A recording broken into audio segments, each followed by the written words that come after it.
Chapter 1. Dee Dee, lying quietly on the hospital bed, was a stunningly beautiful girl.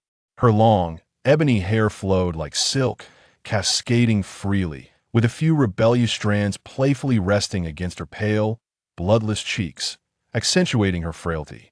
Her face was exquisitely delicate, akin to a masterpiece meticulously crafted by the hands of a divine artist, with long eyelashes casting faint shadows beneath her eyelids, fluttering slightly from time to time. At this moment, she resembled a fragile porcelain doll. "How is she? Nian Nian, is she still not awake?" A voice filled with anxiety approached from afar. "Not yet, but it should be soon. Mom and Dad, please don't worry. Nian Nian is no longer in critical condition. She will be fine," Shi Su reassured them. Shi's father wore a stern expression, his eyes ablaze with anger, his voice laced with restraint as he murmured, "Let's hope so. What about the investigation? Is there someone who deliberately set this up? Otherwise, how could Nian Nian have ventured out alone? Wasn't there anyone following her?" Shi Zu's gaze darkened, a faint realization dawning in his heart. "Father, I've already dispatched someone to investigate this matter. I believe we will have results shortly." A prolonged silence ensued. The air was thick with the pungent scent of disinfectant, creating a slightly uncomfortable atmosphere. Shi Nian's fingers twitched, her brow furrowing slightly as she slowly opened her eyes.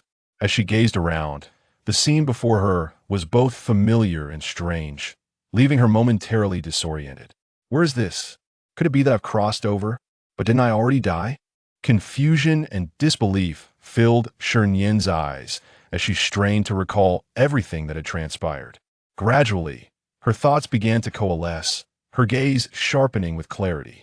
When she was 10 years old, she had gone out with her brother and inadvertently encountered a car accident. Although her body had sustained no significant injuries, her soul had been fractured, rendering her unable to speak and stalling her intellect at a childlike level, leaving her timid and vulnerable.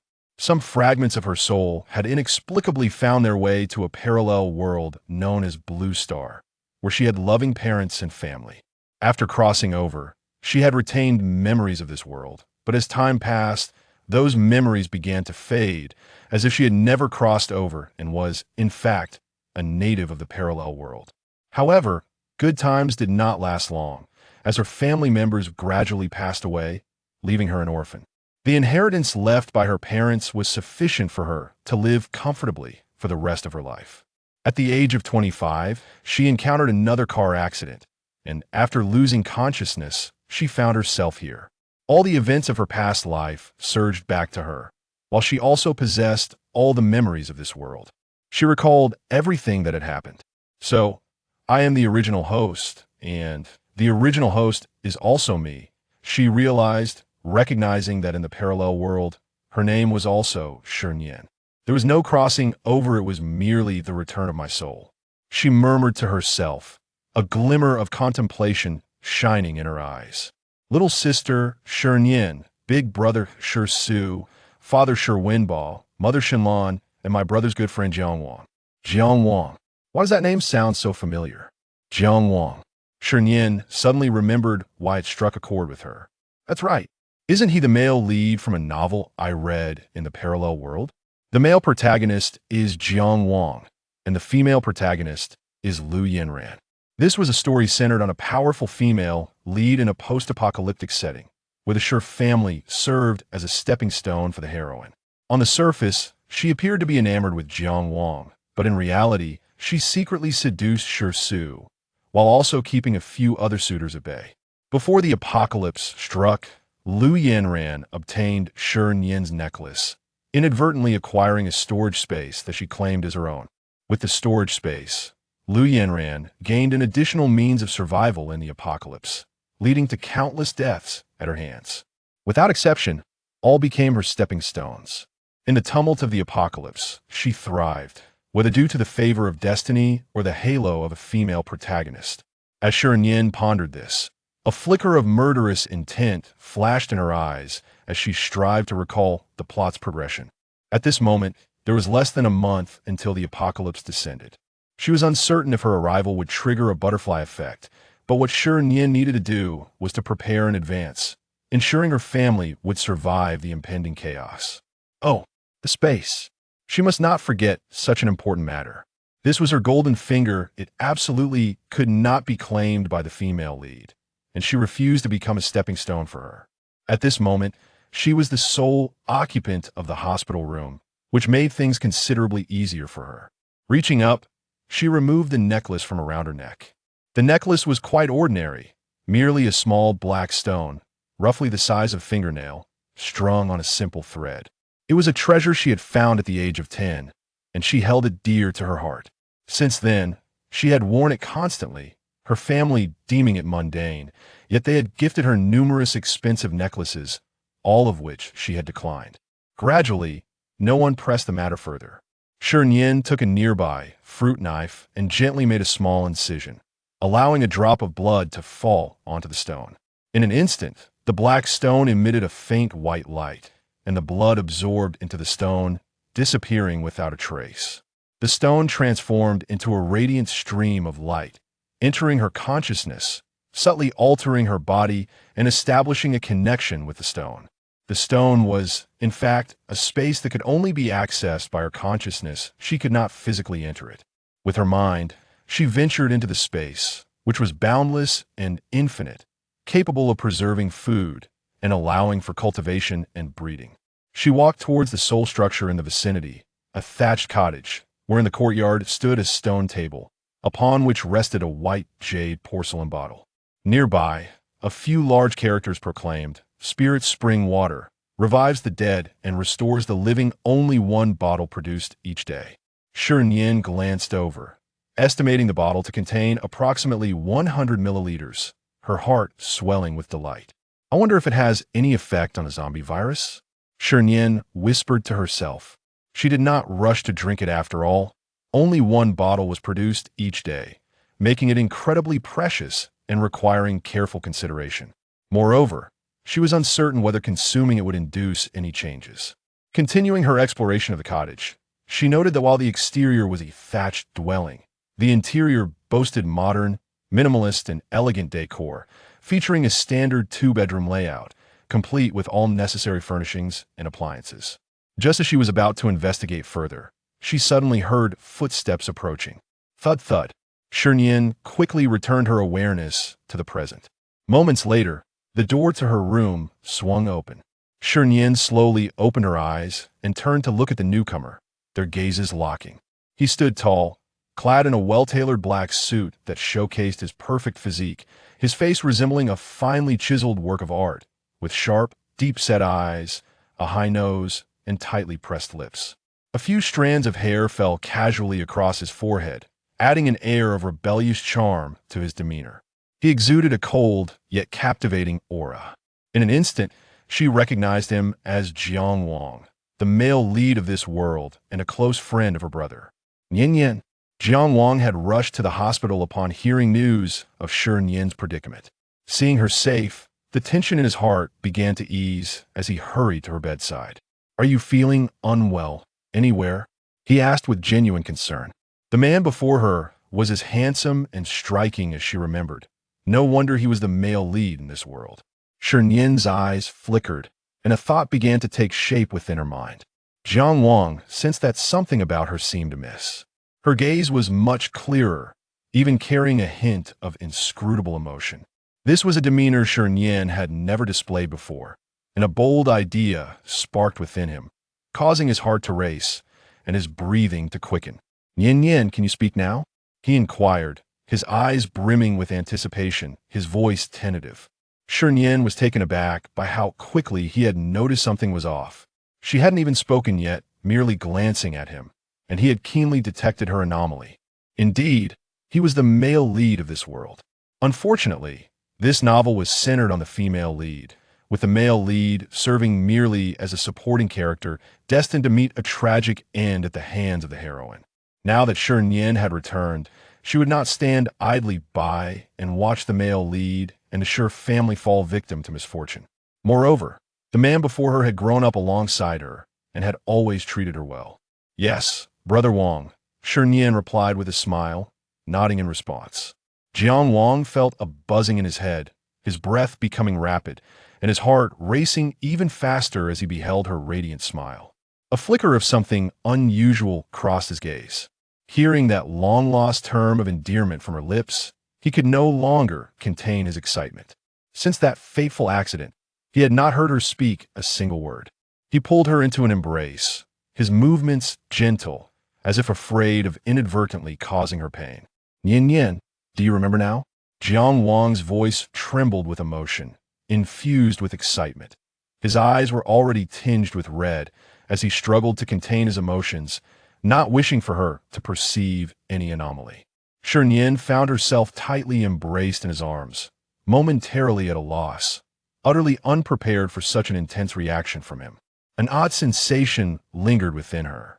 Although this body belonged to her, endowed with all its memories, the experiences from the age of 10 until now had not been lived firsthand, they were merely familiar through recollection.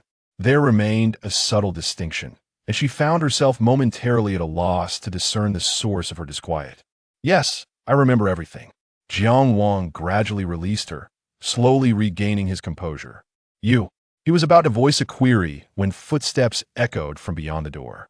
Moments later, Shi Zu's figure appeared in the hospital room. Instinctively, he called out to Jiang Wang.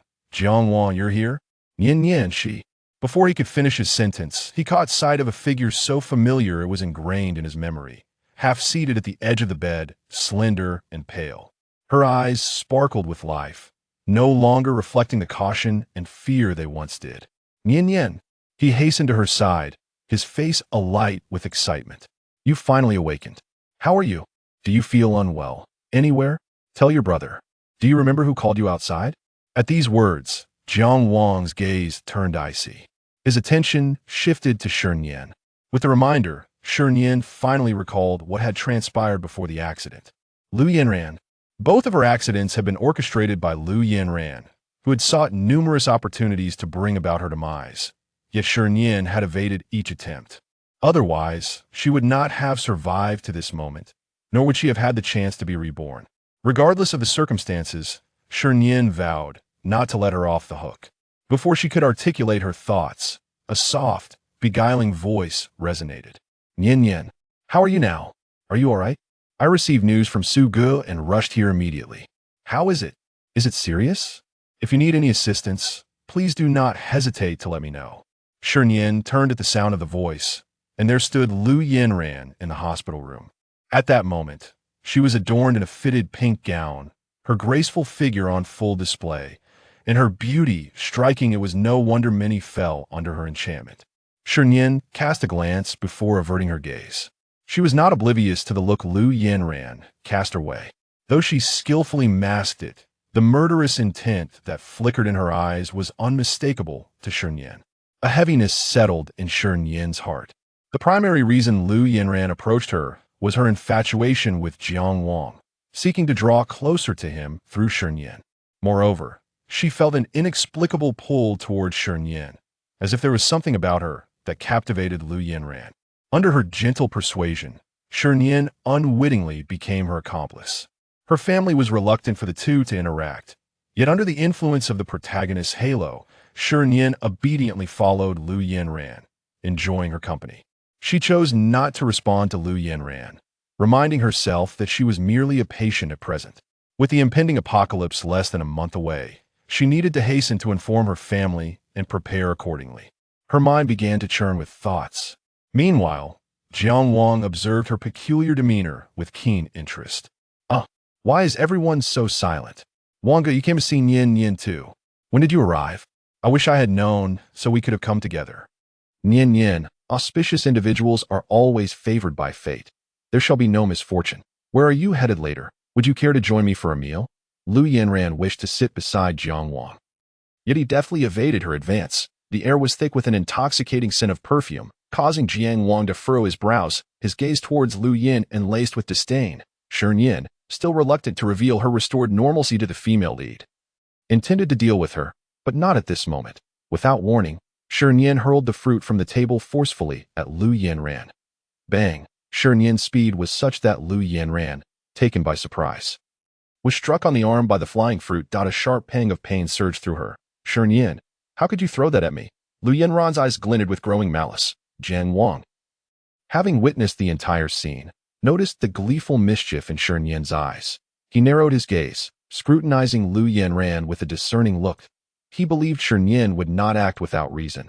Moreover, she had begun to recall all that had transpired, suggesting something had indeed occurred that he was unaware of. Shi Nian felt a searing gaze fixated upon her and looked up to meet his eyes, playfully blinking. Jiang Wang couldn't help but chuckle softly. He reached out to gently stroke her soft hair, his eyes filled with tenderness. At that moment, Shi Su also came to his senses, his gaze shifting between Shi Nian and Lu Yanran, a flash of contemplation crossing his features. Like Jiang Wang, he recalled that Shi Nian would not act without cause. There must be undisclosed matters at play. That he seized this opportunity to sever ties between his sister and Lu Yanran. Wishing to protect his adorable younger sister from any negative influence that Lu Yanran might pose. Yanran, Nian didn't mean it. Perhaps you were simply too loud. Nian has just awakened and needs to rest. Why don't you go back for now? We will take care of Nian. With that, Shi Su began to usher her away. Lu Yanran, regaining her composure, turned her gaze towards Shi Nian, hoping for some acknowledgement. But Shi Nian was unyielding. Nian, I know you didn't do it on purpose. How about I stay and keep you company? Shi Nian, indifferent to the outside world, lowered her head, engrossed in her tablet. Miss Lu, you should return home for now. Shi Su insisted firmly, his voice tinged with coldness. The flash of unwillingness flickered in Lu Yanran's eyes, yet she left in a huff. The door closed once more, leaving only the three of them in the room. Nian, are you all right? Which hand did you throw with? Does it hurt? Shi Su began to reach for her hand to inspect it closely. However, before he could act, Jiang Wang interjected, no need. Nian has me. Jiang Wang clasped her delicate hand in his, observing the remnants of injection marks on her skin, his heart aching for her. Shi Nian, not overthinking it, recognized that such gestures were not unfamiliar. Jiang Wang had always treated her like a sister. Of course, this was merely Shi Nian's perception. After all, they had grown up together, their bond resembling that of kin, if not more profound. Shi Su thought to himself, who is truly the older brother here? Forget it. Given Jiang Wang's affection for Nian, he would let this one slide. Shi Su regarded Jiang Wang with a look of exasperation. Feeling an urge to retract his outstretched hand, Shi Nian's lips curled into a subtle smile as her gaze flitted between the two. A mischievous thought crossed her mind. Could it be that my brother and Jiang Wang harbor feelings for each other? The plot of the book began to play in her mind, and the more she pondered, the more convinced she became that there was a secret between them. Truly, I am a genius. Shi Su sensed the oddity in Shi Nian's gaze and felt a shiver run down his spine. Nian, please don't look at your brother like that. Be good, he said gently, his face radiating affection as he couldn't help but reach out to pat her fluffy hair, the soft texture captivating him. Meanwhile, Jiang Wang, observing this scene, felt a surge of jealousy. Shi Nian couldn't suppress her laughter. Brother, sit down. I have something to discuss with you. Shi Su instinctively replied, all right, I am all ears. Just as he settled into his chair, he sensed something was amiss, and his smile abruptly froze. Suddenly, he sprang to his feet, the chair scraping against the floor with an unpleasant screech. He looked up at Shi Nian, his eyes glistening with moisture, his body trembling slightly. Nian, you spoke just now, didn't you? He tried to steady his emotions. Shi Nian, seeing him in such a state, felt a pang of sympathy, recalling the unwavering care her family had shown her over the years. Her heart swelling with gratitude. Yes, brother, I am all right. No need to worry. Nian has returned. Oh, that is splendid. Shi Su exclaimed, his excitement palpable, his eyes glistening. He couldn't help but pace the room to calm his racing heart. After a while, Shi Su composed himself and turned to the composed Jiang Wang, asking, Jiang Wang, when did you know? 15 minutes ago, Jiang Wang replied nonchalantly, his focus remaining solely on Shi Nian. I see. Shi Su nodded. Then all is well. He resumed his seat, patiently awaiting her words. Nian, you mentioned you had something important to discuss with your brother? I am listening, Shi Su said, a warm smile illuminating his face.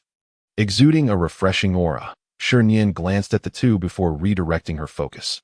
Thinking of the impending apocalypse, she grew serious, her expression heavy with gravity. Brother, this matter is quite lengthy. Both men noted the solemnity in her eyes, their smiles dissipating as they leaned in attentively. Instead of immediately divulging the impending apocalypse, she demonstrated her spatial abilities. With a mere glance at the fruit basket on the table, it vanished before their eyes. leaving the tabletop completely bare. Both men stared in shock, their faces reflecting sheer astonishment.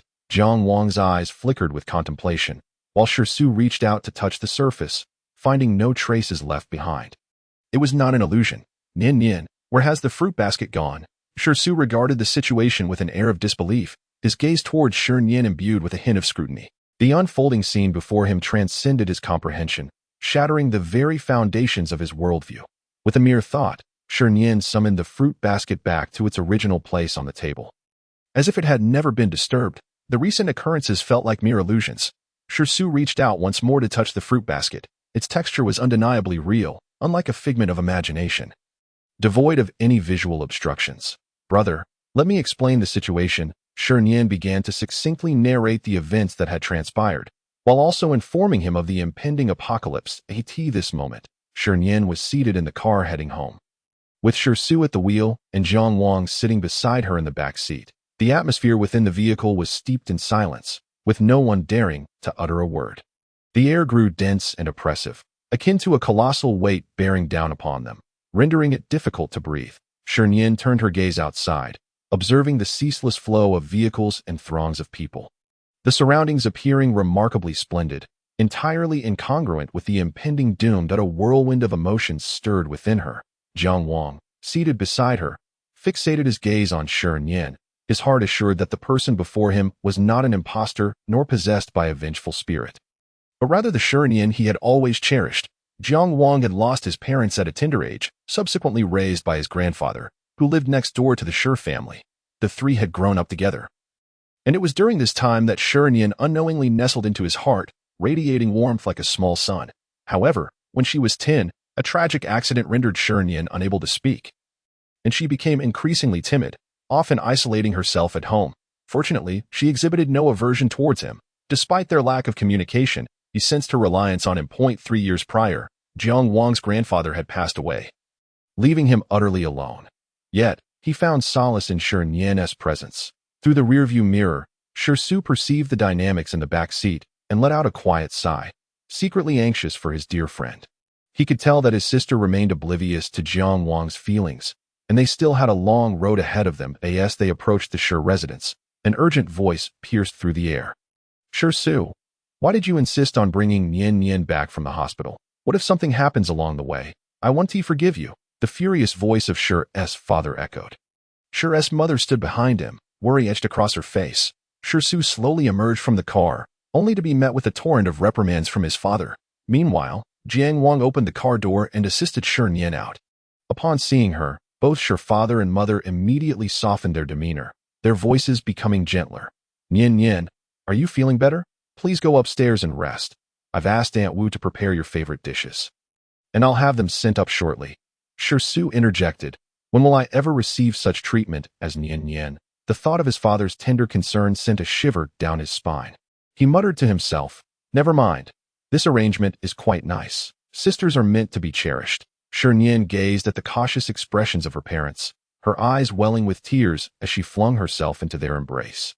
Mom, Dad, I've missed you so much. Although she had always been physically near her parents, her fragmented soul prevented her from truly processing her emotions. With her soul restored, her memories surged back, revealing decades of genuine experiences. Shi's father instinctively wrapped his arms around her, saying, Nian, don't cry. Before he could finish, both parents realized the gravity of the moment, their eyes sparkling with joy, unable to suppress their smiles.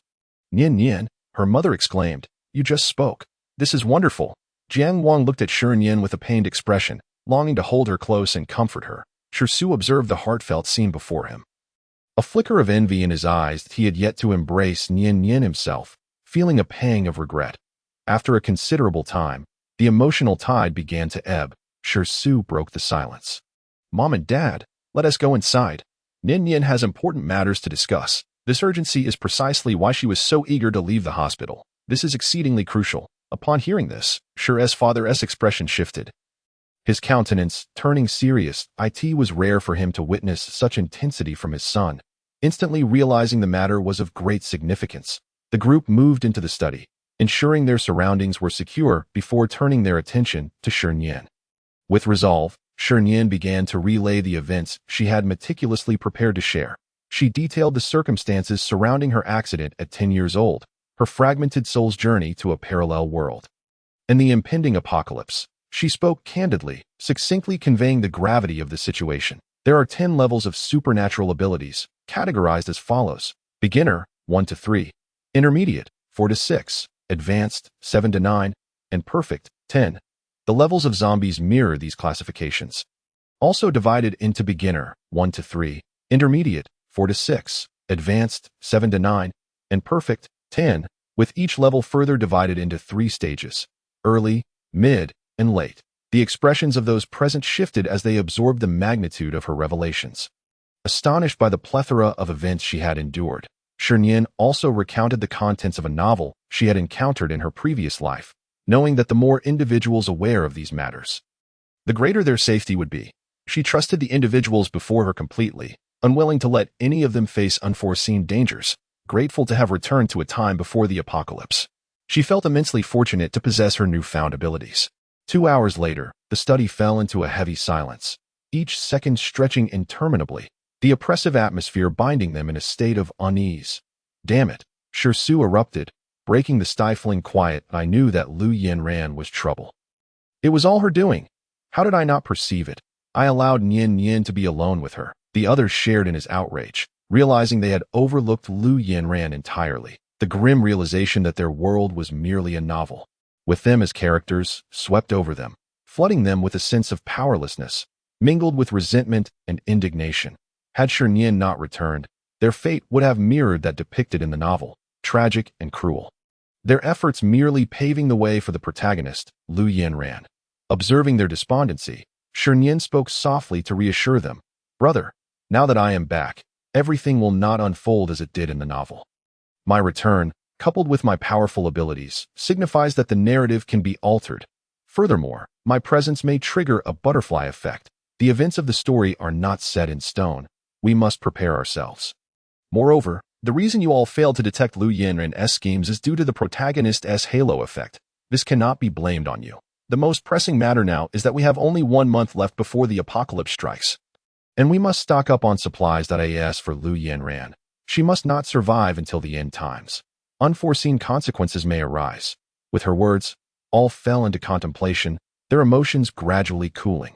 While they understood the general trajectory of the novel's plot, they could not rely solely on it. It could only serve as a reference. After all, they were flesh and blood humans, experiencing genuine lives, not mere figments of a writer's imagination. Shi's father's voice resonated. Low and steady, Nian is right. The immediate priority is to prepare for the apocalypse, that we must adapt to the changes. Since Nian has returned, it signifies that the narrative can indeed be altered. Subsequently, the group commenced a series of discussions. They resolved to liquidate assets at the swiftest pace, divest shares, and procure supplies in bulk. As for Lu Yanran, her fate was entrusted to Jiang Wang for resolution. The gravity of the situation warranted absolute discretion. They had no intention of publicizing their actions, for the stakes were exceedingly high. Should they be apprehended, it was likely that Shi Nian would be captured for experimentation. Their foremost concern was to shield Shi Nian from peril. Although overt warnings were impractical, they could certainly convey subtle cautions. Their capabilities were regrettably limited. 3 hours later, the members of the group gradually exited the study. They harbored unwavering belief in the matters mentioned by Shi Nian, dismissing any notion that she was jesting. Each person took on their designated roles. Shi's father and Shi Su proceeded to the company to manage the shareholdings and related affairs, while Shi's mother swiftly contacted individuals to expedite the sale of their properties. Meanwhile, Jiang Wang began to address the situation with Lu Yanran, deeming it unnecessary to spare her family. After all, her kin were not virtuous. They had committed numerous misdeeds over the years, leading to the demise of many who had fallen victim to their machinations. This was information Jiang Wang had recently uncovered. Nian, take care of yourself.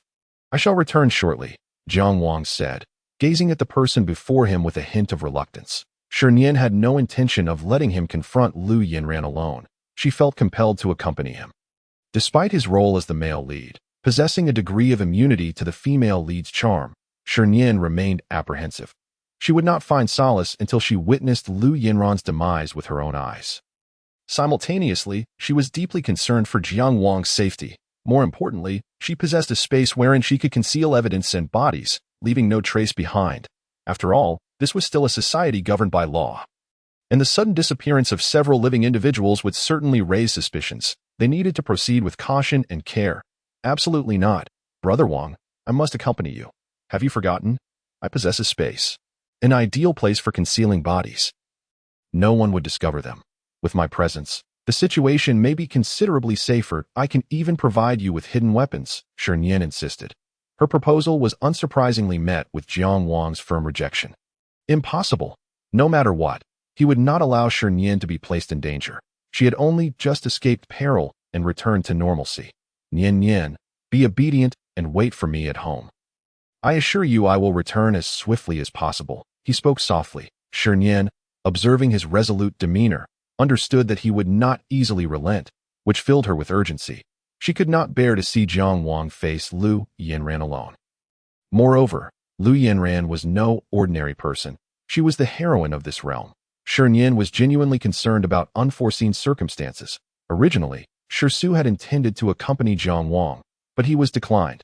The fewer individuals involved, the safer the endeavor. Furthermore, Jiang Wang was highly skilled. At that moment, an idea struck Shi Nian like a flash of inspiration. Brother Wang, please allow me to accompany you. I promise I will not cause any trouble. I will obediently wait for you from a distance. Once the matter is settled, we can retrieve the bodies. Otherwise, the bodies and weapons may be discovered, she said, taking a step closer and wrapping her arms around his. In her recollection, whenever she exhibited such behavior, he would acquiesce to her every request. Nian Nian. Jiang Wang was taken aback by her approach. Just as Shi Nian had anticipated, his heart began to soften. And his demeanor was no longer as rigid as before. Brother Wang, agreeable. I guarantee that I will listen to everything you say. I am also concerned for your safety. What if I am unaffected by the heroine's aura? Isn't that so? Shi Nian blinked at him, her eyes brimming with anticipation. Jiang Wang's heart fluttered, his pulse quickening, and he found it difficult to breathe. Faced with her playful demeanor, he was utterly at a loss. Sighing in resignation, his gaze filled with affection. Unable to resist, Jiang Wang reached out to gently ruffle her few unruly strands of hair. Very well, Nian Nian, remember what you just said. Do not act recklessly and stay behind me. Shi Nian eagerly nodded in agreement. Perhaps fearful of his refusal, she swiftly took a seat in the car and shut the door with haste. By the time Jiang Wang regained his composure, she had already turned her back to him, leaving him to shake his head in helplessness. He quickly approached the driver's seat. Glancing at her obedient demeanor softened his heart, and he found himself irresistibly drawn to her alluring lips. A wave of desire washing over him. He knew he had to be patient. A long journey lay ahead. Brother Wang, why aren't you driving? Shi Nian inquired, noticing his prolonged inactivity.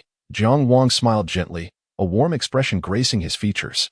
Leaning forward, he closed the distance between them. Shi Nian was momentarily taken aback, bewildered by his sudden movement. Her heart raced, a blend of anxiety and anticipation fluttering within her.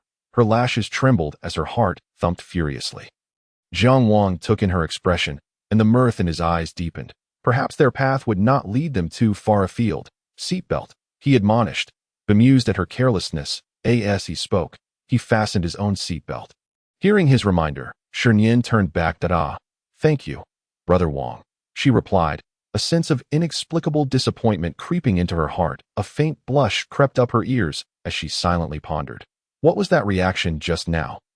This was so strange. No, Jiang Wang and I are not a couple. Once their seatbelts were fastened, Jiang Wang drove away. As time progressed, twilight enveloped the surroundings, as if painted in shades of ink.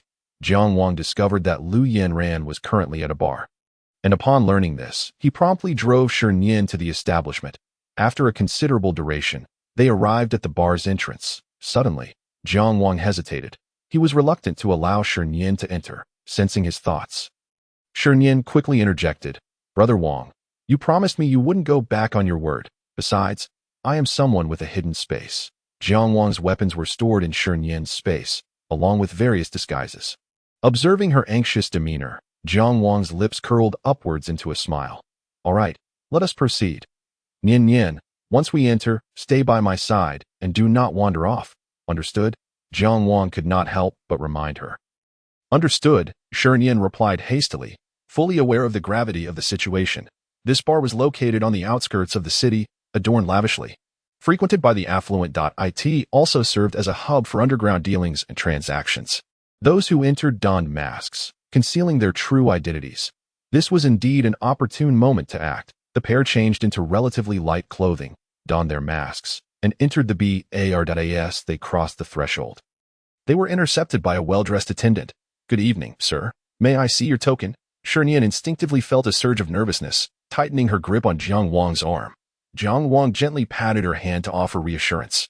He then produced a golden card from his pocket, embossed with the words "Charming Color Bar." The attendant accepted the card, scrutinizing it closely before nodding in confirmation.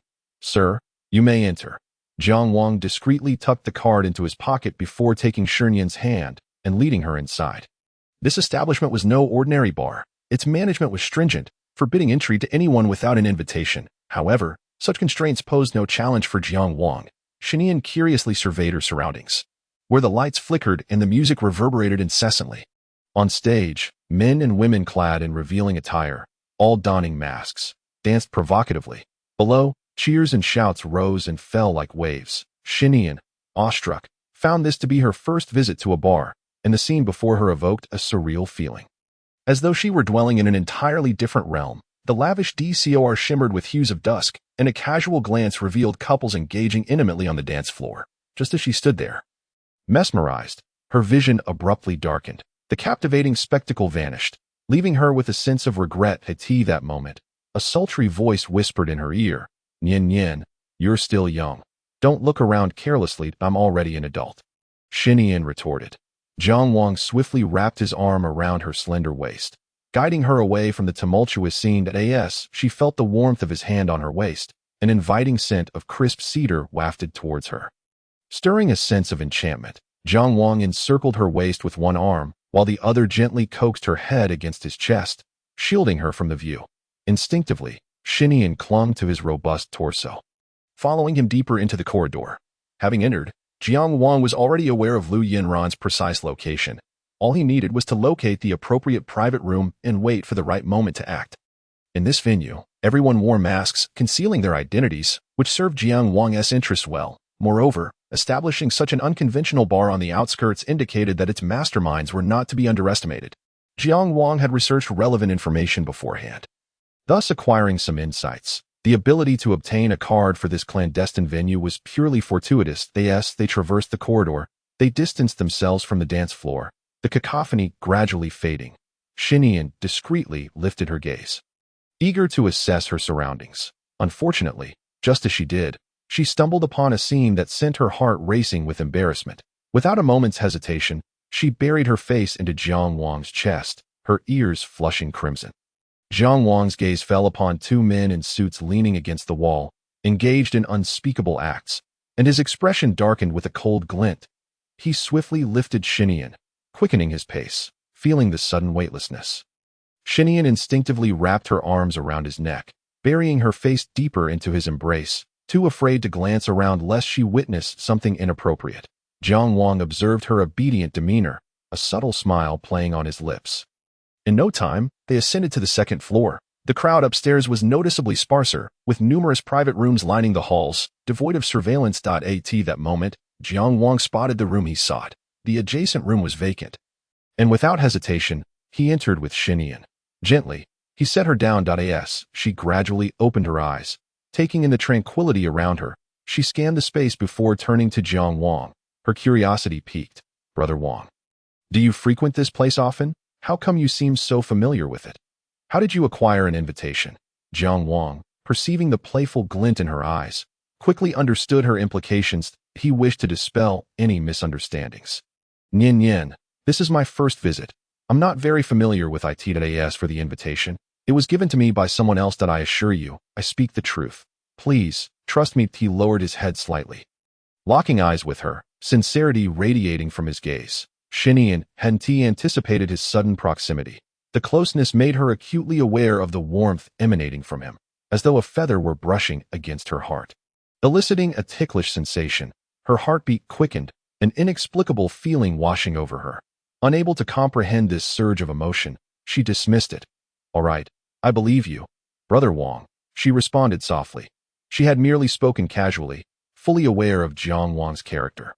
Especially given his close ties with her brother, Jiang Wang recognized that she harbored no romantic feelings for him, or perhaps she had yet to realize her own sentiments.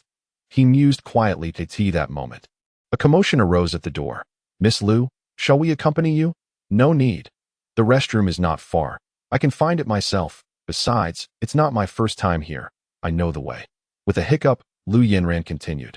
"You all just wait here obediently for my return, and I'll reward you." As she spoke, her hands wandered inappropriately. "Just go back and wait for me." With that, Lu Yinran staggered, leaning against the wall as she made her way towards the restroom. Soon after, the door to the adjacent room was shut once more. Shi Nian and Jiang Wang had overheard their conversation clearly. "Nian, I'll be back shortly.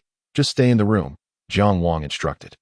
This time, Shi Nian refrained from arguing, quietly reminding him, "Brother Wang, please be careful." From her belongings, Shi Nian retrieved the handgun and dagger she had prepared earlier, handing them to him, concealing the weapons. Jiang Wang gently embraced Shi Nian. "All right, be good," he said, releasing her before swiftly opening the door and departing. The second floor was sparsely populated, minimizing the risk of being noticed, especially since there were no surveillance cameras, which greatly favored Jiang Wang. Not long after he left, Shi Nian cautiously opened the door, ensuring the coast was clear before making her way to the right. Although she was unfamiliar with the restroom's location, the signage offered guidance. Easing her path, this bar was vast, with multiple restrooms on the second floor. Meanwhile, Jiang Wang trailed Lu Yinran to the restroom, waiting at the entrance. After a while, she emerged, swaying unsteadily, catching a glimpse of someone familiar leaning against the wall. Her eyes brightened as she mumbled, "Jiang Wang? Is that you?" Without acknowledging her, Jiang Wang continued walking away. Seeing this, Lu Yinran quickened her pace, eager to confirm whether it was indeed him. That in her mind, Jiang Wang was not someone who would frequent such a place. Yet there lingered the possibility that she simply did not understand him. Everyone was deceived by his facade. As Jiang Wang noted her pursuit, a subtle smirk appeared on his lips, a flash of murderous intent gleaming in his eyes.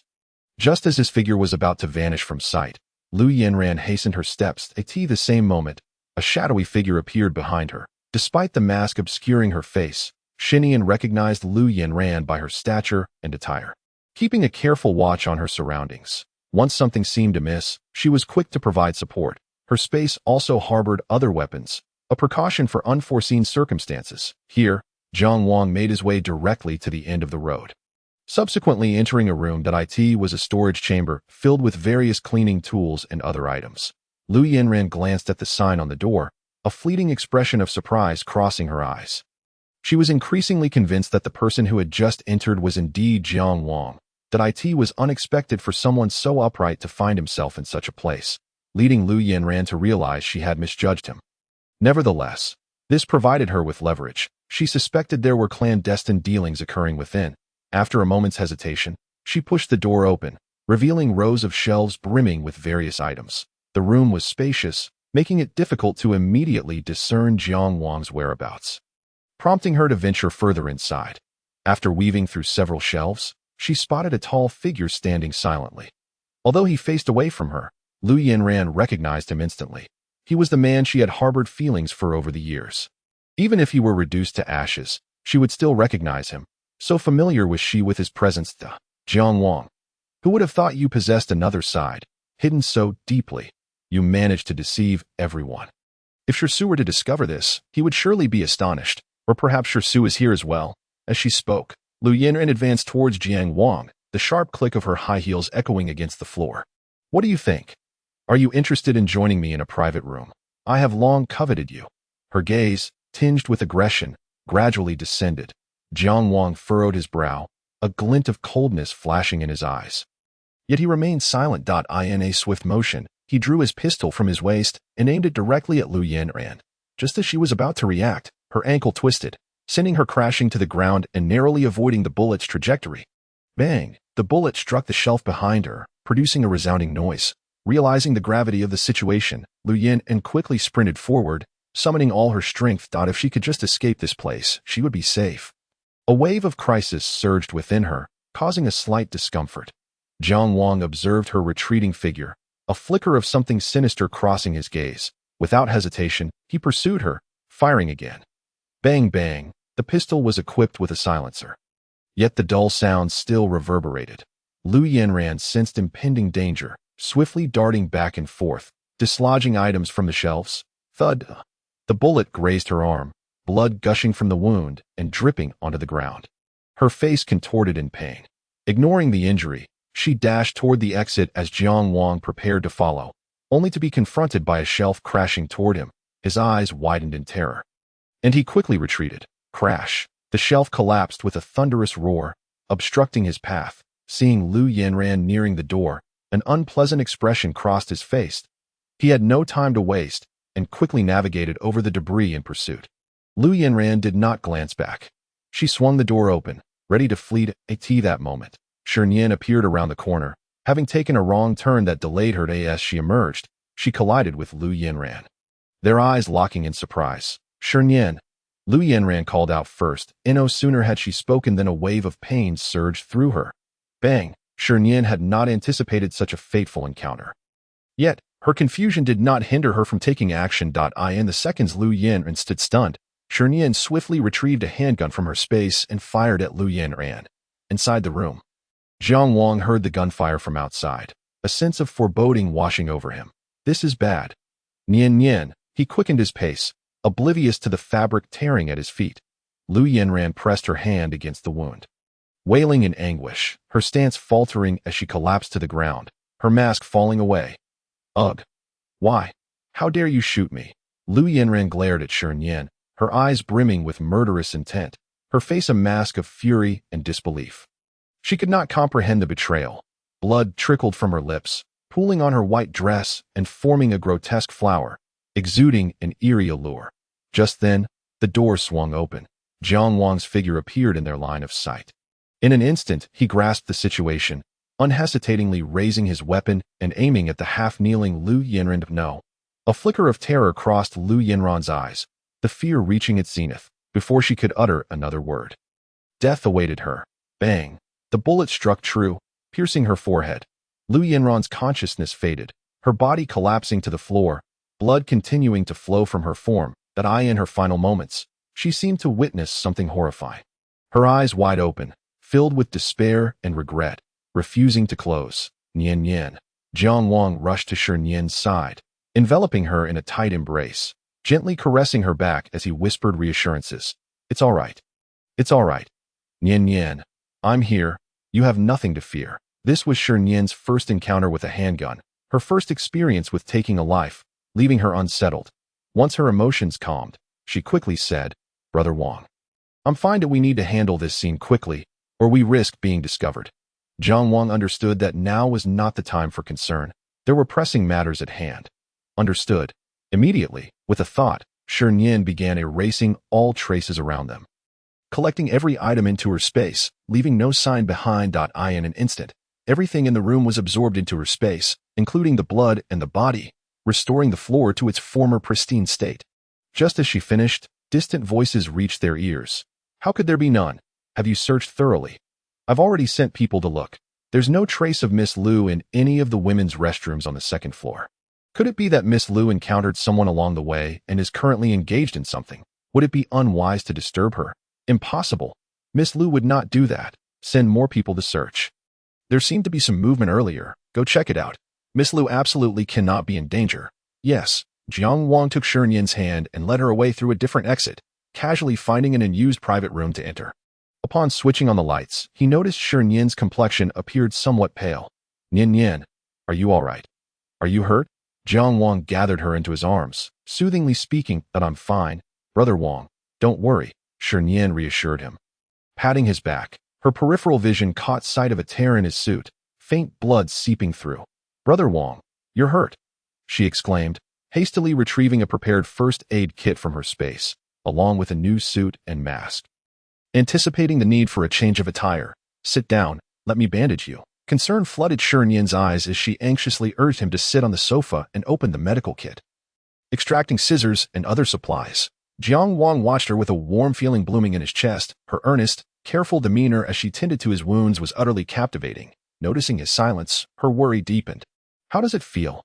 Is it painful? I'll be gentle, it's not painful. Nian Nian, please proceed without hesitation. Such a trivial pain is hardly worth mentioning that in this moment, time seemed to stand still. The room was enveloped in an almost profound silence, creating an atmosphere of utmost warmth. After tending to the wound, Shi Nian finally spoke.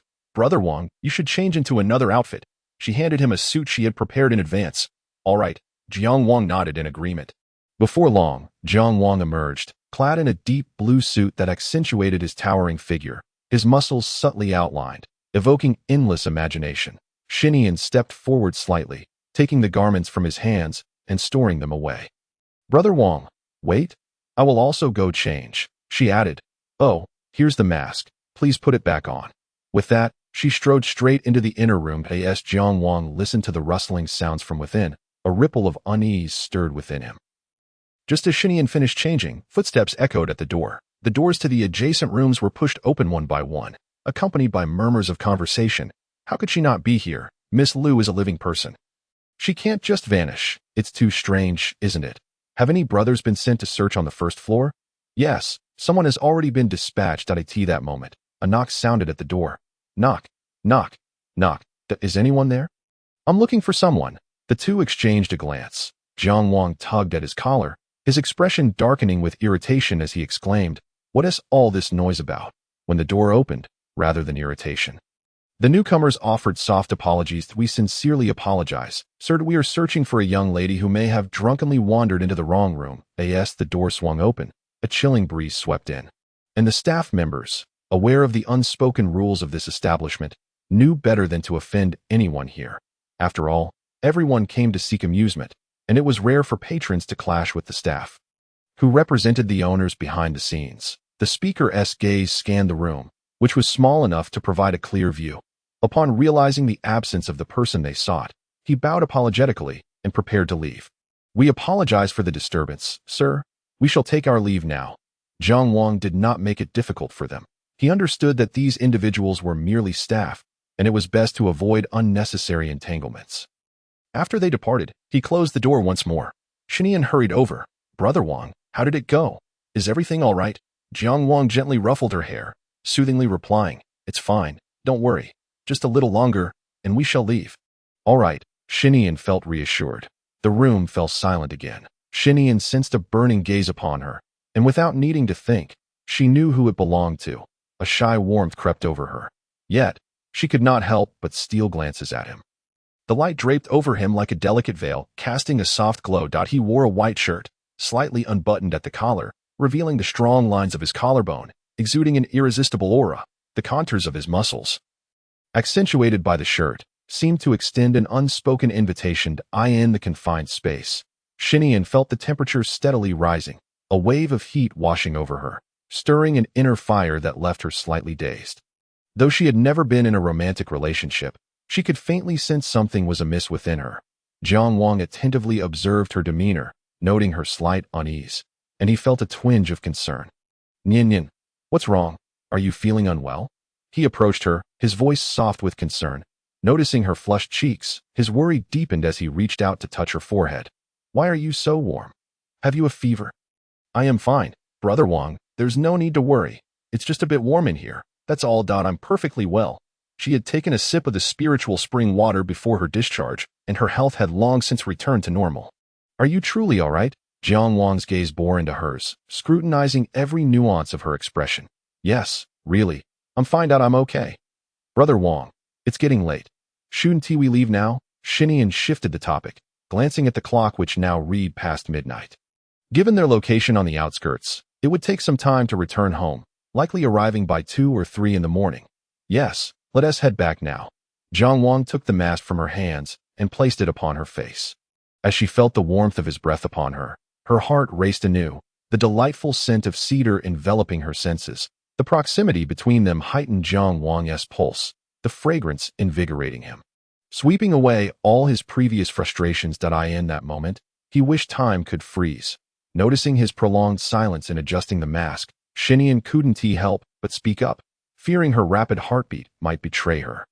Brother Wang, is it ready? Her reminder snapped him back to reality. He stepped back slightly. Let us go. With that, Jiang Wang took her soft hand in his. guiding her away from the room. On the second floor, they encountered a few individuals conducting inquiries but exchanged minimal interaction before slipping past the staff. Upon reaching the first floor, the atmosphere remained as lively as when they had arrived. A cacophony of voices blending together in a fervent ambience. In the dance area, numerous men and women were engrossed in their movements, while several staff members wandered about, seemingly searching for someone. Before Shi Nian could examine her surroundings closely, Jiang Wang enveloped her in his embrace, shielding her view. Nian, don't look around, he whispered into her ear. Shi Nian met his gaze momentarily before lowering her head in silence. Jiang Wang exhaled, having resolved within himself never to bring Shi Nian to such places again. Of course, once the apocalypse arrived, such establishments would cease to exist altogether. As they approached the exit, they were once more halted by a staff member. Excuse me, may I see your invitation, please? Jiang Wang retrieved the invitation from his pocket and presented it to the staff member.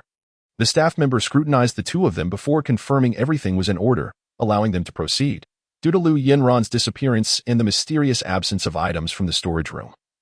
They had received orders to verify everything without causing offense. After all, they needed to keep the establishment running. This place attracted many individuals of notable status because it operated certain clandestine dealings in the underground. Coupled with a lack of surveillance and various confidentiality measures. As long as one did not remove their mask or encounter acquaintances, they would remain undetected. Of course, hidden cameras did exist, but Shi Nian was not concerned about such things. During her dealings with Lu Yinran, that location had no surveillance. Even if the peculiar actions of the two were discovered, there was no evidence to implicate them in any wrongdoing. Regardless, they would never have imagined the existence of such a wondrous space. Even if they harbored doubts and searched thereafter, they would find no trace, for the enigmatic Shi Nian would not grant them the opportunity to uncover even the slightest clue. Moreover, the owner behind the scenes of this establishment was no benevolent figure. It was not uncommon for someone to disappear from his bar. To avoid suspicion, he would actively cover up the incident. He would not forsake his business merely to seek out one individual. Likewise, Shi Nian had no intention of collecting items from the bar into her space, as the apocalypse had not yet arrived, and she did not wish to draw attention. All she desired was to proceed with utmost caution. Furthermore, there would be ample items to collect during the apocalypse, in addition to what she had already gathered, sufficient for her needs. After the two departed from the bar, they drove off in a vehicle. And after traveling a distance, they switched to another car retrieved from the space. Just then, Shi Nian's phone buzzed. It was a call from Shi Su. Hello? Nian, how is everything going? Shi Su's voice, laced with concern, came through the line. Brother, everything has been taken care of. You needn't worry, Shi Nian replied, alluding only to the outcomes without delving into details. Their conversation was brief, and soon the call was disconnected. Suddenly, Shi Nian remarked, Brother Wang, what about Lu Yinran's family? Should we deal with them now, or wait for the right moment? Since Lu Yinran had already been addressed, there was no need to spare her family. Shi Nian was not one to show mercy. Rather than leave a ticking time bomb, it was better to detonate it in advance, perhaps sparking unforeseen consequences. Upon eliminating Lu Yinran, she had sensed a subtle change within her body, an elusive transformation that was difficult to discern without careful examination. After pondering for a moment, Jiang Wang finally spoke. Let's wait for an opportune moment. Going now could lead to discovery. All right, Shi Nian agreed with a nod. A little more time wouldn't make a difference. After a while, Jiang Wang accompanied Shi Nian home, and by then, it was already 2 in the morning. Shi Nian had long since fallen asleep. Observing her serene expression, Jiang Wang felt a wave of tranquility wash over him. Time seemed to slow. He silently gazed at Shi Nian, lost in contemplation. That moment, a dull knock echoed against the car window, breaking the silence. Turning his head, Jiang Wang saw Shi Su, his brow furrowed in concern. Realizing, he slowly opened the car door. Shi Su peeked inside and saw Shi Nian sleeping peacefully. She's asleep. I'll carry her inside. You should head home and rest too. If there's anything, we'll discuss it tomorrow. Shi Su said softly as he made his way to the passenger seat. Just as he was about to open the door, a figure swiftly stepped forward and gently cradled Shi Nian in his arms. Shi Su's smile immediately faded at the sight, his eyes ablaze with silent accusation directed at Jiang Wang. Though no words were spoken, the expression conveyed his discontent. Jiang Wang silently mouthed 2 words. Thank you. Shi Su replied, how did I not realize before how intolerable Jiang Wang is? With a huff, he followed closely behind. Jiang Wang, adeptly carrying Shi Nian, ascended the stairs to the second floor. He was quite familiar with the Shi household. Shi Su trailed him closely, vigilant against any potential mischief. As Shi Su opened the door, Jiang Wang gently placed Shi Nian on the bed. In her slumber, she seemed to sense something, shifting into a more comfortable position before sinking back into deep sleep. Jiang Wang gazed at her adorable visage, a slight smile gracing his lips, his eyes betraying a tender fondness. Noticing this, Shi Su could only twitch his mouth. It was only in Shi Nian's presence that Jiang Wang exhibited such a different side. A stark contrast to his usual demeanor, Shi Su gestured for Jiang Wang to follow him, and the two of them quietly exited the room. Once the door was closed, Shi Su spoke. "What do you think? Should we discuss what happened tonight?" Jiang Wang nodded in agreement. He too felt a sense of bewilderment regarding the events of the evening. Reflecting on his missed shots at Lu Yanran, he couldn't shake the feeling that something was amiss. Given his marksmanship, there was no way he should have missed at such close range. Just as he had pursued her, shelves around him had come crashing down, had Shi Nian not intervened in time. While Lu Yanran might have survived, he would not have been so fortunate. The thought sent a chill through him. It was something he had not anticipated. Everything felt so bizarre, laden with an air of mystery. At that moment, he began to grasp the influence of the protagonist's halo as described in novels. Jiang Wang was aware that he was the male lead in this world, albeit with a weaker aura. After all, this was a story centered on a strong female protagonist, and his status was only slightly elevated compared to others. Once the original female lead had been eliminated, the constraints of this world had been irrevocably lifted. From the moment Shi Nian returned to her body, the world had veered off its original course, embarking on a new trajectory that diverged from its prior path, evolving into a new reality where changes were quietly unfolding. As dawn broke, warm sunlight enveloped everything around. Early in the morning, Shi Su and his associates resumed their corporate duties. Simultaneously, they contacted several suppliers, procuring a substantial amount of materials to be temporarily stored in the warehouse. When the company staff received notice from Shi Su and the others, they were universally astonished, unable to comprehend why a thriving company would suddenly choose to abandon its operations. However, they did not pry further. In business, discretion was a fundamental principle. Shi Su and his team's willingness to sell their shares was a boon for them, signifying potential for greater profits and increased influence within the company. They would not refuse such an opportunity. As Shi Su initiated the sale of shares, he hesitated for only a moment before the others eagerly began to buy them up. Meanwhile, Jiang Wang's situation mirrored that of the Shi family. Within the company, he had several uncles who sought to exploit him, coveting his wealth. Had it not been for Jiang Wang's formidable strategies, he would have been left with nothing long ago, upon his announcement to sell shares. His uncles swiftly pooled their resources to acquire all of his stock, their speed astonishing. As if fearing he might reconsider, they showed no interest in understanding the reasons behind Jiang Wang's sudden decision. As long as it benefited them, they cared not for the details. The Mise Bar. Following Lu Yanran's disappearance, the staff had been tirelessly searching for any trace of her. However, they had turned the entire premises upside down and found nothing, as if she had vanished into thin air. Additionally, the items that had inexplicably disappeared from the storage room were collectively of little value. Yet, what puzzled them was the sheer number of items that had mysteriously vanished without warning.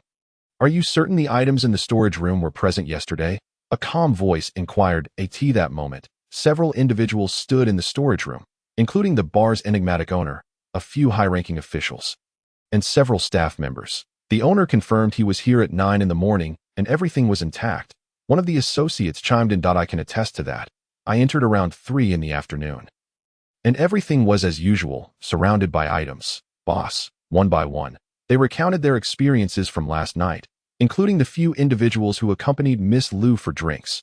This storage room encompasses an area of approximately several dozen square meters, surrounded by numerous shelves and assorted items. Yet astonishingly, all these objects have vanished without a trace overnight. Such a revelation would hardly be believed if shared. What did the brothers at the entrance say? Has the hidden surveillance been investigated? Are there any other secret chambers in this place? One individual furrowed his brow, his voice low and hoarse. They are engaged in illicit activities. Such matters can only unfold in secrecy. Fearful of undercover agents infiltrating their ranks, should law enforcement appear, it would spell their doom. The potential losses are considerable. which is precisely why they regard this situation with such gravity. Have the identities of the missing individuals been established? After a prolonged silence, no useful clues emerged from the group. The middle-aged man at the forefront pondered for a moment before stating, "Send people to continue the covert investigation and ensure the brothers remain vigilant. As for matters concerning Miss Liu, let them remain buried in silence as if they had never occurred. Understood?" "Yes. Anyone who dares to leak even a hint of this will face dire consequences." His eyes narrowed, casting a cold gaze over the group that a chilling stare descended upon them, akin to a venomous serpent, icy and bone-chilling, instilling an undeniable dread. Those who manage to work at the Mise Bar are not ordinary individuals. Whether due to a criminal record or some unsavory dealings, only such individuals can be trusted, as they are all in the same boat, making it difficult for any to capsize. You may leave now. Following this, the group hastily exited the room. Before long, only the mastermind and a few high-ranking members remained in the storage room. "Brother, do you think they might be lying? Could it be that the items in the storage room had already disappeared days prior? As for that Miss Liu, perhaps she has already been conspired against and murdered by them. Even if it wasn't them, it could be someone else within the bar. This desolate area is remote enough to facilitate the resolution of a life." Upon hearing this, another voice chimed in agreement. "I find myself inclined to support the third's assertion. Currently, this appears to be the only possibility. However, I still fail to comprehend the connection between Miss Liu's disappearance and the vanishing of the items in the storage room.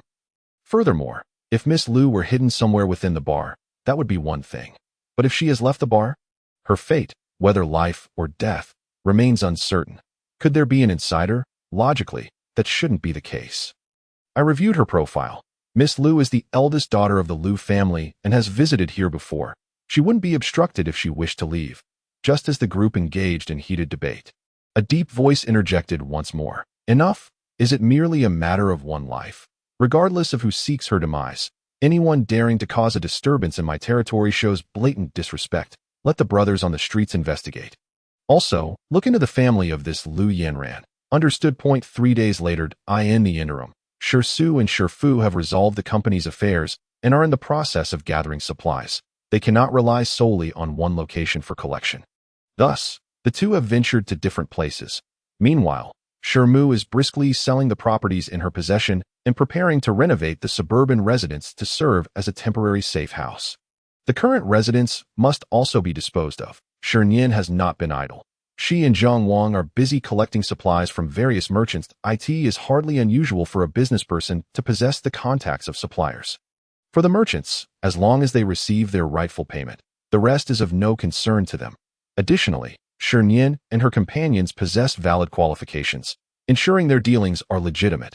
Zhang Wang, on the other hand, is tasked with gathering weapons and other items sold clandestinely. In a restaurant, Shi Nian and Zhang Wang are dining, with dishes laid out that Shi Nian delights in. "Brother Wang, you should eat too. Dante just tend to me." As she spoke, Shi Nian placed a morsel of food onto his plate. For the past few days, the pair had been inseparable, primarily due to her concerns about Shi Nian venturing out alone to gather supplies. Thus, she decided to stay close to Zhang Wang. Shi Nian harbored no ulterior motives regarding this arrangement. They had successfully collected a significant amount of supplies over the past few days, encompassing various necessities like food, clothing, and shelter, mostly procured directly from suppliers, resulting in a well-rounded stock. They only needed to coordinate with suppliers to have the goods transported to designated locations, primarily selecting warehouses not too far away, facilitating both transport and collection. By the way, are we acting tonight? Shi Nian inquired. Yes. Their visit to the restaurant also served another purpose, to gather prepared foods, thereby eliminating the need for cooking later, which is a perilous task in the apocalypse. The less cooking they do, the better. After a while, a staff member approached them, saying, "Sir, here is the food you requested to pack. It's all ready." Zhang Wang had chosen a variety of dishes, primarily those favored by Shi Nian, amounting to nearly 100 portions. "Here is the card." Zhang Wang retrieved a card and handed it to the server. Ultimately, with the server's assistance, they loaded the food into the car. "Brother Wang, it's still early. Shall we gather some more food?" "All right."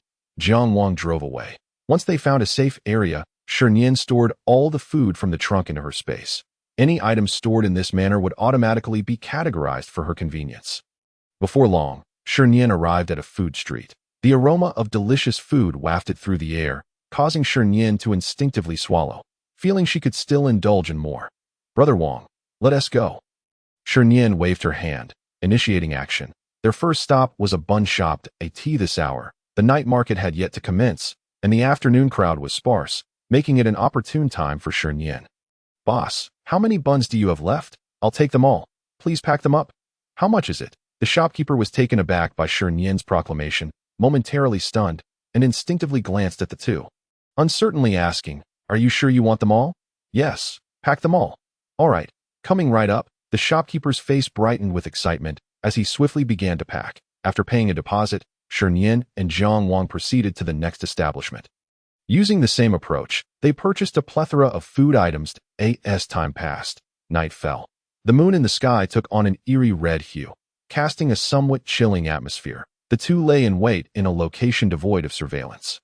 The moment they appeared, Jiang Wang would pull the trigger in anticipation of death for their targets. The waiting time felt interminable, with few passers-by in sight. Just then, voices carried from the distance. "Old Lu. You say Yanran is truly something? She has been out for quite a while. It's about time she returned, right? Why hasn't she answered her phone? When she comes back, I'll have a serious talk with her. You better not stop me this time." From their conversation, it became apparent that Lu Yanran often fails to return home on time and frequently keeps her phone off. They seemed accustomed to her behavior. Not overly concerned. "Well, I'll heed your every word." He too felt that his daughter had gone a bit too far this time. That I stood at the corner. Jiang Wang had been patiently waiting for the opportune moment. As the footsteps drew nearer, Jiang Wang narrowed his eyes and slowly raised the hand gripping the pistol. At that moment, he suddenly dashed out from around the corner, brandishing his weapon, and swiftly fired several shots at the two individuals. The speed was so rapid that they had no time to react before a sharp pain surged through them. Their eyes widening in terror, it was too late to plead for mercy. Bang, bang, bang. Ugh. Due to the body's instinctive reactions, they began to tremble uncontrollably before collapsing lifelessly to the ground. Their consciousness gradually faded, their pupils dilating. In their final moments, their eyes widened in anger, filled with reluctance and despair. Everything unfolded too abruptly.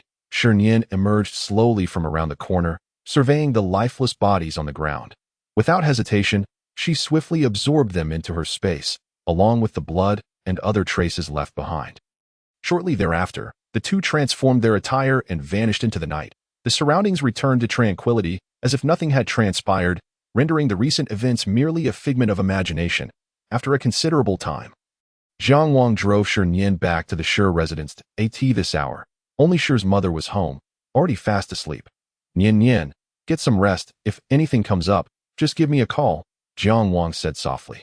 The moonlight illuminated her petite and delicate face, outlining her refined features, resembling a porcelain doll, with brows like distant mountains and eyes sparkling like the stars, irresistibly captivating. She stood there quietly, akin to an exquisite painting, evoking a sense of unreality. That a glimmer of astonishment flickered in Jiang Wang's eyes. Shi Nian, under the heat of his gaze, felt a tinge of embarrassment. That a warmth surged within her, her body temperature gradually rising.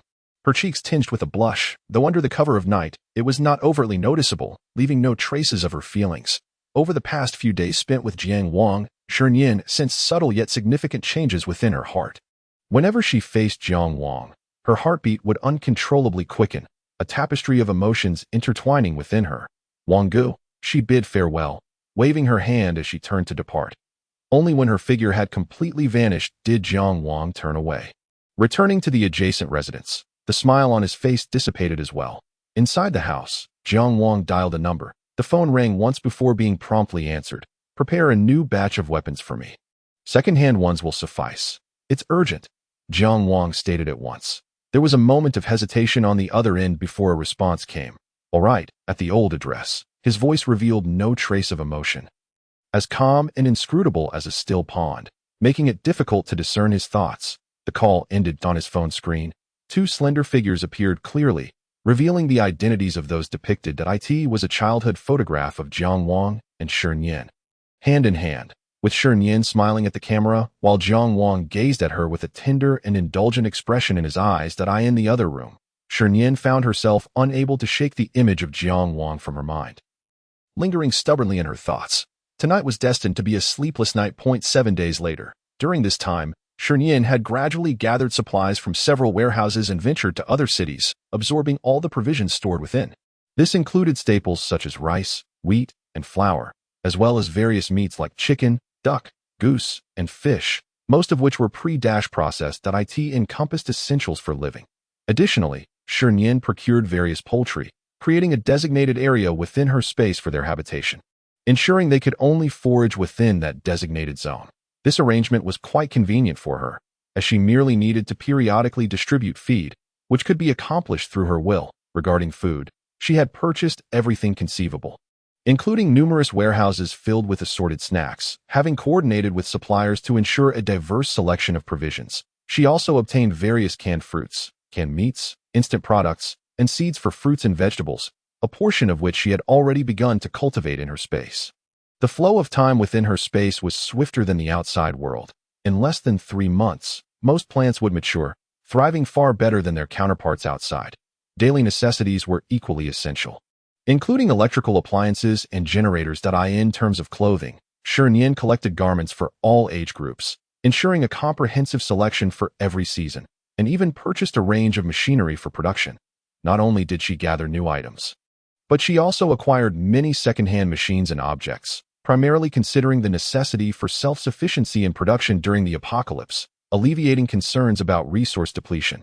Naturally, in Shi Nian's perspective, an apocalypse was inevitable, bound to arrive. Yet humanity still held the potential to emerge victorious amidst such calamity. The Macy Bar. Boss, trouble has arisen. I just received news that Miss Lu's family has vanished without a trace. Just like Miss Lu herself. There's no sign of them anywhere. This likely occurred last night. The person seated opposite him, upon hearing this news, was immediately struck with shock. Disbelief etched across his face. He inhaled deeply from his cigarette before speaking. What's the situation? Have any relevant leads been uncovered? Who has the Lu family offended? For some time, he had been dispatching individuals to secretly search for Lu Yinran's whereabouts, primarily to uncover what had transpired that fateful night and who the mastermind behind it was. The elusive figure remained shrouded in mystery, instilling a sense of dread. Boss, this remains unclear. All that is known is that a few days ago, the two passed through an area lacking surveillance, and thereafter, they disappeared without a trace. I had the brothers search, but there were no clues. Even the vehicle they were driving is missing, as if it had vanished into thin air. Upon hearing this, he wore a contemplative expression, struggling to comprehend how the mastermind had managed such a feat, and instruct the brothers to be cautious. We should refrain from publicizing this matter. Rest assured, boss, I've ensured that all connections between Lu Yinran and the bar have been severed. Her phone has been destroyed. Since that group operates so efficiently and leaves no traces, they clearly do not wish to be discovered. As long as we remain silent, no one will know. Stay vigilant. Just as Jiang Wang had anticipated, the Macy bar would not proactively bring this matter to light. Even if they were accidentally discovered, suspicions would hardly fall upon the two of them. The very existence of the space is, in itself, a flaw. In the interest of safety, all the housekeepers and servants in the Shi residence have been dismissed. Shi Su and Shi father are busy gathering supplies in different cities, while Shi mother is occupied with converting the family's assets into cash, working from dawn till dusk. Only Shi Nian finds herself relatively free. Although Jiang Wang does not act personally, he arranges for various supplies to be procured. As Shi Nian descends the stairs, she spots Jiang Wang seated alone on the sofa, deep in thought, his brow furrowed as he gazes at the computer before him. Despite the faintness of her movements, she is nonetheless noticed by him. He turns his head and sees her slender figure appearing at the staircase. The morning sunlight filters through the intricately designed glass, casting a warm, yellow glow upon the stairs. At this moment, Shi Nian is clad in a delicate white camisole nightgown, resembling a flower yet to bloom, a sight that captivates the eye. Her softly curled long hair cascades casually over her shoulders, with a few stray wisps dancing as she moves. Though she wears no makeup, her exquisite features are enough to astonish, her autumn-like eyes reflecting a hint of innocence and confusion, evoking an irresistible desire to embrace and cradle her.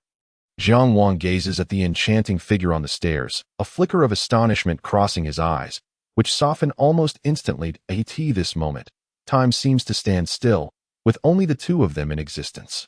and everything else around them comes to a halt. They lock eyes, and an unspoken sentiment flows between them. Wang, what brings you here? Shi Nian's voice breaks the silence as she descends the last few steps. Jiang Wang struggles to steady his racing heart, moving the computer aside and striding towards her. I was waiting for you. We have new supplies arriving today. That a glance reveals that she is barefoot, causing his brow to furrow slightly. Why aren't you wearing shoes? Shi Nian instinctively follows his gaze and, feeling a bit embarrassed, retracts her feet. Before she can respond, she suddenly experiences a sensation of weightlessness. She instinctively wraps her arms around his neck, a blush creeping up to her ears. The familiar scent of cedar emanating from him is utterly enchanting, pulling her memories back to the events at the bar not long ago. Her heart races. Wang, I can walk on my own, she murmurs softly. Jiang Wang lowers his gaze to her unadorned face, noticing her shyness, and a smile tugs at the corners of his mouth. Nian, when did we become so distant? The moment those words escape his lips, fragments of past memories flood her mind. Even during a period when she couldn't speak, she had relied on him deeply. Even more than her own brother, Shi Nian finds herself at a loss for words. Jiang Wang does not press further. Gently placing her on the sofa and ruffling her fluffy hair, he smooths down the few rebellious strands falling over her forehead and softly instructs. Stay here and wait. I'll get you some shoes. Without waiting for her response, Jiang Wang strides away. Watching his retreating figure, a faint blush creeps onto Shi Nian's cheeks. She grabs a cushion and hugs it tightly, pounding it in frustration as her heart races, as if it might leap out of her chest. Confused feelings for Jiang Wang begin to surface, and Shi Nian gradually becomes aware that something is amiss within her. Reflecting on her memories, she realizes that Jiang Wang's kindness toward her is not that of ordinary siblings. It is tinged with a different emotion. A faint understanding begins to dawn upon her. The cloudiness shrouding her heart begins to dissipate, and Shi Nian slowly comes to terms with her innermost feelings. She can't help but murmur to herself, could it be that I have truly developed feelings for Jiang Wang? Shi Nian feels her heart become even more chaotic, burying her head deep into the cushion, her hair becoming tousled. At that moment, a clear voice calls out. Nian, what's wrong? Jiang Wang's voice approaches. Filled with concern as he observes her unusual demeanor, I'm fine. Shi Nian shakes her head vigorously. Jiang Wang scans her for any signs of distress, and once he confirms she is unharmed, he lowers himself beside her, gently grasping her ankle. He lifts her foot slightly, his gaze earnest and sincere as he places her foot into a shoe. Shi Nian feels a warm sensation envelop her foot, igniting a flutter in her heart. She averts her eyes, unable to meet his gaze. Jiang Wang's movements are tender, as though he is handling a precious treasure. Once her shoes are on, he rises slowly, meeting her gaze and arranging her slightly disheveled hair. Nian, what would you like to eat later? With no housekeeper in the home, most of their meals come from either the space or takeout, or simple frozen foods they prepare themselves. His question draws Shi Nian's attention back. After thoughtful consideration, she replies, let us keep breakfast simple. How about wontons? All right, I'll prepare them right away. With that, Jiang Wang heads straight for the kitchen. Watching him busy himself, Shi Nian feels a ripple of emotion stir within her. Although Jiang Wang has his back turned, she can sense a heated gaze fixed upon him. A smile creeps onto Jiang Wang's lips.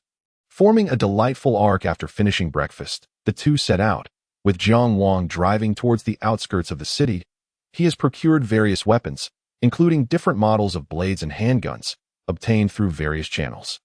After some time, they arrive at an abandoned warehouse where the supplies are to be traded. Shi Nian surveys the dilapidated surroundings and furrows her brow, uncertain. Wang, are you sure there will be weapons here? What if it's a scam? She expresses her concerns. No need to worry, Jiang Wang assures her. He had already ensured the place was safe, with no one lurking around, and the individuals he engaged are relatively trustworthy. Then that's a relief. Nian, be careful, he cautions, reaching for her soft hand. Shi Nian has grown accustomed to his habit of taking her hand, aware from her memories that they often did so before. Now, she increasingly suspects that he harbors different feelings for her, though she remains uncertain. Yet, this is not the time for such discussions. With less than half a month until the apocalypse, they must hasten their preparations for supplies and everything else. Currently, safe houses are being established in the outskirts, and it won't be long before they are completed. They plan to move into the safe house during the last week before the impending disaster. Soon, They step into the rundown warehouse, discovering dozens of large wooden crates stacked high in the center, resembling a small mountain.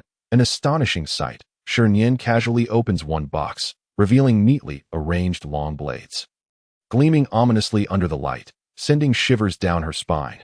These blades are already sharpened. She exclaims in shock. Such expertise is not to be underestimated, reminiscent of the handguns from before. But in that moment, Shi Nian realizes she has never truly understood him. For there exists a vast difference between his demeanor and the truth of who he is. She turns to Jiang Wang, her gaze now tinged with something different. Jiang Wang happens to glance back. Their eyes meet, and amidst the silent exchange, threads of affection begin to weave between them. Under her unwavering gaze, Jiang Wang feels a wave of unease wash over him, his heart stirring that he leans closer. Speaking deliberately, Nian Nian, don't look at me like that. I fear I might lose control in the final moments. He refrained from voicing his last words. From the depth of his gaze, Shi Nian perceived a tumultuous affection. Her heart racing uncontrollably, a wave of heat washing over her, the temperature rising swiftly, and a blush creeping onto her ears. Her thoughts were in disarray at that moment. She seemed to grasp something profound. Jiang Wang looked upon her bashful demeanor, and a smile instantly graced his eyes that he no longer pressed her. Changing the subject, he said, Nian Nian, let us tidy these things away first.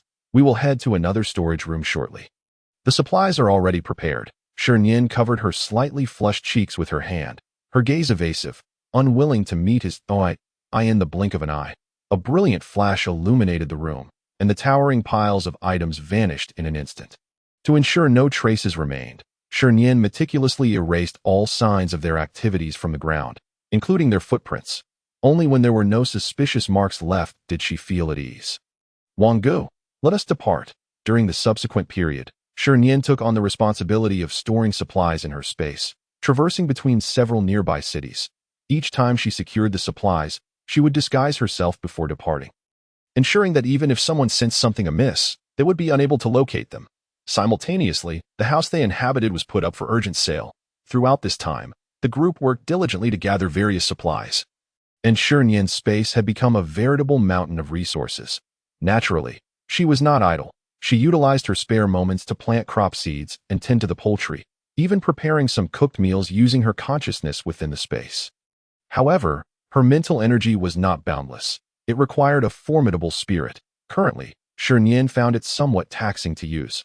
When exerting her full mental capacity, she could only maintain it for an hour if she did not pause. A splitting headache would ensue. Upon resting, her mental energy would rapidly replenish. She could engage in numerous tasks simultaneously without interference, significantly reducing time consumption. Moreover, mental energy could be trained. Time flew by, and only 7 days remained until the apocalypse.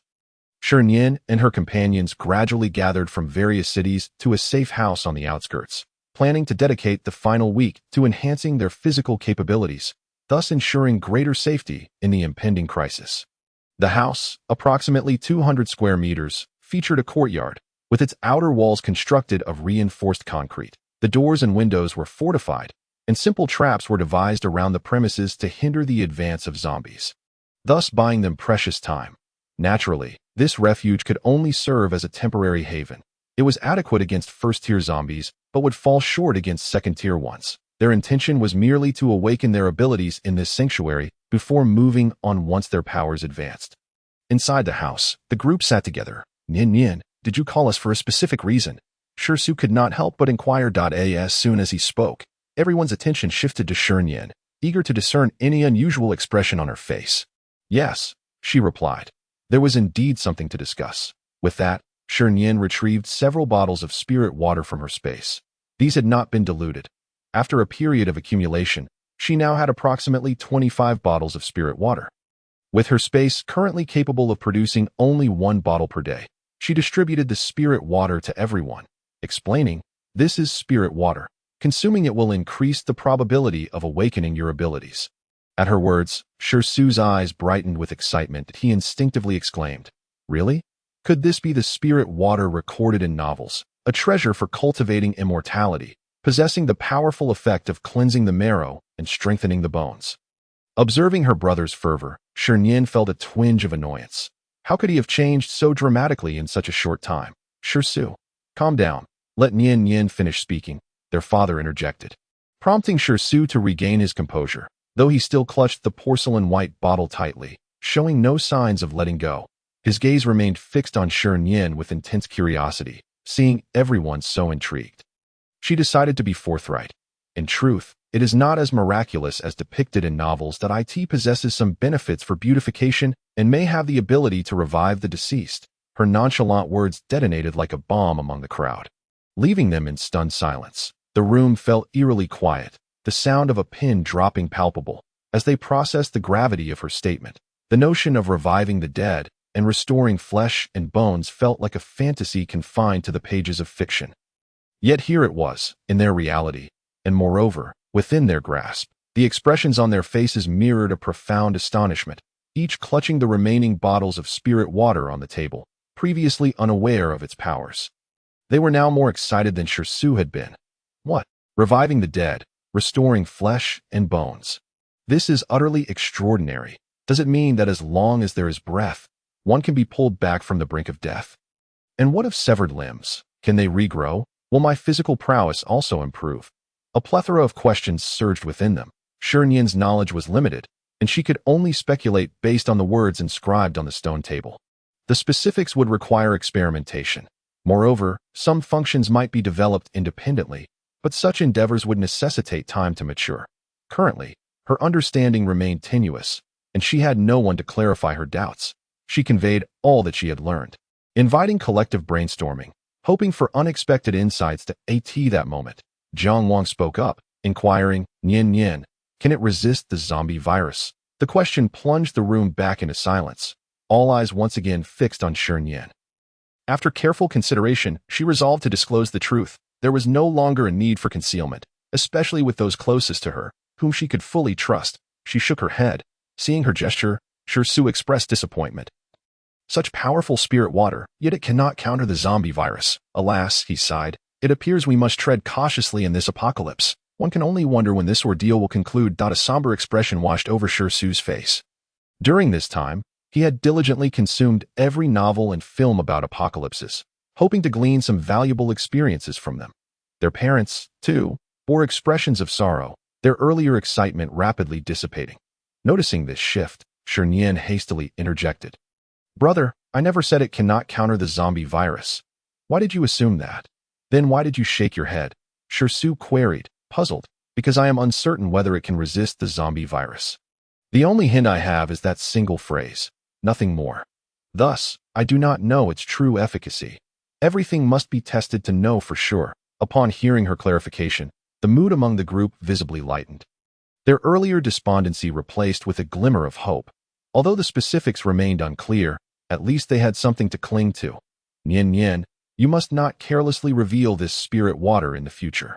We must guard it against covetous eyes. Indeed, Nian Nian, in the novels I have read, it is common for groups of people to engage in conversation for a while before dispersing to return to their respective quarters.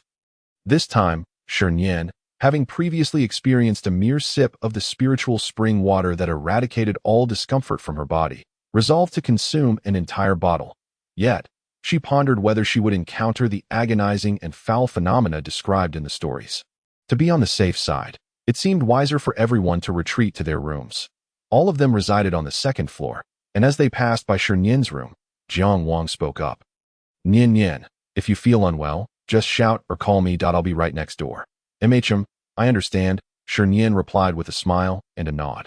Observing their closeness, Shi felt a surge of jealousy in his heart. Muttering to himself, I only stepped away for a short while, and now they are so familiar with each other. Jiang Wang must have taken advantage of my absence to grow closer to her.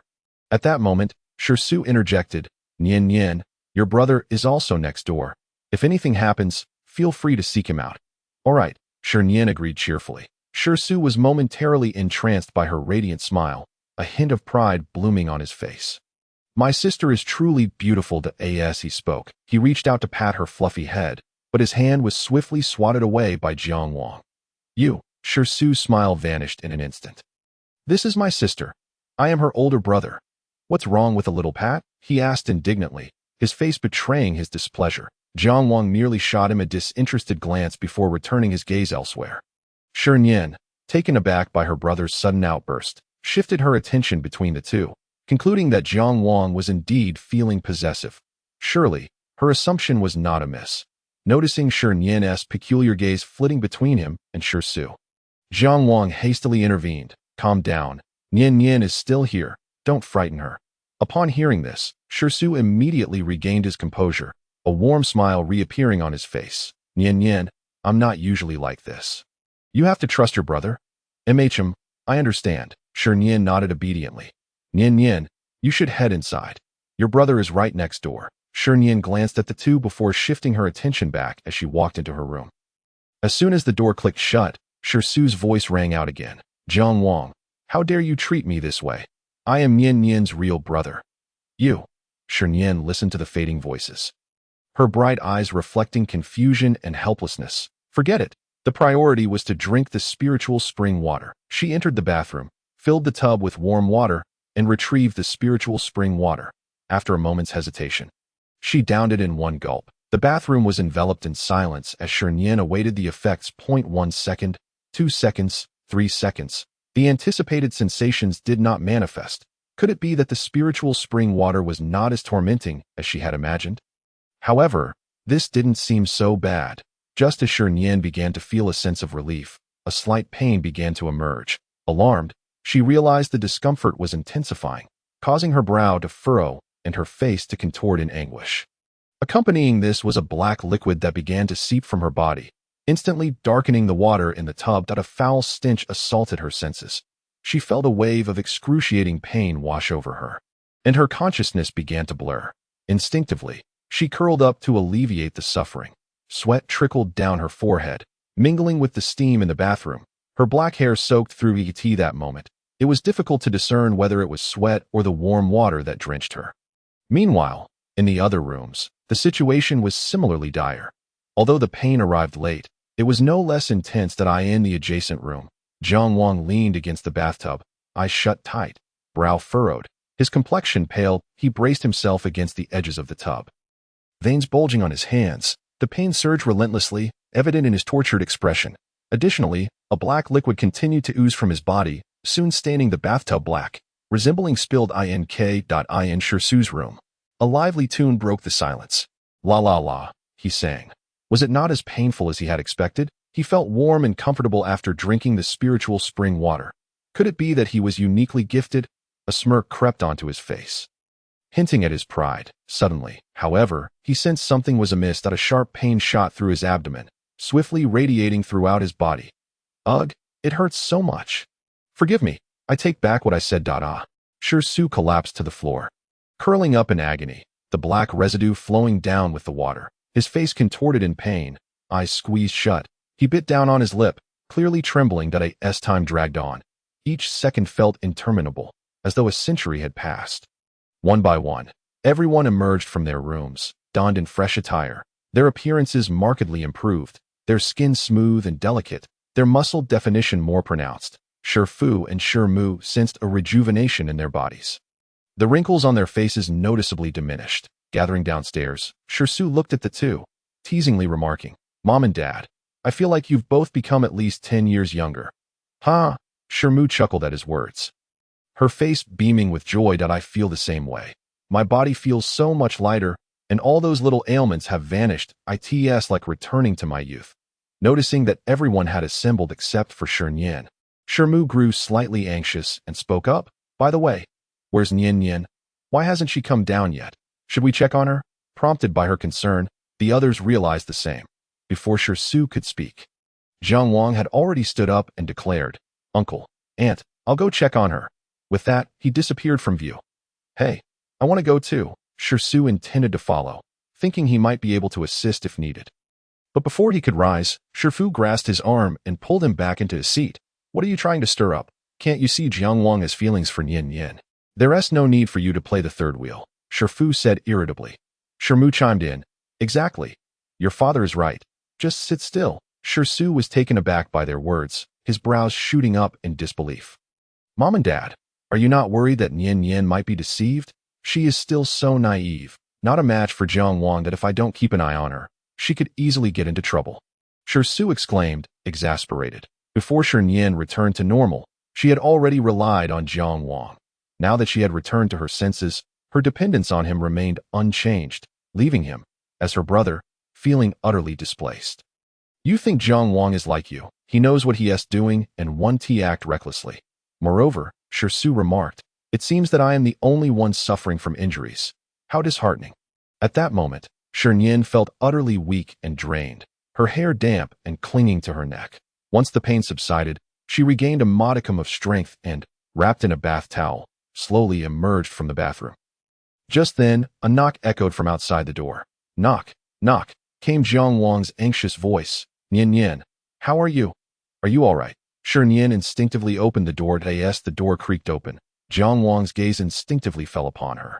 At that moment, Shi Nian was clad only in a white bath towel, which perfectly accentuated her alluring figure. Her damp strands of hair clung to her fair, slender neck, droplets of water cascading down and landing on her enticing collarbone.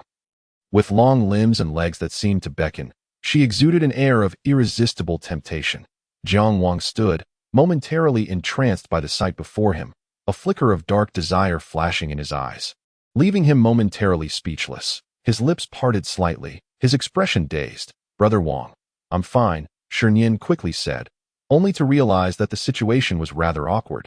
She glanced down, suddenly aware that she was wrapped solely in a bath towel, her cheeks flushing crimson.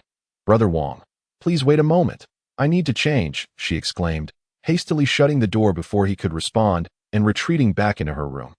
Bang! Shi Nian's heart raced, an inexplicable warmth flooding her senses.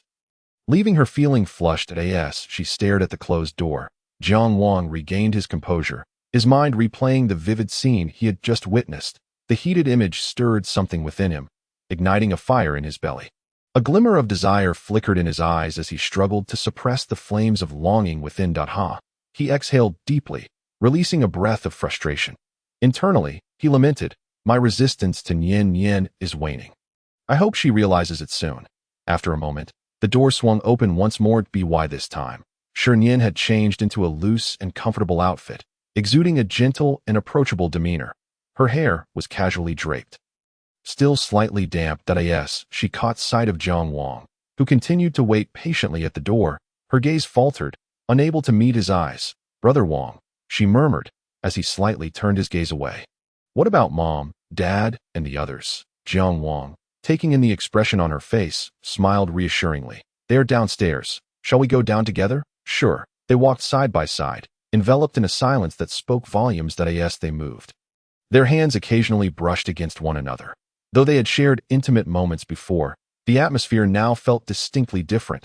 The air was thick with unspoken tension, a palpable warmth lingering between them. Shi Nian's heart raced uncontrollably as she bowed her head, her mind swirling with thoughts of the earlier encounter. The more she pondered, the more heat rose to her cheeks. As they entered the room, the group engaged in light chatter turned their attention to the pair. Shi Nian's parents exchanged knowing glances, their lips curving into subtle smiles. Shisu's brow furrowed slightly, his gaze darting between them, sensing an unusual shift in their dynamic. Nian Nian, is it Jiang Wang? He began, but was abruptly interrupted by Shi Nian's father. He rose, clapping a hand firmly on Shisu's shoulder. Weren't you just saying you were hungry? Now that everyone is here, we can eat. After all that activity, I feel utterly drained. It's getting late, he continued, pulling Shisu along with him. Dad, Nian Nian, his father covered his mouth, ushering him out of the living room toward the dining area. Shi Nian's mother, passing by, wore a gentle smile. She reached out to squeeze Shi Nian's hand and whispered, Nian Nian, your father and I support your decision. Xiao Jiang is a good boy. With him around, we feel at ease. With that, she hurried away. Shi Nian's gaze lingered on her retreating figure, slowly processing the implications of her words. Her cheeks flushed deeper, and her eyes brimmed with shyness. Jiang Wang regarded her with a soft gaze. Feeling the warmth of his intense stare, Shi Nian shyly lifted her eyes to meet his. Their gazes locked, his eyes radiating warmth, and in that moment, she felt as though she could glimpse her own reflection in his depths. Unbeknownst to her, she was becoming lost in his tenderness. Brother Wang, Shi Nian's emotions swirled within her, leaving her at a loss for words. Jiang Wang, sensing her unease, gently stroked her tousled hair, his voice soothing. Nian Nian, there's no rush. Follow your heart. I will always be here. Jiang Wang wished to avoid pressuring her, assuring her that regardless of her choices, he would remain by her side, ever protective. Shi Nian had become an indispensable part of his existence. In that moment, Shi Nian understood. Though her heart brimmed with unspoken words, an invisible force tightened around her throat, rendering her voiceless. Let us go. Time to eat, Jiang Wang declared, taking her hand and leading her toward the dining area. Shi Nian felt a warm sensation radiating from their entwined hands, enveloping her in comfort. The restlessness within her began to dissipate. Stealing a glance at him, she quickly averted her gaze, lowering her head as her heart raced. Slowly, she extended her hand to clasp his in return. Jiang Wang, sensing her response, smiled broadly, his joy evident. His heart quickened as he recognized that in this moment, Shi Nian had reciprocated. Though unspoken, they both comprehended each other's feelings. And Jiang Wang sensed that she had summoned the courage to take a significant step forward. He was not in a hurry. He had all the time in the world to wait. An air of contentment surrounded him as he tightened his grip on Shi Nian's hand, as if to incorporate her into his very being. A subtle transformation quietly unfolded between them. Upon reaching the entrance to the dining room, Shi Nian abruptly withdrew her hand and dashed away. Mom, let me help you. Jiang Wang watched her retreating figure with a blend of affection and warmth. The lingering softness of her touch remained, and he found himself unable to resist tracing his fingertips, savoring the sensation. A tinge of regret washed over him. He wished the moment could last a little longer. Just then, Shi Su sidled up to Jiang Wang, playfully patting his shoulder. Hey, Jiang Wang, snap out of it. With such a short distance, it's not like you couldn't see her. Why make it feel like a tragic farewell? Shi Su couldn't help but comment. I'll tell you this, Nian Nian hasn't agreed to anything yet, so don't get ahead of yourself. Besides, if you want to be with Nian Nian, you'll have to get past me first. Jiang Wang's gaze returned to Shi Su, observing the prideful glint in his eyes, and he couldn't help but sigh internally, realizing he needed to keep Nian Nian away from him to prevent any negative influence. Before Jiang Wang could respond, Shi Nian's father spoke with a deep tone. I approve of Xiao Jiang and Nian Nian's relationship. Just don't bully him, all right? A smile crept onto Jiang Wang's face as he cast a teasing glance at Shi Su. Thank you for your support, uncle. Shi Su, witnessing Jiang Wang's beaming expression, felt a surge of irritation. Dad, I'm just looking out for Nian Nian. His words were met with immediate rebuttal from Shi Nian's father. I've watched Xiao Jiang grow up. I know what kind of person he is. Besides, Nian Nian likes Xiao Jiang. As a father, Shi Fu could still perceive the changes occurring within his daughter and sensed her burgeoning affection for Jiang Wang upon her return to normalcy. Simultaneously, he harbored a profound fondness for Jiang Wang himself. Over the years, he had only had Nian Nian by his side, an individual of remarkable abilities, who maintained her integrity. Being with Nian Nian brought him genuine joy. As a father, his sole wish was for his daughter to be with someone she cherished. Upon hearing Shi Fu's words, Jiang Wang's heart swelled with elation. Just then, amidst their casual conversation, Shi Mu's voice resonated. What are you all standing around for? Dinner is ready. Come quickly. Shi Fu was the first to respond. Coming. Before long, a sumptuous spread adorned the table, and, after the cleansing of the spiritual spring water, everyone was already famished. The dining table fell into a serene silence, as everyone tacitly refrained from conversation, indulging heartily in their meal. Jiang Wang sat beside Shi Nian, occasionally serving her food, attentively caring for her needs. Although Shi Nian did not speak, she offered him a radiant smile, and within their exchanged glances, answers were unmistakably clear. The others at the table could not help but steal glances at the pair, their eyes brimming with mirth. Only Shi Su regarded Jiang Wang with a gaze imbued with deeper meaning. Witnessing this scene, he felt a sudden disinterest in the food before him. After a considerable time, those who had finished eating returned to their rooms. Embarking on the study of survival techniques in the impending apocalypse, coupled with rigorous training, each individual wielded a sturdy blade, practicing fundamental chopping motions, all to prepare for the challenges that awaited in the dystopian world. Moreover, the water they consumed had been diluted with spiritual spring water, which not only facilitated rapid recovery of energy, but also enhanced physical conditioning. The effects of the spiritual spring water were most pronounced upon first consumption. Subsequent uses yielded only marginal benefits. Nevertheless, it served as an excellent energy restorative, devoid of any adverse effects, swiftly returning one's stamina to normal levels. a veritable lifeline in the apocalyptic landscape that at present, Shi Nian's space could only produce one vial of this precious water daily, necessitating judicious usage. With only 5 days remaining until the apocalypse, Shi Nian and her companions adhered to a regimen of early rising and retiring, dedicating the majority of their daylight hours to physical exercise and various training activities. They would consume the spiritual spring water only after exhausting their physical limits, thereby maximizing its efficacy and accelerating their bodily potential. Concurrently, Shi Nian had enlisted Jiang Wang to disseminate information regarding the impending apocalypse across numerous websites and to the inboxes of various leaders. Prior to this, an anonymous tip had been sent, which had gone largely unnoticed, and related posts had been suppressed. This time, although not concealed, many citizens had seen the posts, yet they had not sparked significant concern. Gradually, the information regarding the posts began to vanish, and actions were already being taken. Fortunately, Jiang Wang had skillfully masked their tracks, rendering them nearly impossible to trace. Even if an investigation were to commence, it would require time they might not have. Regardless, Shi Nian had done all that she could. The remainder rested in their own hands. She had never considered herself a savior, grateful to have returned to her body. And back to a month prior to the apocalypse, Shi Nian only desired for her family to live safely through the turmoil. She understood the concept of bearing the burden of possessing precious things. And with only one space and limited spiritual spring water, she recognized that, despite their wonders, they could not wholly guarantee her family's safety. Thus, Shi Nian sought to avoid risks, yearning for a steady existence. If one does not offend me, I shall not offend them. If one offends me, I shall not hesitate to retaliate. Meanwhile, in a secluded area on the outskirts, concealed beneath unremarkable wasteland, lay a secret research facility. The entrance was nestled in the ground, surrounded by an array of weeds and stones, rendering it indistinguishable from its surroundings.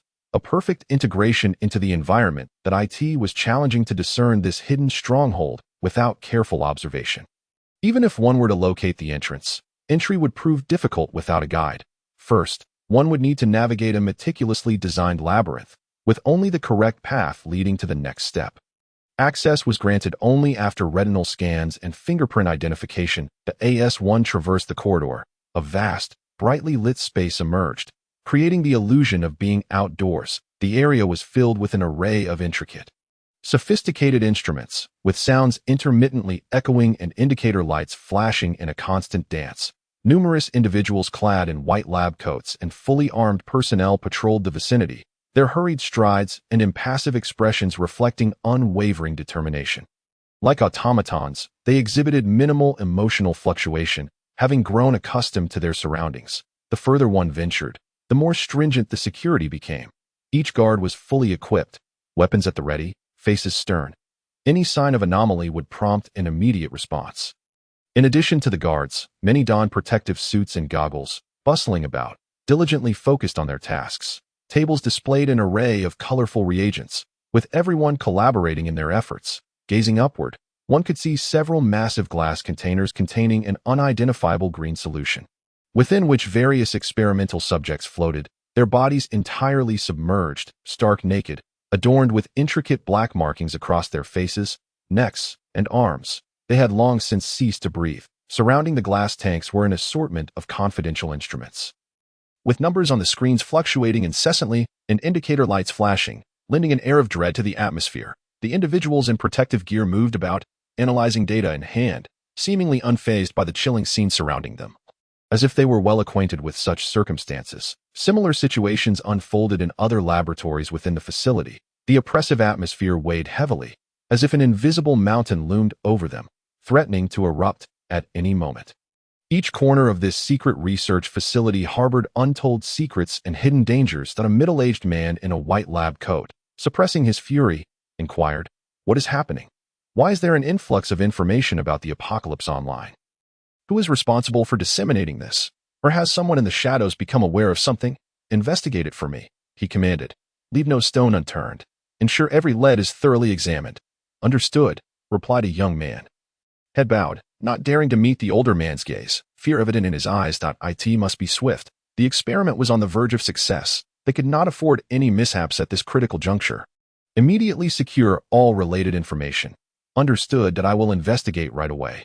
Once all within the room had departed, the middle-aged man appeared to have an epiphany, his lips curling into a smirk, determination gleaming in his eyes. After years of research, failure was not an option. Success was imperative. Immortality, he cackled, his laughter echoing ominously within the confines of the room, giving rise to a chilling sensation. In a sealed research chamber, one of the experimental subjects submerged in a glass tank suddenly opened its eyes.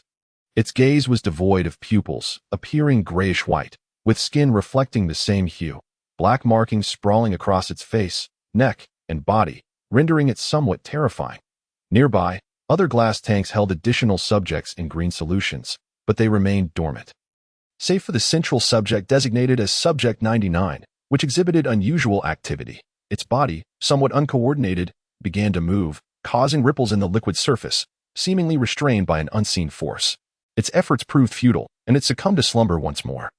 Devoid of any reaction, just as the experimental subject settled back into stillness, voices from the guards outside echoed. "What is happening?" "Did you hear the mechanical alarm sounding from within?" The sound of glass shattering echoed through the air, prompting one individual to speak up an inquiry. No sooner had his words escaped his lips than a companion immediately countered. "No, that can't be. You must have misheard. This place is filled with all sorts of instruments. It's not surprising to hear alarms. Besides, isn't this laboratory already abandoned? How could there still be any noise?" Despite this, the speaker retained a sense of unease and suggested, "Is that so? Should we venture inside for a closer look?" Upon uttering this, the group fell into a profound silence. "Perhaps it's better not to go in. This is rather unsettling." They decided to remain at the entrance, for should any unusual circumstances arise, they would be able to flee at a moment's notice. One person stepped forward, peering through the window, scanning the interior. Inside the laboratory, darkness enveloped the space, with only a few dim lights flickering and the instruments emitting an eerie white glow, casting reflections of green upon the glass jars. Within those jars, several experimental subjects lay quietly submerged. The instruments within the room sporadically emitted alarm sounds, creating an atmosphere that was inexplicably terrifying. A chill crept up from his feet, amplifying the fear within his heart that he felt as though the subjects in the glass jars were awakening, locking eyes with him, and he was startled by his own thoughts. When he rubbed his eyes and looked again, nothing seemed amiss. The previous events felt like mere figments of his imagination. The dim lighting in the room rendered everything less than clear. Just as he contemplated looking further, a large hand suddenly clasped his shoulder, sending him tumbling backward in fright, his eyes wide with terror. Leanne's startled cry startled the others present, causing them to instinctively retreat a step, their faces stricken with fear as they gazed at him. Hands tightening around their steel guns, should anything happen, they would not hesitate to fire, their eyes darting towards the firmly shut door before them. Lin. "Why are you shouting? You didn't respond when I called you earlier. Is there something unusual inside?" "Yes. Hurry up and tell us what is going on. I have a feeling this place is ominous. If there is nothing wrong, let us leave quickly." The reminder snapped Lin back to reality, and he gradually regained his composure. "No, there is nothing happening inside. The experimental subjects are all fine. No movement. Let us go." Another quickly chimed in. "We should leave now. It's almost time for the shift change." Before departing, Lin cast one last glance at the closed laboratory door before they left.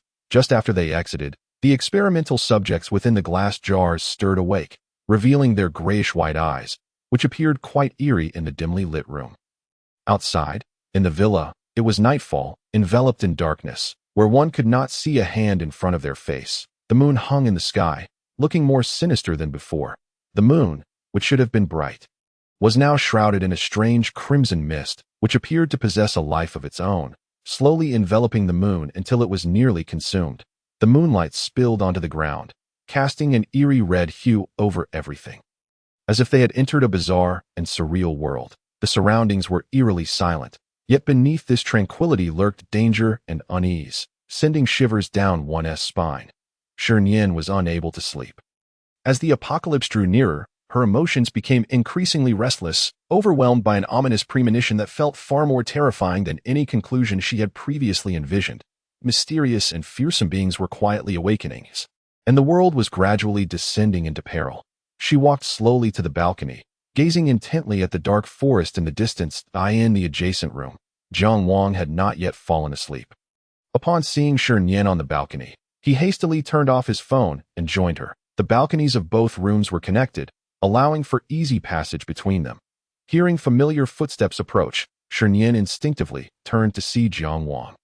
Clad in a short black pajama set, appear before her. At that moment, Shi Nian was dressed in a cartoon nightgown, quietly seated on a chair. Wang Ge, you're still awake. Did I wake you up? Shi Nian whispered. Jiang Wang smiled gently, explaining, no, I wasn't asleep. I heard some noise from the balcony, so I came to see. What's the matter? Are you troubled? As he spoke, he sat beside her, watching her intently. Nothing, just thinking about the apocalypse. Shi Nian had never personally experienced the apocalypse and could not ascertain if it would unfold as terrifyingly as depicted in films and dramas, filled with flesh-eating zombies and treacherous humans. She was uncertain whether the scenarios described in books would play out in reality, or if the apocalypse would arrive sooner than expected. All of it remained a mystery. The thought of the apocalypse filled her with dread. Don't be afraid. I'll always be here. You're amazing. Nian Nian. You'll be just fine, Jiang Wang said, reaching out to ruffle her hair, offering comfort. Under his soothing presence, Shi Nian felt her anxiety dissipate. As if everything would be all right with him by her side, enveloped in a sense of safety. Shi Nian smiled brightly at him. Gradually, fatigue overcame her, and she leaned against his shoulder, drifting into a deep slumber. The scent of her fragrance wafted up to Jiang Wang, captivating him. The two sat quietly together, savoring the tranquility of the moment. Feeling her steady breaths, Jiang Wang felt an overwhelming sense of reassurance. In this moment, he held his entire world. His gaze lingered on her, and after an indeterminate time, he finally withdrew his eyes. Gently, he lifted her and laid her softly on the bed, gazing at her serene face. A gentle smile spreading across his own. He leaned down to place a tender kiss on her smooth forehead before quietly departing. Unbeknownst to her, Shi Nian had already slipped into the realm of dreams. With only 3 days remaining until the apocalypse, the weather shifted dramatically from bright sunshine to ominous clouds, accompanied by thunder that reverberated through the skies, exuding an overwhelming pressure. A deafening clap of thunder echoed, illuminating everything in an instant. This spectacle drew everyone's attention, their eyes fixated on the extraordinary phenomenon. Soon after, heavy raindrops, propelled by fierce winds, fell like arrows, splashing everywhere. Those unprepared for the downpour were drenched within moments. Their clothes soaked through. The streets became congested. Shi Nian observed the rain arriving unexpectedly, 2 days earlier than anticipated. It was initially expected to commence on the day before the apocalypse. However, now it had arrived 2 days ahead of time. A development that felt both surprising and yet somehow anticipated. Nian Nian, doesn't this rain seem a bit odd? Jiang Wang remarked, his brow furrowed. I sharply focused on the torrential downpour. At that moment, Shi Su approached, his face betraying a mix of tension and excitement, with a glimmer of anticipation for the apocalypse evident in his eyes. Right? Nian Nian exclaimed. I read in a novel that getting caught in the rain greatly increases the chance of turning into a zombie. Is that true? Only a few people awaken special abilities. Shi Su was quite enthusiastic about the prospect of special powers, akin to those depicted in movies, believing that possessing them would enhance survival odds in the apocalypse. Without such abilities, one would merely be an ordinary person, facing not only the threat of zombies, but also the constant risk of betrayal from fellow humans. A tormenting predicament. Yes, it's true, even without getting rained on. There is still a chance of turning into a zombie or awakening special powers. Perhaps the virus is already present in the air, making it impossible to guard against. Regardless, the impending apocalypse is inescapable. Shi Nian conveyed all that she knew. Moreover, the torrential rain, by all accounts, was not expected to arrive until 2 days hence, yet it had come early. Perhaps the end of the world would also arrive ahead of schedule. And the zombies would emerge sooner than anticipated. Upon hearing this, several individuals displayed complex expressions. Although they had mentally prepared themselves, the actual onset of the apocalypse still stirred feelings of anxiety and panic. After all, they were merely ordinary people who had never experienced such a cataclysm and were entirely unaware of the unpredictable variables it might entail. Everything lay shrouded in uncertainty, and facing the unknown invariably breeds fear. Just as the atmosphere grew heavy with tension, Shi Su's voice broke through once more. Nian Nian, does the early arrival of the apocalypse not also signify that those with abilities may awaken sooner? It is quite possible that powers could manifest within the next 2 days. Shi Nian glanced at him, observing no trace of fear or trepidation on his face, only a glimmer of excitement. Indeed, she nodded. While she was uncertain of the exact timing of her awakening, an earlier emergence would enable her to prepare more thoroughly. After a moment's contemplation, she securely closed the door. The power had long since gone out due to the storm's influence. Suddenly, Shi Nian spoke up. "Oh, we should check to ensure that all the doors and windows are tightly shut, right? We ought not to venture outside for the next couple of days. And remember to keep your weapons close at hand. Never let them out of reach." Shifu nodded in agreement. "You are absolutely right, Nian. Everyone, let us split up to check." With that, Shifu and Shimu made their way downstairs, while Shi Nian and the two others ascended to the second and third floors. To facilitate mutual support, they all resided on the second floor, as the third floor remained unoccupied. Upon reaching the second floor, Shisu spoke. "Nian, you and Zhang Wang should check the third floor together while I inspect the second." Before either could respond, Shisu swiftly departed, gripping a long knife and donning a headlamp as he ventured inside. Just before leaving, he cast a glance back at the two, his expression revealing something intriguing.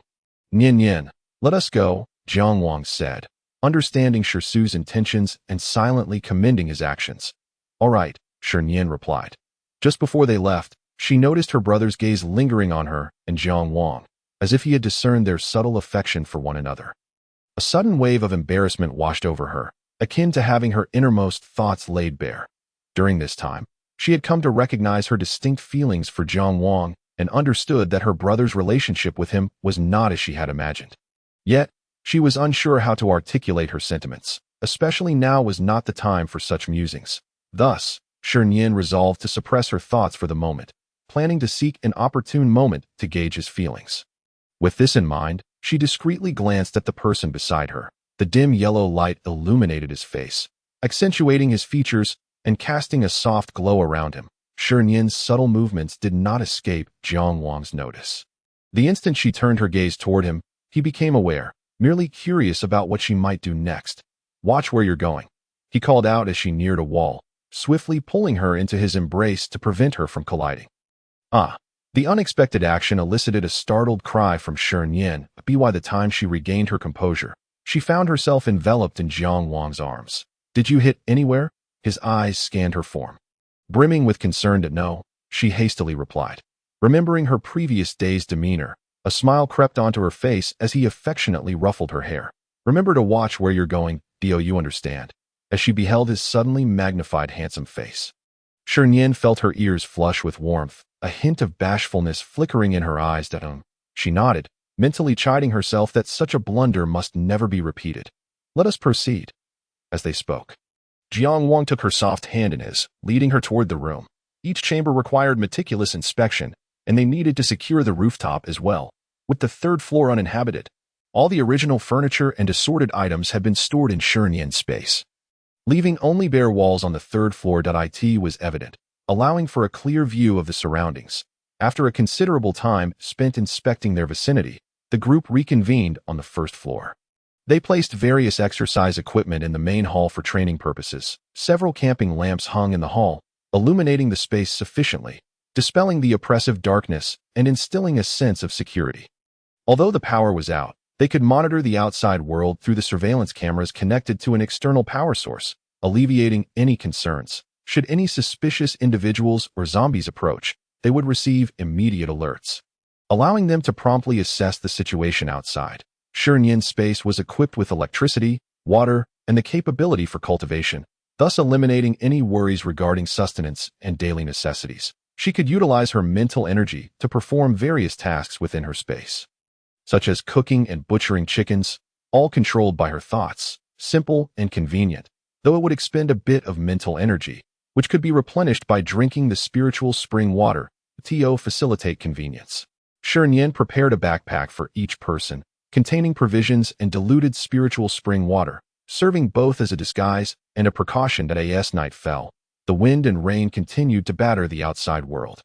Having paused momentarily but soon to resume, occasional flashes of lightning and rumblings of thunder sent chills down their spines. The power and internet had yet to be restored. After a simple dinner, the group washed up and prepared to retire for the night. To ensure mutual oversight in case of emergencies, they chose to remain on the first floor rather than return upstairs, where no one could predict the terrifying events that might unfold. Although their current location was relatively isolated and uninhabited, there was no guarantee against the emergence of mutated creatures or other unknown entities. Caution was paramount. They would not remain here indefinitely. Rather, they would only stay for a brief period before venturing out to eliminate zombies and gain survival experience. Mom and Dad, it's getting late. You should hurry and rest. If anything happens, we will call for you, Shi reminded them. Tonight, Jiang Wang and I will take turns keeping watch. Nian Nian, you should also head to bed early. Just shout if anything comes up. Thank you, brother, and you too, Jiang Wang, Shi Nian replied with a smile, acknowledging the two before returning to her room on the first floor. Meanwhile, Jiang Wang and Shi remained in the living room to keep watch. On the table lay a computer displaying the surveillance feed, providing a clear view of the surroundings. Snacks, fruits, and electronic devices were also scattered across the surface, including single-player games for entertainment, with only the two of them in the living room. A profound silence enveloped the space, interrupted only by the occasional sound of thunder and rain outside. The dimly lit room heightened their sense of fear, and a chill swept through, enveloping them in an eerie atmosphere. Jiang Wang, do you want to take the first half of the night or the second? Shi inquired. Jiang Wang merely cast a nonchalant glance at him before replying, You choose first. I'm fine with either. Upon hearing this, Shi suddenly grinned, leaning closer with a playful demeanor. In that case, I won't hold back. I'll sleep first and take the night watch later. Sound good? He felt a wave of drowsiness wash over him. Jiang Wang nodded, subsequently lapsing into silence. Then I'm off to sleep. If anything happens, just call me. I am a light sleeper. As the conversation came to an end, Shi reclined on the sofa, cocooned in a blanket, swiftly drifting into the realm of dreams. Jiang Wang's gaze remained fixed on the computer screen, meticulously observing to ensure that no unknown entities appeared in the vicinity. The night passed without incident. No unforeseen circumstances arose as anticipated. With only 2 days remaining until the apocalypse, the tension among the group intensified. Communication had been entirely severed, leaving them unaware of the external situation, regardless of the circumstances. They resolved to remain indoors until stability returned. Shi Nian stepped outside and immediately spotted her older brother, who was catching up on sleep. She slowed her pace, moving with gentle grace, and settled beside Jiang Wang. Speaking softly, Wang Ge, did anything happen last night? No, everything was as usual. There's no need to worry. He reassured her. Are you hungry? What would you like to eat? I can prepare something for you, Jiang Wang inquired with concern. I'm not hungry, Shi Nian replied, shaking her head. Observing his vibrant demeanor, she felt a twinge of confusion. Wang Ge, you didn't rest well yesterday, did you? Perhaps you should take a break now. It's daytime, which is much safer. Hearing her concern warmed Jiang Wang's heart, and he smiled. It's fine that I drank the spiritual spring water, so I'm not at all tired. Before they could converse further, Shi Nian's parents emerged from their room. Upon seeing Shi soundly asleep, they instinctively slowed their steps and approached the two. Nian Nian, would you like breakfast now? Mom and Dad, what do you want to eat? There are ready-made options in the space. We can just take them out, Shi Nian whispered. After a moment of contemplation, Shi mother replied, Let's have some soup dumplings, a few bowls of porridge, and some fried dough sticks. The family gathered around the dining table, and with a mere thought, an array of sumptuous breakfast foods appeared before them, catering to everyone's tastes. The aroma of the food intensified their hunger, and they fell into a comfortable silence, savoring the feast. At that moment, Shi gradually awoke from his slumber, the enticing scent of food rousing him. His senses sharpened, and he instinctively sniffed the air before quickly rising to locate the source of the delectable aroma. Upon noticing him awake, Shi Nian called out, Ge, you're awake. Come over and have breakfast. What do you want to eat? I'll get it for you. Shi strode over eagerly. How fortunate to have a sister who cares for her brother. He thought, having a sister makes a brother truly blessed. I'll start with beef noodles. The atmosphere remained light and pleasant, yet unbeknownst to them, danger was stealthily approaching. In the afternoon, Shi Nian observed her parents' unusual expressions, prompting her to ask, Mom, Dad, what's wrong? We both feel feverish and disoriented. Our bodies are heating up. Shi father responded, panting slightly. Shi Nian's expression grew serious. It's likely the awakening of their abilities. Ge, please help Mom and Dad back to their room to rest. Understood. This aligned with the symptoms described in novels, leaving Shi somewhat expectant about what abilities might awaken. Shortly thereafter, he assisted his parents into separate rooms, aware that such signs could indicate not only the awakening of powers, but also the potential emergence of zombies. Despite having consumed spiritual spring water, caution was still necessary. Before their consciousness faded, she ensured they drank the spring water, and their conditions noticeably improved, their temperatures cooling. All that remained was to wait for them to awaken. As they exited the room, Shi suddenly staggered, nearly toppling over. "I can't hold on."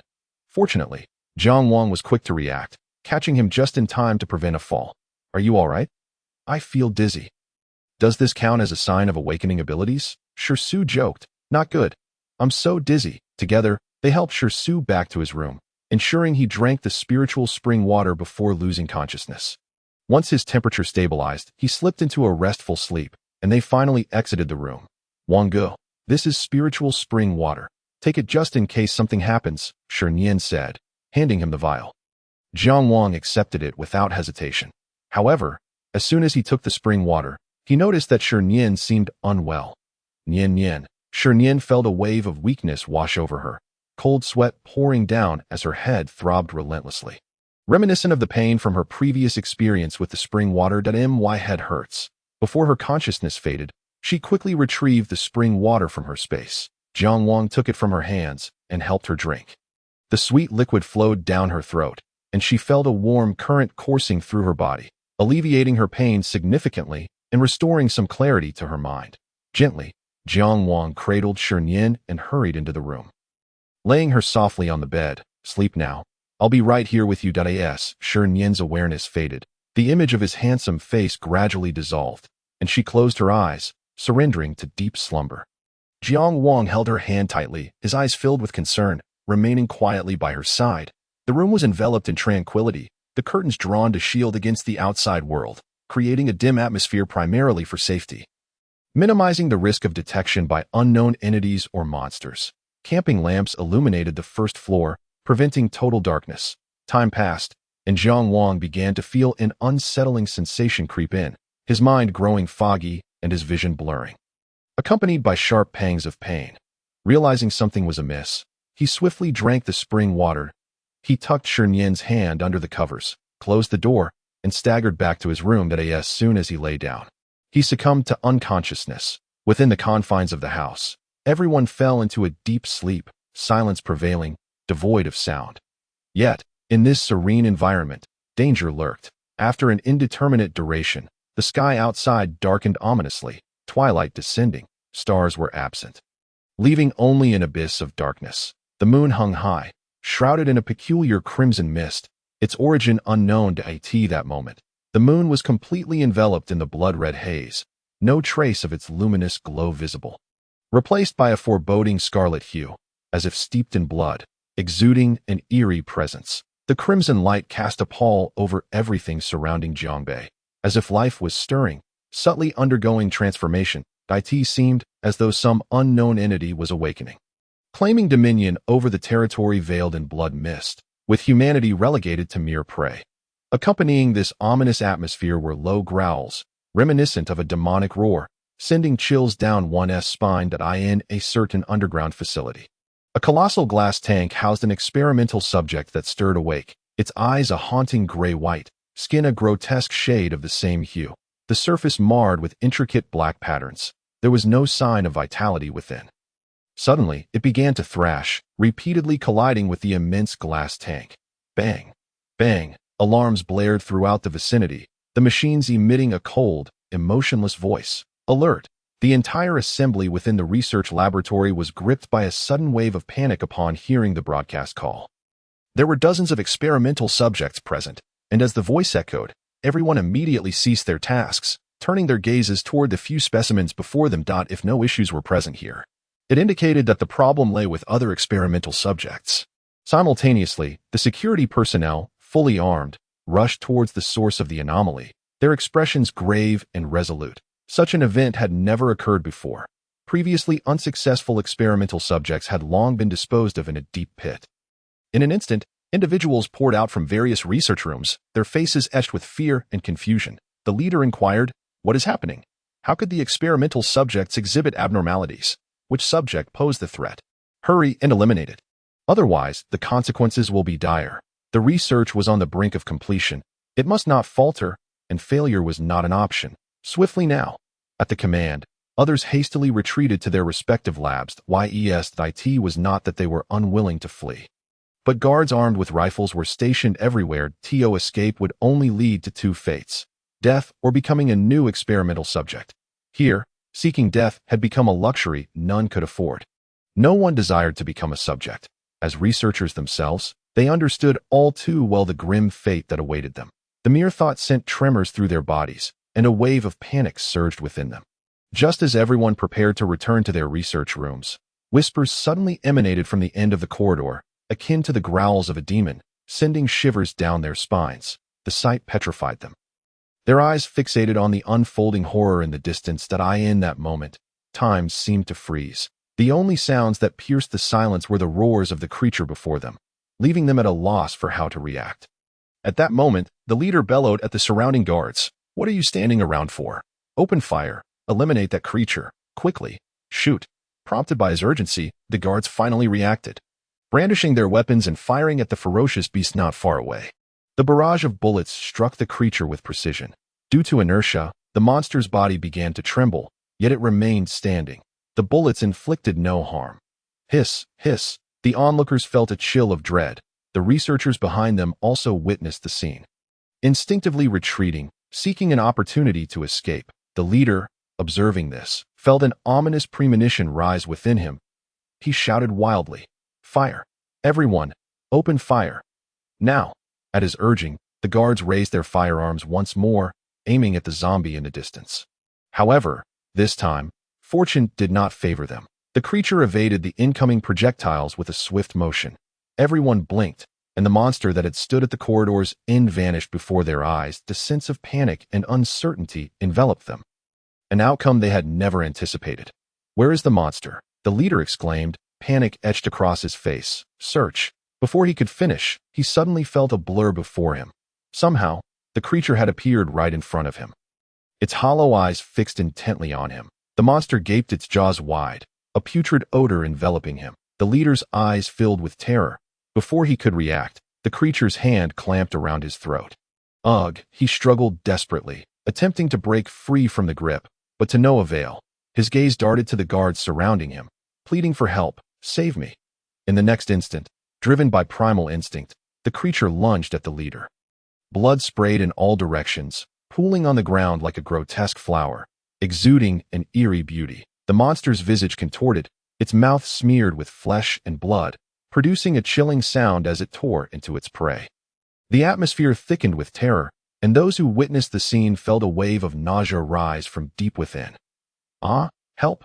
Monster!" The cries for help and horrified exclamations echoed throughout the space. Instinctively, everyone sought to flee, rushing toward the exit. Yet the creature would not relent. Those escaping soon found the number of monsters had multiplied, from a single beast to dozens, all former subjects of their research. Many perished at the hands of the monsters. The air grew thick with the pungent scent of blood, inducing nausea and an urgent desire to escape. Numerous creatures, guided by instinct, began to feast upon the corpses strewn across the floor, with blood staining the ground and walls, leaving behind scattered remnants of flesh. The scene was utterly horrifying. "Close the door, quickly." Some managed to escape the clutches of the monsters and reached outside the research room. "Help us." Together, they strained to close the heavy door as the pursuing monsters pounded relentlessly against it. Bang, bang, bang. The dull thuds resonated ominously, sending shivers down everyone's spines. Though they managed to seal off the monsters, the atmosphere remained thick with fear, their faces pale with dread. Huff, huff, before they could catch their breath. Danger struck anew. A low growl emanated from the crowd, particularly alarming. "Ah!" A terrified voice cried out, "Help me! Save me!" The sounds of flesh being torn apart filled the air. Run. Being bitten would mean becoming a monster. The scene descended into chaos. Numerous individuals were scratched and bitten by the beasts, gradually transforming into one of them. As time passed, more and more succumbed to the monsters. Even those who escaped found themselves trapped. This secret laboratory, constructed by the leader, required his iris recognition for exit. Without it, escape was impossible. In the silent corridor, several monsters roamed, moving slowly and awkwardly, some with missing limbs, their lab coats tattered and stained with blood. Unmistakably, their eyes and skin bore a sickly pallor, and their necks and faces were marred with dense black veins, presenting an utterly terrifying sight. They acted purely on instinct, feeding on flesh, their murmurs akin to harbingers of doom. In a short span, this research facility transformed into a veritable hell under the onslaught of the monsters. Outside, in a villa, Shi's father and mother, along with others, gradually awakened from their slumber, acutely aware of an unusual energy coursing through their bodies. A mysterious force that invigorated them. They could distinctly sense that their physical capabilities had significantly enhanced. One by one, they emerged from their rooms. Just then, Jiang Wang and Shi Nian stepped out simultaneously, exchanging knowing smiles as they recognized the answer in each other's eyes. Wang Ji, have you awakened your powers as well? Shi Nian was the first to speak. Yes, before Shi Nian could pose another question. Shi Su's voice approached from afar. Nian Nian, Jiang Wang, I have awakened my powers too. That's wonderful. Look. As he spoke, he began to mobilize the energy within him, gathering it together. Soon, a small flame appeared in the palm of his hand, dancing as if it were a living creature. Nian Nian, this must be the fire-type ability you mentioned. Huh? How about that? Isn't it impressive? Nian Nian, what ability have you awakened? At this moment, Shi Su's face was radiant with excitement. I have awakened an ice-type ability, Shi Nian replied candidly, smiling. No sooner had the words left her lips than a small ice spear manifested in her palm, emanating a chilling glow. Both could distinctly feel a wave of frigid air washing over them. Wow! Nian Nian, you're truly amazing, Shi Su exclaimed, unable to contain his admiration. As expected of you. Nian Nian, Shi Nian couldn't help but roll her eyes at her brother's exaggerated reaction, a vein throbbing on her forehead. Brother, that's enough, she said, a hint of embarrassment evident as she tugged at Shi Su's sleeve. Haha. All right. I'll listen to Nian Nian. The two looked at Shi Nian, their eyes filled with fondness. By the way, Jiang Wang, what ability have you awakened? Shi Su inquired, shifting his gaze to Jiang Wang, curiosity sparkling in his eyes. Shi Nian also turned her attention to Jiang Wang, her eyes tinged with intrigue. In her view, Jiang Wang, being the male protagonist of this world, couldn't possibly possess an inferior ability. Jiang Wang glanced at Shi Nian before returning his gaze. I seem to have awakened two abilities, lightning and mental manipulation. At this revelation, both were taken aback. What? You've awakened two abilities. Is there no justice in the world? Why? I wish I could have two abilities too. Shi Su instantaneously felt his own ability pale in comparison. Shi Nian was surprised for just a moment before quickly regaining her composure. She wasn't overly astonished. After all, the male protagonist's abilities were never going to be mediocre. However, she hadn't anticipated the awakening of two abilities, which was quite rare. Shi Nian recalled the plot described in the novels. After the apocalypse struck, the male protagonist, Jiang Wang, had only awakened the lightning ability without the enhancement of mental manipulation. Meanwhile, her brother Shi Su was just as depicted in the book, having the fire ability. While their parents were ordinary people who had not awakened any powers in the novel, Shi Nian tragically succumbed to a virus shortly after the apocalypse began, meeting an untimely end. The original female protagonist, Lu Yanran, awakened a water-type ability and possessed the extraordinary ability of spatial manipulation. This was the narrative recorded in the book. However, Shi Nian's presence altered everything. She did not perish and instead gained an ability. Ironically, the original female protagonist exited the story early. This was enough to demonstrate that the plot of the novel was merely fiction, and everything could change. The trajectory of events no longer aligned with the original narrative. Yet, this also meant that new variables would emerge in the apocalypse, which remained unknown to them. Nonetheless, the key plot points described in the book could still serve as a reference for precautionary measures. Brother, shall we head down to check on Mom and Dad? Shi Nian suggested. Upon this reminder, Shi Su finally recalled in his excitement. He had forgotten about their parents' situation. If all went well, they should have awakened their own abilities as well. Before their abilities awakened, they had all consumed spiritual spring water, and with the water they had been drinking these past few days being spiritual spring water, the likelihood of awakening powers was significantly higher than that of ordinary people. Even if they hadn't awakened, they would not turn into zombies, Shi Nian thought to herself. Before long, the group descended the stairs together. In the living room, Shi father and Shi mother were engaged in conversation, and from their expressions, It was evident that both were exceptionally excited. Dad, Mom, Shi Su was the first to inquire. How are things? Shi father remained silent, instead demonstrating his ability. He concentrated the energy within him. And soon a brown light orb appeared in his hand. The shape of the orb then shifted, detaching from his hand and moving towards the ground not far away. Instantly, a half-meter tall, 1-meter wide earthen wall emerged from the ground. Witnessing this scene, the group was taken aback. Earth-type ability. Dad, you've awakened an Earth-type ability, Shi Nian exclaimed. Yes, this ability is quite impressive, offering both offense and defense, Shi father remarked, clearly pleased. After all, having an ability was better than having none.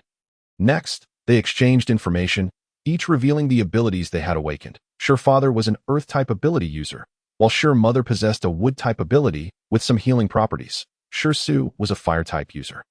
Shi Nian an Ice-type user, and Jiang Wang, a dual-type user of lightning and mental manipulation. With the awakening of their abilities, they also gained knowledge related to their respective powers, allowing them to understand them better.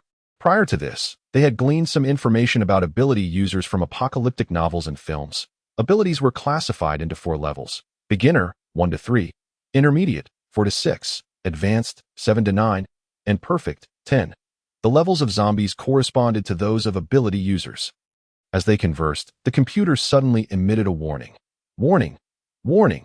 The abrupt sound drew their attention, and they turned to the screen, where several figures appeared, accompanied by low growls. They moved slowly, their limbs uncoordinated, walking in a grotesque manner. The screen revealed zombies with grayish skin, covered in gaping wounds, their clothing drenched in dried, dark blood. Their faces and bodies were marred with blackened veins, presenting a horrifying sight. This what zombies look like. Shi Su frowned at the sight on the screen, as if he could sense the nauseating odor they emitted even through the screen. That seems to be the case, Shi Nian replied, her brow furrowed as she spoke softly. There were 5 zombies in total. They appeared to be a family. Wasn't this area on the outskirts of the city? How could they still be here? Shi Nian's expression turned perplexed, but this wasn't the time to dwell on it.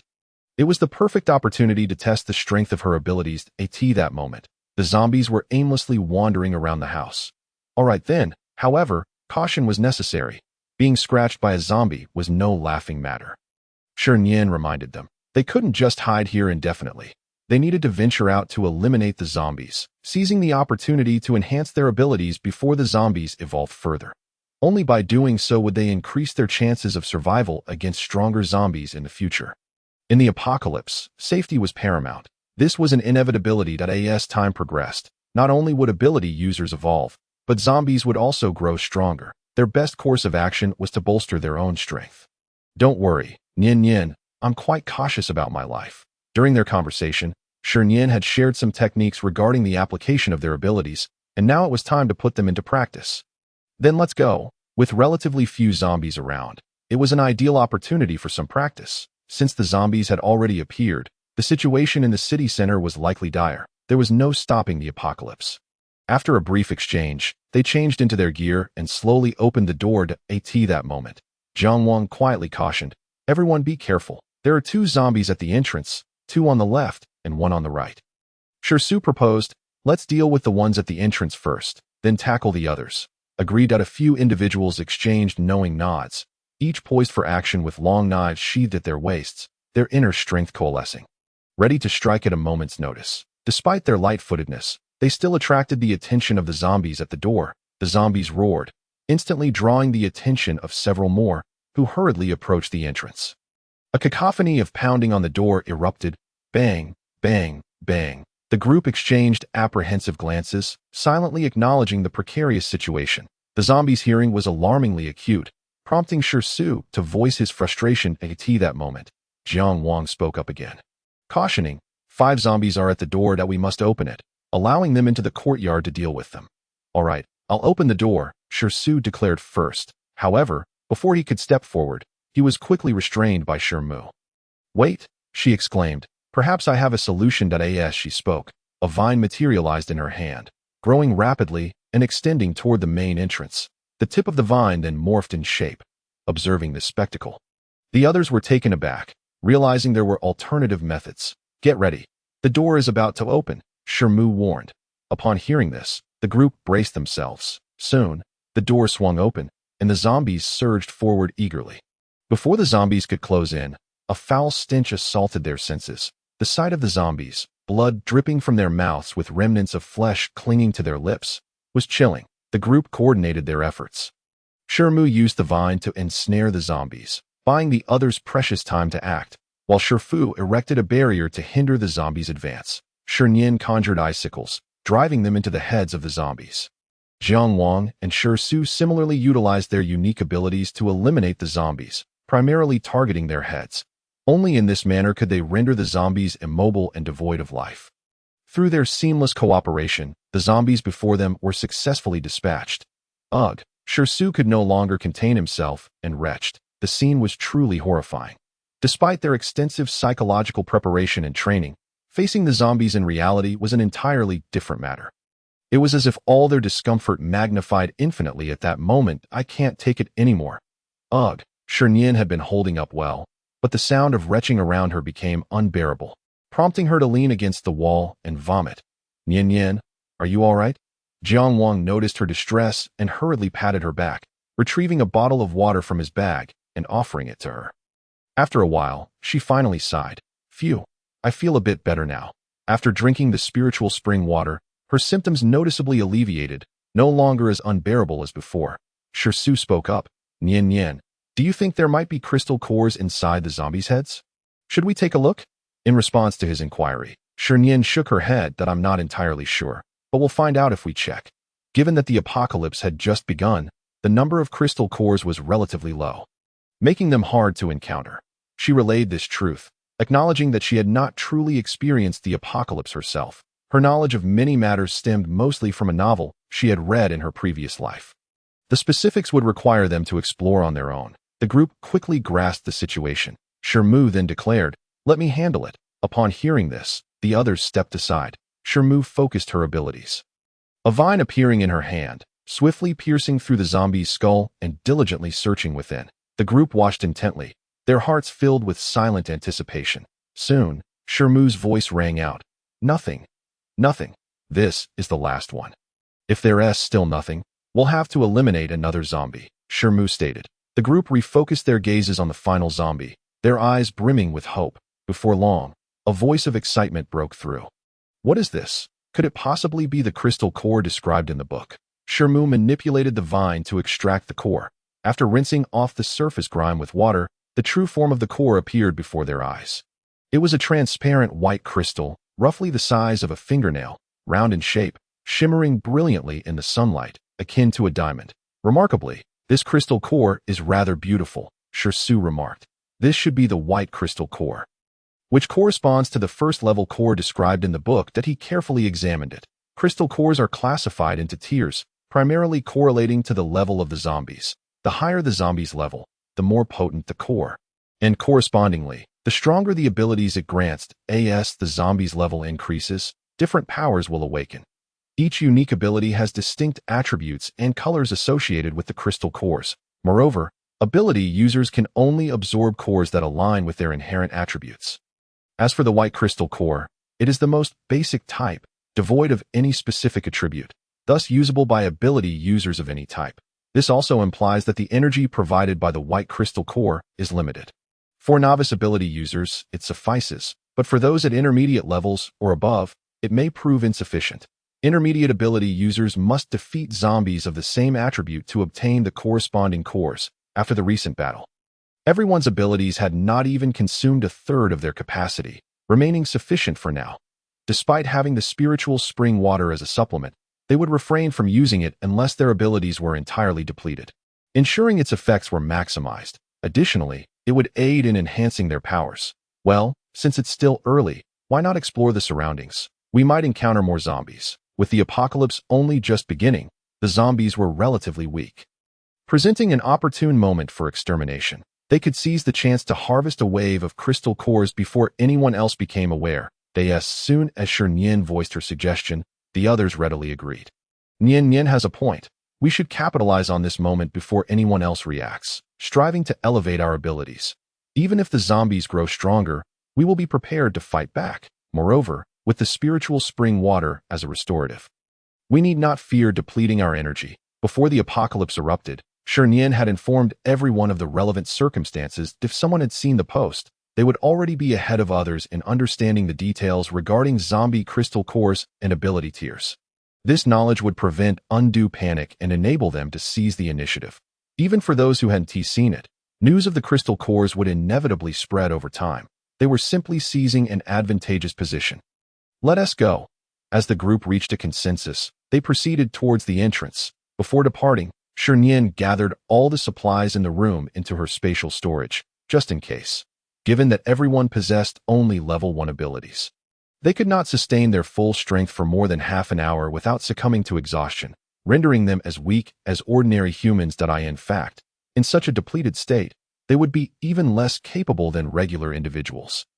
Facing a dire situation against zombies, however, Shi Nian and her companions need not fret about this predicament. With the spirit spring water she provided, the occurrence of such a scenario could be effectively mitigated. Upon consuming the spirit spring water, their abilities would be restored to full capacity within 3 minutes, provided they ingested a sufficient amount. Otherwise, their powers would not reach their peak potential. Before long, Shi Nian and her companions drove away.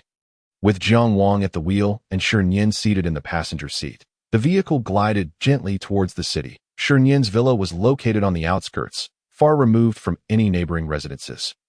With the closest house several kilometers away, lush vegetation lined the roads, and as Shi Nian beheld this scene, she couldn't help but ponder the future, realizing that these plants would soon evolve into merciless monsters, sending a chill down her spine. Nonetheless, there was no immediate cause for concern. After a while, they spotted several houses ahead and decided to investigate the situation. Suspecting the presence of zombies, there were a few vehicles parked at the entrance. Their doors left ajar, with dried blood splattered around. A clear indication that something sinister had transpired. Let's take a look, Shi Nian concurred, and they slowly approached the houses, parking nearby. The group disembarked, their expressions vigilant as they surveyed their surroundings. Should any unexpected events arise, they would not hesitate to unleash their abilities. Each member remained alert, not daring to overlook the slightest noise. Although the current zombies posed little threat, they were not to be underestimated. Especially given the absence of specific antidotes for the zombie virus, and uncertainty loomed over the effectiveness of the spirit spring water.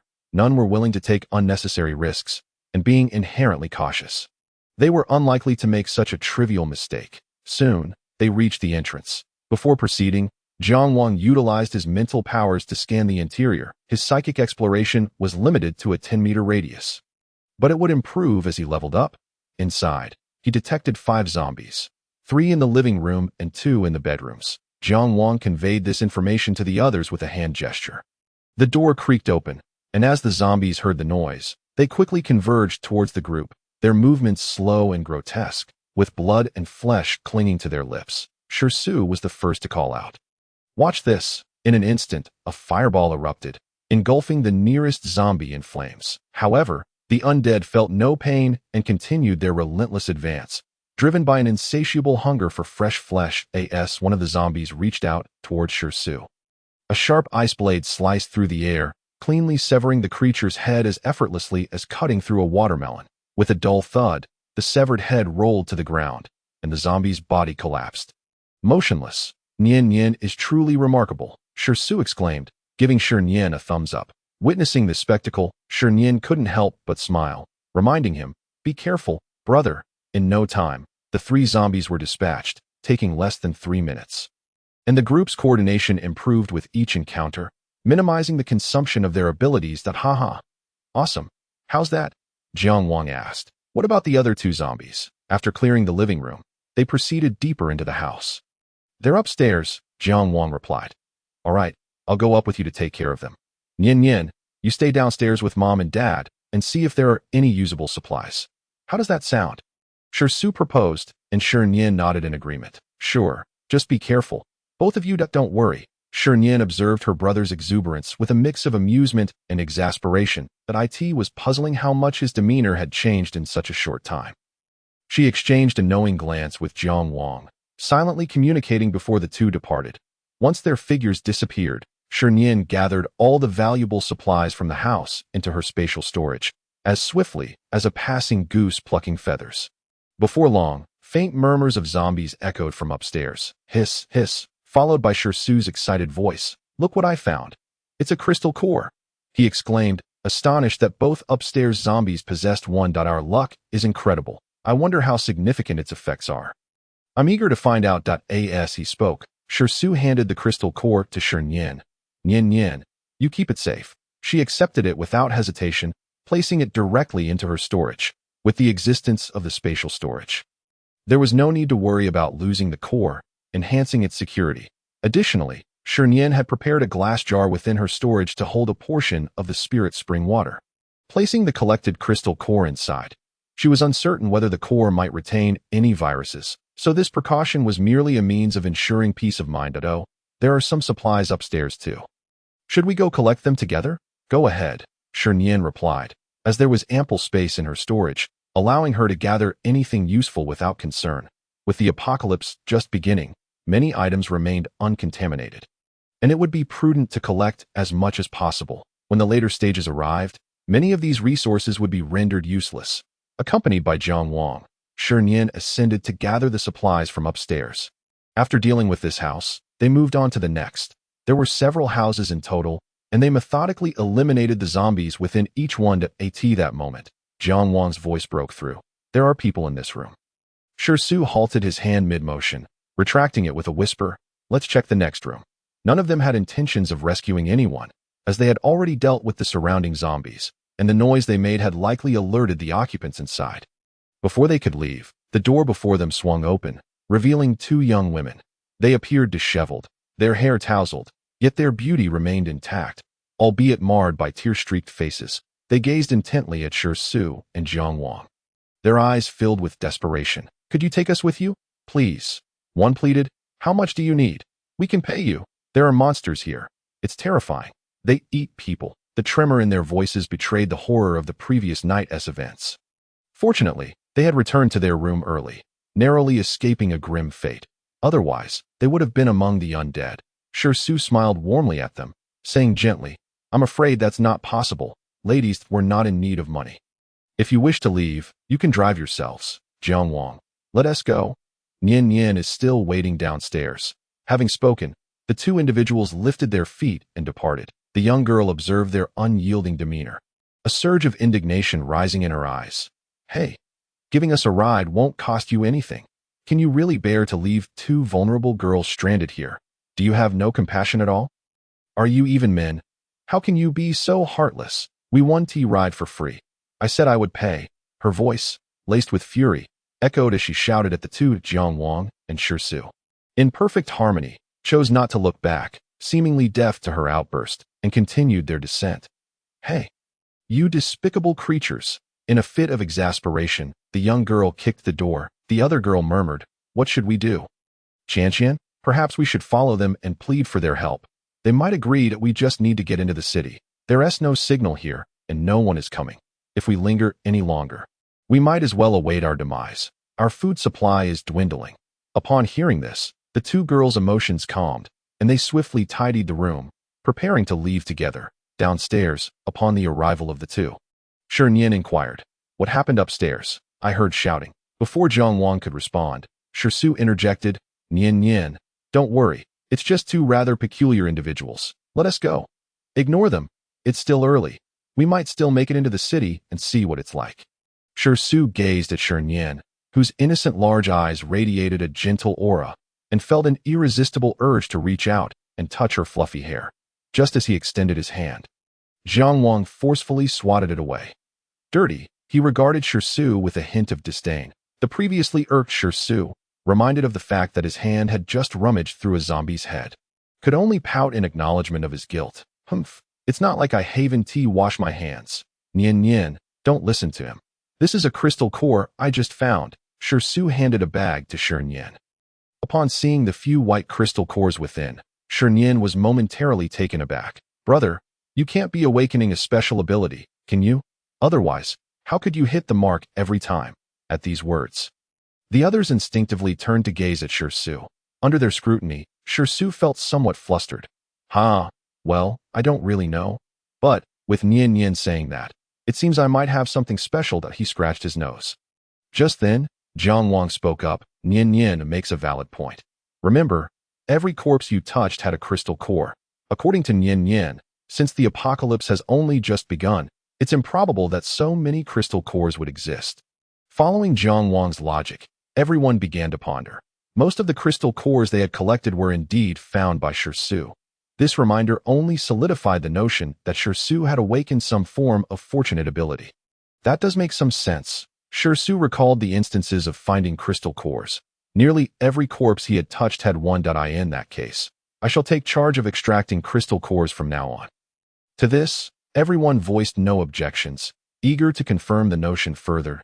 If this were true, their collection of crystal cores would surpass that of others. With the crystal cores, they could quickly elevate their levels, which would greatly benefit them. Just then, two voices called from behind. Hey, can you wait for us? Take us along. We just need to get into the city. If you could help us contact the police. That would work too. We beg you. As the two girls were about to catch up, Jiang Wang and the others wasted no time, quickly getting into the vehicle and shutting the doors. Vroom! The car roared to life as Jiang Wang drove away. By the time the two girls arrived, the vehicle had already distanced itself, leaving them only with exhaust fumes. Cough, cough. How infuriating. Don't let me find out who you are. I won't let you off easily. Qian, should we drive ourselves into the city? I suppose that's the only option. Unbeknownst to them, danger lurked silently. Within the city, the sky was cloaked in a murky gray, devoid of sunlight. The streets were permeated with a putrid odor, nauseating to the senses. Once vibrant thoroughfares now lay in ruins, vehicles haphazardly strewn about, and shards of glass littering the ground. Bloodstains and claw marks marred the surfaces of the cars, creating a ghastly scene. Numerous corpses lay at awkward angles, crimson blood oozing from their wounds, soaking the ground. Zombies aimlessly wandered, moving in grotesque and twisted postures, their tattered garments stained with blood that had long since dried to a dark red. Low growls erupted from the undead, some feasting upon the remains of the fallen. Limbs and severed arms lay scattered about, the air thick with a lingering stench of decay. Each zombie was a horrifying sight. Mouths agape, teeth jagged, some still adorned with remnants of flesh. They whispered demonic utterances, their voices echoing hauntingly in the empty streets, sending chills down the spine. The city had been swiftly overrun by zombies. While the survivors hid, trembling in their homes, bewildered by the sudden chaos, they could not comprehend what had transpired overnight or why such insatiable monsters had appeared. With no means of communication, they remained confined within their makeshift shelters, quietly observing the outside world. None dared to make a move, the earlier scenes replaying incessantly in their minds. Fear escalated within them, enveloping the air with an aura of despair and death. The entire city was shrouded in gloom. Devoid of life, those unfortunate enough to be bitten would soon succumb to the zombie virus, becoming one of the undead. This was a reality all had witnessed, fostering a sense of mistrust among them. Meanwhile, on Shi Nian's side, perhaps due to being on the city outskirts, they encountered no individuals or zombies along their path, having dispatched any they came across. Now, they had entered the city, situated at its edge. As they drew closer, the number of zombies continued to rise. The vehicle halted not far off, and the group slowly disembarked. It seems we must eliminate these zombies. As dusk approaches, let us find a safe place nearby to rest for the night and depart in the morning. Shi Nian proposed. Shi Nian quickly responded, I think that's a good idea. Having entered the city, they need not fear a lack of zombies to confront. The others nodded in agreement with Shi Nian's suggestion. After an exhausting afternoon, they were in need of a proper rest. Although the physical fatigue had been alleviated by the restorative effects of the spiritual spring water, their spirits remained weary, necessitating a break to recuperate. There are quite a few zombies here. Let us take care of some before dealing with the rest, Jiang Wang stated. No problem. A small group advanced towards the horde of zombies, whose attention was drawn by the commotion. The undead emitted a series of guttural roars as they staggered forward. In a coordinated effort, the leading zombie was swiftly felled. Gradually, an increasing number of zombies began to swarm towards them from the shadows. The hidden survivors heard the chaos unfolding in the street, peering out to investigate. Upon realizing the horrific scene before them, their pupils dilated in shock, their faces betraying disbelief. Such a spectacle seemed confined to the realms of film and television. Yet it was unfolding in stark reality. In an instant, their worldview was upended. feeling as though they had been transported to an alternate reality, struggling to comprehend the unfolding chaos. From above, a voice broke the tension. Are they not superheroes? Or am I merely dreaming? Why do they possess such extraordinary abilities? What on earth is happening? Could it be that they have been sent by the authorities to rescue us? A torrent of questions surged within the minds of the onlookers. Among the survivors, there were those endowed with special abilities, yet the specifics eluded them. They felt a twinge of fear regarding their inexplicable powers, a fear rooted in the unknown. Ligu. Look at that group below. They too possess such capabilities, albeit different from ours. Perhaps they know something we do not. Could it be that the apocalypse has truly arrived, resembling the tales described in novels? Zombies, superhumans, and crystal cores? Unbeknownst to them, Shi Nian and her companions were swiftly dispatching the zombies before them. Once the task was nearly complete, Shi Su took charge of the search. The zombies encountered along the way were predominantly handled by Shi Su, who appeared to have awakened a unique ability that enhanced their luck, granting them a significant probability of obtaining crystal cores, a considerable boon indeed. Nian, here. Shi Su handed a bag filled with crystal cores to Shi Nian. The group had unanimously agreed to entrust her with their collection, and she accepted without hesitation, confident in her spatial abilities to safeguard the precious cores. Most importantly, she could place them in the spiritual spring for evolution. Let us proceed. Time is of the essence. We must find a safe haven soon. The zombies are far more fearsome at night. Their capabilities doubled compared to daylight. We should leave at once, Shi Nian urged. Recalling the insights gleaned from her readings, Nian is right. We must hurry, Shi Fu chimed in. After a brief gathering of their belongings, they swiftly made their way towards their vehicle. That moment, a group of survivors emerged, positioning themselves before Shi Nian and her companions, obstructing their path to the vehicle. You cannot leave, a middle-aged woman exclaimed. Since you were sent by the authorities, you must stay and eliminate the zombies to ensure our safety. Surrounding her were several individuals, both men and women, wielding an assortment of makeshift weapons, brooms, kitchen knives, mops, and the like, greed gleaming in their eyes. Shi Su spoke first. Who says we are sent by the authorities? Move aside, or you will regret it. His voice carried a menacing edge. Whether in the world before or after the apocalypse, Shi Su and his companions were not to be trifled with. Their gentleness was reserved for family, while their true nature shone through in the presence of outsiders. A burly man in the crowd scoffed. And how do you intend to make us? Are you threatening to kill us? Let me remind you. Murder is a crime. Stop the idle chatter and hurry to seize the food from the vehicle. Lacking the keys, they could not drive the car, but they could certainly strip it of its provisions. Enough to sustain them for 2 or 3 days. As they began their actions, Jiang Wang narrowed his eyes, his gaze laden with significance. Suddenly, the woman swung her spatula with surprising ferocity at the nearby man. Bang! Bang! The dull thud stunned the onlookers, caught off guard by the abruptness of the altercation. You old hag! How dare you strike me? I'll make you pay! The man roared, bewildered and enraged. What are you doing? You lunatic! Amidst the uproar, the woman finally snapped back to reality. Confusion etched on her face as she confronted the accusations. Oh dear! Old man, you're bleeding. How did you get hurt? Who did this to you? Panic washed over her as she rushed to check on him, only to be met with his furious glare. What are you talking about, Mom? Do you not recall what just happened? Dad's in this state because of you. A young man interjected, frustration evident in his tone as he glared at his mother. How could that be? The woman stammered, disbelief coloring her words. I would never harm you. Shi Nian observed the unfolding farce with a subtle smile. Instinctively glancing at the person beside her, Jiang Wang, noticing her gaze, responded with a gentle look. Their eyes met briefly, and in that moment, Shi Nian found an answer reflected in his warm gaze, causing a ripple of emotion within her. Jiang Wang, you are truly something. Shi Su, oblivious to their silent exchange, beamed at Jiang Wang, giving him a thumbs up. Let us move, Jiang Wang urged. Seizing the opportunity while the others were preoccupied, they hastily entered the vehicle. Stop fighting. They are leaving. Quickly, block their escape. A voice cried out, prompting the crowd to rally, weapons raised, charging towards Shi Nian and her companions. Unwilling to engage in prolonged conflict, Shi Nian and her group swiftly retaliated. Jiang Wang unleashed a bolt of lightning towards the assailants, the electrical surge striking with ferocity. The screams echoed as the scene unfolded too rapidly for the attackers to comprehend. but a flurry of lightning enveloped them. Electric currents dancing like silver serpents across their bodies, wreaking havoc. Their hair stood on end, bodies trembling involuntarily, skin charring as acrid smoke billowed forth, releasing a nauseating scent of burning flesh, wide-eyed with terror.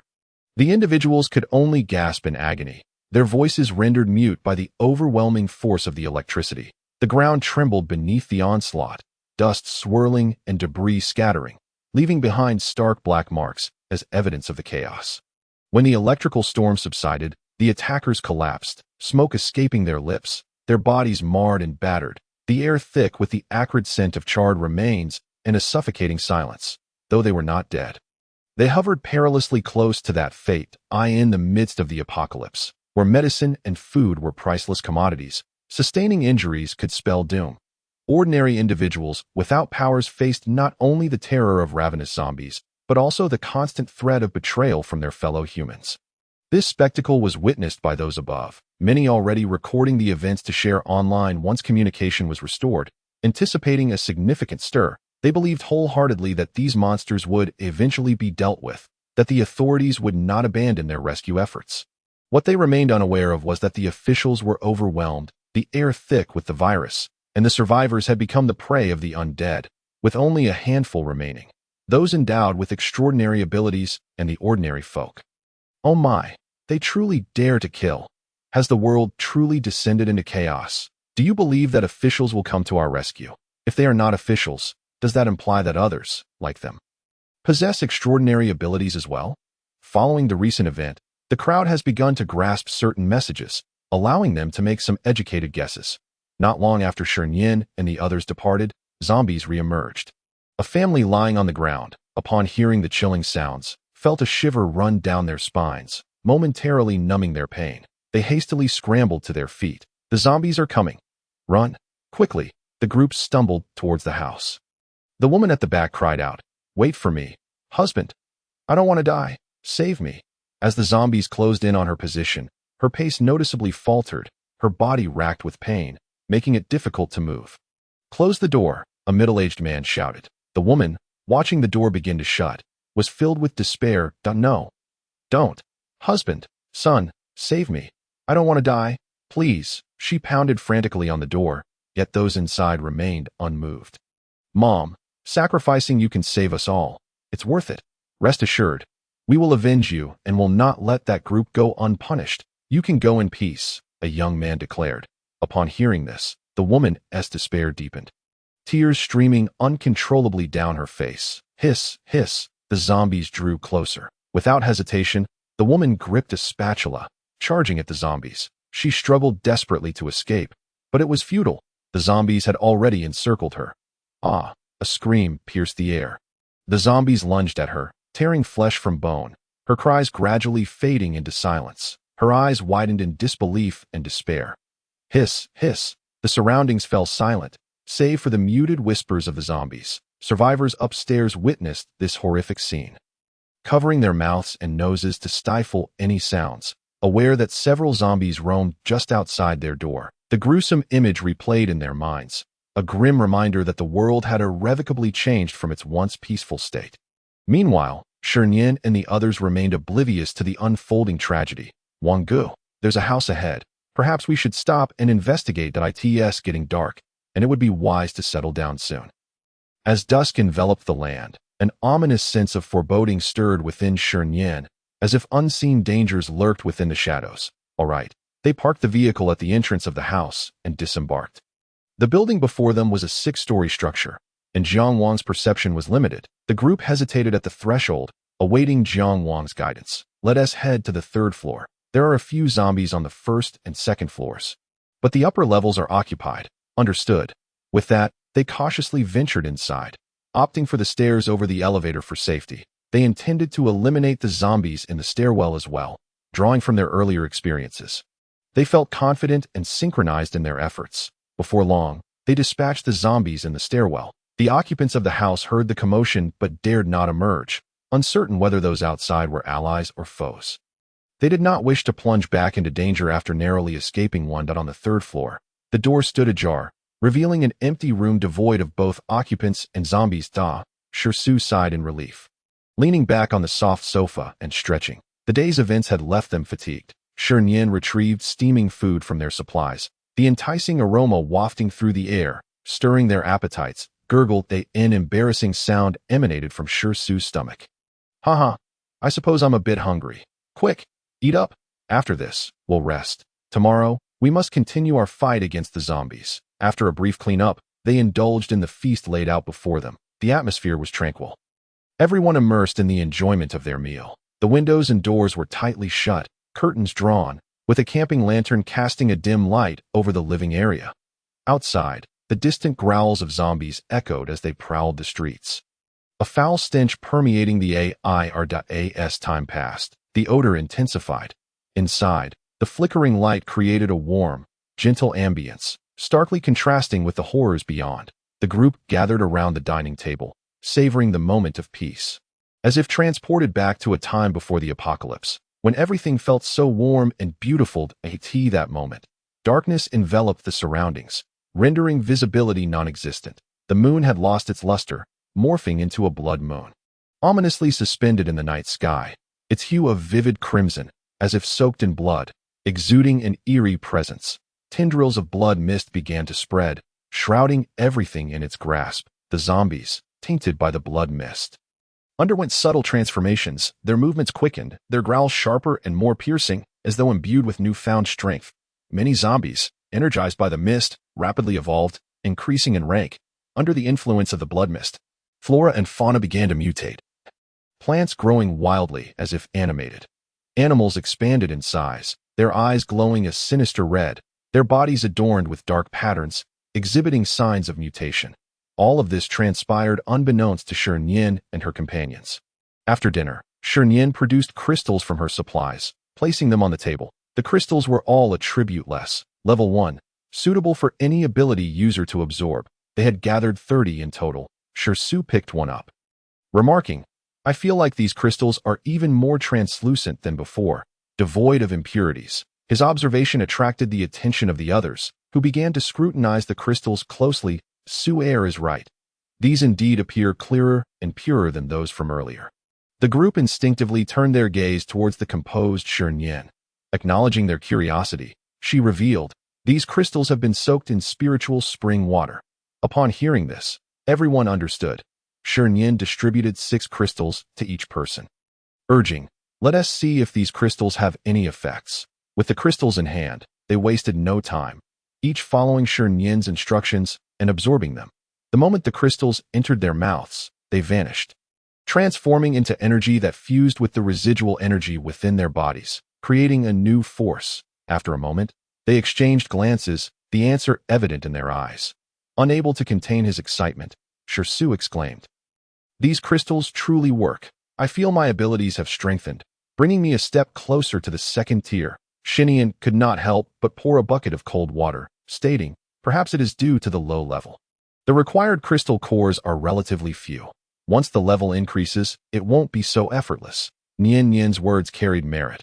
All right, it is getting late that we should hasten to rest. Shifu interjected. The group ceased their deliberations, casually selecting a room to begin their respite. The night watch was once again entrusted to Jiang Wang and Shi. The following day, the group arose early, partook in breakfast, and prepared to venture out to exterminate zombies. They needed to elevate their levels to 2 as swiftly as possible. Only then would their odds of success increase. As they opened the door, they encountered a team descending from the upper floor. The two groups scrutinized each other. The opposing team consisted of 3 young men, all appearing to be in their 20s. No words were exchanged. At that moment, the air seemed to stagnate, just as Shi Nian and the others were about to depart. The leader of the group, named Shi Nian, spoke up. Gentlemen, are you also heading out to slay zombies? Would you care to join forces? Shi responded with a smile. No, thank you. We prefer to work alone. Best of luck to you. Before the group could lift their feet to leave, Shi Nian hastened his pace to approach them. Observing his demeanor, Shi Nian and the others instantly became wary. Shi Nian quickly clarified. I assure you, I mean no harm, that I merely wish to inquire if you are aware of the situation outside. If you are, could you kindly share? Shi Nian did not want to offend the peculiar group before him, as he sensed they were rather extraordinary. With zombies lurking everywhere, ravenous and unblinking, The calm and composed demeanor of this group, coupled with the sounds from the hallway the previous night, suggested they had dealt with those zombies. In the absence of clarity, exercising caution was prudent, and he understood this. Noticing his friendly attitude, Shi Nian exchanged glances with her companions before responding. Shi kindly warned, "Those creatures outside are zombies. You must have seen apocalyptic-themed novels and films. Right? The apocalypse has indeed arrived. I trust you comprehend my meaning?" The brother behind Shi Nian displayed a mix of terror and faint excitement in his eyes. The apocalypse? Brother Yan, it truly is the end of days. I guessed correctly, so we are now considered superhumans. After a brief exchange of information, Shi Nian and her companions finally took their leave. Even if they had chosen not to share this information, it would not be long before everyone was aware. Thus, it was better to do a favor in passing. Who knows, they might cross paths again. Once the figures of Shi Nian's group vanished from sight, Shi Nian regained his focus. The apocalypse had indeed descended. Huff! He sighed. The authorities are overwhelmed. Unable to restrain his thoughts, he lamented, "What shall we do now, Brother Yan? Being bitten by a zombie is no trivial matter. Should we await rescue or confront the zombies?" The two instinctively looked to Shi Nian, accustomed to following his lead. After a moment of contemplation, Shi Nian declared, "Waiting here for rescue is unrealistic. Our provisions are dwindling that we need to search for food promptly. Did you not hear? There is a classification of levels between superhumans and zombies. As time progresses, the zombies will grow more formidable." Shi Nian shared his thoughts, revealing that two of the three had awakened their abilities, while the other was an ordinary individual. After a brief pause, they swiftly departed. They needed to gather supplies before dawn.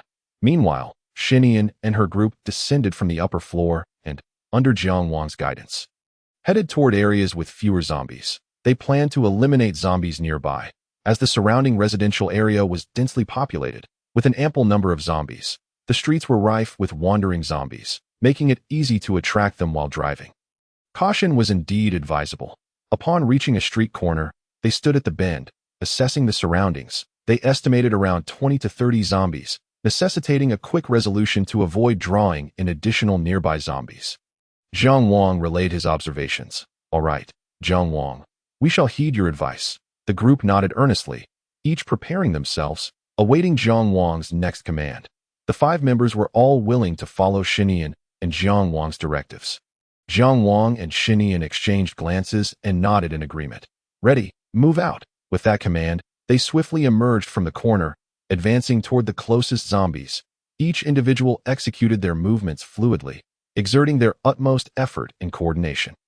The nearby zombies, alerted by the commotion, quickly surged toward them, their bodies contorted, each exhibiting distinct forms, rushing toward the group in grotesque haste. Jiang Wang employed his mental prowess to control the number of zombies, vigilantly observing the environmental shifts to prevent being encircled or ambushed by higher-level zombies. Shi Nian continuously wielded her ice blades, severing the heads of the approaching zombies with great precision. The sharp ice blades swiftly dispatched the nearby zombies, sometimes taking 1, 2, or even 3 at once, their heads rolling to the ground like watermelons. Shi conjured fireballs that struck at the zombies' vital points, the flames consuming the nearby zombies until they were reduced to ashes. The crystal cores remained unaffected by the flames, retaining their original form even amidst the inferno. Shifu not only summoned walls to obstruct the zombies' advance, but also transformed soil and rock into sharp spikes that protruded from the ground, inflicting damage and creating fissures into which the zombies could fall. Everyone endeavored to explore the myriad applications of their abilities, striving to maximize their potential and deliver the most devastating blows to the zombies. Shirmu summoned vines, capable of binding several approaching zombies at once, allowing Shi Nian to employ her ice blades to dispatch them. Simultaneously, the vines could transform into lethal spikes, striking the zombies' vital points to eliminate them. With their coordinated efforts, the zombies before them were swiftly vanquished. "Brother, gather the crystal cores. It's up to you," Shi Nian urged quickly. "Nian Nian, rest assured." Shi patted his chest reassuringly. With a few fireballs, the corpses on the ground were instantly charred, revealing a translucent white object at the position of the head, glimmering under the sunlight. Shi utilized the tool to swiftly collect it. Before Shi could complete his collection, Jiang Wang's voice rang out. "Not good." A horde of zombies was surging toward them, numbering in the hundreds. "Run!" Jiang Wang's brow furrowed, a grave expression in his eyes. Facing 100 zombies at once would pose a significant challenge for them. Though it was not insurmountable, the only concern was the depletion of their abilities, which required a 3-minute recovery period. During that time, they would be as vulnerable as ordinary individuals. What the hell? Where did all these zombies come from? Shi could not help but voice his grievances. Shi Nian had just extricated the vehicle from the spatial realm. They beheld a dark, ominous mass in the distance, the sound of roars growing louder as it approached. A chill ran down their spines, and goosebumps erupted across their skin. Accompanying this unsettling sight was a putrid stench that intensified with the zombies' advance. Hundreds of zombies surged forth like a relentless tide. Their bodies grotesquely contorted, some missing limbs, yet they sprinted with uncanny speed, seemingly faster than before. In just one night, the zombies had undergone such a conspicuous evolution. Witnessing this scene, a sense of urgency welled up within the group. They needed to level up swiftly. Driven by an insatiable hunger for fresh flesh, these zombies felt no pain, dragging their mangled limbs as they ran. Their tattered clothing was stained with dried blood and filth. Dust billowed in their wake. "Get in the car," Shi Nian urged hastily. Without hesitation, the group scrambled into the vehicle, eager to flee. Bang! As the door slammed shut, Jiang Wang swiftly ignited the engine. Within a minute of their departure, the zombies were hot on their heels. Fortunately, they had escaped in time. Otherwise, they would have found themselves ensnared. Inside the building, heavy breaths filled the air. This is too perilous. How could there be so many zombies? Thankfully, their quick reflexes had allowed them to dash into the building early, using that group as bait to evade disaster. The survivors leaned against the wall, gasping for air. Their throats felt parched, as if aflame. An unbearable discomfort. "Xiaolu, do you have any water left? I'm dying of thirst." "You're small. Just a sip will suffice. Once we find supplies, I'll repay you." Xiaolu hesitated, but lacking any abilities of his own. He reluctantly handed over the water from his backpack. The others glanced at this exchange with glimmers of greed, instinctively swallowing hard, yet the dryness in their throats persisted. Initially, they had planned to raid a supermarket for supplies. But to their dismay, the place was teeming with zombies. The careless sound had drawn their attention, provoking a horde that rushed toward them, culminating in the current predicament. Jiang Wang drove. He utilized his mental abilities to scout for an escape route. Meanwhile, the others in the back seat were not idle.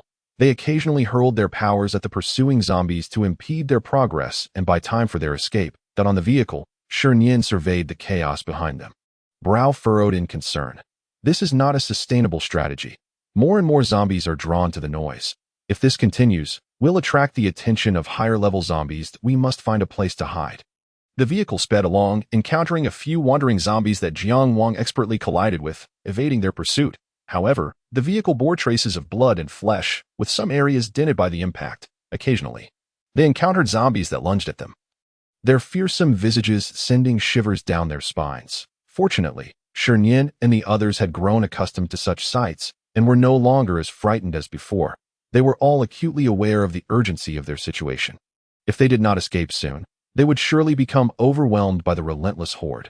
Zombies pursued based on sound. Just then, Jiang Wang spoke up. "There's a building ahead. If we enter, we might lose them." Upon hearing this, the group followed his gaze to several dilapidated buildings ahead, appearing desolate, as if abandoned for ages. This should be relatively safe from zombies. "Prepare yourselves," Jiang Wang commanded. Without delay, he accelerated, halting before the final building. As soon as the vehicle stopped, the group bolted from the car, racing toward the entrance with fervor, not daring to linger. This building towered with dozens of floors, and the elevator was inoperable. They had barely reached the 4th floor when sounds from below sent chills down their spines. Inside the vehicle, they had all consumed the spiritual spring water, restoring their powers for the battles ahead. The zombies were not to be underestimated. "We need to act," Shi Nian panted. "We can't keep running like this. Let us fight."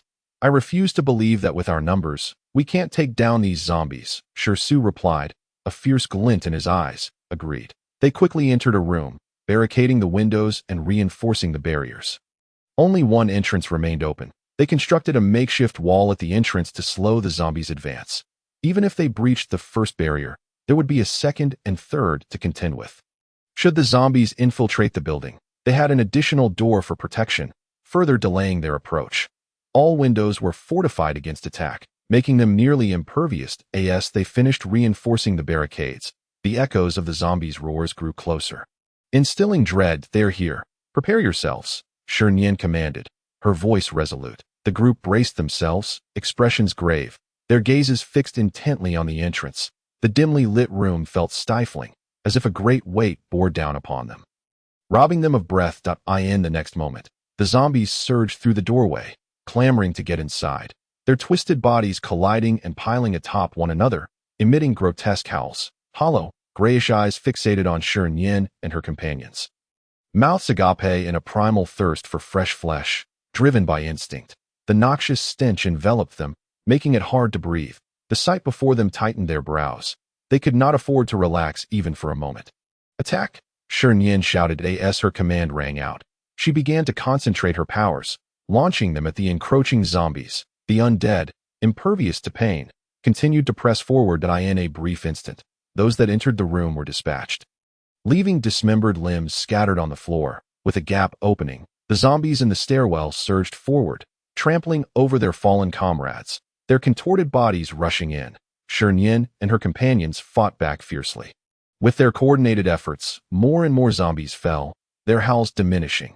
Yet, their energies waned, bodies growing weak. Sweat streamed down their foreheads, soaking their hair, while their backs were drenched with perspiration. At last, the final few zombies were vanquished, and the group finally exhaled in relief. Shi collapsed onto the ground, panting heavily, his complexion pale and lips devoid of color. The others mirrored his state. Jiang Wang supported Shi Nian as they gradually sank to the floor, concern evident in his gaze. Nearby, a heap of zombies lay piled like a small mountain, the stench assaulting their senses, but they paid little mind to it. Such sights had become commonplace for them. The streets were littered with the remnants of the undead. Shi Nian retrieved the prepared spiritual spring water from her spatial realm, distributing it among her companions. One by one, they accepted the offering, gulping it down without hesitation. The sweet taste flowed down their throats, spreading warmth throughout their bodies, dispelling their fatigue in an instant. Their strength and powers began to recover. With renewed vigor, Shi remarked, "At last, we've narrowly escaped a calamity. If I were to discover who summoned these zombies, I would undoubtedly spare no mercy." The tone of Shi's voice betrayed a fierce intensity. Had it not been for their considerable strength, they might have truly ended up as fodder for the zombies, dying in a manner most tragic. Contemplating this scene, a flurry of thoughts raced through everyone's minds. "Brother Wang, did you catch a glimpse of who summoned the zombies?" Shi Nian suddenly directed her gaze towards Jiang Wang. Earlier, in their haste to flee, she hadn't paid much attention to their surroundings and thus failed to notice who had led the zombies to them. Such a horde of zombies would not have approached them directly unless guided by a higher-level undead or someone acting with malicious intent. "Yes," he confirmed, "that I saw it. Next time we meet, I shall teach that person a lesson." After resting for a brief moment, the group rose, prepared to gather the crystal cores. "Let us hasten our collection and depart swiftly. This place is not safe," Shi Nian cautioned. The commotion they had just caused might very well attract higher-level zombies. The group nodded in agreement, quickening their pace. Nian, do not worry. I will ensure everyone advances to the second tier," Shi declared, his excitement palpable as he surveyed the mountain of corpses before them. There were at least dozens of crystal cores here, perhaps even over 100. Their efforts in exhausting their powers to eliminate the zombies had not been in vain. "Brother, the responsibility now lies with you." As they spoke, they busied themselves collecting the zombies' heads, leaving the final step for Shi to manage. This would not hinder the emergence of the crystal cores. Shi set the amassed zombies ablaze, reducing them to ashes in no time, after which only the collection of the cores remained. Before long, the crystal cores were gathered, and Shi handed the bag to Shi Nian. A cursory glance revealed dozens of cores within. Although the haul was commendable, it was perilous, and Shi Nian and the others were not keen on enduring such an experience again. Fortunately, they had not attracted any higher-level zombies this time. Otherwise, their resolution might not have been so easily achieved, and they could have faced dire consequences. Higher-level zombies had the ability to summon lower-tier ones from the vicinity. As their rank increased, so too did their intelligence. The higher the level of the undead, the more they resembled normal humans, capable of independent thought, often exhibiting physical alterations as well. "Let us depart quickly," Shi Nian urged, swiftly storing the crystal cores in her space. The main entrance was no longer an option. Everywhere lay dismembered limbs, with even more scattered in the stairwell. They dared not take the risk of traversing it, as the chance of being scratched loomed large that a scratch could lead to infection by the zombie virus. A risk too great to overlook. Brother Wang, are there zombies downstairs? If not, we might utilize the vine to descend, Shi Nian proposed. Jiang Wang focused intently, examining the area. Soon, he reported, there are no zombies below. Wonderful, Shi Mu responded with a smile. Leave the rest to me. She was now well versed in her powers and could control them effectively at this moment. The group was on the 4th floor, and for safety's sake, they decided to descend level by level.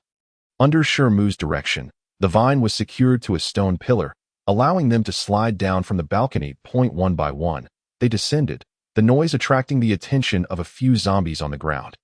Fortunately, they were few in number and easily dispatched. Let us get to the vehicle and leave this place. Once everyone was down, they drove away. The hour was late, and after the earlier ordeal, the group felt fatigued and needed to find a relatively safe place to rest. After navigating several streets, they arrived at a dilapidated little shop. The interior was in disarray, with overturned shelves and scattered items, and the ground and walls bore stains of dried blood that a few decayed corpses lay nearby.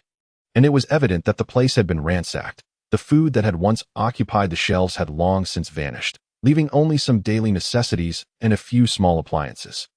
Due to the power outage, any cooked food stored in the refrigerator had spoiled, and the ice cream had melted into a puddle, flowing out. The water in the freezer had completely disappeared, and the door stood ajar. The mingling of various odors was nauseating, but Shi Nian and the others had long since grown accustomed to the acrid stench of decay. Continuing to explore, they found the warehouse in disarray. The once orderly stacks of goods lay strewn across the floor, most of which had been taken, leaving only a small portion discarded. It seemed they had been unable to carry away all that they desired. Shi Nian selected a few items to store in her space and tidied the surrounding rooms to prepare for their stay.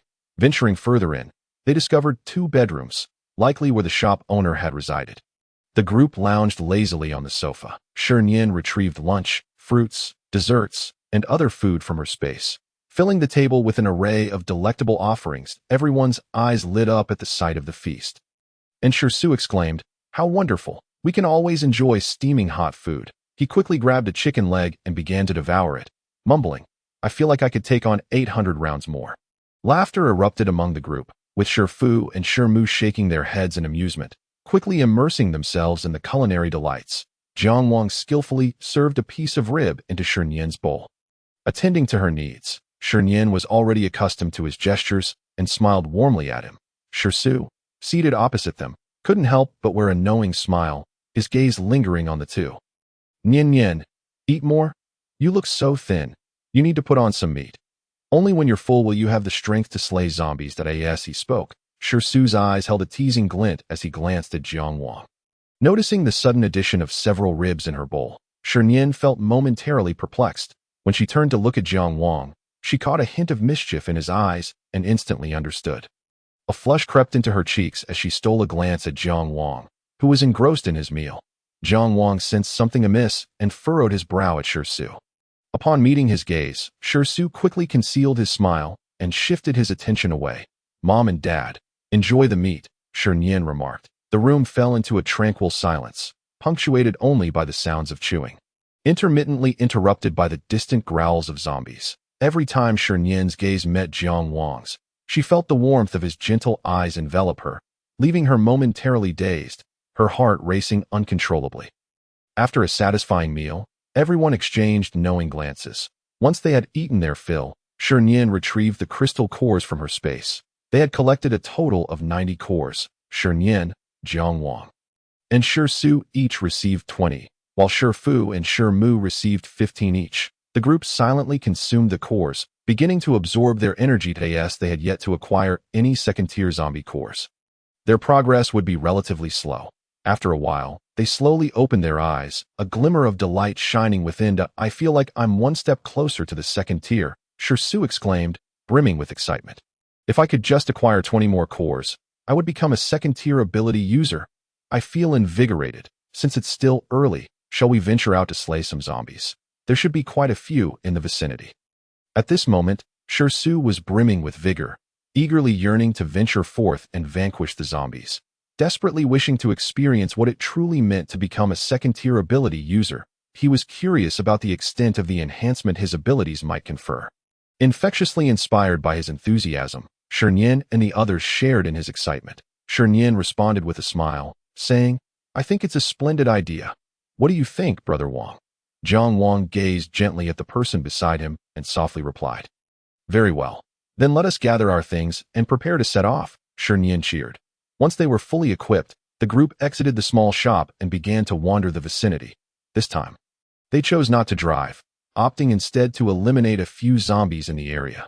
During their mission, they anticipated encountering individuals besieged by zombies, and they would invariably choose to intervene. Moreover, many others were also out hunting zombies. The apocalypse had erupted for several days now, and during this time, people had gradually come to understand that the world had transformed dramatically, giving rise to monstrous beings that devoured humans that as time passed.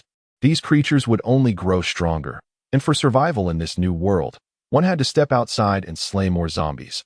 Among their ranks, there were several ability users. Most had gleaned insights from novels and films, allowing them to deduce various clues about the apocalypse. Based on these clues, it was not difficult to ascertain information regarding abilities and crystals. Many had begun collecting crystals, but their pace was nowhere near that of Shi Nian and her companions. After all, with Shi Su in their midst, they could acquire crystals more swiftly for their upgrades. However, they kept this to themselves.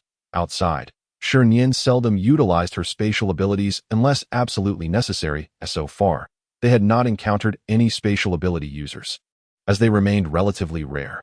Currently, with their weaker strength, Shi Nian preferred to advance quietly, waiting for the moment when their power would render them unafraid of adversaries, allowing them to deal with any ill intent with lethal resolve. 3 days later, Shi Nian and her group had continued to linger nearby, not straying too far, as the zombies within the city provided ample targets for them to slay. For now, there was no need to venture elsewhere. But eventually, they would head towards the capital. There, Shi Nian intended to recruit a few individuals who would serve as valuable allies to Jiang Wang and Brother Shi Su, one of whom had a particularly close connection with Brother Shi Su. Although she had considered seeking these individuals prior to the apocalypse, it was not a feasible plan. Firstly, she lacked detailed information about them, making it impossible to locate them. Secondly, if she were to approach them without cause, they would likely be skeptical and possibly even wary that it would be far more effective to gather them during the apocalypse, as this would foster greater trust. After 3 days of development, the group had all become second-tier ability users. Their strength significantly enhanced compared to before at this juncture. They prepared to head to a new location to hunt zombies, as their previous site had been thoroughly cleared of undead. Just then, a team of 6 or 7 appeared ahead, fervently battling against the zombies, with numerous cadavers already piled upon the ground, indicating they had been engaged in fierce combat for some time. Yet, they remained ensnared within a horde of zombies, outnumbered by at least several times. After a prolonged struggle, their stamina was waning. If they continued to stalemate, they would surely perish. With nearly 30 zombies surrounding them, a sense of desperation loomed. "Big brother, you all must flee. I'll stay back to cover you." "Hurry, my strength won't last much longer." As he spoke, he swiftly dispatched a zombie attempting to ambush him with a single stroke. "No, we leave together." Big brother Zhou Qi's brow furrowed, determination flashing in his eyes as he continued to unleash his abilities upon the approaching zombies. Felling them in quick succession, the others echoed his sentiments. "Strongzy, big brother is right. We're all brothers. How can we abandon you? We leave together. Please, don't do anything foolish." With their remaining abilities nearly exhausted, they resorted to wielding their long knives to slash at the zombies. In that moment, the ground was littered with severed limbs and dismembered bodies. As they retreated, they continued to slay the zombies before them. The zombies, impervious to pain, instinctively lunged at the group. Upon witnessing this scene, Shi Nian and her companions exchanged glances. "Should we intervene?" Shi Su instinctively inquired. Without hesitation, Shi Nian declared, "Yes, let's help." With dozens of zombies in proximity, Shi Su's fortuitous presence would ensure they could collect at least half of the zombie crystals. They could not afford to turn away. Having encountered this situation, it would be remiss to leave empty-handed. It was commendable that this group chose not to abandon their comrades in a time of crisis. After all, They too needed to slay zombies, so why not extend a helping hand? Of course, if they proved ungrateful, she would not hesitate to expend some abilities to eliminate them entirely. All right then, watch me. In response, a smile graced Shi face, his eyes glinting with a predatory gleam. The beleaguered fighters noticed Shi Nian and her group, a flicker of hope igniting in their eyes. Zhou Qi called out, "Can you lend us your strength?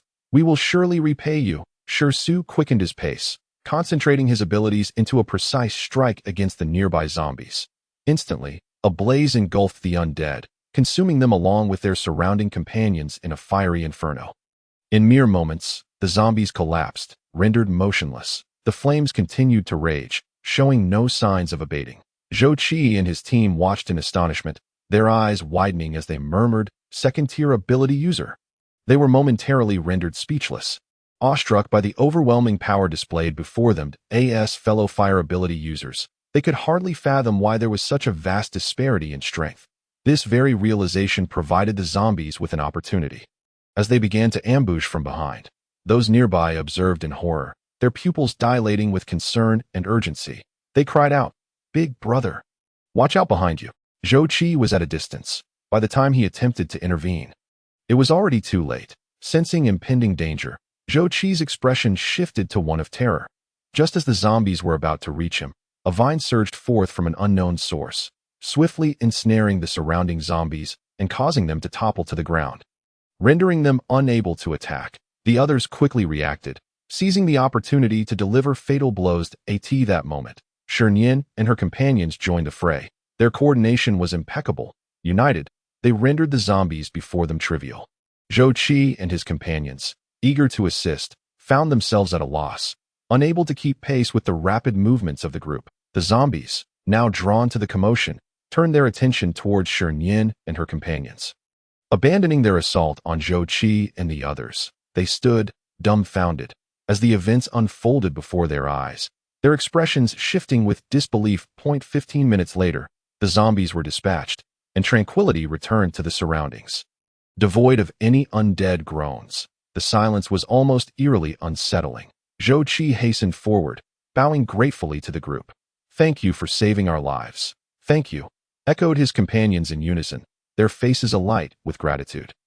Gazing at Shi Nian and her companions with envy, Shi Nian and the others were impeccably dressed, each bearing a pack filled with food and supplies, though the apocalypse had only recently begun.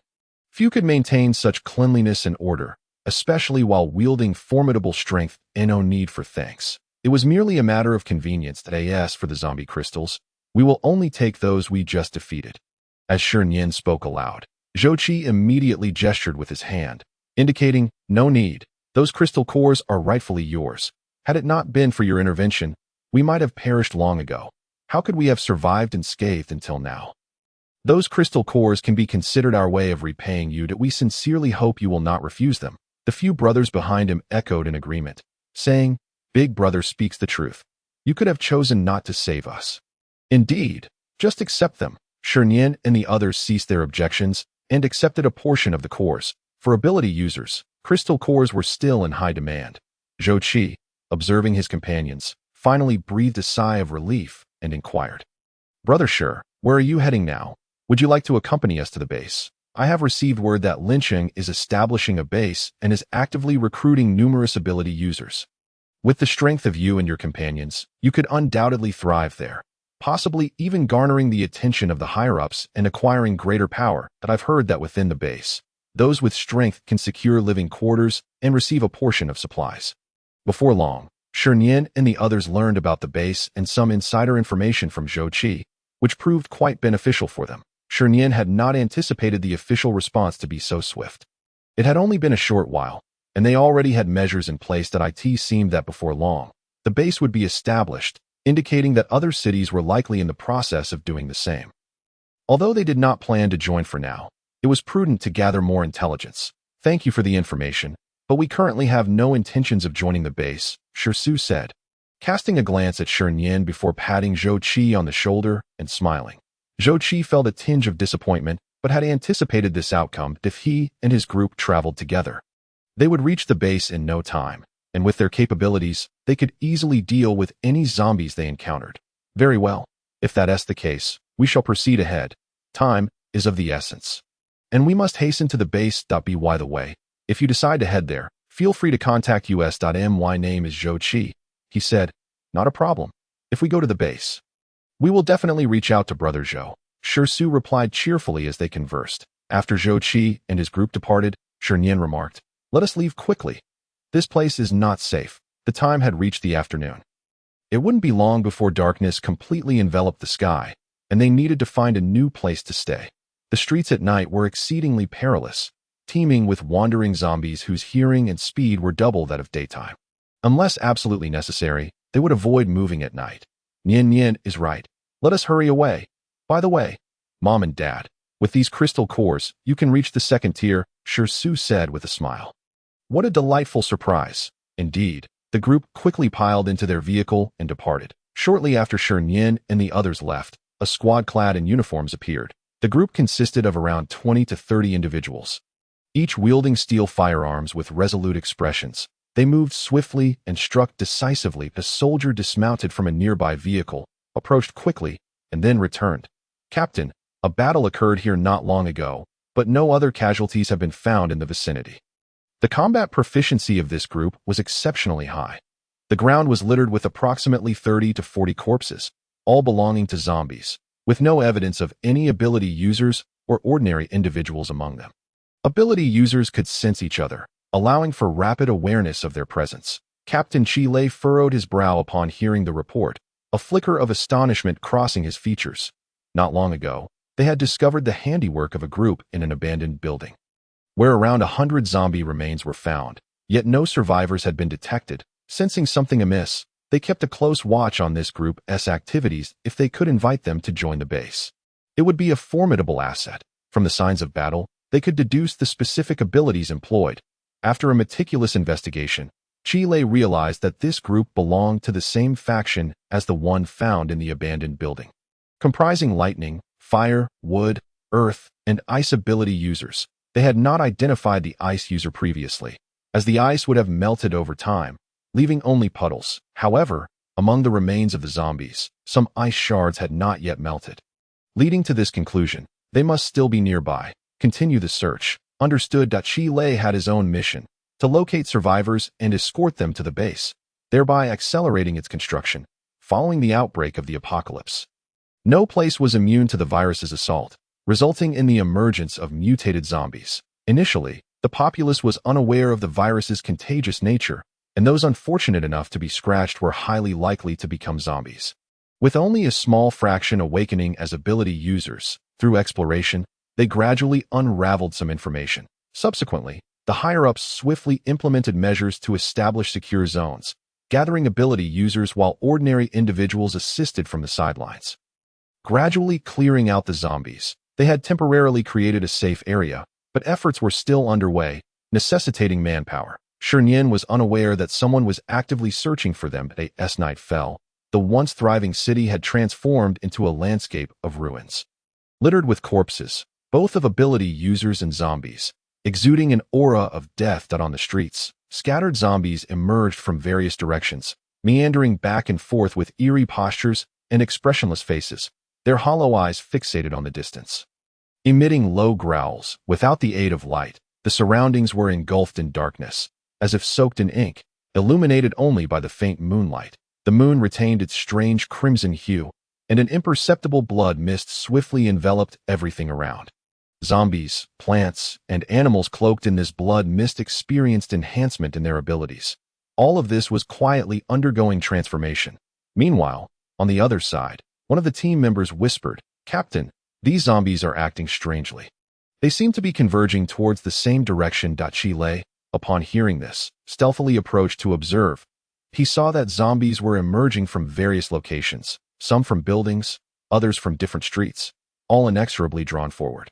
Their pace was not rapid, maintaining a certain distance from one another, moving in an uncanny manner as if something ahead was luring them. This scene radiated an air of mystery that left one bewildered. Chi Lei frowned, a contemplative glint in his eyes. That a nearby team member whispered, "Captain, should we follow and investigate? Do you think there might be a high-tier zombie ahead, or perhaps some treasure drawing them in? Or is it the work of someone manipulating them from the shadows?" They found themselves in a dimly lit building, with only a faint light barely illuminating their surroundings. The remaining team members were scattered, resting on the sofa or in the corners. Send a few people to follow and see. The rest should stay here. If we haven't returned by dawn, head back to the base to report the situation and request support. Regardless, the gathering of zombies at night bodes ill. Our priority is to ascertain what is transpiring, allowing us to respond more effectively and avoid being ambushed by zombies. Understood. Captain, do you intend to go personally? It is too dangerous. Perhaps I should take a few brothers and follow from a distance. Faced with his proposal, Shi Nian firmly declined. No need. I'll take a few over to have a look. Leaving the vice captain behind, we'll follow orders. Upon hearing this, the team members ceased their further persuasion. Understood. Before long, Shi Nian, accompanied by several team members, stealthily trailed behind the horde of zombies, their movements deliberate and cautious. Wary of making any noise. Any sound could potentially attract the attention of the entire swarm, a fate akin to a death sentence for them. Within the group, only 2 possessed second-tier abilities, while the remainder were first-tier. The other second-tier abilities had remained in the building, armed with firearms and knives. Inside a certain house, Jiang Wang noticed this unsettling situation, his brows furrowing in concern as he quickly approached the window to peer below. He observed the street teeming with zombies, dozens of them, all moving toward a singular direction. This was highly unusual. Typically, zombies did not exhibit such organized behavior. Clearly, something extraordinary was occurring. Shi Nian and others noted Jiang Wang's unusual reaction and quickly joined him at the window. Eager to discern the cause of the commotion, the sight before them was startling. Each face was etched with concern, brows tightly knitted, eyes flickering with contemplation. Shi Su could not suppress his curiosity, whispering, "What could the zombies be up to? Could there be a higher-tier zombie among them? Are they marching to their demise? Or perhaps there's a summoning at play, hinting at some sinister plot." At his words, the group's expressions grew increasingly grave. The unknown instilled a sense of vigilance and fear within them. "I don't know," Shi Nian suggested. "It will find out if we follow them." Shi Su was the first to respond. "All right. I concur. If higher-tier zombies do appear, we shall eliminate them directly." His eyes sparkled with eagerness, excitement radiating from his demeanor, devoid of any trace of fear. Shi Nian cast a glance at her elder brother, her eyes betraying a sense of helplessness. "When did my brother become like this? In such a short span, he has transformed into someone so bloodthirsty, distressing. What are your thoughts, Brother Wang?" she inquired, turning towards Jiang Wang. A tender smile graced Jiang Wang's face as he regarded Shi Nian with warmth. "Let us heed Nian's words." Shi Nian quickly averted her gaze, a hint of shyness flickering in her eyes. "Very well. If it becomes dangerous, we'll withdraw early." After a brief discussion, the group stealthily followed the trail of the zombies. Perhaps due to the limitations of the summoning, they discovered the number of approaching zombies was not as overwhelming as they had feared. Upon reaching the intersection, they noted that zombies from other directions were also converging. Totaling roughly 100, the terrifying sight sent chills down their spines, their faces grave with apprehension. They lightened their steps, cautious of accidentally disturbing anything beneath their feet that might catch the zombies' attention. Jiang Wang surveyed the surroundings. The buildings were approximately 6 stories high, offering access to the rooftops for a better vantage point and reducing the chances of being spotted. "To the rooftop," he commanded. At his words, Shi Nian and the others glanced around and recognized it as an excellent observation point. Guided by Jiang Wang, they moved toward the nearest building. The zombies within the building surged out onto the street. And as long as they did not attract the attention of the outside zombies, there was little worry of a surprise attack. Before long, they reached the rooftop, where they could clearly observe the surroundings.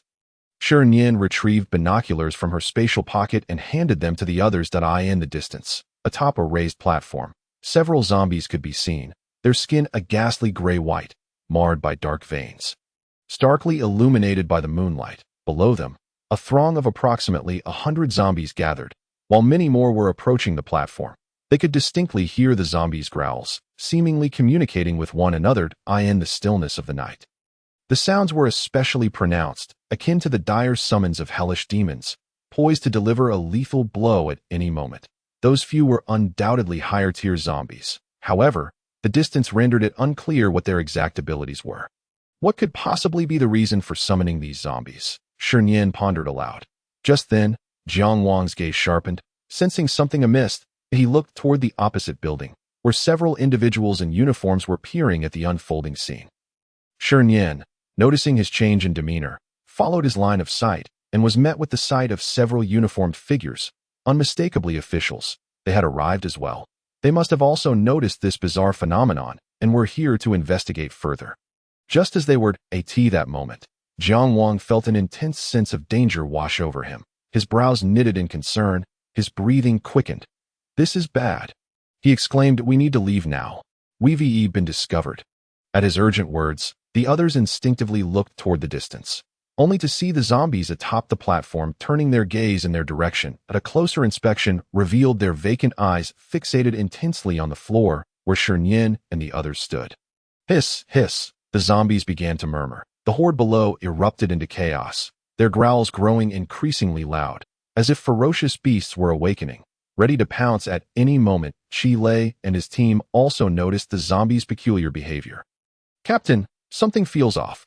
I can't shake the feeling that those zombies above have sensed our presence. This is not good. Perhaps we should leave now." At this, Shi Lei frowned, quickly scanning the distance. Just then, he noticed that over 100 zombies had turned in unison, their hollow eyes glinting with a ravenous, bloodthirsty light, as though they had come to life. Their movements were stiff yet unnaturally synchronized, the sound of bones creaking and their growls echoing sharply in the still night, saturating the air with a chilling aura of terror. In that moment, time seemed to freeze. Shi Lei was paralyzed with fear, his body trembling involuntarily that a great crisis was about to unfold. Shi Nian and the others witnessed the scene, swallowing hard in instinctive trepidation. This sight was far more terrifying than their previous encounters. Beneath the cover of night, the abilities of these zombies had evidently intensified. "Run!" Jiang Wang shouted urgently. Without hesitation, they seized the fleeting opportunity before the zombies could mobilize, making a hasty retreat. If they lingered any longer, this place would become their grave. They descended from the rooftop at lightning speed. Shi Nian swiftly summoned a vehicle from her spatial pocket. The group climbed in, and as the door shut, Jiang Wang ignited the engine with urgency.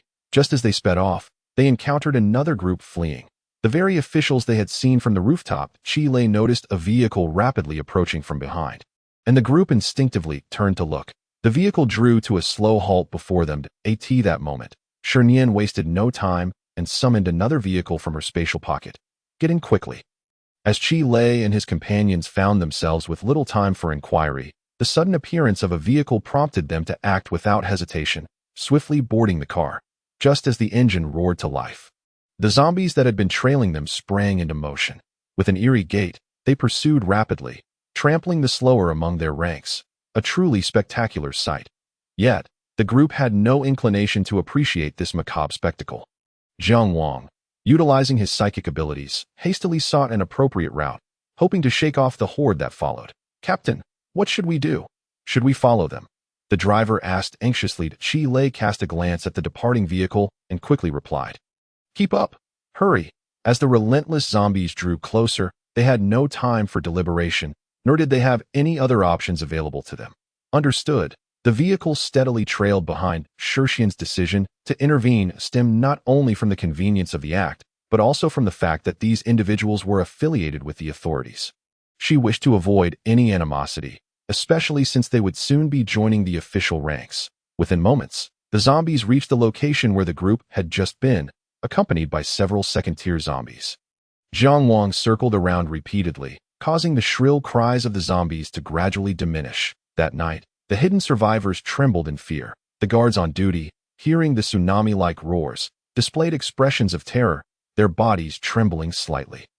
Upon witnessing the scene on the nearby street, they hastily covered their mouths and noses, desperate to stifle any sound, knowing that if discovered, their current capabilities would be insufficient for escape. Simultaneously, they could not help but curse inwardly. Who in their right mind would provoke zombies in the dead of night? Risking their lives? As hordes of zombies surged past the street, they could feel the ground trembling beneath them, their hearts nearly ceasing to beat. They dared only to hide in the shadows, shivering in silence, ever vigilant of the outside situation. That night was destined to be sleepless. Time passed, though how long was uncertain. The vehicle sped away from the bustling streets towards the sparsely populated outskirts, the sounds of the zombies gradually fading into silence. allowing them to breathe a sigh of relief. Captain, we've reached the outskirts. Shouldn't we be safe now? The driver could not resist voicing his thoughts. Perhaps they still dared not relax, fearing that a few zombies might emerge from the shadows. Jiang Wang slowly brought the vehicle to a halt. In this remote area, devoid of houses or vehicles, they could momentarily dismiss the fear of being pursued by zombies. Brother Wang, are there any zombies around? Shi Nian inquired uncertainly. The darkness enveloped them, and without psychic abilities, she could not discern the situation in the night. No, Jiang Wang indeed sensed no presence of zombies, though he felt quite unwell, his powers having been thoroughly depleted. Cold sweat beaded on his forehead, his face pale, and his body weak. Seeing this, Shi Nian hurriedly retrieved a vial of spiritual spring water from her space and presented it to Jiang Wang. Brother Wang, drink this quickly. Her voice tinged with urgency and concern. Don't worry, Nian, that I'm fine. Just exhausted from using my abilities. A little rest will suffice. As he spoke, he accepted the spiritual water and drank deeply. Immediately, he felt a warm current flowing through him, swiftly replenishing his depleted energy. Shi, observing the tender exchange between the two, found himself feeling somewhat envious. He pouted and declared, "It's getting late. I suggest we rest here for the night and return to the city tomorrow." As he spoke, he prepared to open the car door and step out. Just as his hand reached the handle, Jiang Wang's voice rang out to halt him. "Wait," Shi instinctively inquired. "What's wrong?" His hand retracted from the door handle. "Let us not exit the vehicle just yet. Allow me to assess the situation first." He had an unsettling feeling that unseen eyes were watching them, yet could not pinpoint any anomalies. Although his powers had not fully recovered, he was still able to utilize them. Behind them, Chi Lei and his companions fixed their gazes intently on the vehicle ahead, continuously scanning their surroundings. "Captain, why aren't they getting out? Could it be that the danger hasn't passed? Or perhaps they are waiting for us to approach?" Chi Lei found himself at a loss, unable to decipher their intentions. The group, all trained individuals and endowed with abilities, possessed a keen sense of danger. "What is going on? Why do I suddenly feel a chill? Do you sense it too? It feels as if there are eyes in the darkness watching us. Could it be that the zombies have caught up?" Lacking psychic abilities, they struggled to discern the specifics of their surroundings, compounded by the darkness that obscured their vision. Hearing their concerns, Chi Lei furrowed his brow, readying himself for action at a moment's notice. "Everyone, stay alert. Let us evaluate the situation first." Understood. Ahead, Jiang Wang's psychic abilities had a range limit, allowing him to probe only within a certain distance. Shi Nian and the others noticed that Jiang Wang's demeanor appeared somewhat off. "What's wrong, Jiang Wang?" Shi couldn't help but ask. Upon seeing his expression, Shi's anxiety began to mount, his heart racing. That moment, Jiang Wang's brow furrowed, his face grave. He urged, "Get out of the car." The group, already on high alert, quickly disembarked, darting to either side. Behind them, Chi Lei and his companions followed suit, leaping from the vehicle. Just seconds after Jiang Wang and the others exited, a fiery blaze surged toward the vehicle with thunderous force. The surrounding darkness illuminated as if it were day. Boom! The vehicle was instantly engulfed in flames, roaring infernos consuming it, revealing the surroundings in the light of the fire. Only then did they grasp the imminent danger before them. Before the vehicle stood 5 zombies, 2 third-tier and 3 second-tier. Aside from their skin, which bore little resemblance to that of normal humans, they stood with a certain eerie composure, their bodies marred by deep, visible wounds. They stood in an orderly fashion before the vehicle, the headlights illuminating their grotesque features, rendering the scene particularly surreal and terrifying, as though they had stepped into a horror film. "Nian, are you hurt?" Jiang Wang rushed over to check on Shi Nian. "I'm fine." Thankfully, they had managed to escape in time. Shi Nian shook her head. Had it not been for Jiang Wang's timely warning, they would have perished in the inferno, suffering severe consequences even if they survived. Recalling the recent events, Shi Nian felt a shiver run through her body, after a brief inquiry to confirm that everyone was unharmed. They finally relaxed at this time. Chi Lei and the others also converged towards them. Upon closer inspection, they realized that the individuals before them were all second-tier ability users, a detail they had overlooked in the rush of events. Chi Lei's expression shifted, as did those of his teammates. Shi could not help but exclaim, "Damn it, you dared to launch a surprise attack. Is it possible that even third-tier zombies possess such intelligence?" Jiang Wang, sensing that the three zombies remained stationary, was suddenly gripped by a foreboding feeling. In that instant, Shi Nian and Jiang Wang exchanged a knowing glance, understanding the unspoken truth. This is bad. They were stalling for time. Quick, eliminate these zombies. Shi Nian hastily spoke up. As his words fell, several individuals swiftly gathered their abilities and charged forward, engaging in a fierce struggle with the zombies. Qi Lei and the others also heard this and quickly called out. Act now. Understood. In an instant, both teams launched a coordinated assault against the zombies. The second-tier zombies were swiftly eliminated, but the two third-tier zombies took a little more time. Just as they finished dealing with them, a chilling roar from behind echoed ominously in the stillness of the surroundings. It sent shivers down their spines. The surrounding grass rustled under the fierce wind, creating a sound that, combined with the intermittent roars, heightened the sense of dread. Without further delay, Shi Nian retrieved a new vehicle and drove away from the scene. After a considerable while, once they had escaped the peril, everyone finally breathed a sigh of relief. Following such a tumultuous ordeal, dawn was not far off. I am immensely grateful for your timely assistance. Upon witnessing their intervention, Qi Lei harbored a bold conjecture. My name is Qi Lei, a squad leader from the Lin City base.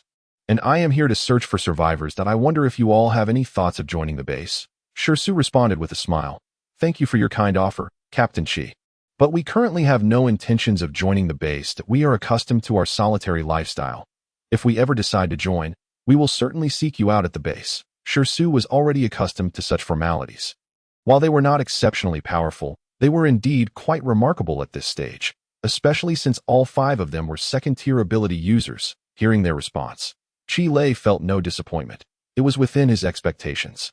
After all, the ability to conjure two vehicles from thin air could only belong to space-type ability users, albeit not of such formidable prowess. The base also had space-type ability users, but none were as powerful. Their spatial capacities were mostly around 5 to 10 square meters. To his knowledge, there was only one individual with a space around 15 square meters. Judging from her recent actions, her space was certainly not limited to that. However, Qi Lei had no habit of prying into others' secrets. Everyone has their own mysteries.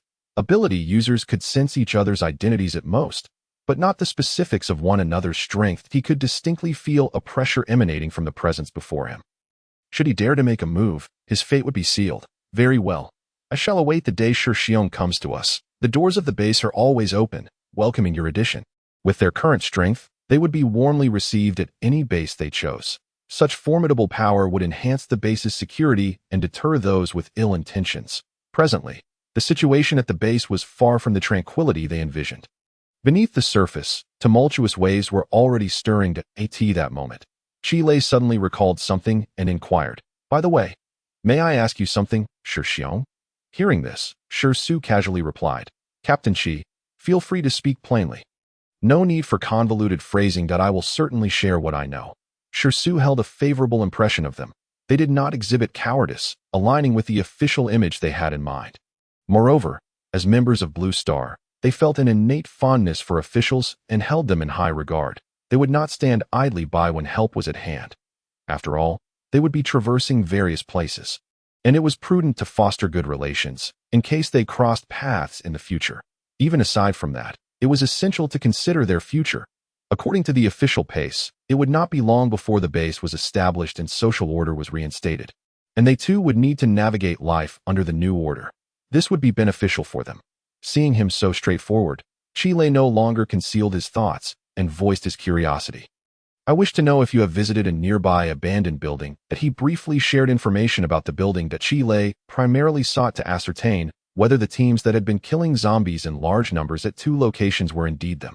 He had already reported this matter to the higher-ups and was actively seeking to invite this group to join the base. Upon hearing his inquiry, Shi Su and the others were momentarily taken aback, but quickly reacted.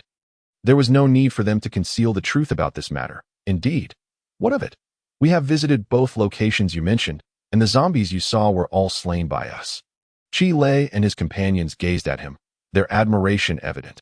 Although they had not experienced it firsthand, they could deduce the situation based on the circumstances, faced with such a multitude of zombies.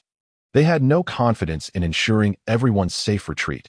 They would likely suffer significant losses before breaking free from the encirclement. Reflecting on their recent actions, it all became clear that Shi Lei looked at Shi Su and the others with profound admiration.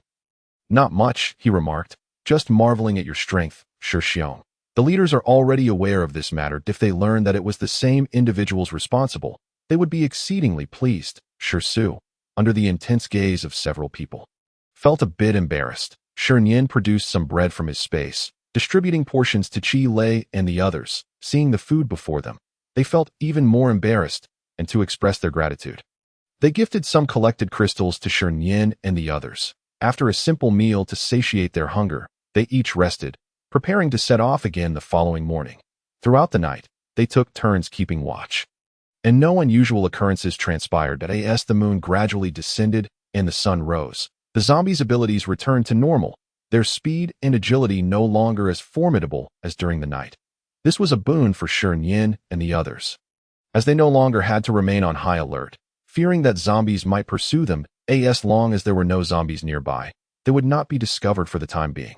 The sky gradually brightened, and the last vestiges of darkness dissipated. Fortunately, as it was summer, spending the night outdoors was not excessively cold. However, the pervasive scent in the air intensified under the sun's heat, causing them to frown involuntarily.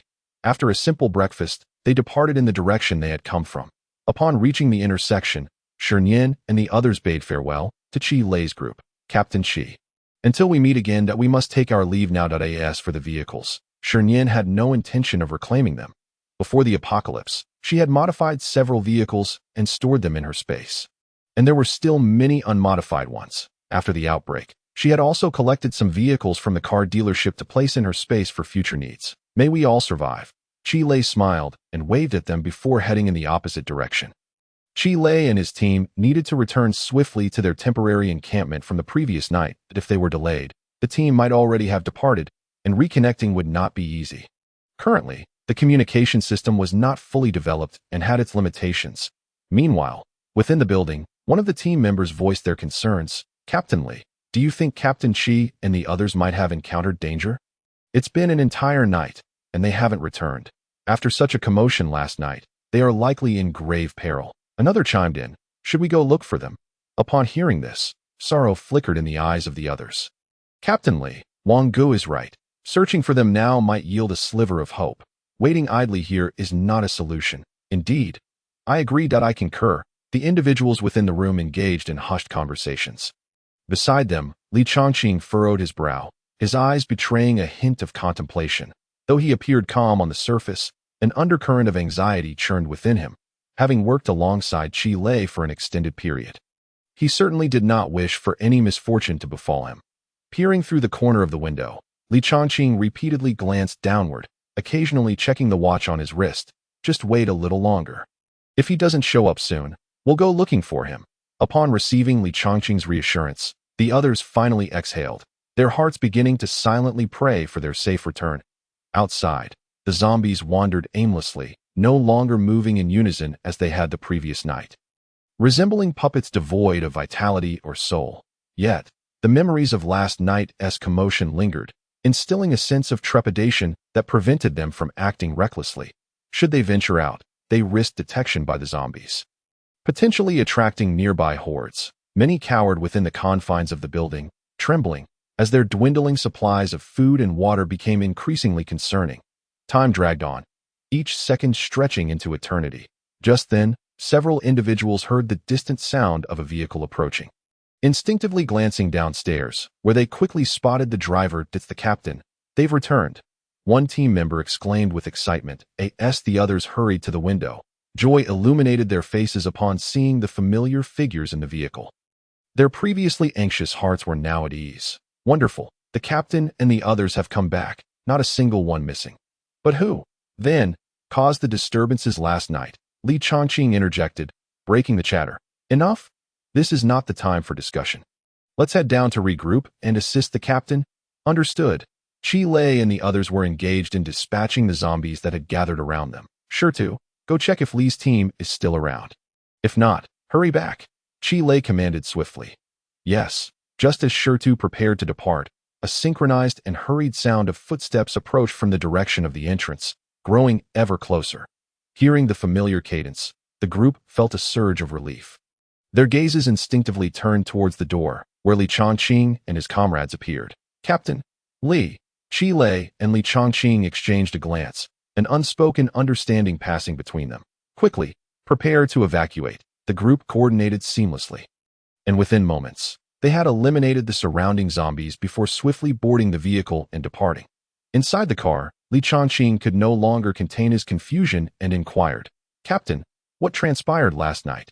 Chi Lei, without reservation, recounted the events in brief. What? The revelation that third-tier zombies possessed such intelligence was alarming. If that were the case, nights might not remain peaceful. Currently, the zombies were of a lower tier, and high-tier zombies were scarce. Although nighttime zombies posed a danger, as long as they remained indoors, they would not face significant risk. However, that was no longer the case that third-tier zombies could summon their kin, though the range was limited. Their capabilities extended beyond mere summoning. This indicated that nights would not be tranquil, as the zombies were preparing to act.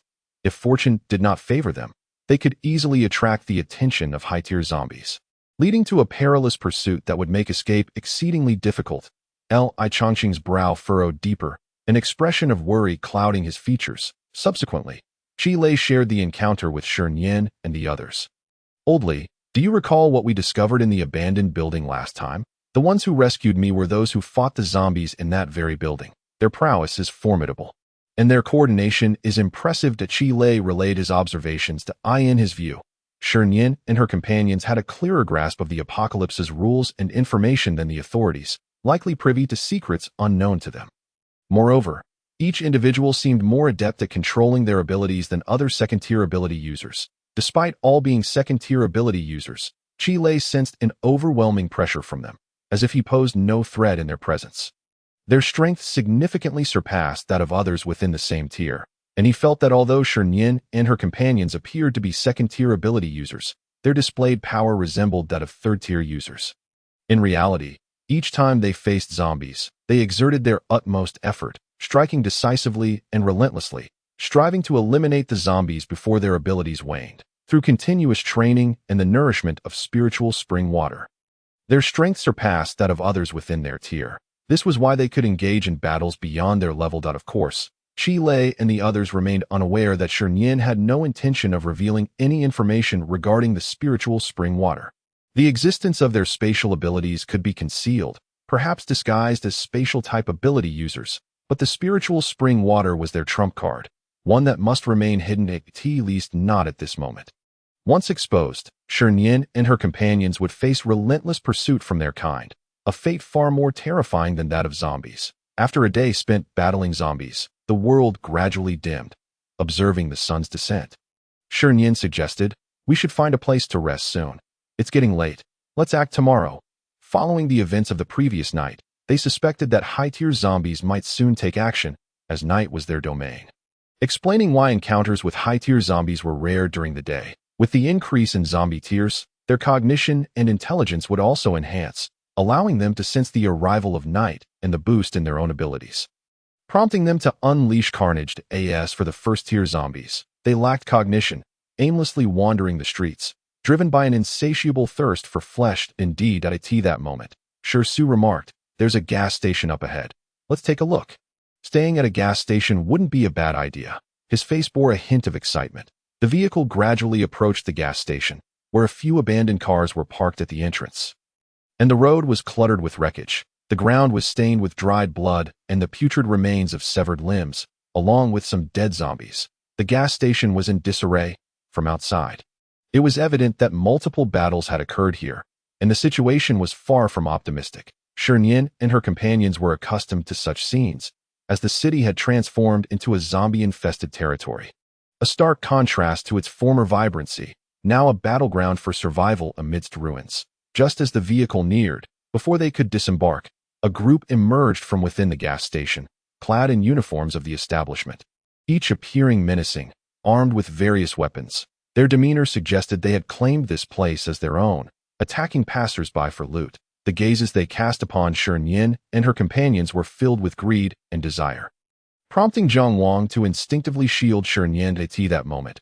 Another figure exited the building, a robust man of towering stature, bald-headed, adorned with a large gold chain around his neck, wielding an axe that a deep scar marred his face, adding to his intimidating presence, evoking wariness both before and after the apocalypse. "Brother Dao," the men behind him called out respectfully, parting to make way. Shi Nian and her companions sat quietly in the vehicle, awaiting the unfolding of events. Noticing that the occupants of the car had not exited, the scarred man narrowed his eyes, a flicker of displeasure crossing his face. "Surround them. Leave no one behind." Yes, as the words fell. A group of individuals advanced towards the vehicles. Before they could approach, Shermu took the lead, unleashing her vines to bind several of them. The scene unfolded with alarming rapidity. The onlookers had yet to react when they found themselves tumbling to the ground. Their hands restrained and weapons clattering away, a cacophony of sounds erupted in the air. Those witnessing this spectacle did not exhibit fear. Rather, their gazes toward Shi Nian and her companions brimmed with avarice. In that moment, Shi Nian and her group disembarked from the vehicle, acutely aware that the encroaching darkness signified the setting sun, leaving little time to seek a new refuge if they were to spend the night. They had no choice but to deal with the present threat. However, the demeanor of the scar-faced man and his cohort suggested they would not relent easily. Thus, Shi Nian's group resolved to show no mercy. They were unwilling to leave behind a ticking time bomb, for attracting the undead would surely spell disaster. As the few stepped down from the vehicle, the scar-faced man caught sight of them. His gaze fixated on Shi Nian with a greedy glint, the corners of his mouth curling upward involuntarily. Well, he exclaimed, "What a lovely little beauty. Just my luck. I haven't had the pleasure of such a stunning woman in quite some time. What do you say, little beauty? If you're willing, these folks will heed your every command. Care to stay and keep me company? Oh, and those two by your side aren't too shabby either. I am open to both men and women. 1 is insufficient, 2 is excessive, but 3 is just right." His laughter rang out as the bound individuals began to free themselves, shedding their restraints. The figures behind him cast their eyes greedily upon Shi Nian's exquisite visage. Clad in clean, untainted attire, they appeared incongruous, lacking the signs of a world ravaged by calamity. Behind the scar-faced man stood a throng of roughly a dozen individuals, both male and female, their eyes filled with a blend of greed, lust, jealousy, and murderous intent, an amalgamation of emotions that rendered them fearsome. Damn it, Shi was the first to seethe with rage. It was the first time someone had dared to insult him so brazenly. He could endure many things, but the affront to his sister, Shi Nian, was intolerable. His gaze was rife with lethal intent. Jiang Wang, standing nearby, furrowed his brow, his expression simmering with anger, looking at them as if they were already dead. "Ha! You think you can take us on with just your 5? Don't flatter yourselves. We number 10, 1 third-tier ability user, for second-tier ability users, and several first-tier ones that you honestly believe you stand a chance. Little beauty, heed my advice. Do not waste your efforts. Submit and be obedient." Before he could utter another word, his expression froze, devoid of emotion as if he were a marionette with its strings severed. Jiang Wang utilized his psychic ability to compel the group to move outward. After all, this was a gas station, and they needed to stay the night without inciting unnecessary trouble, for the reckless use of their abilities could prove perilous. Shermu reacted swiftly, using her vines to hurl each of them away. The strongest among the crowd was the scar-faced man, who had just broken through to the 3rd tier. He quickly regained his composure. Observing the same bewildering scene, his face awash with confusion and fury. "Damn it! Wake up! If you don't, we're toast! Damn it!" Without hesitation, the scar-faced man kicked out, only to be ensnared by Shermu's vines, crashing to the ground. Consequently, the others gradually broke free from the psychic control. The sight before them startled them into alarm. "Brother Scar, are you okay? Wake up!" In an instant, chaos erupted among the crowd. Brother Scar swiftly freed himself from the vines, immediately channeling his powers to attack the group, using his strength to lift a nearby vehicle and hurl it towards Shi Nian and her companions. His face twisted with murderous intent. The remaining individuals sensed the shift in the atmosphere and began to awaken from their stupor. Jiang Wang and the others swiftly dodged, then dashed towards the road.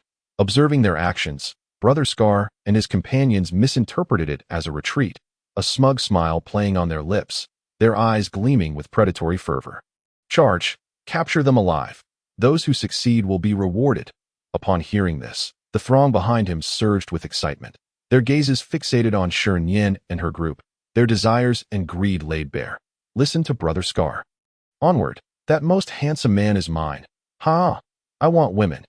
In that moment, they resembled a pack of frenzied beasts, encircling Shi Nian and her companions. Once they had distanced themselves, Shi Nian's group finally halted.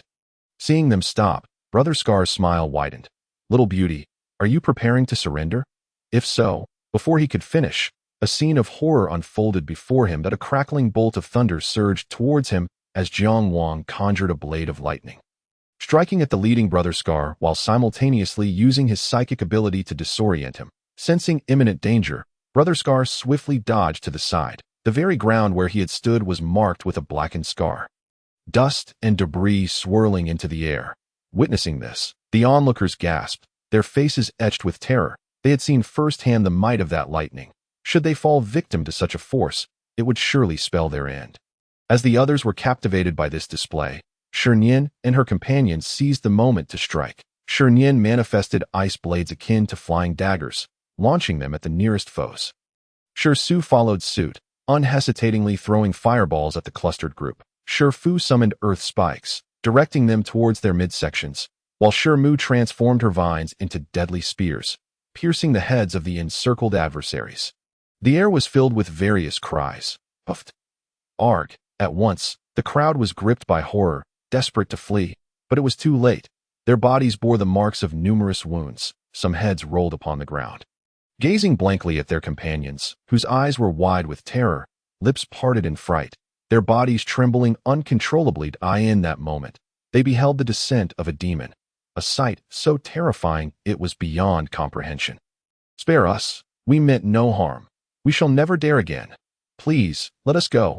We are all of the same kind. The remaining few knelt in supplication before Shi Nian and her group, begging for clemency. They were not unwilling to flee. Rather, given their current strength, escape was futile. It was better to kneel in apology, hoping for a chance at survival. Please, for the sake of our shared humanity, forgive us this once. We shall never dare again. Yes, we will never dare again. If you spare us, we will do anything you ask. We will even hand over our crystal cores. Brother Scar, engaged in battle, seethed with rage at this scene, muttering curses under his breath. Useless. All of you are useless. Before the pleading could continue, Shi Su hurled a fireball at the nearest assailants, engulfing them in flames in an instant, their screams echoing in despair. Ah, fire! Save me! I will not let you off. Among them, someone attempted to rush directly towards Shi Nian. Before the intruder could approach, they were swiftly slain by Jiang Wang, not far away. The disheveled corpse of Brother Knife was carelessly discarded on the road, his eyes wide open in a haunting expression of despair and unwillingness. The individuals present were quickly dealt with, the entire process taking no more than 15 minutes. Shi Su continued to hurl a fireball towards several corpses, ensuring they were reduced to ashes to prevent the thick scent of blood from attracting any zombies. At this moment, the sky had darkened, a blood moon hanging ominously above, casting an eerie glow. Shi Nian couldn't help but feel a chill creep over her, the temperature dropping several degrees. She instinctively rubbed her arms for warmth. Noticing her discomfort, Jiang Wang's face reflected concern as he urged, "The night has fallen, we should hurry inside." Shortly thereafter, the group entered the gas station. After a brief tidying up of the interior, Shi Nian retrieved a sofa and dining table from her spatial storage. Adorning the table with a sumptuous feast, a dim yellow light illuminated the room. Upon witnessing this scene, everyone felt an immediate sense of relaxation, their bodies and minds liberated from tension. Wow, are we having hot pot tonight? Shi Su exclaimed, his eyes lighting up at the sight of the spread. The others mirrored his surprise. Hot pot was not particularly rare before the apocalypse, but it had become a luxury in these trying times. It had been nearly half a month since the world had changed, and with water and power outages everywhere, along with the ravages of the apocalypse, fresh vegetables and meats were nearly impossible to preserve. Simply having food to eat was already a blessing. Indeed, Shi Nian replied with a smile that it was fortunate that there were no other buildings nearby, alleviating concerns about being discovered. Even if they were spotted, they had means to deal with any disturbances. Eliminating the unruly was a straightforward solution. That's fantastic. I've been craving this for so long. If only we could eat hot pot every day. Shi Su couldn't help but dream aloud. His exuberance earned him a disapproving glance from Shi Mu, who reminded him that having food was already a luxury, and hot pot certainly couldn't be an everyday affair. Still, indulging occasionally was perfectly acceptable. The group shared a fondness for spice. Shi Nian had stored a considerable amount of chili peppers in her space, perfect for crafting various delectable dishes. "Mom, I was just joking. I wouldn't be able to handle hot pot every day either," Shi said with a cheeky grin. "Eat up, dear," Shimu encouraged, serving meat onto both her and Shifu's plates. Meanwhile, Shi Nian became engrossed in the food before her, unable to detach herself from the culinary delight. Her choice of hot pot for the evening stemmed from the blandness of the non-spicy food they had consumed in recent days, prompting her desire for something more flavorful. Shi Nian focused on eating, while Jiang Wang tended to her dietary needs. Having grown up together, he was well aware of her preferences. Watching her relish the food brought a fond smile to Jiang Wang's face, his eyes softening with affection. The three others observed this tender scene and suddenly felt a bit full. "Here, my dear, eat some meat. This is your favorite," Shifu said, placing a piece of beef onto Shimu's plate. Shimu's face lit up with a smile at the gesture. Shisu, feeling somewhat out of place as a single person, contemplated, "Should I find a partner too?" Unbeknownst to them, Shi Nian and the others were oblivious to Shisu's internal musings, their attention fully captured by the hot pot before them. Inside the room, the warm yellow light cast a gentle glow on their faces, creating a serene and cozy atmosphere that felt like a brief escape from the harsh realities of the apocalypse. Everything seemed so peaceful, so tranquil. After a while, once the hot pot had been finished, Shi Nian began to clean up, retrieving a few beds from her storage to place in the room. After a quick wash-up, they prepared to rest. After a day of battling zombies, everyone was exhausted and eager for a good night's sleep. "Brother, you should go rest tonight. I'll take the night watch," Shi Nian suggested to Shisu. Just as he was about to grab a blanket, Shisu paused, looking up in surprise. "No need, Nian. I'm not tired. I have plenty of energy. You should go rest." He firmly declined. Before Shi Nian could respond, Shimu quickly interjected, "Suer, just listen to Nian. You can take the watch tomorrow night." As she spoke, she stood up and pulled Shisu away, leaving Shi Nian alone in the room. Soon, Shifu and the others had returned to their respective rooms to rest, while Jiang Wang had gone to the restroom and had yet to return. Once the others left, the room fell into a serene silence, devoid of any sounds. The only noise was the howling wind outside, rustling the trees, with no zombie groans to be heard. The thought of sharing the night watch with Jiang Wang made Shi Nian's heart race with anticipation, a smile creeping onto her lips as excitement coursed through her. Feeling inexplicably nervous, she sat on the sofa, her mind wandering. Just then, Jiang Wang's figure appeared behind her. He instantly spotted her sitting alone on the sofa, the soft light casting a gentle glow upon her, enhancing her warmth and inviting presence. Making one yearn to draw nearer, he couldn't help but halt in his tracks, captivated by her. Shi Nian seemed to sense the heat of his gaze upon her. She instinctively turned around and met his eyes, a jolt of warmth igniting within her, her heart racing as if it might leap from her chest. "Jianggo," Shi Nian whispered softly. Jiang Wang noticed the blush on her cheeks, and his smile widened, the corners of his mouth lifting in delight that he took slow, deliberate steps towards her. Dressed in a casual black outfit that fit him impeccably, he radiated an air of strength and grace, the light accentuating his features and casting a soft glow around him. His deep-set eyes drew one in, inviting them to lose themselves within their depths. "Nian, why are you not resting in your room? Where's Shisu?" As Shi Nian heard his footsteps approaching, each step felt like a gentle caress against her heart, quickening its rhythm and sending ripples of anticipation through her. "I sent my brother to rest, so I'll take the night watch tonight," she replied, stealing glances at him from the corner of her eye. His gaze was so intense that it made her shy away. "I see," Jiang Wang murmured, lowering his eyes momentarily, a flicker of something unreadable passing through them. He slowly sat beside her, and as he drew near, the familiar scent enveloped him, refreshing and soothing, dispelling any lingering tension. Shi Nian felt the sofa yield slightly as he settled beside her, her heart racing with a mix of nervousness and excitement. Her hands fidgeted together anxiously. Jiang Wang's smile grew more pronounced as he observed her sweet and innocent demeanor. Unable to resist, he reached out and gently ruffled her fluffy hair. "Nian, you should rest early. I'll keep watch tonight." Jiang Wang could not bear to let Shi Nian keep vigil alone. Upon hearing these words from him, Shi Nian inexplicably felt a twinge of disappointment. and her smile dimmed. Steeling herself, she lifted her gaze to meet his. Wang Gu, do you have nothing else to say? Her voice carried a hint of grievance as she reminded him. This was too good an opportunity for Shi Nian to let slip away. Previously, she had been uncertain of her own feelings, which had caused her hesitation. However, she now realized that she had long since fallen into the depths of her emotions. Unable to extricate herself, Shi Nian did not wish to continue their ambiguous relationship. She wanted to clarify her thoughts and express her feelings.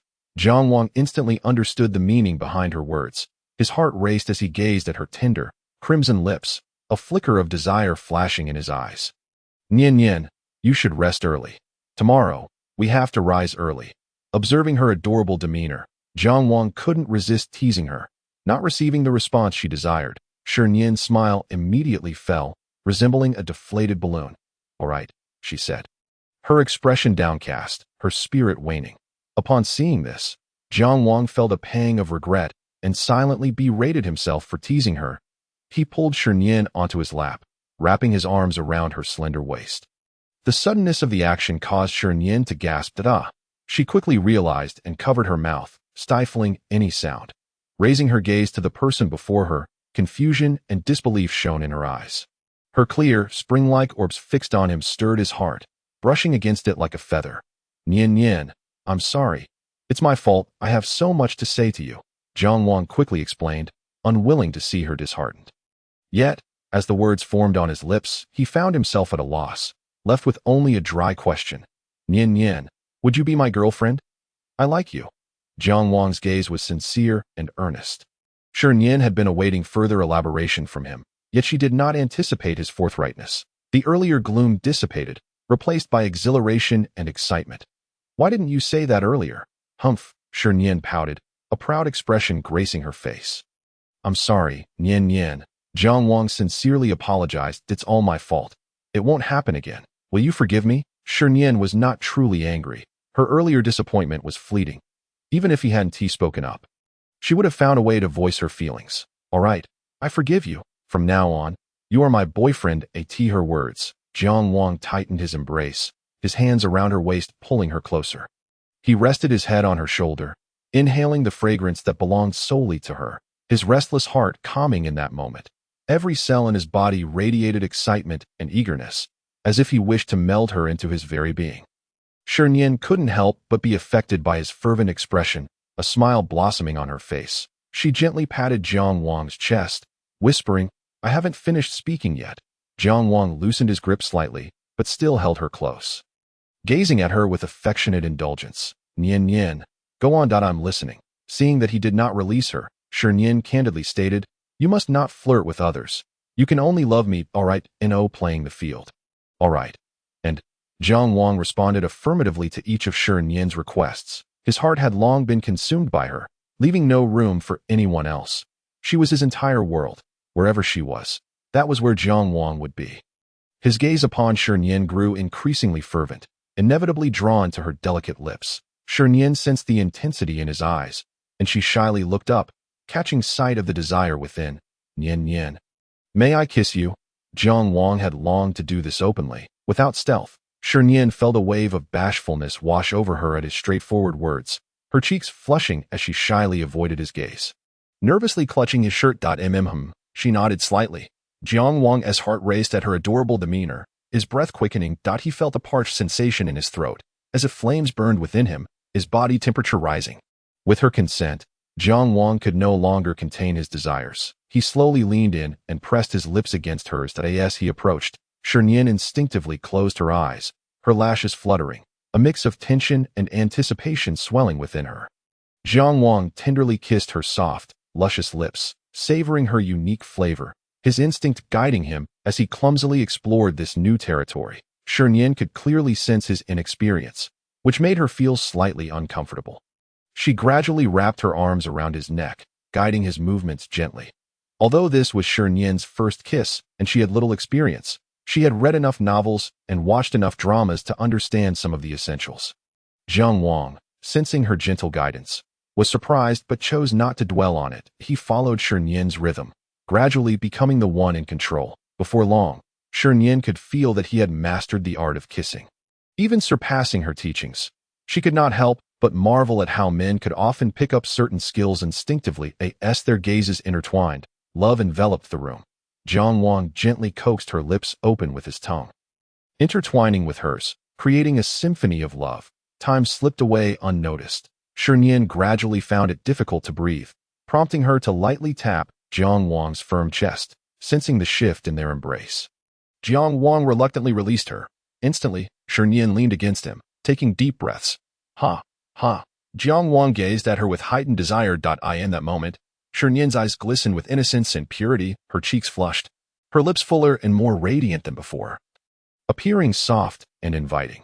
Unaware of his intense gaze, Shi Nian felt Jiang Wang gently patting her back. They remained silently nestled together, relishing the tranquility of the moment. In that instant, their hearts drew closer, the wall that separated them crumbling away. Nian Nian, I love you, Jiang Wang couldn't help but declare.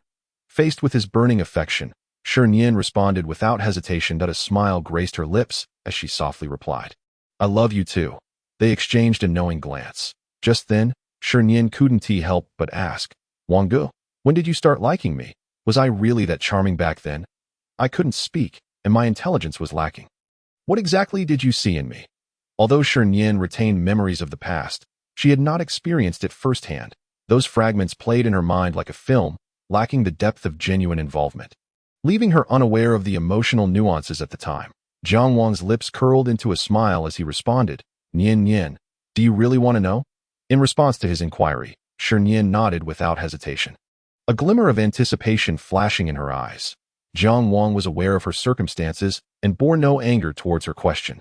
Haha, Nian Nian, he began to recount the events from a few years prior. The two families were neighbors.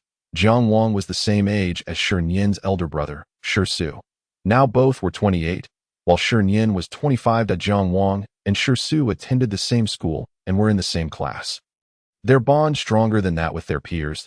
He often heard Shi Su boasting about his sweet and adorable sister and would occasionally take Jiang Wang to see her. Upon seeing the adorable child lying on the bed, Jiang Wang couldn't help but develop a fondness for her, and thus he frequently visited the Shi household. Over time, he found himself harboring deeper feelings for Shi Nian, previously believing she would remain as she was, even preparing to propose to her parents. However, he never anticipated her return. Fortunately, it was she who returned, not someone else. As he recounted his tale, Shi Nian quickly rummaged through her memories. She occasionally interjected with questions. Time passed slowly. Gradually, fatigue overcame her. Her eyelids fluttered, and she finally leaned against him, drifting into a deep slumber. Watching her sleep so peacefully, Jiang Wang's lips curled into a smile, a touch of affection gracing his features. His gaze softened as he continuously scanned her face, as if trying to etch her visage into his memory. After an unknown duration, he gently lowered his head and pressed a kiss upon her lips. In that moment, time seemed to stand still. Thus, Jiang Wang held Shi Nian close without letting go. At the break of dawn, everyone was awakened by their biological clocks, perhaps due to the apocalyptic circumstances. They fell asleep early, rising significantly earlier than usual. Shi Nian, bleary-eyed, stirred awake in Jiang Wang's embrace. Upon seeing his handsome face magnified before her, a smile involuntarily graced her features. Jiang Wang, upon sensing her awakening, became alert, yet kept his eyes closed, curious to observe her next move. Shi Nian did nothing but quietly gaze at him. Her gaze was so intense that Jiang Wang could no longer resist. Slowly opening his eyes, Shi Nian was taken by surprise at his sudden awakening, their eyes locking in a moment of shared vulnerability, leaving her momentarily shy and at a loss. Jiang Wang smiled as he reached out to smooth her somewhat disheveled hair. Nian Nian, the sound of his magnetic voice in her ear, coupled with his gentle caress, sent ripples of delight coursing through Shi Nian's heart. Unable to contain herself, she buried her head deeply into his embrace. Observing her adorable demeanor, Jiang Wang couldn't help but chuckle softly. Ha! Just then, the two doors swung open from within, revealing the figures of Shi Nian's parents and Shi Su. Upon entering, they beheld Shi Nian playfully nestled in Shi Su's embrace. While Jiang Wang gazed at her indulgently, the scene was so warm and harmonious that it created an illusion, as if the apocalypse had never occurred, and they had returned to their pre-apocalypse lives. The three stood frozen for a moment, at a loss, their gazes evasive. Shi Nian was oblivious to their presence, still lost in her own world. Jiang Wang, have you thought about how to address this with my parents? Do you think they will approve? Is it too early to mention it now, or would it be better to wait a bit? Shi Nian found herself uncertain about how to broach the subject with her parents. Before Jiang Wang could speak, Shi Su's voice rang out from behind. Nian Nian. Upon hearing the familiar voice, Shi Nian instinctively turned to look, spotting the three of them smiling at her from a distance. Instantly, her eyes widened in surprise, and she felt a rush of embarrassment. She quickly buried herself in Jiang Wang's embrace, whispering, Jiang Wang, did you already know? Why didn't you tell me? She couldn't help but lightly thump her fists against his chest. Her voice tinged with a mix of shyness and annoyance. Her cheeks flushed a deep crimson. It was somewhat embarrassing to be caught in such a situation by her family, so early in the morning. And she was uncertain of how much they had overheard. The more she pondered, the redder her face became. Shi Nian's mother chuckled in response. Nian Nian, your father and I approve of your relationship with Xiao Jiang. He has liked you for a long time. It seems that love has finally triumphed. We hope you two will cherish one another. Her father chimed in. Indeed, Xiao Jiang has grown up before our eyes. He has always treated you well. He is someone you can rely on. If you two can be together, we can rest easy. At this moment, Shi Su couldn't help but interject. Nian Nian, if Jiang Wang dares to treat you poorly, I will not let him off the hook. Don't worry. I will take care of you. With that, he playfully patted Jiang Wang's shoulder, a smug grin on his face. What do you think, Jiang Wang, as Nian Nian's older brother? Is it too much to ask you to call me big brother? Shi Su's gaze held a teasing glimmer. Jiang Wang, observing his playful demeanor, unceremoniously brushed his hand off his shoulder. Shi Su was unbothered by this. After all, he was used to it, knowing Jiang Wang had always been averse to being touched, except by Nian Nian. Jiang Wang gradually rose and bowed slightly to Shi Nian's parents, solemnly stating, Thank you, uncle and aunt, for your approval. I will treat Nian Nian well, without failing your expectations. Listening to their conversation, a spark of excitement danced in Shi Nian's eyes. She couldn't help but wonder, could it be that her parents had known about Jiang Wang's feelings for her all along? Why were they so calm? Shi Nian's curiosity was fleeting, and she didn't dwell on it further. She approached her parents and embraced them. Thank you, Mom and Dad. Shi Su, witnessing this, couldn't help but feel a twinge of jealousy. Exclaiming, What about your brother? Nian Nian, I've also put in a lot of effort. I brought him to our house countless times. Otherwise, you two would never have met. Shi Nian, seeing his proud expression, couldn't help but chuckle. She then stepped closer and embraced Shi Xu as Jiang Wang's good friend. Shi Su was genuinely happy for the couple, well aware of the trials Jiang Wang had faced over the years. Seeing them in such harmony filled him with joy. After a simple breakfast, they prepared to leave the gas station. Outside, the sky had brightened considerably, yet there were hardly any zombies around, perhaps due to the location being distant from the urban area. With no other buildings nearby, the vehicles gradually made their way toward the city center. They had been lingering in Ling City for some time and had no immediate plans to leave. Still waiting to upgrade their abilities before departing. Their current ability level had reached the 2nd tier, not far from the 3rd tier, and it wouldn't be long before they achieved it. Days later, in a bustling district, Shi Nian and the others drove to a commercial street that was once thriving before the apocalypse, bustling with people daily, surrounded by various shops. Upon their arrival, they found the number of zombies was not as overwhelming as they had anticipated. They appeared relatively scattered. Occasionally, they could see the remains of ordinary people or ability users on the ground, while the shops and roads bore the marks of battle. Many shop doors had collapsed, and the items inside lay strewn about haphazardly, mostly consisting of daily necessities and trinkets. Edible food was scarce, long taken by others. Currently, most individuals were scouring for food and clean water. The roads were pockmarked from the fighting. The buildings on either side damaged, resembling a desolate ruin in a short span. It had fallen into a state of severe decay and destruction that it remained uncertain whether there would be any supplies here. Shi Nian could not help but speak up. Let's go inside and take a look. However, it was rather peculiar that there were hardly any zombies to be found here. Shi Su murmured in confusion. They had only slain a portion of the zombies at the entrance. And since entering, they had not encountered any more. Those that did appear were merely scattered and far from the numbers they had envisioned.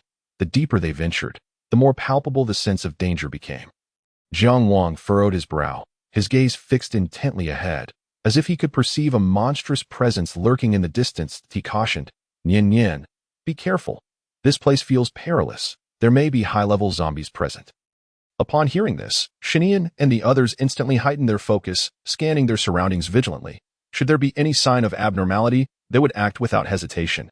Unconsciously, their pace slowed. It was only after Jiang Wang's warning that Shi came to his senses. "I almost forgot. High-level zombies can summon lower-level ones. The absence of zombies might very well be due to them being summoned elsewhere. Another possibility is that a battle is underway ahead." Upon hearing his analysis, Shi Nian could not help but give Shi a thumbs up.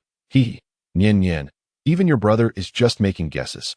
Watching his sister gesture with approval, Shi could not contain a silly grin, the shrewdness in his eyes fading, replaced by a simple, foolish smile. Jiang Wang shot him a glance, his expression complex, lips tightly pursed. Noticing Jiang Wang's gaze, Shi couldn't help but smirk, cheerfully declaring, "Nian Nian has good insight, recognizing that I'm a tad smarter than you." "Shi Nian, is this really my brother?" Jiang Wang, "Nian Nian, you truly have it tough." Just then, Jiang Wang abruptly halted, his eyes narrowing, staring intently at the end of the path. The others, upon seeing this, immediately lost their smiles, their expressions turning grave. "What's wrong?" Shi Nian instinctively inquired. Ahead lay a psychic-type zombie, appearing to be at the mid-level of the third tier. Each tier is further divided into early, mid, and late stages. Currently, both Jiang Wang and Shi Nian are at the late stage of the second tier. But when exerting their full strength, they could defeat early-stage third-tier zombies, though battling mid-tier ones would be somewhat strenuous. Shi, along with their parents, possess mid-tier second-stage strength and could reach the late stage when fully exerted. United, they certainly had a chance. There were sounds of combat ahead. It seemed a battle was already in progress. "Shall we go take a look?" Shi Nian suggested if they could obtain the crystal core of a mid-tier psychic zombie. Jiang Wang's ability level would likely rise to early-stage third tier. As soon as Shi Nian finished speaking, Shi could not restrain himself from responding. "What are we waiting for? Let us go take a look." He was brimming with confidence. "I refuse to believe that with so many of us, we can't handle a few zombies." The allure of high-tier zombie crystal cores was immense. They desperately needed them to enhance their abilities, as ordinary first-tier crystal cores had lost much of their value for them. Given their current strength, second-tier zombies were no longer a match, and they had previously worked together to slay several early-stage third-tier zombies.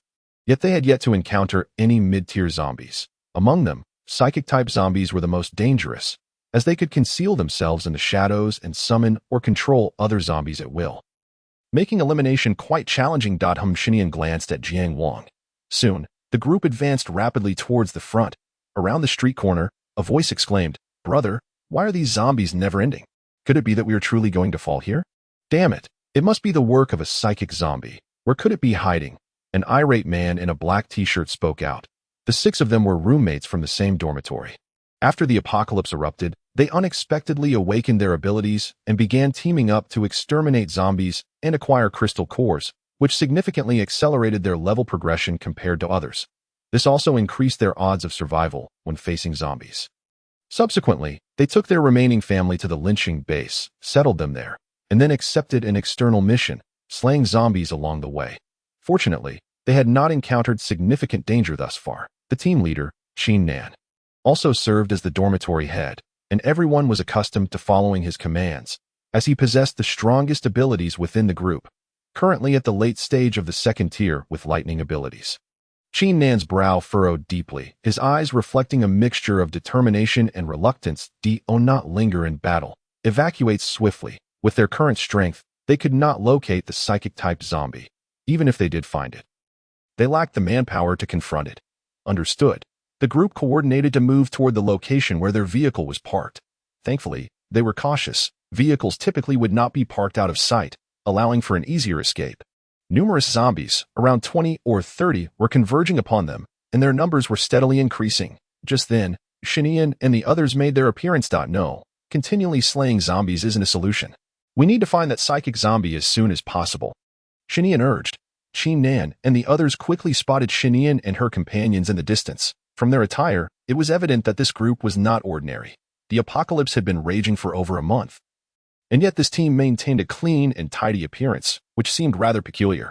The only explanation for this could be that their strength was formidable. A glimmer of hope flickered in Shi Nian's eyes as he looked toward Shi Nian and her companions with a pleading gaze.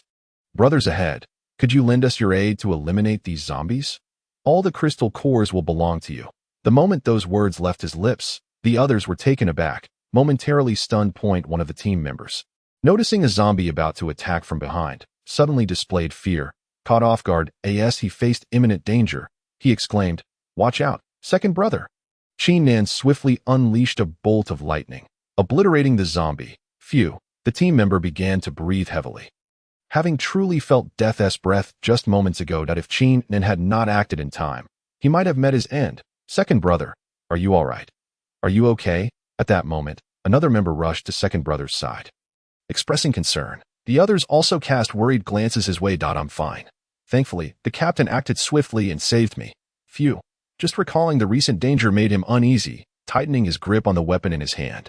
At that moment, adrenaline surged through him, and he frantically swung his blade at the zombies, fighting for survival. "Captain, I believe you made the right choice," second brother sincerely affirmed. In this dire situation, life was far more valuable than any crystal core."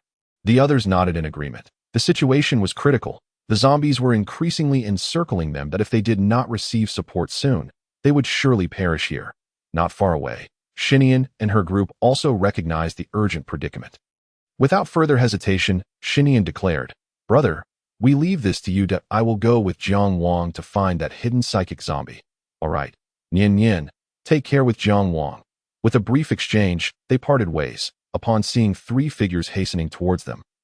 Shi Nian realized he had been saved. The imminent crisis dissipated rapidly with the arrival of Shi Su and his companions. Shi Su relentlessly conjured fireballs, hurling them at the encroaching horde of zombies, effectively neutralizing them. Meanwhile, Shi Fu summoned earthen spikes, skillfully utilizing the surrounding debris to eliminate the zombies with precision, while also erecting a protective barrier to hinder their advance. Shi Mu, on the other hand, manifested vines to bind the zombies together, simultaneously dispatching any isolated or ambushing foes. The sight of the trio's seamless collaboration left Shi Nian and his companions in a state of astonishment. They were momentarily stunned but quickly plunged into battle. Although the zombies continued to swarm in relentless waves, the combined strength of their small group was more than sufficient to handle the situation at hand. Elsewhere, Jiang Wang employed his psychic abilities to scout the whereabouts of lurking zombies. The two wove through the streets, and it seemed that a concealed zombie had sensed Jiang Wang's approach. That IT began summoning nearby zombies to converge upon Shi Nian and his companion. Just as they reached the street corner, two zombies charged from the left, while several more emerged from the front and right. However, these were merely low-tier zombies and posed little threat to the duo. Jiang Wang transformed lightning into a whip, mercilessly striking the surrounding zombies. Those struck convulsed violently, their skin charred and darkened, as the scent of roasting flesh permeated the air in a matter of moments. The zombies before them fell silent. With their current capabilities, dealing with these low-tier zombies was well within their means. Having dispatched the immediate threat, Jiang Wang swiftly veered left, with Shi Nian closely following. The summoning of their kind for an attack indicated that the concealed zombie had detected their presence and might be preparing to flee, although confronting a mid-tier third-level zombie would be somewhat challenging for the two. Their chances of victory remained substantial with their combined efforts. Navigating through the corridor, they arrived at a large commercial establishment. Jiang Wang paused at the entrance. Noticing his unease, Shi Nian promptly inquired, "Brother Wang, what's wrong? The psychic zombie is inside, but there are also numerous low-tier zombies present." Within his psychic range, he detected dozens of low-tier zombies gathering, yet he could not ascertain whether any higher-tier zombies lurked among them. Currently, they were alone in this endeavor. "I don't want to put you in danger. Nian Nian, let us leave for now and return when the others arrive," Jiang Wang suggested. Sensing his hesitation, Shi Nian was about to speak when she spotted Shi Su and the others hastening towards them. A smile crept onto her lips as she quickly declared, "They're here." With reinforcements, their predicament seemed far less daunting. The newcomers included not only Shi Su and his companions, but also the group that had recently come to their aid. They had not departed, but had followed along. Shi Nian was somewhat taken aback by this turn of events, but thought little of it. Shi Nian chose to accompany them, believing their formidable strength might yield some advantages. And feeling indebted for the assistance they had received, his intuition proved correct. As for danger, it was laughable. In this post-apocalyptic world, Peril lurked around every corner. They were already treading on the edge of a blade. One could perish at the hands of zombies or fall victim to treachery from fellow survivors. To grow stronger, one must acquire more crystal cores, instilling fear in their kind and enabling them to slay more zombies. They had navigated this harsh reality before and were acutely aware of the rules governing it. Gratefully, they had access to information that allowed them to eliminate zombies, giving them a head start over others. Nian, Jiang Wang, Shi exclaimed upon seeing the two standing safely at the entrance, his worries easing. The group hastened towards them, and Shi could not restrain his curiosity, asking, "Why are you two just standing here? Are you apprehensive? Is that psychic zombie inside?" Upon hearing his words, Shi Nian and the others turned their attention to them. As they approached, they realized that the two possessed the highest levels among them, and they felt relieved not to have offended them initially. Their earlier plea for help seemed well justified. Instantaneously, they felt the crystal cores they had expended were indeed worth it in response to their inquiries.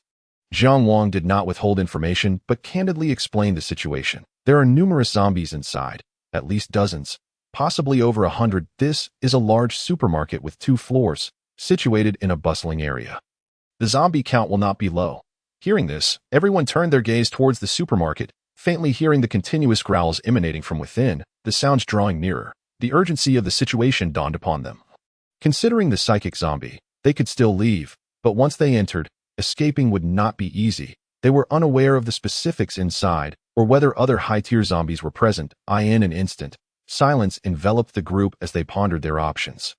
Shi Nian spoke, "Why don't we send a portion of us inside, while the rest guard the entrance? If anything unexpected occurs, we can retreat at any time as long as we don't encounter a late-stage 3rd-tier or 4th-tier zombie. Our chances of success remain high." Agreed. The group quickly reached a consensus regarding who would venture inside. Shi Nian, Jiang Wang, and Shi would enter, while Shi Fu and Shi Mu remained at the entrance. Similarly, Shi Nian's group sent 3 members in as well. Hardly had they taken a few steps inside when they encountered a gathering of zombies, roughly dozens in number. Meanwhile, Jiang Wang seized the opportunity to unleash his psychic abilities. Swiftly assessing the surroundings in search of the hidden psychic zombie, each party released its psychic domain, engaging in a silent battle. Jiang Wang's brow furrowed, beads of sweat forming on his forehead. The zombies around them began moving sluggishly, with some even reversing their course. Though Jiang Wang could manipulate the zombies with his psychic power, it drained his energy significantly. 2nd floor. Jiang Wang uttered a few words before he and Shi Nian dashed toward the 2nd floor. The other two fixed their gaze on Shi Nian. "Let us go. Follow them." Having entered, they had no intention of retreating. As long as they could eliminate the psychic zombie, they could still vanquish the rest with their combined strength. This way, they could recover the crystal cores they had previously spent and even earn additional ones. An undeniable bargain. As the saying goes, fortune favors the bold, and this was precisely such an occasion. For reasons unknown, Shi Nian sensed that these individuals were far more formidable than they appeared. By staying close to them, he might just strike it rich. Such opportunities were exceedingly rare. Through their brief interactions, Shi Nian recognized that this group was not composed of treacherous individuals. As long as he did not offend them, they would not create trouble or resort to murder for gain.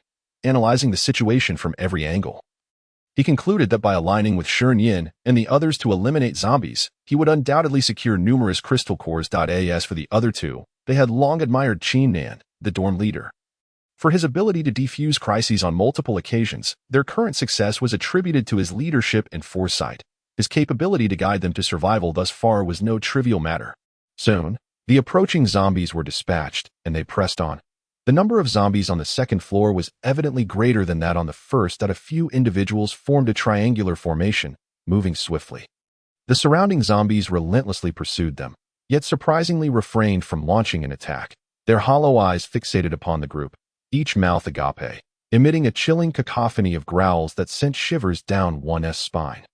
Gradually, more and more zombies trailed behind, prompting the group to remain exceptionally vigilant. The only reason they had not yet been assaulted was due to Jiang Wang's continual exertion of his psychic abilities to control them.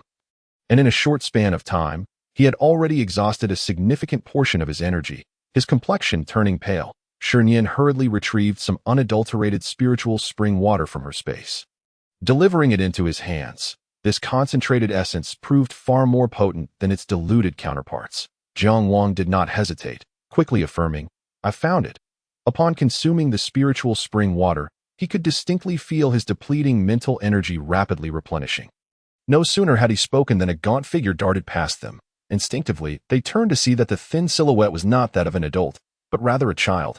His skin was a ghastly gray, his vacant eyes glaring back at them, and his body was marred by dark veins, creating an unsettling sight. No one dared to underestimate the situation. This individual was a zombie, signifying a clear division between their factions. Without a moment's hesitation, Jiang Wang unleashed a bolt of lightning, while Shi Nian conjured her own powers, forming several sharp ice blades in her palm that shot forth like a flurry of knives towards the zombies. The surrounding shelves and obstacles collapsed under the assault of their abilities, reduced to rubble and debris, which crashed to the ground with a thunderous sound. The cacophony instantly attracted the attention of all nearby zombies, who, driven by their thirst for fresh flesh, lunged toward the group with outstretched claws. Shi promptly hurled a fireball, engulfing the clustered zombies in a sea of flames, with many of the surrounding undead failing to escape the inferno. The zombies, impervious to pain, continued their relentless advance as long as they retained consciousness. Numerous zombies became engulfed in flames, transforming into fiery entities. Yet, fueled by their insatiable hunger for flesh, they surged forward unabated. Shi Nian and the others, armed with their own abilities, did not hold back, swiftly dispatching the zombies that broke free from the flames. With Shi's assistance, they found it considerably easier to eliminate the zombies.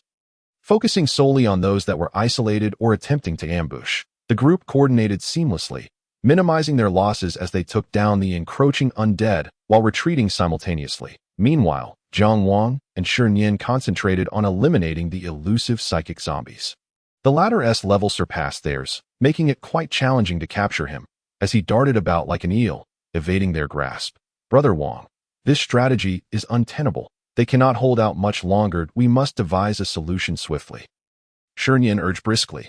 Jiang Wang furrowed his brow, a flicker of contemplation crossing his eyes. Soon enough, he devised a plan and articulated it succinctly. "All right, let us proceed as such." They swiftly split up to execute their respective roles. Shi Nian, an ice-type ability user, could disintegrate her ice blocks into numerous razor-sharp shards, which, when unleashed, fell like a torrential downpour, nearly impossible to fend off. These shards could easily penetrate the zombies' bodies, inflicting damage. Jiang Wang would engage directly, using his psychic powers to disorient the zombies, while Shi Nian would launch her surprise attacks from the shadows, ready to strike the moment they showed any sign of complacency. Shi Nian trailed closely behind them, her gaze unwavering, prepared to act decisively when the moment was right. Hiss, hiss, Jiang Wang observed the grotesque visage of the child zombie before him, devoid of any pity, only murderous intent. This particular zombie, resembling an eel, continuously evaded Jiang Wang's assaults, perhaps due to an increase in its agility and heightened awareness of danger. At that moment, Jiang Wang seized the opportunity, deploying his psychic powers to ensnare the zombie. After a period of exertion, the zombie's capabilities waned, its stamina dwindling, thereby granting Jiang Wang the chance to seize control.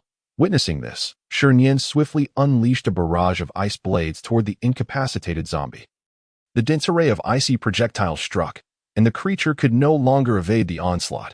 Hiss, hiss, the sound echoed as the ice blades pierced through its form, eliciting muffled whimpers. Its body trembled before collapsing. Utterly motionless, Jiang Wang promptly extracted the crystal core, and without lingering, the two hastened to assist Shi and the others. After the fierce battle, Shi Nian and his companions found their abilities nearly depleted. And following the intense exertion, they felt utterly exhausted. Armed with their blades, they engaged the zombies but found themselves in increasingly perilous circumstances. "I can't go on," one exclaimed. "Captain, I'm also spent," another added. Shi Nian, having exhausted his psychic energy, resorted to fighting at close quarters, a perilous endeavor, as a single scratch from a zombie could spell disaster. Shi's powers were similarly drained, leaving him with scarcely a third of his energy remaining. While he had spiritual spring water in his pack, he was reluctant to use it, knowing its immense value. The group was not foolish. Using it in front of others could lead to exposure, and the ramifications of such a disclosure would result in relentless pursuers. Shi Nian also found herself in a precarious position, resolute not to use the precious resource lightly. Just hold on a little longer. Rescue is imminent. Just then, the zombie unexpectedly launched an assault from behind, targeting one of Shi Nian's group. "Watch out," they cried in alarm, panic etched on their faces. They attempted to intervene but were momentarily hindered by the zombies before them. Unable to free their hands in time, in that critical moment, Jiang Wang utilized his psychic abilities to redirect the zombie, sending it crashing into its brethren. Upon witnessing this, the group collectively exhaled in relief. The nearly ambushed individual felt his legs give way, nearly collapsing as sweat soaked his back. The preceding moment had been harrowing. With Jiang Wang and Shi Nian's intervention, the zombies before them were swiftly dealt with. Meanwhile, below, Shi's parents had heard the commotion and contemplated entering to investigate, but the sudden appearance of several zombies on the street delayed them. After a considerable duration, through their collective efforts, the zombies were vanquished. Exhausted, Shi Nian and the others slumped against the wall, panting heavily, their faces pallid, trembling slightly, their hands that gripped their weapons shaking uncontrollably. The ordeal had thoroughly drained their strength, leaving them devoid of any remaining psychic energy. Yet, the spoils were substantial, equivalent to what they might have earned over several days. Quite a considerable bounty. Shi Nian and her companions, however, paid little heed to their state, focusing instead on collecting crystal cores. They had sustained far less fatigue, having consumed some spiritual spring water along the way to restore their energy. At this moment, they appeared no different from ordinary individuals, as if they had not just emerged from battle. Shi Nian and the others gazed at this scene in astonishment. "Captain, are they not weary? Why do they seem unaffected?" Shi Nian wondered aloud. Scanning the group, he noted that among them, only Shi Su appeared somewhat pale. Yet not gravely so, unlike their own depleted state. Although puzzled, he did not dwell on it. He instinctively believed that Shi Nian and her companions were concealing their true abilities, not revealing their actual conditions unless absolutely necessary. Perhaps, he mused, it is indeed worth learning. It will be beneficial for us. After speaking, he slowly rose and addressed the others. "All right, we have rested enough. Everyone, get up and collect the crystal cores. Let us leave this place swiftly." Understood. There was no hesitation in their response to Shi Nian's command as they swiftly set to work. Currently, they were devoid of any supernatural abilities, which meant they lacked any means of self-preservation. Should they encounter zombies or other ability-wielding teams again, their fate would not be favorable. The hard-earned crystal cores would be at risk as well. The most prudent course of action was to gather the crystal cores and subsequently seek a relatively safe shelter to begin absorbing energy. Aiming to restore their depleted abilities. 15 minutes later, they had collected all the crystal cores. Shi Nian and the others also discovered some food and necessary supplies among the gathered items. Shi Nian was no exception. She collected anything suitable into her spatial storage. After dividing the crystal cores, they exchanged farewells and prepared to part ways. "Captain Qin, we bid you farewell. It is getting late, so we shall take our leave." Shi Su spoke up. Shi Nian smiled and returned their farewell. "Very well. I hope we meet again next time." After a brief exchange, they each got into their vehicles and departed. Shi Nian and his group intended to search for a safe shelter nearby to begin absorbing the crystal cores. Without their abilities, traveling too far was unwise, so they needed to proceed with caution. Meanwhile, Shi Nian and her group continued towards the next block. There were still several bustling areas nearby, densely populated, which would allow them to acquire more crystal cores. With time still on their side, they could afford to eliminate a wave of zombies before seeking shelter. As they drove, they occasionally encountered other ability-wielding teams. Some were walking while others were driving back and forth. And they occasionally spotted individuals in uniforms. As time passed, the number of people they encountered on the road had noticeably increased. Particularly during the day, they could meet others at a short distance apart. Fortunately, no unfortunate incidents had occurred. Most of these ability-wielding teams hailed from the nearby base in Linqing, engaging in zombie extermination or other missions for rewards. Conversations with them often yielded valuable information, including that the number of zombies was gradually decreasing. Nightfall arrived. The sun dipped below the horizon, and darkness enveloped the land. The blood moon reappeared in the sky, more enchanting and sinister than before. Its hue increasingly crimson. Wisps of blood mist spread from it, resembling an invisible net that shrouded everything below in its domain. The streets lay deserted. Having endured the apocalypse for so long, everyone was aware of the dangers of night. The capabilities of zombies doubled compared to daytime. Hence, no one would recklessly venture out to hunt zombies at night. This was also the reason they encountered so many people during the day, as everyone seized the opportunity to swiftly eliminate zombies while the sun shone. Inside a house, the doors and windows were fortified, curtains drawn tightly. A dim glow illuminated the room, barely revealing the surroundings. The choice of a softer light was intentional, meant to avoid attracting the attention of zombies, while other ability-wielding teams lurked in the shadows. Regardless of the circumstances, caution and discretion were imperative to avoid drawing attention. At that moment, Shi Nian spoke up. Why does it feel like night falls earlier and earlier? It had only been a short while, yet darkness arrived half an hour sooner than it had previously.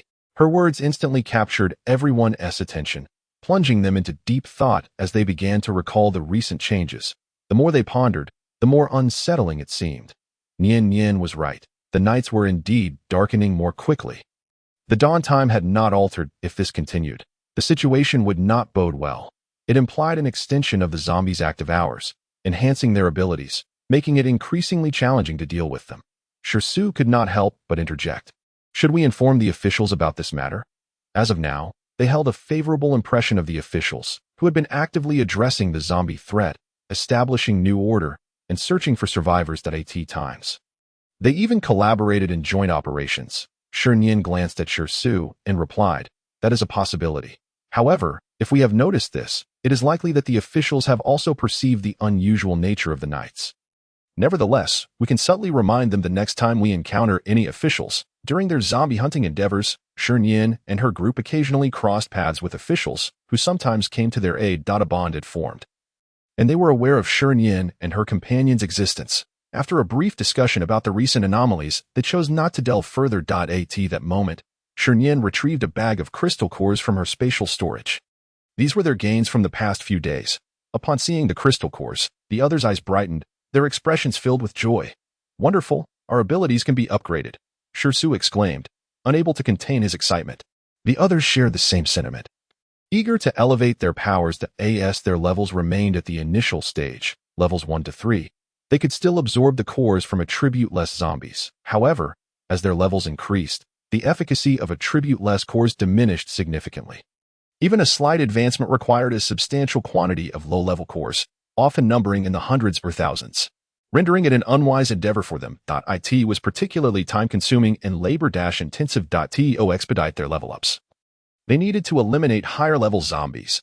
Currently, both the zombies and the ability wielders were at the initial level, rarely encountering mid-level or high-level zombies. Thus, dispatching zombies was not excessively taxing. They divided the crystal cores and began absorbing their abilities. After a considerable time, having absorbed the cores, both Shi Nian and Jiang Wang had elevated their abilities to the early stage of level 3, yet their strength can reach the mid-stage of the 3rd tier. Capable of contending even against high-stage 3rd-tier zombies, under full exertion, they possess a chance of victory. Meanwhile, Shi and his parents have already attained the late 2nd tier, and it won't be long before they advance to the early 3rd tier. When they exert their full strength, they too have reached the level of early 3rd tier. Half a month later, Shi Nian and her companions had lingered in Lin City for a fortnight before deciding to depart, preparing to head towards the capital, where they could also slay zombies along the way. During this fortnight, they had wandered within Lin City and made numerous acquaintances. Most were familiar with Shi Nian and her group, and even those who were not had heard of their names, primarily due to their striking appearance. Their attire was perpetually clean and neat, and their formidable strength meant that they often lent a helping hand to those in need. With only a few ungrateful souls attempting to extract benefits from them, the fate of such individuals was all too predictable, with their graves now overgrown. Occasionally, they encountered members of various bases, all of whom sought to invite them to join.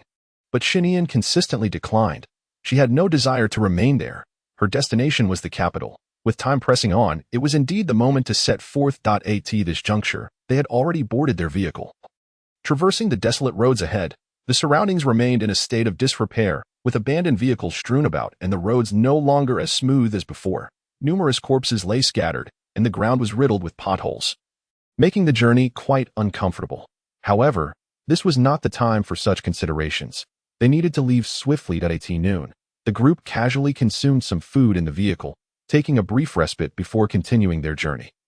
Jiang Wang and Shi took turns driving, while the others managed to rest momentarily. They sped along without encountering too many dangers, only facing a handful of zombies, which they swiftly dealt with. They also came across some ability users who attempted to halt their vehicle to search for supplies. But alas, they had chosen the wrong targets. Shi Nian and her companions were far from defenseless. One after another, they became cold corpses. At that moment, Shi Nian noticed a vehicle trailing closely behind them through the rearview mirror. Wang Gu, if I'm not mistaken, that vehicle has been following us since noon, hasn't it? Shi Nian mused, puzzled about the intentions of the vehicle. Along the way, they had also encountered wandering zombies. However, these did not intervene, merely following silently behind, leaving her perplexed about their motives. Let us not concern ourselves with them for now. Let them follow. If they persist into the next city, we shall shake them off. Jiang Wang, also glancing at the vehicle in the rearview mirror, felt a glint of bloodlust flicker in his eyes. Time was slipping away. They needed to find a place to rest for the night. Throughout their journey, they had yet to spot any villages or gas stations. As Shi Nian spoke, she retrieved a bunch of freshly washed grapes from her spatial storage. She first extended the grapes to her parents sitting behind her. Mom, Dad, brother, do you want anything else? I have plenty of fruits in my space. She had previously purchased numerous seeds and had planted a portion of them, which were flourishing quite well, even without harvesting. She need not worry about the fruits rotting, as her collection could sustain them for an extended period. Due to the apocalypse, Shi Nian had meticulously gathered fruits of all seasons, ensuring she could indulge whenever she desired. In her spatial realm, she need not fret over seasonal or soil conditions. A simple watering would suffice for their survival. All of this could be managed with merely a thought, proving to be exceedingly convenient. Shu leaned forward slightly, smiling. Nian, I want some watermelon. Do you have any chilled? With a thought, Shi Nian conjured pre-cut, chilled watermelon. The sweet aroma wafted through the air, prompting Shu to swallow instinctively. Here, Mom, Dad, do you want anything? Shi Nian inquired, turning her gaze towards her mother. With a smile, her mother replied, No, thank you. Upon hearing this, Shi Nian turned her attention to her father. Nian, I would love a can of chilled beer. He hadn't had a drink in ages and yearned for it dearly. In the times prior to the apocalypse, he would not have felt such longing. However, now, in this world ravaged by chaos, he could no longer indulge in beer and gourmet food at will, often in the presence of others. They could only consume cooked food to avoid drawing attention. Without hesitation, Shi Nian retrieved a can of beer from her spatial storage. Wang Gu, what would you like? She asked, directing her gaze at Jiang Wang, who was driving. He stole a glance at her, his eyes flickering with desire, involuntarily drawn to her plump, glistening lips, his mind conjuring images of their time together, igniting a flame within him. In an instant, he suppressed those thoughts. Just grapes will suffice. Shi Nian plucked a fresh, dewy grape and extended it towards his lips. As he gazed at her delicate, fair fingers, his longing intensified. His eyes glimmered as he instinctively took the grape from her hand. In that moment, Shi Nian felt a rush of warmth against her fingertips, akin to an electric shock, prompting her to retract her hand swiftly. Her eyes widened, a blush creeping onto her cheeks, and she looked at Jiang Wang with a mix of embarrassment and annoyance. The strange sensation lingered in her mind, causing her heart to race, ripples of emotion stirring within her. The others in the back seat remained oblivious to this exchange. Their focus remained on their surroundings in the vehicle trailing them, ever wary of potential ambushes. Thus, the two shared an intimate moment, feeding each other in a charged atmosphere. Though no words were spoken, they could read the unspoken answers in each other's eyes. Ever since their bond deepened, they would take turns keeping watch at night, seizing the opportunity for closeness only during the dark hours. In the trailing vehicle, Yao Shui could not contain herself, exclaiming, Is that the smell of watermelon? Can you all smell it?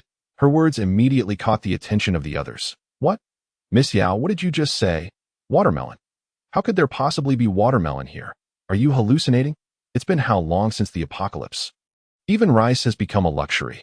How could there be fruit? Others nodded in agreement, their minds flooded with memories of watermelons. A wave of nostalgia washing over them, but a sense of sorrow blossomed within as they wondered if they would ever have the chance to taste watermelon again in this lifetime. Due to the apocalypse, most seeds could no longer be planted, and the crops that remained had long since mutated and were inedible. The few edible provisions left were exceedingly scarce, despite researchers from various bases beginning to explore food and medicinal solutions. Such discoveries would not materialize overnight. As time progressed, food would grow even scarcer, and the hard-won order would descend into chaos. Not to mention, worse scenarios awaited on the horizon, visions that none wished to see. Seeing the skepticism among the group, Yao Shui began to doubt whether she had misheard. However, the air was permeated with that familiar scent, one she could not mistake. She held a firm confidence in her olfactory senses. After contemplating for a moment, she chose not to elaborate further, fixing her gaze intently on the vehicle ahead. Silence enveloped the car once more. The quartet was en route to the next city. Onching, they had met on the road and formed a team, which had seen various members come and go over time, leaving only the four of them, who maintained a semblance of harmony. The leader was the man seated beside Yu Shui, whose handsome visage and crew cut complemented his black casual attire, subtly revealing the muscles beneath. Having been in a light doze, he opened his eyes upon hearing Yao Shui's words and instinctively glanced at the modified car in front of them. He did not believe Yao Shui had misidentified the scent.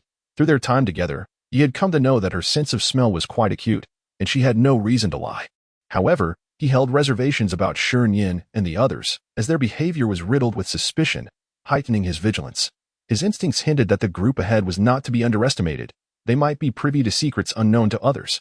Though he entertained vague speculations in his mind, he refrained from voicing them. Upon noticing Su Yin had awakened, Yao Shui's face brightened with a perfectly timed smile as she softly addressed him. "Captain, you're awake. It's getting late. Should we spend the night in the car or find a village to rest for the night?" The two individuals in front, hearing Yao Shui's mellifluous voice, felt their very bones soften, their hearts stirred. Yao Shui's captivating beauty and alluring figure commanded attention, compelling anyone to steal a glance. "Indeed," came the reply, and the others quickly grasped the implication. Su Yan's demeanor towards Yao Shui was rather aloof. She was accustomed to this and felt no discontent, though a hint of annoyance lingered beneath her calm exterior. Confident in her appearance, she was unprepared for the way Su Yan's presence affected her. Yet, it was precisely due to Su Yan's protection that she had managed to navigate this treacherous world unscathed, untouched by the indignities others faced. Times had changed, and in this merciless apocalypse, order had long since unraveled. Strength dictated one's freedom to act without restraint. She had witnessed many suffer cruel fates due to their lack of power, which motivated her desire to ally with Su Yan. As the sun dipped below the horizon, the sky darkened ominously. It would not be long before dusk enveloped the surroundings. If they did not secure shelter soon, they might be forced to spend the night in the vehicle, in this remote area surrounded by dense vegetation. The post-sunset atmosphere conveyed a chilling eeriness, the temperature dropping to a mere dozen degrees. Occasionally, the sounds of beasts echoed from the thicket, as if they were communicating. Staying here risked being surrounded by unknown creatures. A scenario far more terrifying than encountering zombies. Animals were inherently agile, and after mutation, their capabilities would be enhanced, becoming even more bloodthirsty. This posed a significant threat to them. That moment, Shi Nian exclaimed in delight. Look, ahead lay a village. Spending the night there should pose no significant issues, and they could depart early the next morning. The group turned their gazes toward the distant settlement, but rather than feeling relaxed, they grew increasingly vigilant. In this apocalyptic world, they needed to remain at the peak of alertness. A moment's carelessness could lead them into traps, with the constant threat of ambush looming. They had encountered abilities users who harmed their own kind before, especially in secluded villages, which required additional caution. Given the circumstances, they had no choice but to stay the night. Regardless of whether they pressed forward or paused to rest, danger loomed in either scenario. With twilight still not fully upon them, there might still be people in the village. They could investigate. If the situation seemed off, they would retreat promptly, Shi Nian suggested. Agreed. Soon, Jiang Wang brought the vehicle to a gentle stop not far away. As they halted, a vehicle that had closely followed them also came to a stop nearby. Shi Su, witnessing this, couldn't help but mutter under his breath, "The VE stopped too. Could it be? Are they planning to use us as cannon fodder? This feels too coincidental." Shi Nian glanced back as well. "Brother, be cautious. Regardless of the situation, let us remain vigilant. Now is not the time for conflict, and we are still unaware of their intentions. The more allies, the better. If they harbor ill intentions, we can act accordingly. Let us observe first." Shi Su, observing his sister's serious demeanor, couldn't help but show a hint of fondness on his face. "Understood. I'll heed your advice." Nian. He felt an urge to ruffle her fluffy hair. Just as he reached out, Jiang Wang intervened, halting his hand. Shi Su's smile faltered instantly. "Jiang Wang, am I not allowed even a small touch as her brother?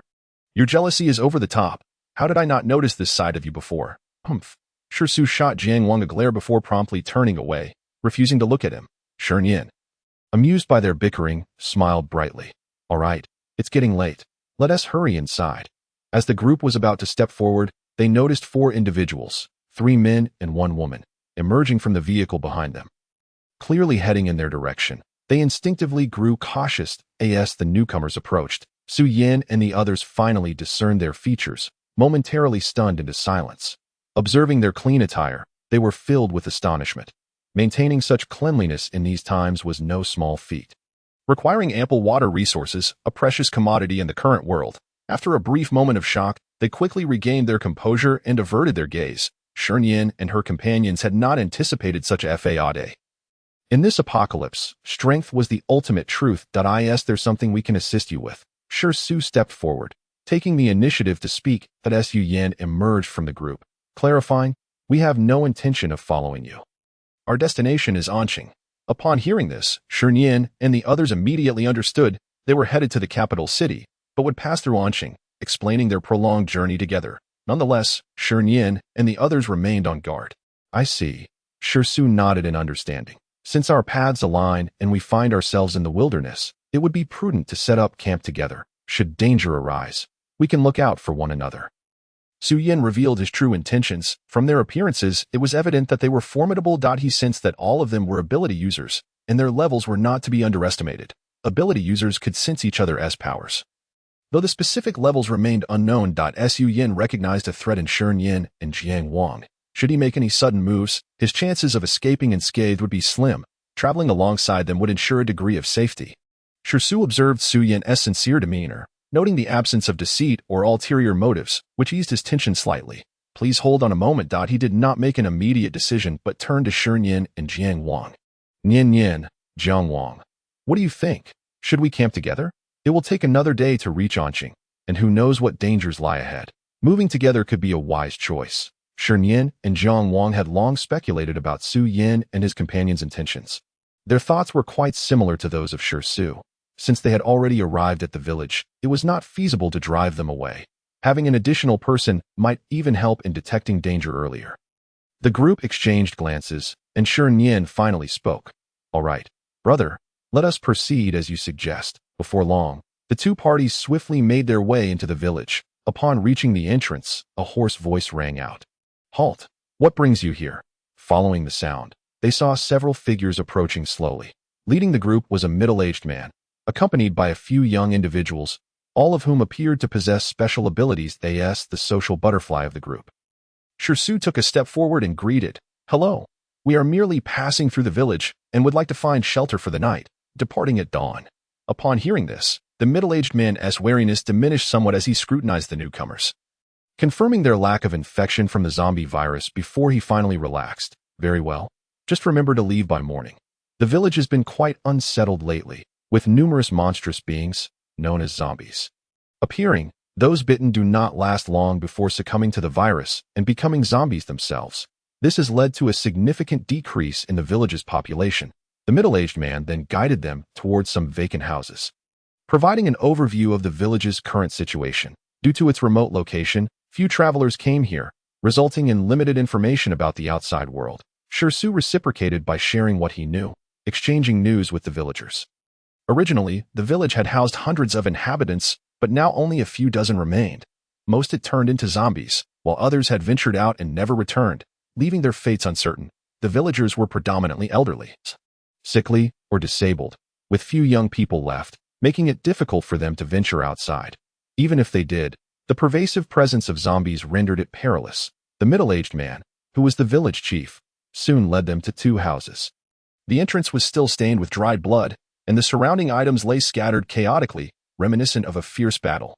Indeed, not long ago, these two households had succumbed to the zombie virus, transforming into mindless, flesh-eating monsters. Ultimately, under the chief's leadership, these zombies were dealt with, albeit at the cost of several lives. "You may stay here for the night. There is no one around, so it should be quite safe. The sun is setting. It would be wise for you to rest early. We shall take our leave." The chief bid farewell to them. During their conversation, the chief gleaned the information he sought. Learning that official forces outside were searching for survivors and had established a base to ensure safety and collectively resist the zombies. He needed to relay this information to the villagers, inviting those willing to leave to head for the base. "All right, farewell, chief." Shi waved to the chief and his companions, once their figures vanished from sight. Shi turned his attention to Shi Nian. "Captain Shi, we have found our resting place. We'll choose the house on the right, leaving the left for you. What do you think?" Su Yan had no objections. For him, any shelter from the elements would suffice. If zombies truly came, no house would withstand their assault. Agreed. We shall do as Shi suggests. Su reiterated, Captain Su, please remain vigilant tonight. Safety is not guaranteed. And should anything arise, we can alert each other. Such pleasantries were necessary. Understood. After a brief exchange, they headed towards their respective houses. Inside, they quickly settled in, ready to eat something before resting. After a long day of travel, they were thoroughly exhausted. Shi Nian refrained from unpacking any strong-smelling food, opting instead for pre-prepared boxed meals that included both meat and vegetables, with their favorite fruits arranged on the table. Each person savored their meal with great enjoyment. In the adjacent house, one of the team members asked, Captain, do you truly believe their words? If danger arises, will they notify us? Yao Shui interjected, their capabilities are unfathomable. I cannot discern the level of their powers. But I still sense an impending threat when close to them. If a confrontation were to occur, I doubt I could stand against them. Moreover, think about it. How many can maintain cleanliness in this apocalypse? With their appearances, they would be easy prey wherever they went. Upon hearing this, the others nodded in agreement, casting admiring glances at Yao Shui. She indeed had a point.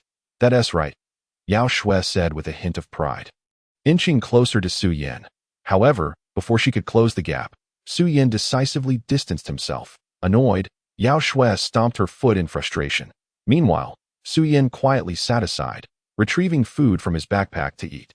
The other two soon followed suit, pulling out their provisions. Suddenly, Yao Shui sensed something amiss.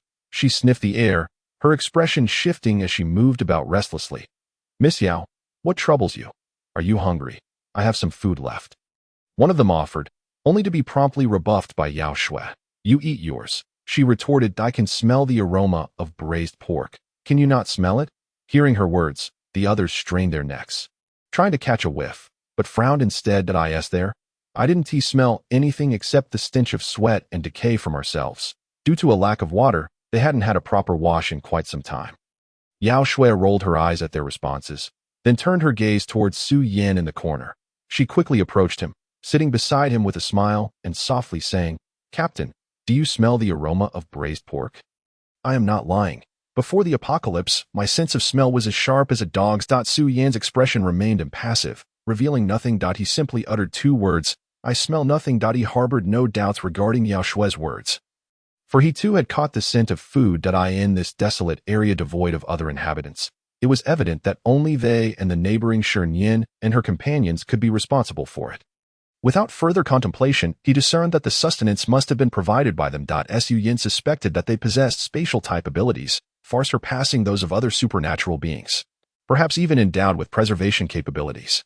Otherwise, such food would not have remained viable for so long, especially meat. Su Yan was aware that they harbored significant secrets, yet he had no penchant for prying into the mysteries of others. His sole focus lay on surviving in this apocalyptic world until it reached its conclusion. As for everything else, it was of no concern to him. Yao Shui, observing his continued indifference, felt a pang of sadness and disappointment wash over her. She cast a furtive glance at the man beside her. The other two, witnessing this scene, exchanged silent glances. Ever since they had joined the team, the captain had maintained such an expression, showing apathy towards all matters. On the other side, contrasting the oppressive silence, there was a warmth in Shi Nian's vicinity. After a simple wash-up, Shi's father and mother retired to bed. Shi Su also returned to his room to rest. In the living room, only the two of them remained, the dim yellow light casting a gentle glow upon them. Nian Nian, Jiang Wang whispered as he approached Shi Nian from behind, wrapping his arm around her slender waist and leaning against her shoulder. Inhaling her unique fragrance, Shi Nian felt a wave of warmth wash over her neck, sending a shiver down her spine, causing her to lean into his embrace, her heart racing. At that moment, Jiang Wang slowly turned her body towards him, one hand encircling her waist while the other cradled the back of her head, and without hesitation, he pressed his lips against her longed-for red lips. The soft sensation ignited a desire within him that could no longer be contained. His tongue gently pried open her delicate teeth, exploring within as he had become quite familiar with this dance. The fervent kiss enveloped Shi Nian, who found herself struggling to withstand it, her hands instinctively wrapping around his neck. They were lost in their love, unable to extricate themselves. Jiang Wang lifted her effortlessly, placing her upon the table, his desires growing insatiable as his hands began to wander, his lips trailed downwards, unable to resist leaving a kiss upon her slender, swan-like neck. Shi Nian could not help but emit a soft sound. Given the summer heat, both were clad in light garments, allowing them to feel each other's warmth clearly as they embraced. Jiang Wang's skilled hand found its way beneath her clothing, gently caressing her smooth, delicate skin, igniting a rapid heartbeat within him. His breath quickened that it felt as though a fire raged within him, the temperature of his body rising steadily. Shi Nian had long harbored a yearning for his sculpted abs.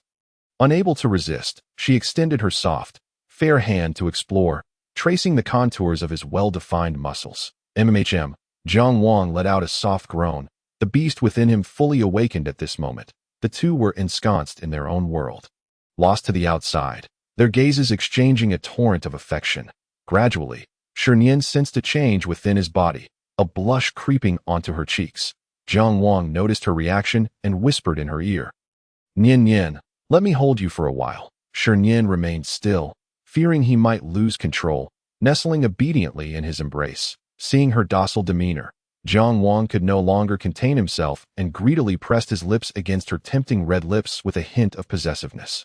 The battlefield of their desires shifted, with Jiang Wang seating Shi Nian upon his lap, holding her tightly. In that moment, they were inseparable, their hearts closely aligned, and the air around them thick with sweetness and allure. Time slipped away unnoticed until they finally found their breath again. Shi Nian rested quietly against his chest, drawing in soft breaths, her hand lingering on his abs. Jiang Wang gazed at her with a mix of tenderness and adoration, a smile creeping across his face as his eyes remained fixed upon her. That moment, Shi Nian's cheeks were flushed with a rosy hue, her lips glistening under the soft light, her hair and attire slightly disheveled. Jiang Wang, captivated by the sight before him, quickly averted his gaze, reaching out to adjust her tousled hair. Neither spoke, simply relishing the tranquility of the moment. Gradually, fatigue overtook Shi Nian as she leaned against him, drifting into slumber, her rhythmic breathing bringing a smile to Jiang Wang's lips, filling his heart with a profound sense of peace.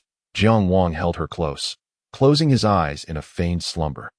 The surroundings fell into a serene silence, devoid of any sounds that in the adjacent room. The others had already succumbed to sleep, save for Su Yan, who rested on the sofa, eyes shut but alert to any disturbances. At 2 a.m, when fatigue weighed most heavily upon everyone, and the zombies were most active, the unsettling sounds of the undead echoed, drawing nearer, interspersed with the cries of animals. Hiss, hiss, woof, woof, hiss, hiss. The sounds of the zombies crashed like thunder, instantly seizing everyone's attention and rousing them from their dreams. Jiang Wang and Su Yan opened their eyes simultaneously, their gazes fixed intently on the door, straining to listen. Upon confirming the source of the noise, their expressions shifted dramatically. Both spoke at once. Wake up, Nian, Jiang Wang urged, hastily rousing Shi Nian from her slumber. What's wrong? She asked, her voice quick with concern. There are zombies approaching, and some poultry may have mutated as well. He replied urgently. Without delay, Shi Nian sprinted to the doors of the 2 rooms, knocking frantically. Mom, Dad, brother, wake up. The zombies are here. Hurry. The occupants within the rooms were jolted awake by the urgent knocks. They had remained partially alert, anticipating such emergencies in this apocalyptic world, aware that any lapse in vigilance could cost them their lives. Hearing Shi Nian's frantic calls, they quickly sprang from their beds, grabbing their bags as they rushed out. What's going on? Shi Su emerged, his voice tinged with urgency. There are zombies. We don't know the specifics, but we need to leave now. In a swift manner, they exited the room, just as the door to the adjacent room swung open, a group hastily emerging. The words were sparse, their eyes exchanged a mutual understanding. Hiss, hiss. The roars grew louder, urging them to act swiftly as they headed towards the village's edge, desperate to vacate the area. Let us go, Jiang Wang commanded, leading the way, with Shi Nian and the others closely following.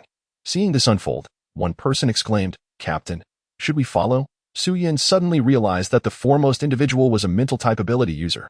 He wondered how Jiang Wang would react upon discovering he was a dual-type ability user. Follow them. Su Yan did not hesitate and spoke quickly. Upon witnessing this, the team members ceased their chatter and closely followed the footsteps of Shi Nian and the others.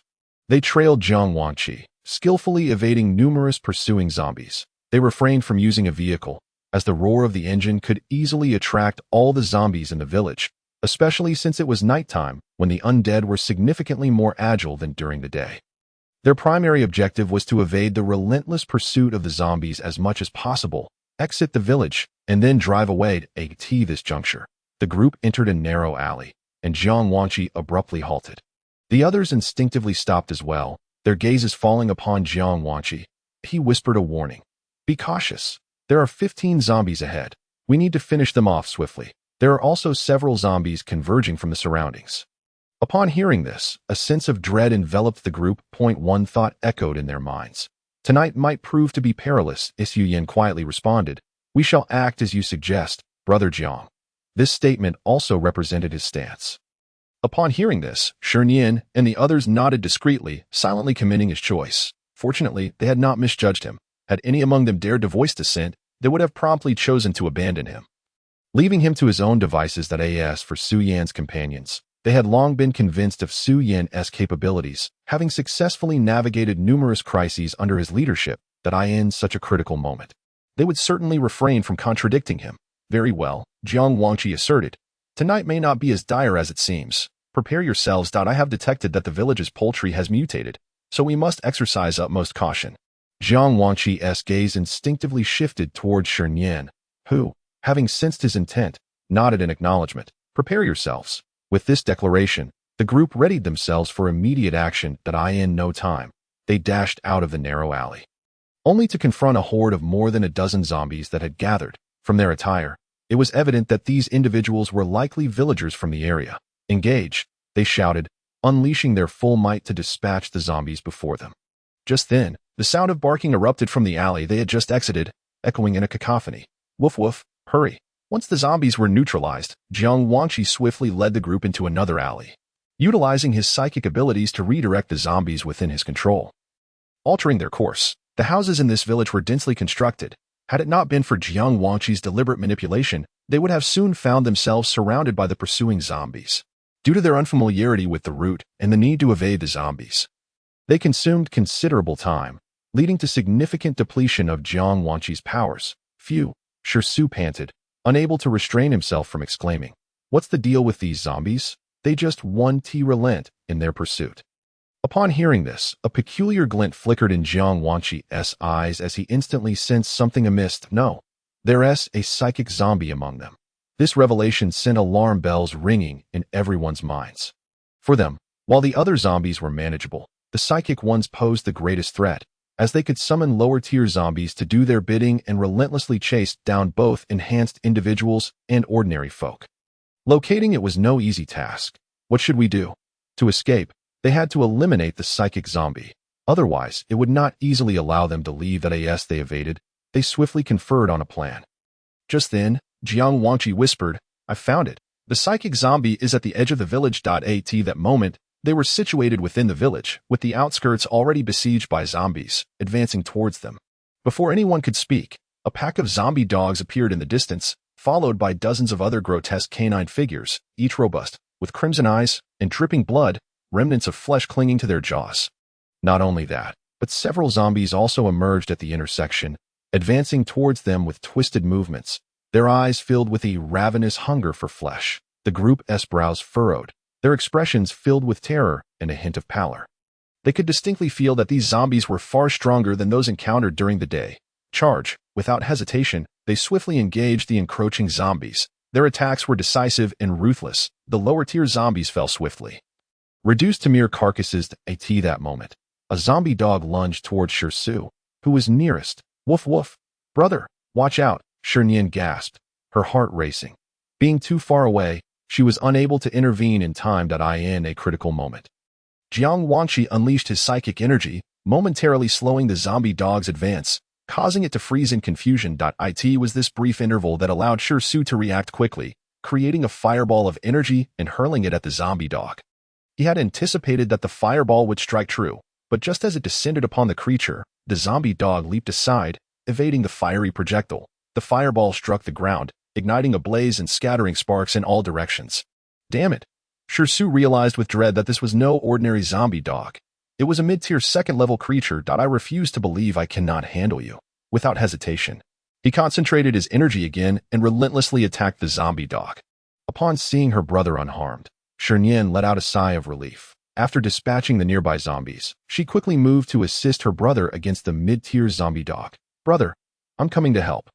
In a matter of moments, the zombie dog was vanquished. At this juncture, Shi Nian's energy level was at the early 3rd tier, yet her strength had reached the mid-tier, allowing her to easily dispatch the 2nd-tier zombie without any struggle. With their coordinated efforts, the zombies were gradually eliminated.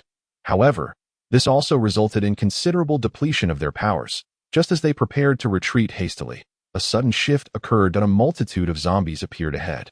With 2 early 3rd-tier zombies leading the charge, accompanied by several 2nd-tier zombies. Damn, Shi could not help but curse as he beheld this scene, his hatred for the lurking psychic zombie intensifying. It seemed determined not to let them escape. "Quickly retreat," Shi Nian shouted. The group sprinted frantically towards the village's edge, darting back and forth through the alleys in an attempt to shake off the pursuing zombies. However, they had forgotten that these zombies were under the psychic zombie's control. Even if they managed to evade one path, others would quickly pursue from different routes. The village was riddled with narrow alleys, resembling a labyrinth, and zombies frequently appeared ahead. They had no choice but to continuously evade, for that was their only means of safety. Jiang Wangqi and the others soon realized the futility of their efforts. What is going on? After slaying countless zombies, they still faced an overwhelming number. This one to continuing in this manner was not a solution. They had to eliminate that puppet master zombie as quickly as possible. Jiang Wangqi's complexion had grown pale. The sustained use of his psychic abilities was rapidly exhausting his power, leaving him physically weakened and fatigued. If this continued, he risked complete depletion, rendering him unable to wield his powers. Yet Su Yin and the others remained closely behind him, leaving him no opportunity to replenish his strength with spiritual water. "Let us split up," Shi Nian proposed swiftly. "I'll go with Brother Wangqi to take down the psychic zombie. The rest of you handle the others." Shi Nian felt an instinctive sense that the primary target of that zombie might not be them, but rather Jiang Wangqi himself, regardless of the circumstances.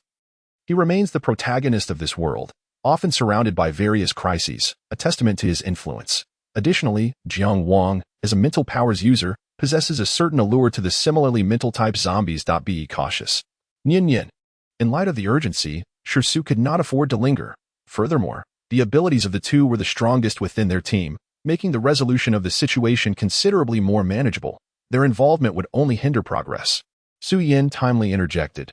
"Do you require my assistance?" Su Yin, a metal abilities user at the early 3rd tier, contrasted with the other team members, who were all at mid to late 2nd tier.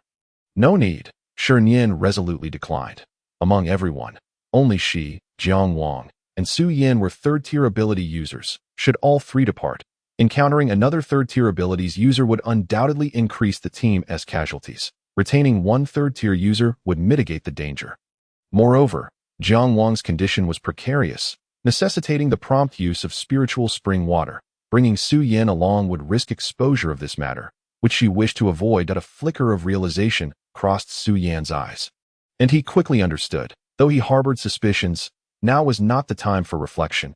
He promptly replied, understood. That as they spoke, Shi Nian and the others combined their efforts to eliminate the 3rd tier zombies, with a few 2nd tier zombies remaining, while the majority were 1st tier. Once the primary threats were neutralized, the group swiftly split up to act independently. Jiang Wang and Shi Nian pursued the location of the 3rd tier zombies, while Shi and the others dashed in another direction, striving to shake off the lower tier zombies trailing behind, thereby conserving their abilities. In a brief span, the previously engaged group vanished without a trace, leaving behind a scene of severed limbs and a nauseating blend of blood and decay saturating the air. Occasionally, the low growls of zombies and the frantic cries of various poultry echoed, resembling the roars of demons. As night fell, all mutated animals emerged from their hiding places.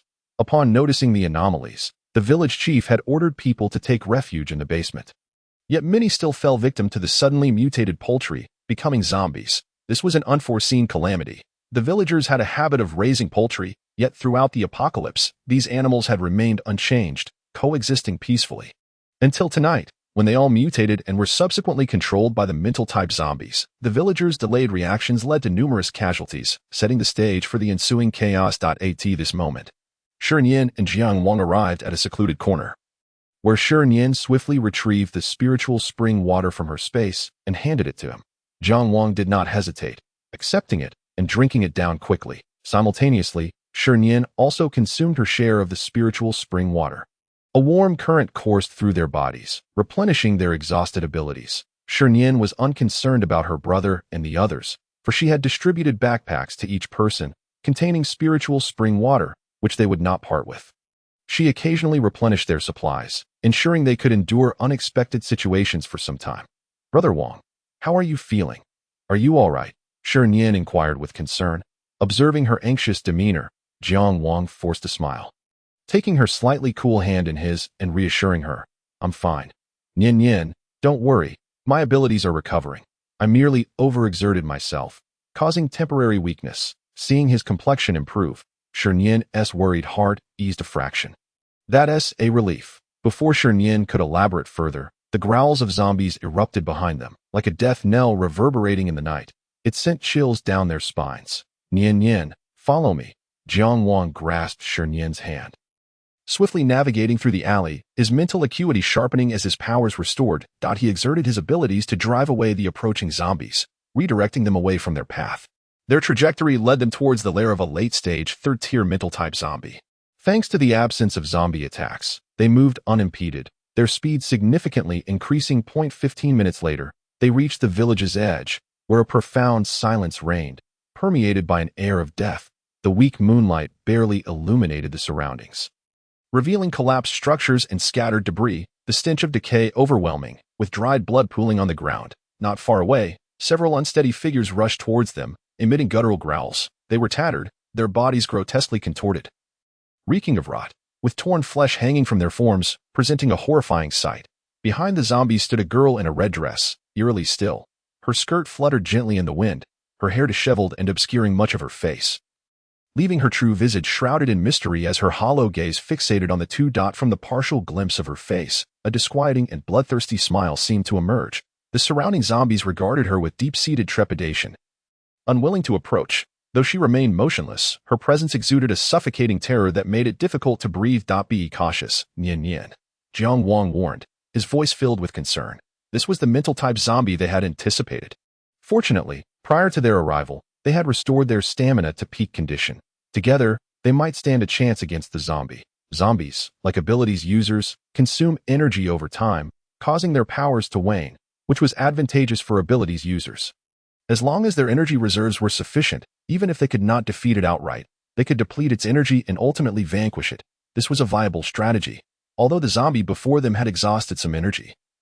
It thrived in the darkness, where its abilities not only heightened but also continuously replenished. This was the effect of the blood moon. However, the recovery time was relatively lengthy, far inferior to that of spiritual spring water.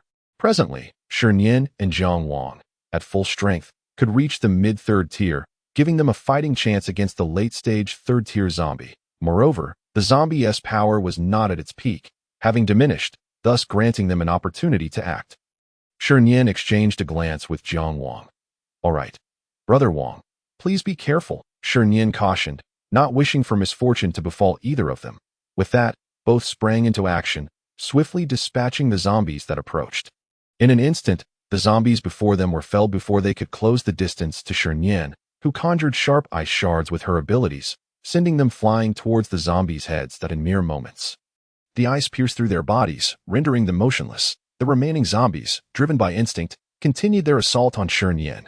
Fortunately, with relatively few zombies surrounding them, the two managed to neutralize the threat in under 3 minutes. Without delay, they dashed towards the red-dressed female zombie.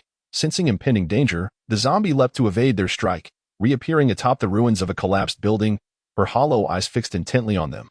"Brother Wang, it seems we must act swiftly," Shi Nian exclaimed. Both recognized that the red-dressed zombie was currently summoning reinforcements. Should that occur, defeating her would become significantly more challenging, and they might even sustain injuries. They exchanged determined glances, unleashing their full potential, coordinating their efforts as they charged towards the red-dressed zombie. Jiang Wang engaged in a mental duel with her while utilizing his abilities, while somewhat inferior to the crimson-clad female zombie. This does not imply he lacks the opportunity to strike. If he can momentarily disorient her, he and Shi Nian could seize that fleeting moment to deliver a fatal blow to the creature.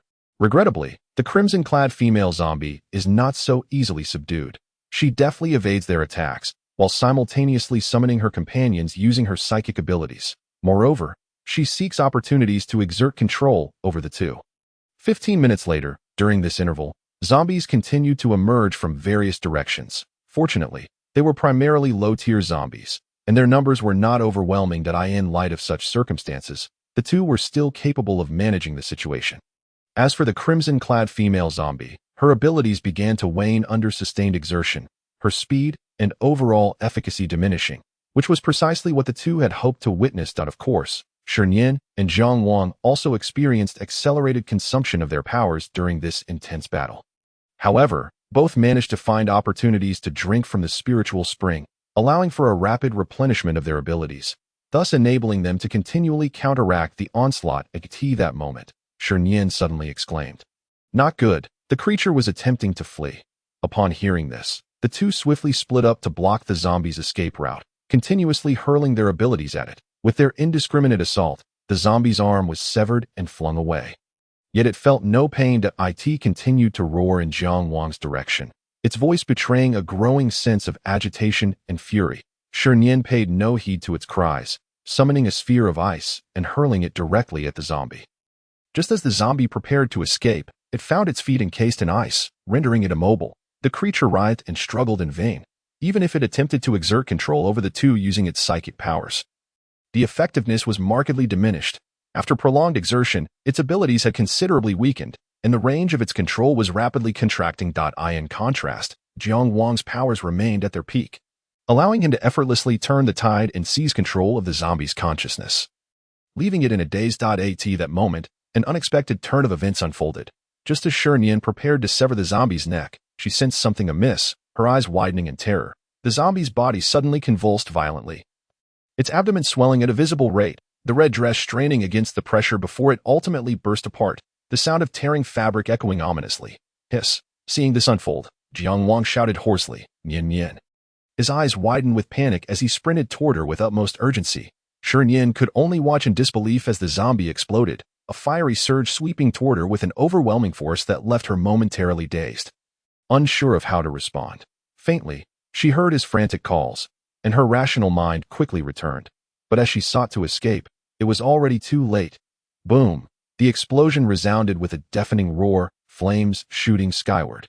The tremendous shockwave radiating outward. In an instant, debris and corpses danced in the air, the scene both horrific and mesmerizing. The already precarious structures around them collapsed under the force of the blast.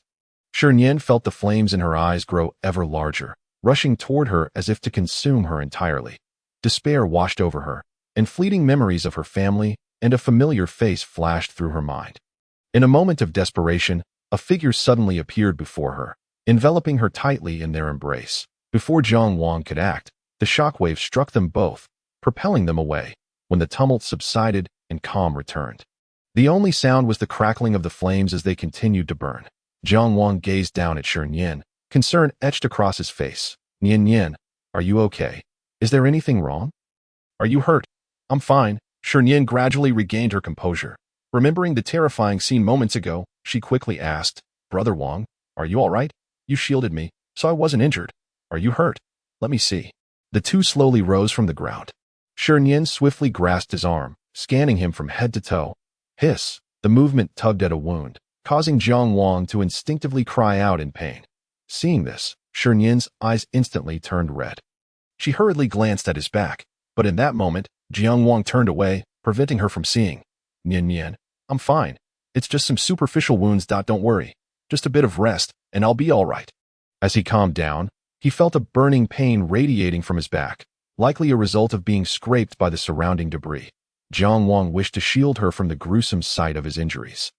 Not wanting to frighten her, "Brother Wang, turn around so I can see. It must hurt terribly. You got hurt because you saved me." Shi Nian's eyes brimmed with tears, flowing like a kite cut from its string. Witnessing her anguish pierced Jiang Wang's heart, and he gently embraced her, soothing her with tender words.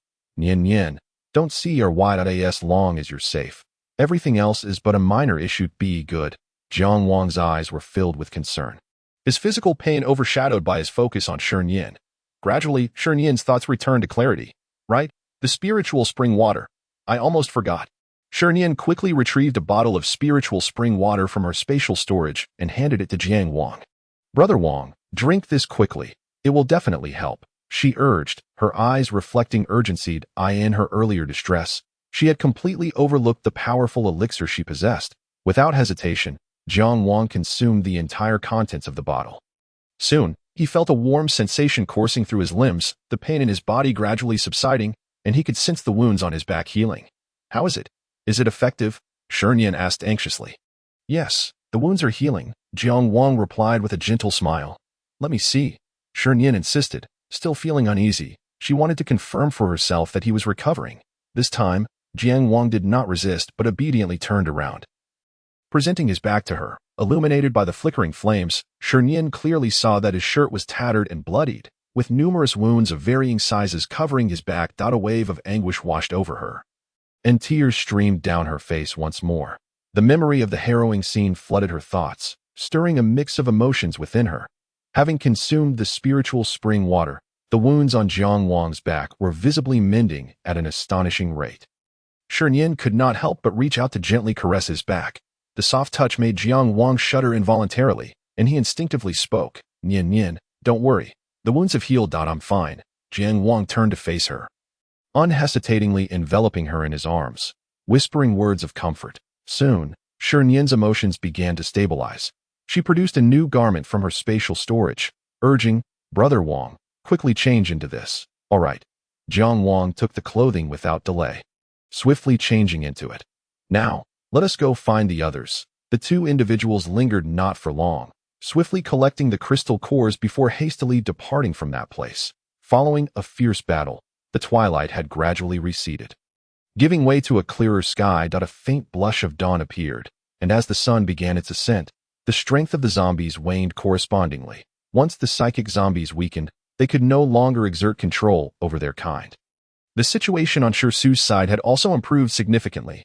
They could distinctly feel the number of pursuing zombies diminishing, alongside a noticeable reduction in their strength. During their evasion, Shi Su and his companions, Su Yin among them, opted for separate routes. Amidst this, Shi Su, along with his father and mother, imbibed the essence of the spirit spring, leading to a swift restoration of their abilities, thus dispatching the zombies with remarkable ease.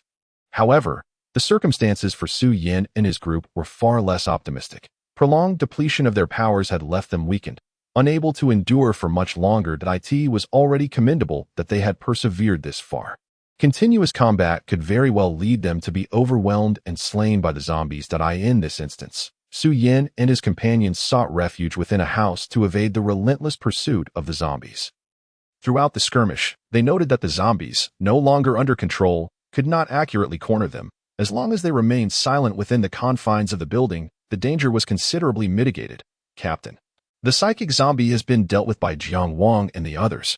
It appears we are safe now. The rest is simply a matter of waiting for them to arrive." One individual could not help but whisper. Upon entering the house, they commenced a thorough inspection, first to ensure no other threats lurked within, and second to locate an alternate exit. Should the zombies breach the front entrance, they would swiftly retreat through the back. Each member remained vigilant, noting several corpses on the floor, once human but now transformed into zombies, riddled with wounds of varying sizes. The nature of their injuries indicated that they had not fallen to supernatural powers, but rather to blades akin to kitchen knives, most likely at the hands of villagers. Throughout the night, while they evaded and eliminated zombies, they had yet to catch sight of any villagers, which struck them as peculiar. However, they could surmise two possible outcomes. Either the villagers had been slain and turned into zombies, or this village possessed a basement or similar hideout, enabling them to evade the undead. This aligned with their observations upon arrival. Since entering, they had only encountered the village chief and two young psychics. With no sign of others, Su Yin furrowed his brow, an inscrutable expression in his eyes. Perhaps, he dared not assert whether Shi Nian and the others would come to their rescue. Now that the lurking crisis had been averted, even if Shi Nian did not seek them out, they merely needed to await the recovery of their powers before making their escape from the village. At that moment, Yao Shui interjected, "I believe that since they have already eliminated that dangerous zombie, dealing with the remaining one should be a mere formality. Moreover, they stand to gain crystal cores, so it is highly probable they will also eradicate the zombies in this village." Ms. Yao speaks wisely. The others nodded in agreement. The group proceeded to open the doors of the room one by one, checking for any lurking dangers. Suddenly, an unexpected event transpired as the door swung open. A mutated giant rooster charged towards the nearest target. Yao Shui, cluck. The mutated zombie rooster loomed large, standing nearly a meter tall. Its once glossy feathers were now sparse and disheveled, and its eyes glowed a sinister red that a foul stench emanated from it. And its comb had morphed from a vibrant red to a bizarre dark purple, resembling a grotesque growth. Its sharp beak had elongated and sharpened, dripping with blood and remnants of flesh. The rooster's skin was marred with black lines, reminiscent of twisted worms, and its claws were massive and razor-sharp, carving deep grooves into the concrete floor, sending chills down their spines. Witnessing this scene, all present were struck with horror. Ms. Yao, be careful, they instinctively cried out. Yet the occurrence was too sudden for any of them to react in time. Its sharp claws raked across Yao Shui's fair arm, leaving a gash, just as the giant rooster lunged for another attack. It was swiftly dispatched by Su Yan's blade. The rooster's neck was severed cleanly, its body collapsing heavily onto the ground. Yao Shui gazed at the wound on her arm, despair and sorrow flickering in her eyes. The blood oozing from the injury was black, trickling down and pooling on the floor. Ms. Yao. The others' eyes glistened red as they murmured softly. They had formed their team midway and had maintained a semblance of harmony. Yet, prior comrades had fallen one by one before them, leaving only the four of them. They had thought they would remain stoic in the face of such a scene, yet tears brimmed in their eyes. Yao Shui had anticipated this day might come, but she had not expected it to arrive so swiftly. She had yet to outmaneuver Su Yan, leaving her with a sense of unfulfilled longing. But now, there was no remedy. Why cry? Yao Shui jested with a smile, though her expression betrayed her. Her eyes were already glistening, tears cascading like a string of pearls from her eyes. She instinctively reached to wipe them away. But no matter how she tried, she could not stop the flow, as the tears streamed down her cheeks and fell to the floor. The atmosphere grew exceptionally silent, heavily laden with oppression. None dared to direct their gaze at Yao Shui. Su Yan, too, felt an inexplicable sorrow welling within him, a surge of unfamiliar emotion stirring in his heart. He was typically indifferent, detached from the world around him, speaking little, even when comrades fell before him. He rarely displayed such emotion, his heart remaining unruffled. What was happening to him? Yao Shui understood her time was running short. She did not wish to become a zombie. Su Yan. Her voice trembled slightly. May I ask you for a favor? Yao Shui felt her body beginning to stiffen, subtle changes occurring, her rationality gradually slipping away as Su Yan turned to her, silently inquiring with his gaze. Perhaps it was merely Yao Shui's illusion. But she thought she detected a hint of softness in his usually cold demeanor, an unprecedented occurrence. She had never seen any excess emotion from Su Yan before. Could you, as a final request, hold me? Yao Shui's eyes held a glimmer of hope. She had believed that by remaining by his side, she could eventually warm his heart, but she had not anticipated this moment would arrive so abruptly. Ultimately, it was a dream unfulfilled that a flicker of hesitation crossed Su Yan's eyes as he took in her expression, capturing every nuance that in the end, he could no longer restrain himself, stepping towards Yao Shui and gently enveloping her in his arms. Yao Shui's hands were somewhat stiff as she slowly wrapped her arms around his waist, leaning into his embrace, tears streaming down her face and soaking his clothing. Yao Shui felt a sense of contentment. How wonderful! Su Yan, this will be the last time I call you that. Goodbye. I love you. In another life, I would still cling to you. I refuse to believe that with my charm, I cannot warm your heart. Her sentiments were tinged with playful resignation. Su Yan remained silent, his eyes deep and unreadable, his lips pressed tightly together, concealing his thoughts. At that moment, Yao Shui suddenly pushed Su Yan away. Her skin was now marred with black veins, her eyes faintly turning gray. Her limbs began to stiffen, movements becoming uncoordinated, her consciousness fading. Kill me, do it. She bit her lip tightly, striving to utter her final words. A flicker of sorrow crossed Su Yan's eyes. And without hesitation, she wielded her powers, striking her down. Yao Shui gazed at the individuals before her, forcing a smile as she struggled to control the corners of her mouth. Subsequently, her body toppled backward. At that moment, Su Yan caught her in her arms, preventing her from crashing to the ground. Both of them wept like heartbroken souls. Over the past few months, their time spent together had been the longest. Supporting each other through numerous perils, having narrowly escaped death, they had initially believed they would safely reach the next base, yet they never anticipated such a calamity would befall them. If only they had been a touch more cautious. Perhaps this tragedy could have been avoided, or if Yao Shui had not been at the forefront, she might still be alive. watching her comrade perish before their eyes, powerless to intervene. This sense of helplessness enveloped them relentlessly. It was profoundly distressing. They had little time to mourn their loss. Just then, the outside echoed with the growls of zombies once more, accompanied by the voices of Shi Nian and the others. Without delay, Su Yin and her companions swiftly exited the building to regroup with them. Jiang Wang, possessing mental abilities, easily located the whereabouts of Shi Su and the others. "Captain Su, are you all right?" Shi Su inquired, a smile breaking across his face upon seeing them. In the recent battle, they had all fought valiantly against the zombies, not merely seeking escape, which left Shi Su with a favorable impression of them. "We're fine," Su Yin replied nonchalantly. Before long, the encroaching zombies were all vanquished. At that moment, Shi Su and his companions noticed Yao Shui's lifeless form slung over the shoulders of the others, and they immediately understood without further inquiry. Su Yin and her group offered no more explanations. After a brief conversation, the trio departed with Yao Shui's body. Once they had watched the group leave, they turned their gazes away. By the way, Nian, this is the crystal core I've collected along the way, Shi Su said, producing a bag from his waist and handing it to Shi Nian. Without hesitation, Shi Nian stored it in her space, using her mind to control it as she immersed all the crystal cores in the spiritual spring water. "Brother, you truly are a lucky star," Shi Nian teased with a smile upon receiving the bag. She could feel that it contained no fewer than dozens of crystal cores, including several second and third-tier ones. Once absorbed, their levels would rise once more. "Haha, it's nothing. From now on, leave the crystal core hunting to me. By the way, I was in such a rush earlier, dodging zombies, that I missed many bodies and overlooked quite a few crystal cores. Since we still have time, why not gather the remaining cores? I've also discovered that the crystal cores from mutated animals are mostly second-tier. As they walked, they collected crystal cores, with Shi Su sharing his findings, and they exchanged information with one another. Just then, they encountered the village chief and others emerging from the cellar. Upon seeing the group, the village chief's eyes widened in astonishment. "That you're still alive." The previous night had been so sudden that they never anticipated the mutation of their livestock, which led to numerous villagers falling victim, unable to evade in time and being slaughtered.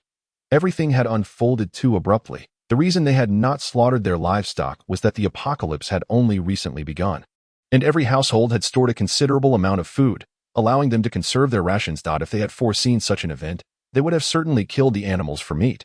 "Are you all right?" Village chief, Shi Su, and the others approached the village chief, inquiring with concern. A shadow of sorrow crossed the village chief's eyes. Zombie attacks were not unprecedented at night, but as long as they remained quiet indoors, they would not attract the undead. However, not only had mutated animals appeared, but a mental-type zombie capable of summoning lower-tier zombies for indiscriminate attacks as well. This had resulted in their devastating losses. Many had perished, alas. The village chief sighed, tears streaming down his aged face. In that moment, he appeared significantly older, reflecting on the villagers of yore, who had perished before his very eyes, bringing him immense heartache. "I am fine, but the people in the village are not doing well. Juzi, go check how many villagers are still alive. Gather them together." "Understood." Shi Su and the others felt helpless. They could not remain in the village any longer. They needed to leave swiftly for the city. "Village chief, let us go with Juzi. We can take care of the zombies in the village along the way." It was a convenient opportunity for them to collect crystal cores while dealing with the zombies. "Thank you." A glimmer of hope flickered in the village chief's eyes. He recognized the strength of the group before him. Surviving such a perilous night was no small feat, and their assistance would be invaluable. "Juzi, listen to their commands." "Understood, village chief. You can rest assured." Before long, under Juzi's guidance, they proceeded to the homes of the villagers, eliminating any zombies they encountered along the way. After a considerable time, they bid farewell to the village chief and departed from the village.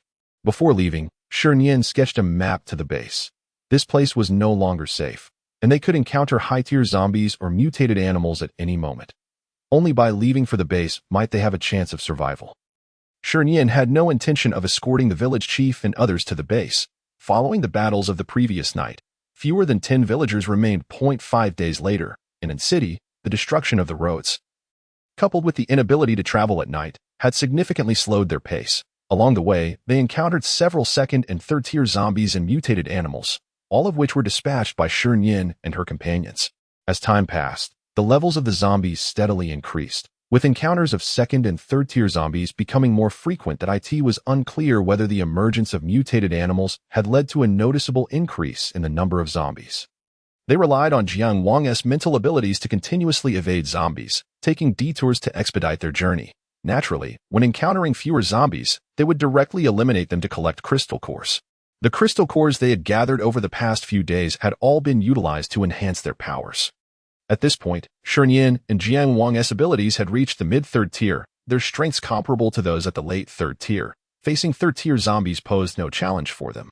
As for Shi Su and their parents, the three had similarly reached the early third tier, with their strengths now at the mid-third tier. Compared to most ability users, their progress was relatively swift. The prevailing strength among survivors hovered around the second tier, with third-tier individuals being scarce, but low-tier zombies no longer held significant allure for Shi Nian and her companions. The crystal cores from them offered little benefit for their level advancement. More often than not, they selectively eliminated higher-tier zombies to enhance their abilities. They would also collect some crystal cores that did not match their attributes, typically opting to trade them with other ability users to acquire the cores they required.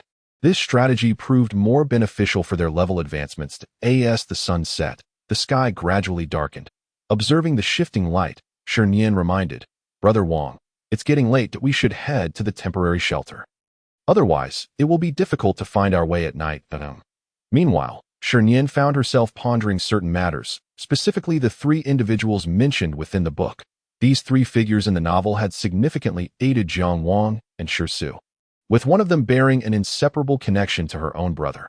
Although the book did not provide explicit details, Shi Nian had her suspicions. However, the novel's conclusion was rather grim. One by one, they met their demise, failing to witness the end of the apocalypse, their efforts and contributions swallowed by the abyss. Despite their formidable prowess, they ultimately could not escape the clutches of the narrative's inexorable force. Succumbing in succession. Regarding the three individuals, Shi Nian did not conceal any information and had informed them prior to the apocalypse. She also diligently sought out the information referenced in the book. But all her efforts proved fruitless, yielding no useful leads. Their only chance of encountering them lay in the midst of the apocalypse or by traveling to a base. The three individuals shared a common goal of reaching the capital city. Having met in Jia City, the next city after In City, Shi Nian silently prayed for their safety. Just then, Jiang Wang abruptly halted the vehicle, his brow furrowed, and his expression turned grave. "What's wrong?" Shi Nian instinctively inquired from the passenger seat. Ahead, a battle unfolded, featuring an early-stage fourth-tier zombie. Jiang Wang swiftly recounted the events transpiring before them. The group faced two choices. Continue driving forward to eliminate the zombie, thereby acquiring crystal cores and swiftly locating temporary shelter, or take a detour along a more secluded path, one that, given the encroaching evening, posed a greater risk as darkness would soon descend, making their situation perilous. They could potentially encounter lurking mutated beasts. Before Shi Nian could respond, Shi Su promptly declared, "What's there to fear? We have dealt with fourth-tier zombies before. Together, we can defeat it. There's bound to be an abundance of crystal cores. Let us take a look. If it becomes untenable, we can retreat." Shi Nian smiled in agreement. "Brother is right. Jiang Wang, let us go take a look." Their parents echoed their support. "We agree." After months of combat, they had grown accustomed to this lifestyle, even deriving a sense of accomplishment from slaying zombies and acquiring crystal cores, feeling as though they were growing younger with each passing day. "All right," Jiang Wang concurred with their sentiments, pressing down on the accelerator as the vehicle sped forward. With the elevation of his ability level, the range of his mental prowess had also expanded. Meanwhile, the three individuals stood back to back, facing approximately 20 to 30 zombies, with their numbers steadily increasing. Escaping this situation would not be an easy feat, especially with a fourth-tier zombie lurking ominously. Their exertion had led to a rapid depletion of their abilities, leaving them visibly fatigued. "Yenge, what should we do? Are we really going to meet our end here?" lamented a portly individual, his face a mask of unwillingness. The group had been together since before the apocalypse, having faced numerous crises that had fostered their rapid growth and made their strengths comparable.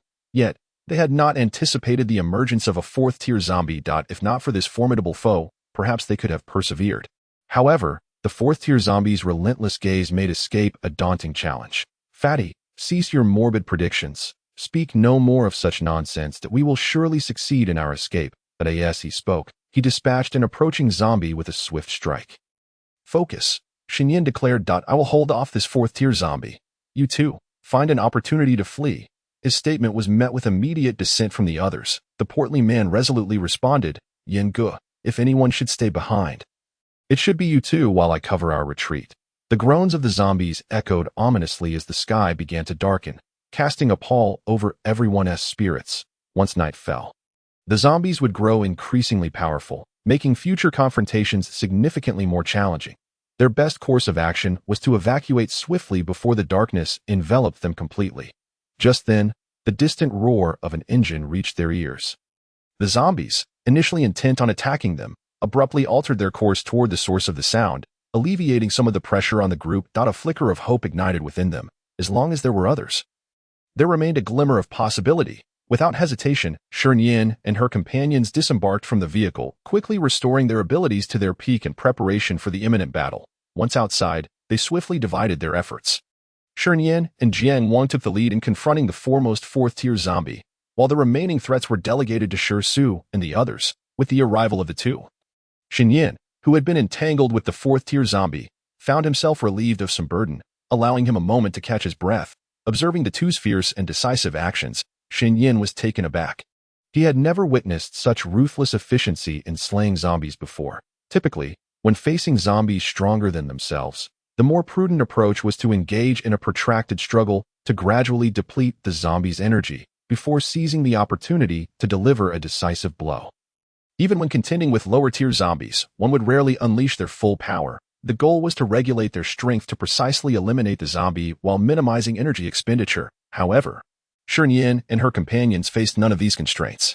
When their energy waned, they could simply consume spirit spring water to swiftly restore their powers, functioning like a perpetual motion machine, allowing them to continue fighting until the zombie's energy diminished. In combat, Shi Nian and Jiang Wang often employed a strategy of attrition, exerting their full strength to withstand the zombie's attacks while depleting its energy, waiting until they were within striking range to deliver a fatal blow.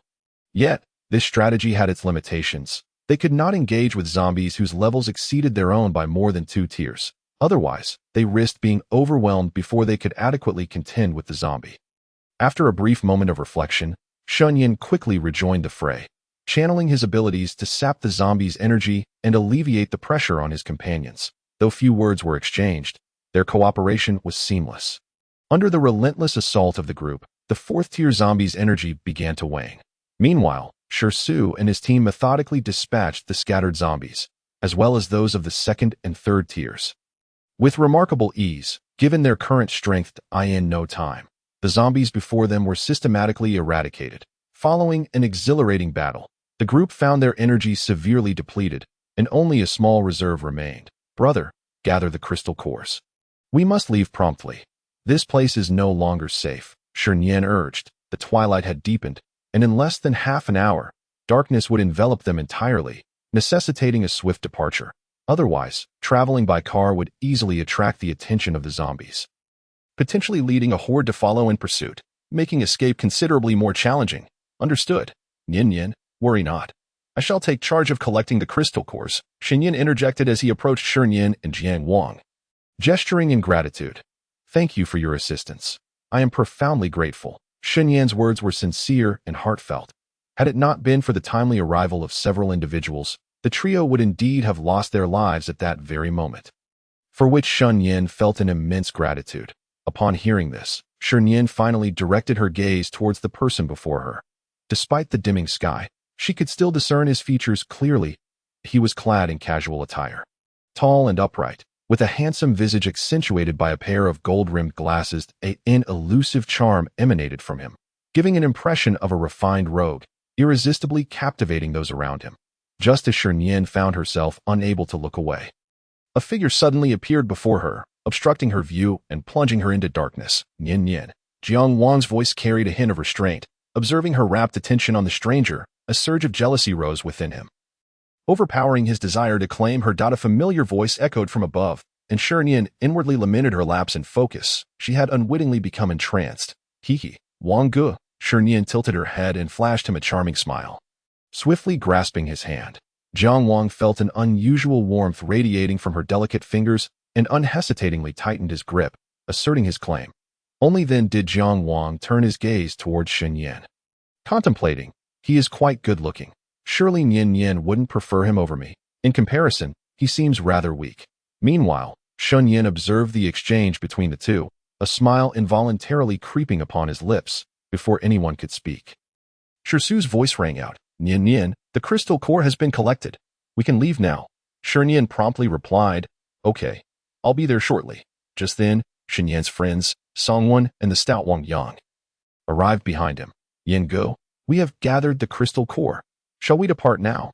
Like Shi Nian and her companions, they were also preparing to explore in city, but they had not anticipated encountering zombies so soon after entering. This was followed by the events that transpired thereafter. For some reason, Shi Nian felt an inexplicable familiarity with the trio, yet she could not quite place it. Unable to unravel her thoughts, she decided to set them aside for now. Recognizing that this was not the moment for such musings, she instinctively suggested, why not leave together? We're heading into the city as well that it's already dark, and it would be safer to have company. We can separate in the morning. Upon hearing Shi Nian's proposal, Songwen readily agreed. Sounds great. That's splendid. However, he quickly realized his eagerness might have been premature and turned to Shi Nian. Yen Go. It seems I might have jumped the gun. What do you think? Should we leave together tonight or split up? We'll follow your lead. The stout Wang Yang similarly shifted his gaze to Shi Nian. Shi Nian pondered for a moment before arriving at a decision. Then I appreciate your consideration. Let us depart together, Dunham. Shi Nian nodded slightly and fell silent. The group swiftly boarded their vehicle and drove away from the location. Not long after they left, numerous zombies began to emerge from various directions, converging on the area where Shi Nian and her companions had recently been. Following them was a formidable fourth-tier zombie. Half an hour later, after driving for that duration, the group halted their journey. Then, the night had completely enveloped the surroundings, and continuing on would likely draw the attention of nearby zombies, potentially attracting the higher-tier ones. With buildings flanking both sides, Jiang Wang led them to a slightly more spacious house to serve as a temporary refuge. Shi Nian and his companions followed closely behind. Inside the house, they conducted a thorough inspection. Ensuring no other beings were present before breathing a sigh of relief, they reinforced all doors and windows, and Shi Nian retrieved a camping lantern from her space, hanging it from the ceiling to illuminate the area. Upon witnessing Shi Nian's adept handling of the situation, Shi Nian's trio was once again astonished. They had already been amazed by Jiang Wang's dual abilities, but discovering that there were two dual ability users within their group was beyond their expectations. Was the Heavenly Tao truly devoid of any underhandedness? Dual ability users were exceptionally rare, and it was remarkable that both possessed such formidable powers. This was somewhat infuriating. Space and psychic abilities were exceedingly uncommon, and throughout their journey, they had encountered very few. Among the three, only Songwen possessed space abilities, albeit a modest one of only 15 square meters, a limitation of his third-tier level. Nevertheless, it ensured their basic needs were met, allowing them to gather a considerable amount of supplies. The trio quickly regained their composure, redirecting their attention. Shi Nian and her companions noticed their expressions were devoid of greed, which brought them a sense of reassurance. Even if the trio harbored ulterior motives, Shi Nian and her friends were confident in their ability to handle them. The affable Shi Su approached Shi Nian, inquiring, "By the way, my brother, in all the haste, we forgot to ask for your names." Shi Nian, he replied slowly. Shi Nian, Shi Su's smile abruptly froze. Before the apocalypse, he had heard about the plot from his sister and was well aware of Shi Nian and his companions. In the narrative, Shi Nian had perished shortly after the outbreak, as did her parents. Subsequently, Jiang Wang and Shi Su had navigated the apocalypse, eventually forming a team with Shi Nian, completing numerous missions together, their bond deepening through shared trials. However, due to the influence of the plot, they had all met their demise during a particular task. To ensure he didn't overlook any crucial plot points, Shi Nian had meticulously documented significant events and timelines from the novels she had read, which had been circulated among them. Thus, everyone was quite familiar with the storylines. Before the apocalypse, they had considered searching for the trio, but had faced challenges due to limited information. They had hoped that should they encounter each other in the post-apocalyptic world, they could extend a helping hand and invite them to join their group. What's the matter? Shi Nian sensed a scrutinizing and enigmatic gaze upon him. Leaving him perplexed, he began to mentally retrace recent events, yet found no relevant information. He was certain he had no acquaintance with the individuals before him. Song Wen and the stout Wang Yang noticed the unusual expressions on their faces and glanced over. Yet they found no malice in Shi Nian and her companions. Only complexity. Do you know us? Shi Nian recalled those with whom he had interacted. Shi Su quickly responded, a genuine smile replacing his earlier demeanor as he instinctively draped an arm around Shi Nian's shoulder. Of course we know each other. We were the best of brothers in our past lives, inseparable. He silently thought to himself that if they could forge such a bond in their previous lives, surely they could do so again in this one. For some reason, Shi Nian and her companions felt an increased fondness for the trio before them, their demeanor now considerably more sincere. Shi Nian and his friends exchanged bewildered glances toward Shi Su. Haha, we've heard much about your esteemed names from others and hold great admiration for you, though we weren't aware of your appearances. What a stroke of luck to encounter you here. Shi Su continued, I presume this is brother Song Wen, and you must be the stout one. Song Wen and the chubby fellow were relatively naive, harboring no doubts regarding Shi Su's words. The genuine smiles on their faces turned slightly bashful upon hearing Shi Su's remarks, as it was an unexpected turn of events for them. Along their journey, they occasionally encountered other ability teams, most of whom chose to lend a helping hand. They were unaware of who had disseminated their information. In their hearts, Song Wen and the chubby fellow couldn't help but ponder. Am I truly that formidable? It feels rather embarrassing. Why is the boss showing no reaction? Truly the boss. It seems I need to learn more from his composure. Shi Nian, however, was not as naive as the two. Blindly believing Shi Su's words, he immediately sensed that there was more to Shi Su's statement, as it concealed certain information. Yet, he chose not to expose it. Still feeling that the group bore no ill will towards them, even if they intended to take action against them, he believed his group stood no chance against them. He quietly suppressed this matter. Not in a hurry, as he might uncover more later.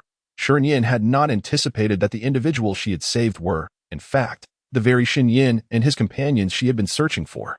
Her gaze inadvertently fell upon Shi Nian and her elder brother. Shi Nian did not explicitly inform her brother about the subtle depiction of their relationship in the book.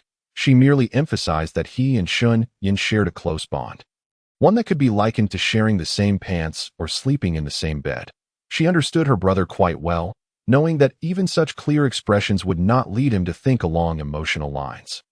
He would at most consider how much he valued this brotherhood. However, the world they inhabited was real, not merely the scant details recorded in the book. Reality reigned supreme. The plot could serve only as a reference. Simultaneously, Shi Nian was uncertain whether Shi Nian and his companions had changed, or if they were as depicted in the book. Everything remained to be discovered through interaction. Shi Nian and her companions had already devised a plan, to observe for a while before making any decisions. By the way, Brother Shin, where do you three intend to go? Shi Su's fondness for Shi Nian surged, inexplicably drawing him closer. Shi Nian noticed the hand resting on his shoulder and the proximity between them. A strange feeling washed over him, indefinable yet not unwelcome, as if they had known each other for ages. Meanwhile, Song Wen and the chubby fellow, witnessing the intimate camaraderie between Shi Su and their boss, were left utterly aghast. Having grown up alongside their boss, they were well aware of certain peculiarities. Shi Nian had a cleanliness obsession and disliked being touched by anyone, regardless of gender. Yet, Shi Su's presence had thoroughly shattered their boss's peculiarities, which was rather bizarre. We're heading to the capital, Shi Nian stated, feeling slightly uncomfortable with Shi Su's closeness, but ultimately refrained from pushing him away. Even he himself failed to recognize his own unease. Not far away, Shi Nian observed with keen interest, her lips curling into a subtle smile, radiating a sense of amusement. Jiang Wang, seated beside her, regarded her with a gaze filled with affection and helplessness, his attention wholly devoted to her. Across from them, Shi's father and mother occasionally cast glances at the two, their shoulders linked, but they did not possess extensive knowledge of matters of the heart. They understood enough to be aware of the subtleties. They were generally tolerant and preferred not to meddle in emotional affairs. For them, the happiness of their children was paramount, a sentiment only strengthened since the outbreak of the apocalypse.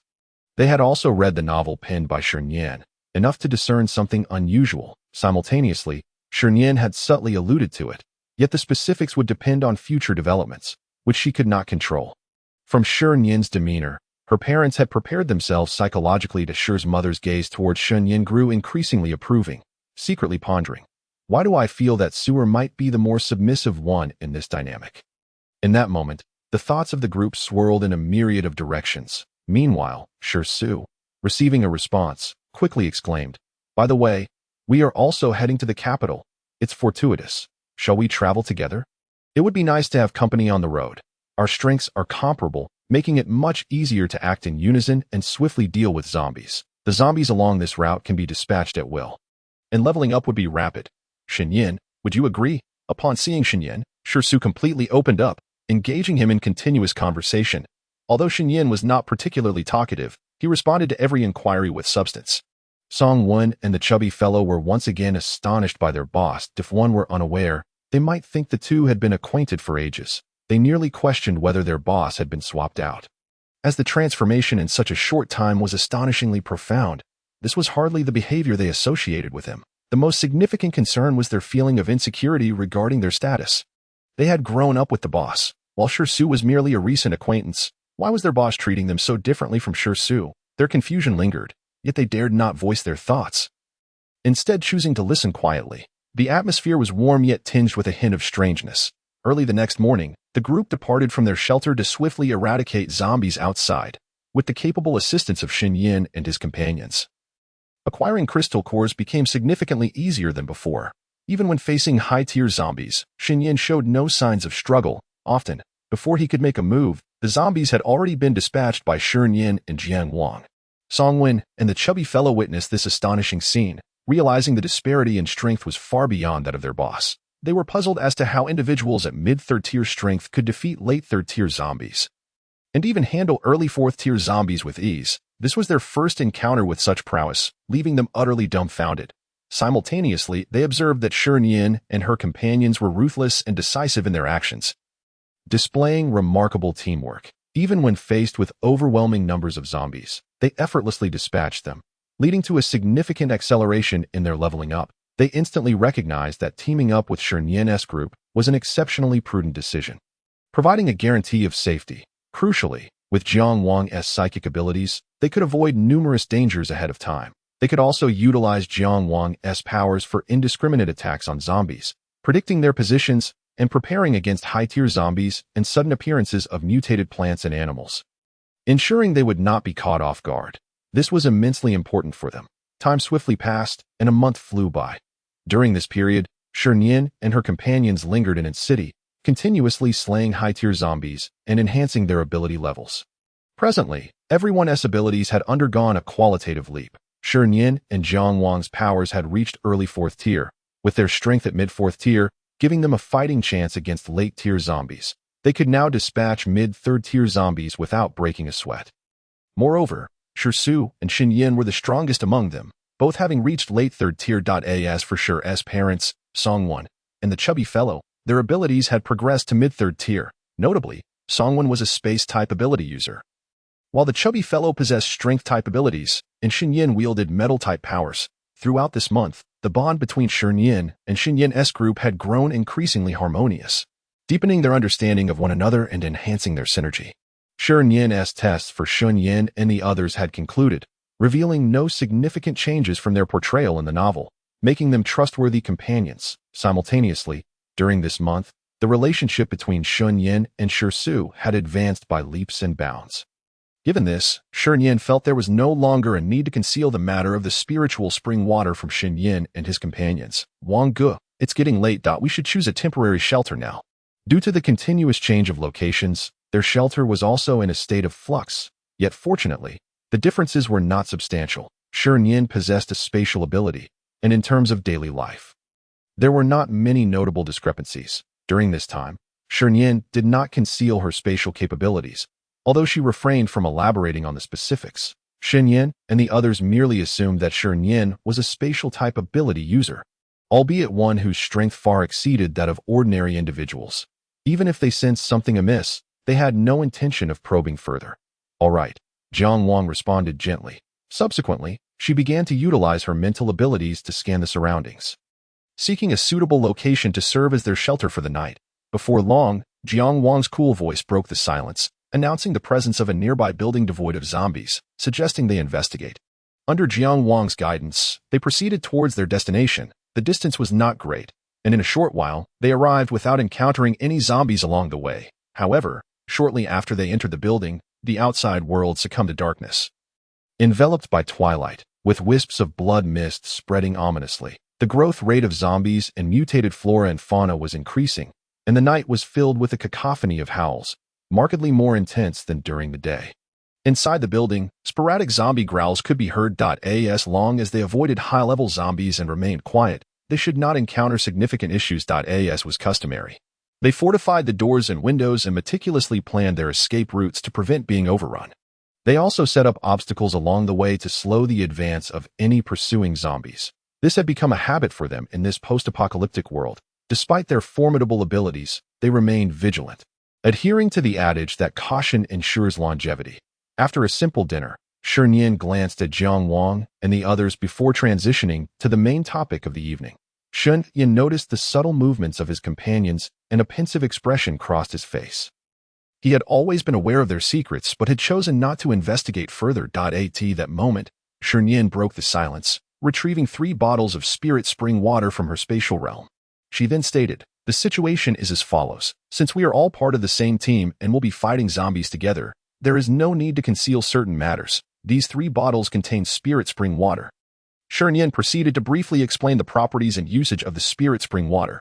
Shi Nian and his companions were utterly astonished, their expressions shifting dramatically.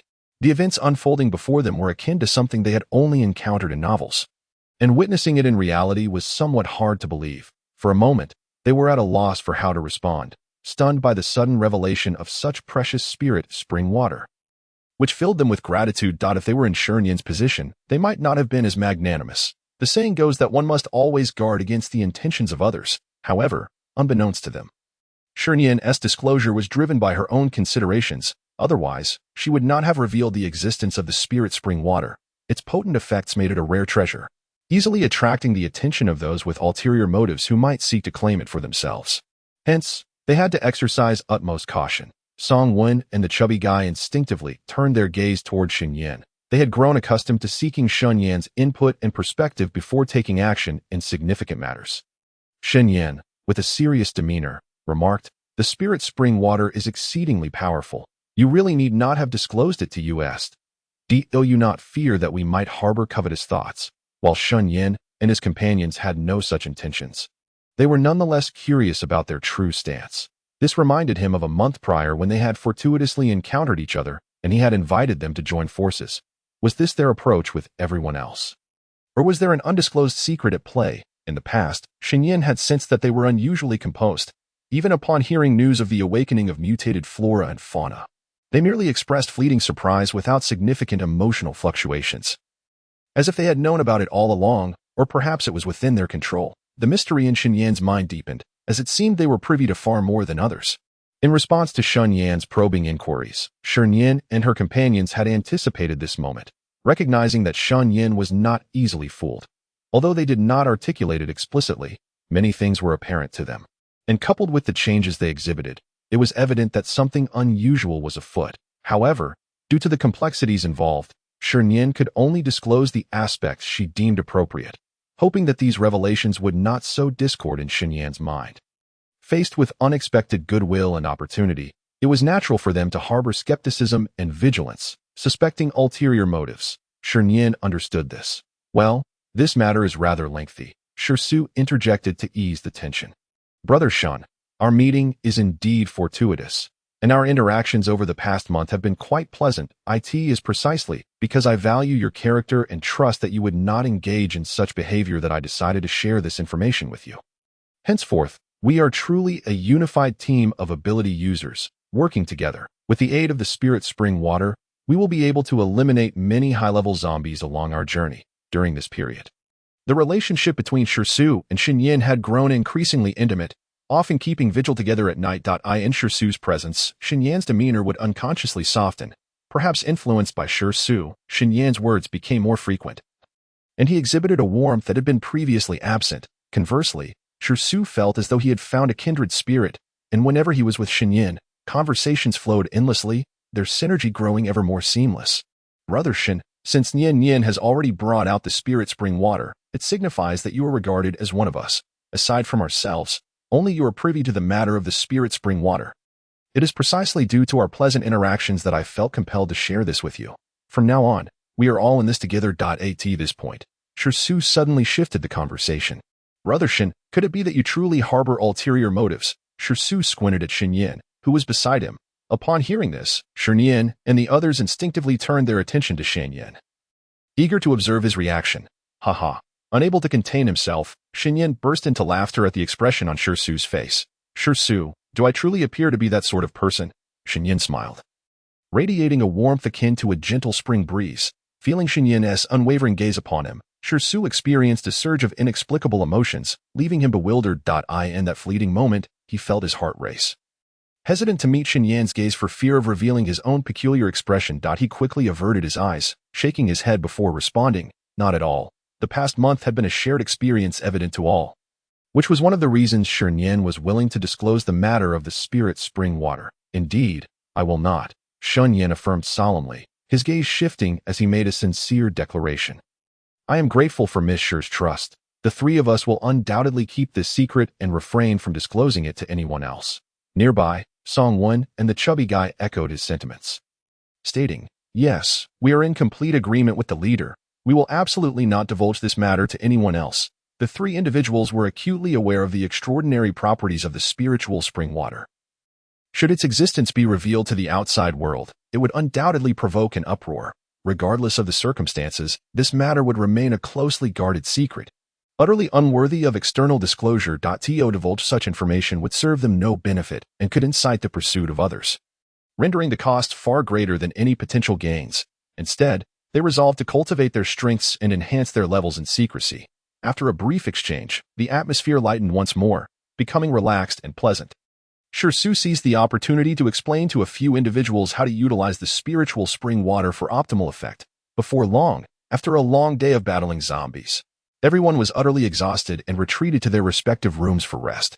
That night, it was Su and Shi Nian's turn to keep watch, while the others settled into their quarters. Inside one of the rooms, Shi Nian and Jiang Wang took a moment to rest. Shi's parents had tacitly accepted their relationship, unconsciously regarding Jiang Wang as a son-in-law, though the apocalyptic circumstances had precluded any formal wedding. After all, Jiang Wang was someone they had known since childhood, and they were quite familiar with his character, which they found very satisfactory. As soon as they entered the room, Shi Nian found herself cornered at the door by Jiang Wang, who embraced her tightly. Jiang Wang, she exclaimed, could you perhaps exercise a little restraint? Unable to contain himself, Jiang Wang replied, Nian, your allure is simply irresistible. One arm encircled Shi Nian's waist while the other grasped the back of her head, holding her firmly within his embrace, rendering her unable to move. Before Shi Nian could utter another word, a flurry of fervent kisses descended upon her, tinged with a hint of dominance, as if he sought to consume her whole. Under his ardent assault, Shi Nian gradually succumbed to a state of languor, her body growing soft and pliable. Jiang Wang lifted her effortlessly and carried her to the bed, gently laying her down on the expansive mattress. Their gazes locked, and from the depths of his eyes, Shi Nian discerned an intense desire. Realizing that escaping the night was no longer an option, slowly extending her arms, she wrapped them around his neck, a smile gracing her lips, amplifying her charm. Jiang Wang's breath quickened, his heart ablaze with a fervor that continued to rise. He instinctively swallowed hard, a flicker of yearning flashing in his eyes. In that moment, he resembled a fierce beast, having broken free from its confines. Shi Nian felt his body radiating heat, an overwhelming warmth enveloping her, accompanied by subtle shifts in his physique, igniting a rosy hue upon her cheeks. In a hushed whisper, she murmured, be gentle. Of course, Jiang Wang responded, a smile spreading across his face, his excitement palpable. He no longer suppressed his desires, leaning down to capture her eagerly anticipated lips, their fingers intertwining as they explored each other further. The air around them thickened with a charged intimacy, creating an invisible barrier that isolated them from the outside world, forming a realm of their own. Gradually, he grew dissatisfied with the present moment. His lips began a slow descent, landing on her long, fair neck, peppering it with tender kisses. The marks left previously had long since vanished. Humph! Shi Nian instinctively let out a soft sigh. The room they occupied was the innermost one, well insulated against sound, and with Jiang Wang's deliberate efforts to muffle any noise, their whispers remained contained within.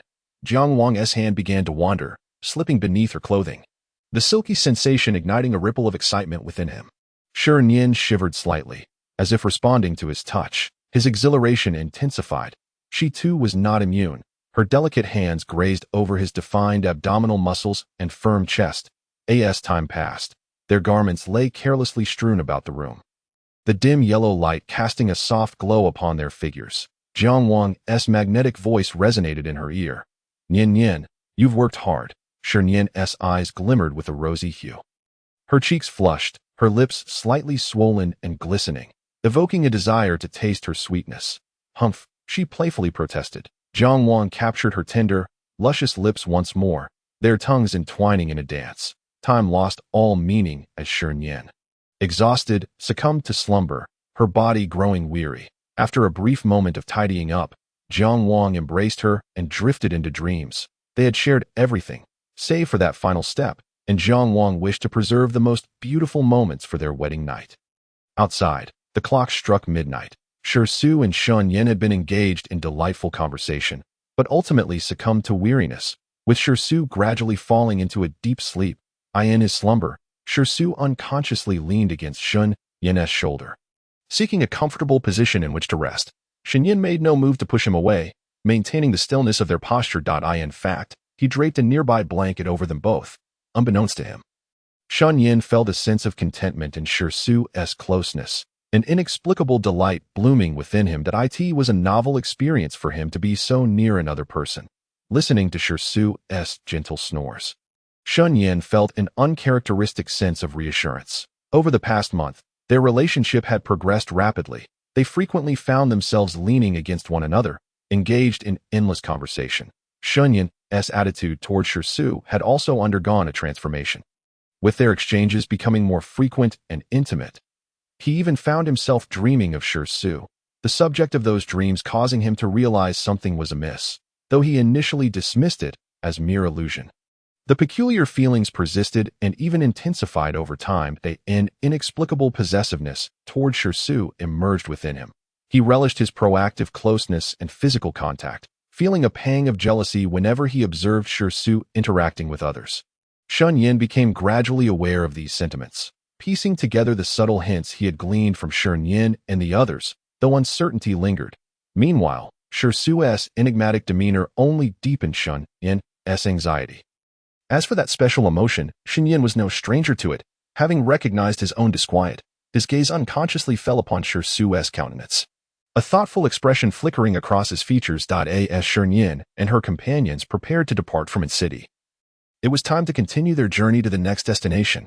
Along the way, they encountered an ability team besieged by zombies, and more often than not, Shi Nian and her group chose to intervene and offer assistance. However, for those who were ungrateful, they were not the type to show mercy, swiftly dealing fatal blows without hesitation. In confronting their foes, Shi Nian's approach was to eliminate them outright, denying any opportunity for growth. Allowing enemies to develop could lead to complications, leaving behind ticking time bombs that were simply not worth the risk.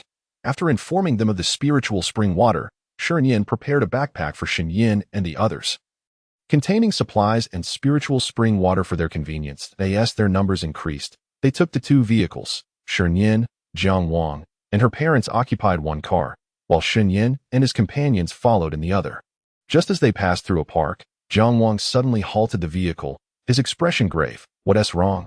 he inquired. "There are mutated plants and zombies surrounding an ability team," came the response. "The level of these mutated plants is not insignificant." Without a moment's hesitation, Shi Nian declared, "Let us go in and assess the situation. If we can't handle it, we'll retreat." The prospect of acquiring high-grade crystal cores was exceedingly enticing to her. The higher the grade of the crystal core, the greater the energy it contained, though the danger also escalated. Nian Nian is correct. Fortune favors the bold. In the eyes of Shi Fu, a fierce battle intent burned brightly. Although he had grown somewhat fatigued during this period, the exhilarating scene of vanquishing zombies had become somewhat addictive. Shi Mu shared no objections to this sentiment. The presence of mutated plants signified the existence of high-tier crystal cores, which she, as a wood-type ability user, required to enhance her level. Without hesitation, Shi Nian swiftly communicated the news via the intercom to Shi Nian and the others in the vehicle behind. Jiang Wang drove the vehicle with great speed towards the park. Shi Su, having familiarized himself with the situation inside the park through the intercom, felt a surge of excitement, eagerly anticipating a thrilling confrontation. The emergence of mutated plants was a promising sign. Yet, he pondered whether mutated animals would also be present. This excursion could yield significant rewards, and perhaps even facilitate a level increase. Observing his enthusiasm, Shi Nian could only shake his head in resignation and cautioned, "Be careful. It's quite dangerous inside." "Fear not, Shi Nian. I was merely jesting earlier. I shall exercise utmost caution upon entering." Shi Nian reassured as the vehicle drew closer. The sounds of combat became increasingly distinct, accompanied by the chilling roars of zombies. "Captain, what should we do? The zombies are multiplying, and our brothers are nearing exhaustion. If we do not retreat soon, we may suffer total annihilation." After enduring the battle, they had already lost several comrades. If they did not devise a swift escape plan, the entire team could face destruction, a fate they fervently wished to avoid. They had unwittingly stumbled into this situation, never anticipating the presence of mutated plants that now surrounded them, obstructing their path. Constantly, zombies approached from all directions, necessitating avoidance of both the tendrils' assaults and the zombies' ambushes. Their collective strength hovered around the early to mid stages of the third rank, with a few late-stage second-rank ability users. Surrounded by such a multitude of zombies, they could barely hold out for half an hour before succumbing to fatigue, at which point escape would become nearly impossible. But a throng of zombies surged forth like a relentless tide. Their forms grotesque and tattered, exuding a nauseating aura of vengeance. Some zombies were missing limbs, with wounds hanging limply, their bodies smeared with long-dried blood, and many internal organs grotesquely exposed. The sight was enough to send shivers down one's spine. The zombies emitted low growls, their sounds growing nearer, akin to a death knell that threatened to claim lives at any moment. Just then, a rumble echoed in the distance. The group instinctively turned their gaze, spotting two vehicles racing towards them. Many zombies, drawn by the sudden noise, redirected their attention towards Shi Nian and his companions. Witnessing this scene, a glimmer of hope flickered in their eyes. Their only hope now lay in praying that Shi Nian and his team would come to their aid. Otherwise, they could very well perish here. Shi Nian and his companions quickly disembarked from their vehicles. Faced with the frenzied charge of zombies, they wasted no time in gathering their abilities to attack. The group moved swiftly and decisively, their formidable powers dispatching the low-tier zombies in mere moments, reducing them to heaps of mangled flesh. Observing the ferocity of their strikes, smiles broke out among them. The zombies encircling them were quickly drawn towards Shi Nian and his allies, alleviating their pressure and instilling a sense of relief. However, the crisis had not yet abated. Several tendrils surged towards them with alarming speed, some emerging from the crevices of the ruins, twisting and spiraling as they grew unchecked. These tendrils were adorned with thorns, and upon closer inspection, one could discern bits of flesh and blood hanging from them. They began to encircle Shi Nian and his companions, obscuring their view of the outside world. With no other recourse, they stood back to back, vigilantly watching their surroundings, ready to strike at any moment. Well, it seems this mutated plant possesses quite a high level of intelligence.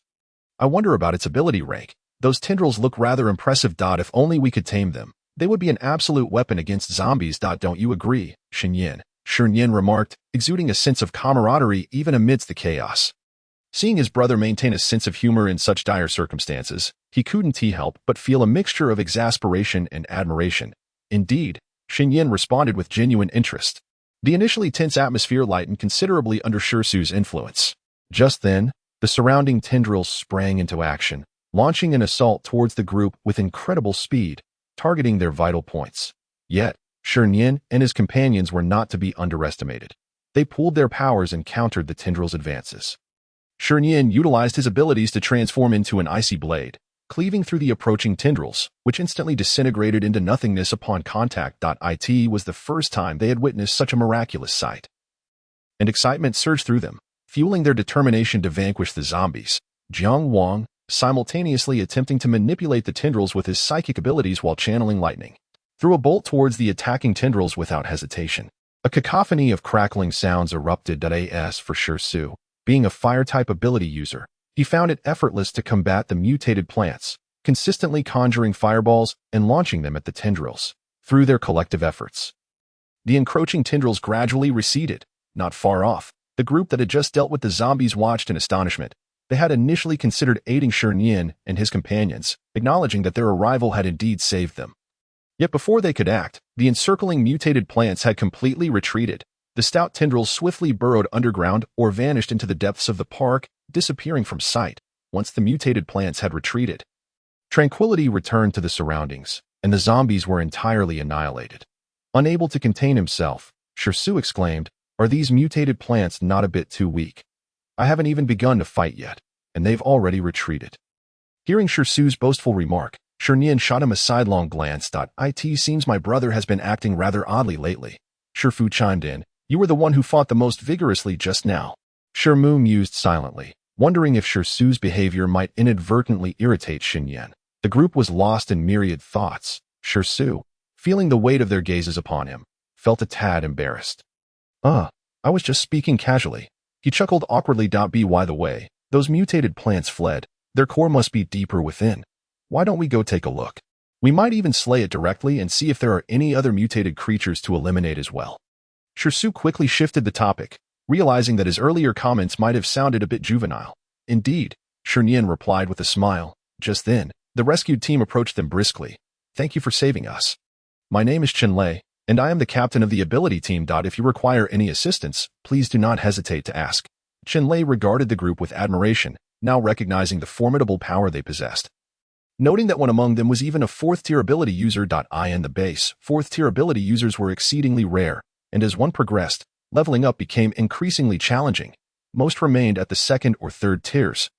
Making the 4th tier a significant milestone, Shi confidently stepped forward, engaging in polite conversation, no need for formality. "It was merely a matter of convenience," he replied with a smile. Then, he inquired, "By the way, do you have any information regarding that mutated plant? Or perhaps insights about this park?" Shi and his companions were merely passing through and were unfamiliar with the circumstances within, encountering an extraordinary abilities team. They couldn't help but inquire about the park, hoping to gather information that would allow them to prepare in advance. Lei did not withhold any details, sharing all that he had learned. He possessed some knowledge, though it was limited. Subsequently, he informed them that this park had been inadvertently discovered by other extraordinary teams. Prior to their arrival, there were no mutated plants, only a few zombies, rendering the area relatively safe. However, upon subsequent entries by other extraordinary beings, they encountered misfortune and lost contact. Every team that had lingered within the park had, to varying degrees, suffered inexplicable attacks, with many members vanishing without a trace. Often, there were no remains, only scattered belongings, yet no bodies or cries for help were ever found. This unsettling information gradually spread, leading to a significant decline in visitors. Nevertheless, some still sought to obtain high-grade energy cores. Accepting the inherent risks, Lei was one such individual. He initially intended to linger at the periphery, ready to withdraw at the first sign of danger. However, he was taken aback by the mutated plant's ability to manipulate surrounding flora to launch indiscriminate assaults, even emerging from the ground to strike unexpectedly. Soon, Shi Nian and others learned from Lei the pertinent details. Currently, they were aware of only one mid-level 4th-tier mutated plant within, and beyond that, they were in the dark. "All right, thank you for the information. These energy cores will serve as a token of gratitude."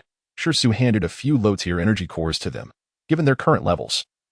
Low-tier cores held little value for them. However, the extraordinary team was different. They belonged to a base, where many goods required low-tier energy cores for purchase, essentially functioning as currency. Additionally, Shi exchanged some high-tier energy cores with them, facilitating their energy absorption and level enhancement. Before departing, Lei couldn't help but voice his concern. "Brothers, you are taking an immense risk. There may be even more powerful mutated plants lurking. It would be wise to refrain from entering." In response to his well-meaning warning, Shi smiled and replied, "Thank you for the reminder. We have our own methods. You should leave quickly. If that mutated plant comes back, it could spell trouble, should danger arise. We will make our escape." Seeing their resolve, Lei refrained from further protest. "All right, we shall take our leave." After exchanging brief farewells, Lei and his team hastily exited the park. They dared not linger, having approached with a sense of luck. Had they not encountered Shi Nian and her group, the outcome could have been dire. "Captain, are they from the base as well? I've never seen them before." The strength of this team was astonishing, featuring 2 4th-tier extraordinary beings, while the remainder were mid to late 3rd tier. How did they achieve such advancement? Indeed, just standing beside them, I feel an overwhelming pressure. They seem even stronger than the Tiger team. Should we inform the others about this situation? The group, having escaped danger, relaxed significantly, their conversation flowing more freely, predominantly revolving around Shi Nian and her companions. Their presence was indeed striking, drawing involuntary gazes. We can share this with other teams later, urging them to exercise caution. As for anything else, let us refrain from discussing it. The figures of the group swiftly vanished from the park. Meanwhile, in the plaza, only Shi Nian and her companions remained, surrounded by crumbling ruins. The once even ground had cracked, and some exercise equipment lay in heaps of scrap metal. Shi could not help but speak up. Nian, let us proceed inside. Time is of the essence. Yes, Shi Nian nodded silently. Soon, the group ventured deeper into the park, with Shi unusually silent, fully attentive to their surroundings, vigilant for any signs of disturbance. Should anything appear amiss, he would not hesitate to unleash his abilities as customary. Jiang Wang led the way, continuously utilizing his psychic abilities to survey the area. The park was eerily quiet, devoid of the moans of zombies. Perhaps the presence of powerful mutated plants instilled a sense of fear, deterring the zombies from approaching. Before they had entered, a chill washed over them. The dense foliage obscured sunlight, casting the area into shadows and dampness. Shi Nian instinctively rubbed her arms, sensing her discomfort. Jiang Wang reached out, clasping her hand and slightly turning to shield her from the cold. The others paid little heed to this exchange, their gazes constantly scanning their surroundings to guard against the threat of mutated creatures. Beneath their feet lay a thick layer of decaying leaves, occasionally revealing remnants of bones, both human and animal. The air was laden with a musty, damp odor, and each step felt soft and slippery. Causing unease, the group moved at a measured pace, flanked by robust and dense vegetation, entwined with numerous vines. Suddenly, calamity struck. While walking, Shi inadvertently tripped over an obstacle, tumbling forward with a startled cry. The nearest. Shi Nian noticed his predicament and swiftly reached out to catch him. In that instant, several vines surged toward Shi, ensnaring him and dragging him into the thicket. Brother, Shi, sewer. The scene unfolded too rapidly for anyone to react. Shi Nian swiftly brandished his surgical knife, aiming to sever the vines, but they intercepted his strike mid-air, thwarting his rescue attempt. The mutated plant exhibited an uncanny intelligence, responding swiftly to their resistance. In less than a minute, Shi vanished from their sight, pulled into the depths of the forest. They barely had time to pursue when the surrounding vines surged toward them, several coiling like massive serpents, barbed and ready to inflict severe injuries upon contact. The group quickly gathered their abilities, engaging in fierce combat with the mutated plant before them. This won't do. We must split up, Shi Nian urged urgently. The situation was dire. They had to pursue, lest they fail to prevent the mutated plant's next move, putting Shi at great risk, a scenario they wished to avoid. I'll go, Shi Nian declared without hesitation. Boss, we're coming with you, Songwen quickly responded. Shi Nian, I entrust my brother to you, Shi Nian nodded. She exchanged a determined glance with Jiang Wang, and together they mustered all their strength to break through a gap. Quickly, go. Seeing this, Shi Nian and his companions wasted no time, swiftly exiting through the opening and following the drag marks on the ground. Just as the trio departed, the branches above began to shake violently, and a colossal serpent lunged at them, its triangular head adorned with 3 blood-red, slitted eyes, coldly locking onto them as its forked tongue flicked menacingly.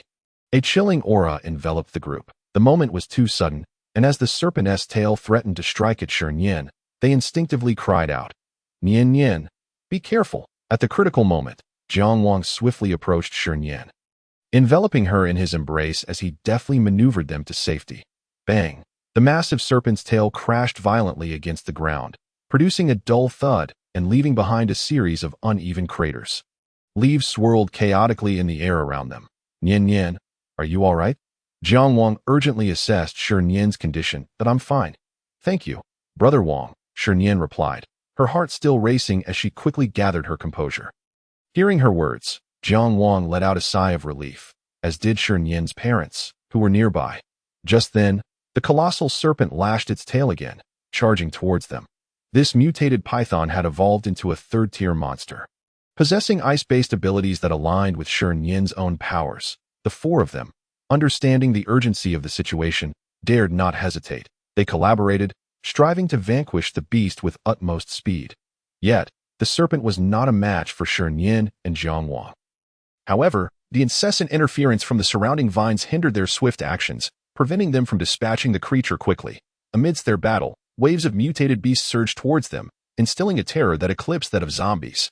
These mutated creatures, enhanced by their inherent traits, boasted elevated abilities and swifter movements. Their sizes varied.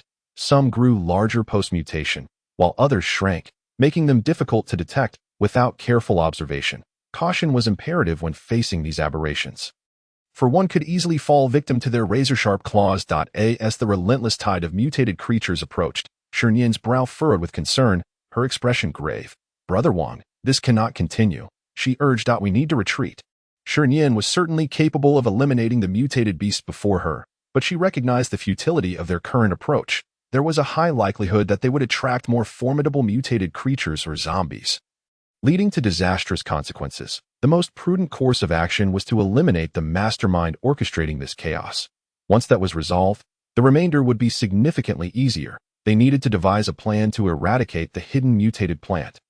Otherwise, they would be forced to fight indefinitely. "All right," Jiang Wang replied, his face slightly pale. "I will cover the rear. Nian Nian, you guide uncle and aunt along the trail to locate their whereabouts," clutching a sharp sword. Jiang Wang concentrated his powers into the blade, which shimmered with a violet glow, flickering like a dancing sprite under the influence of electricity. Though it appeared beautiful, it concealed a formidable threat. Shi Nian felt a twinge of worry. Yet no alternatives presented themselves. "Okay." After swiftly dispatching the serpent, Shi Nian began to gather her strength in preparation for their retreat. "Now," she exclaimed. At her signal, the group united their powers, swiftly breaking through a gap without hesitation. Shi Nian led her parents in pursuit of Shi Nian and the others, while Jiang Wang followed closely behind. He employed his mental powers to subtly manipulate and hinder the approaching mutated flora and fauna, slowing their advance as much as possible. Meanwhile, Shi was whisked away at breakneck speed by the mutated vines, drawing him closer to their monstrous core. After what felt like an eternity, he emerged from the haze, feeling utterly nauseous from the chaotic ordeal, his stomach churning violently. His body was weakened, his clothing in tatters, and his skin marred by the thorns of the vines, blood seeping from the wounds and staining his garments crimson. The pain coursing through him was overshadowed by the alarming scene before him. Towering over him was a colossal vine, stretching dozens of meters high, with countless slender tendrils extending outward, reaching endlessly into the surroundings. Realization struck Shi. This immense vine was indeed the monstrous entity concealed within the park. Scattered around it were numerous corpses, some reduced to mere skeletons, and ragged strips of fabric clung to the tendrils.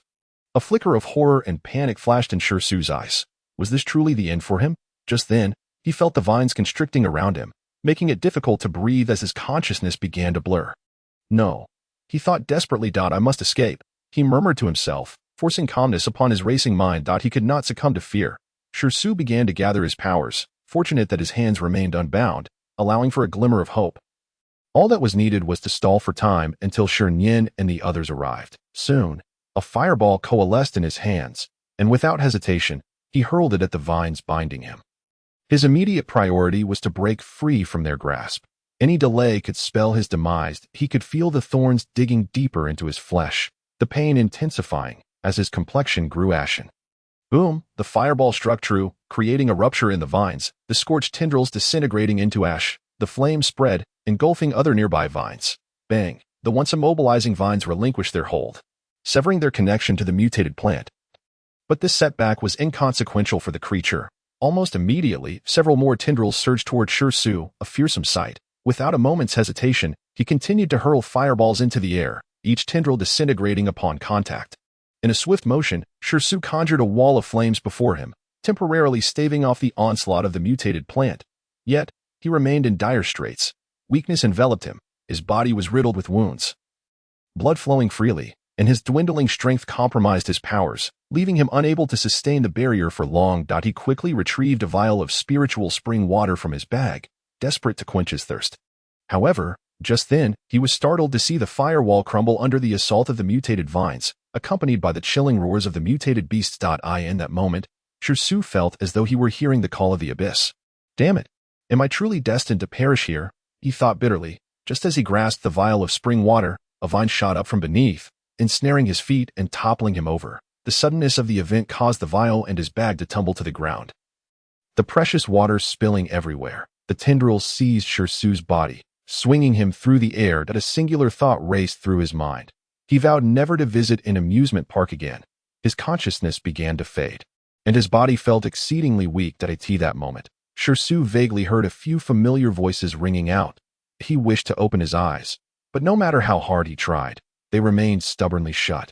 As if weighed down by 1,000 pounds, Shi Nian and the others raced along the trail, but despite their relentless pursuit, they arrived a few minutes too late. Upon reaching the scene before them, their pupils constricted in shock. Shirsu was suspended in the air, several meters above the ground, and there was no sign of him struggling. A foreboding sense began to creep into their hearts. Not far from them was a massive vine, and as they arrived, the surrounding vines began to spring into action, slithering toward them with malicious intent. The group swiftly evaded, unleashing their powers in continuous attacks. With Song Wen and the portly man defending against the vine's onslaught, an opportunity was created for Shi Nian. He seized the moment, intent on rescuing Shirsu, but the outcome was not as he had wished.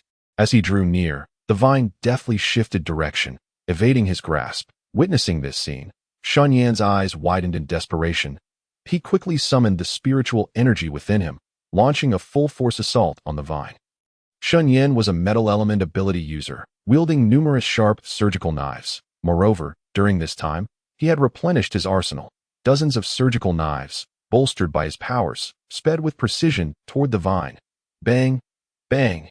In an instant, the vines before him fell to the ground in a heap. The mutated plant required time to extend new vines for an attack. Under Shi Nian's relentless assault, they finally had a moment of respite.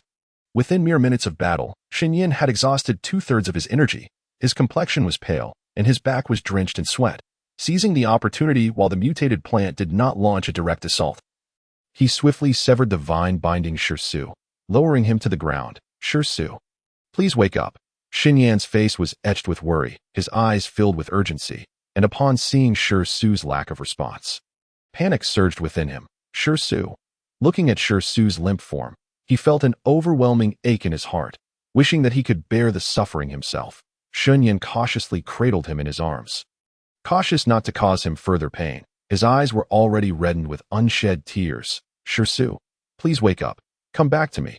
His lips trembled slightly. That moment, Shirsu stirred in his embrace.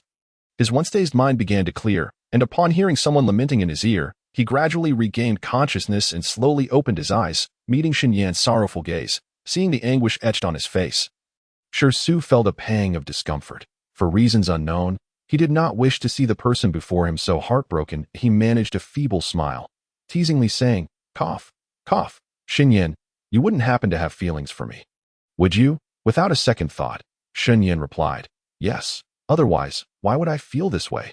He added, "And by the way, I'm not dead yet, so could you please wish for my recovery?" Just as he spoke, Shirsu suddenly sensed something amiss. His eyes widened in disbelief as he fixed his gaze on Shi Nian. A look of incredulity washing over his face. It was as if he had heard something unfathomable, momentarily distracting him from his physical pain. Their eyes met, and in that silent exchange, threads of affection began to weave between them. In that moment, the atmosphere shifted subtly. Huh? Shirsu could tell that Shi Nian was speaking the truth, sincerity shone in his eyes. And he even detected a hint of affection. For a moment, Shirsu was at a loss for how to respond.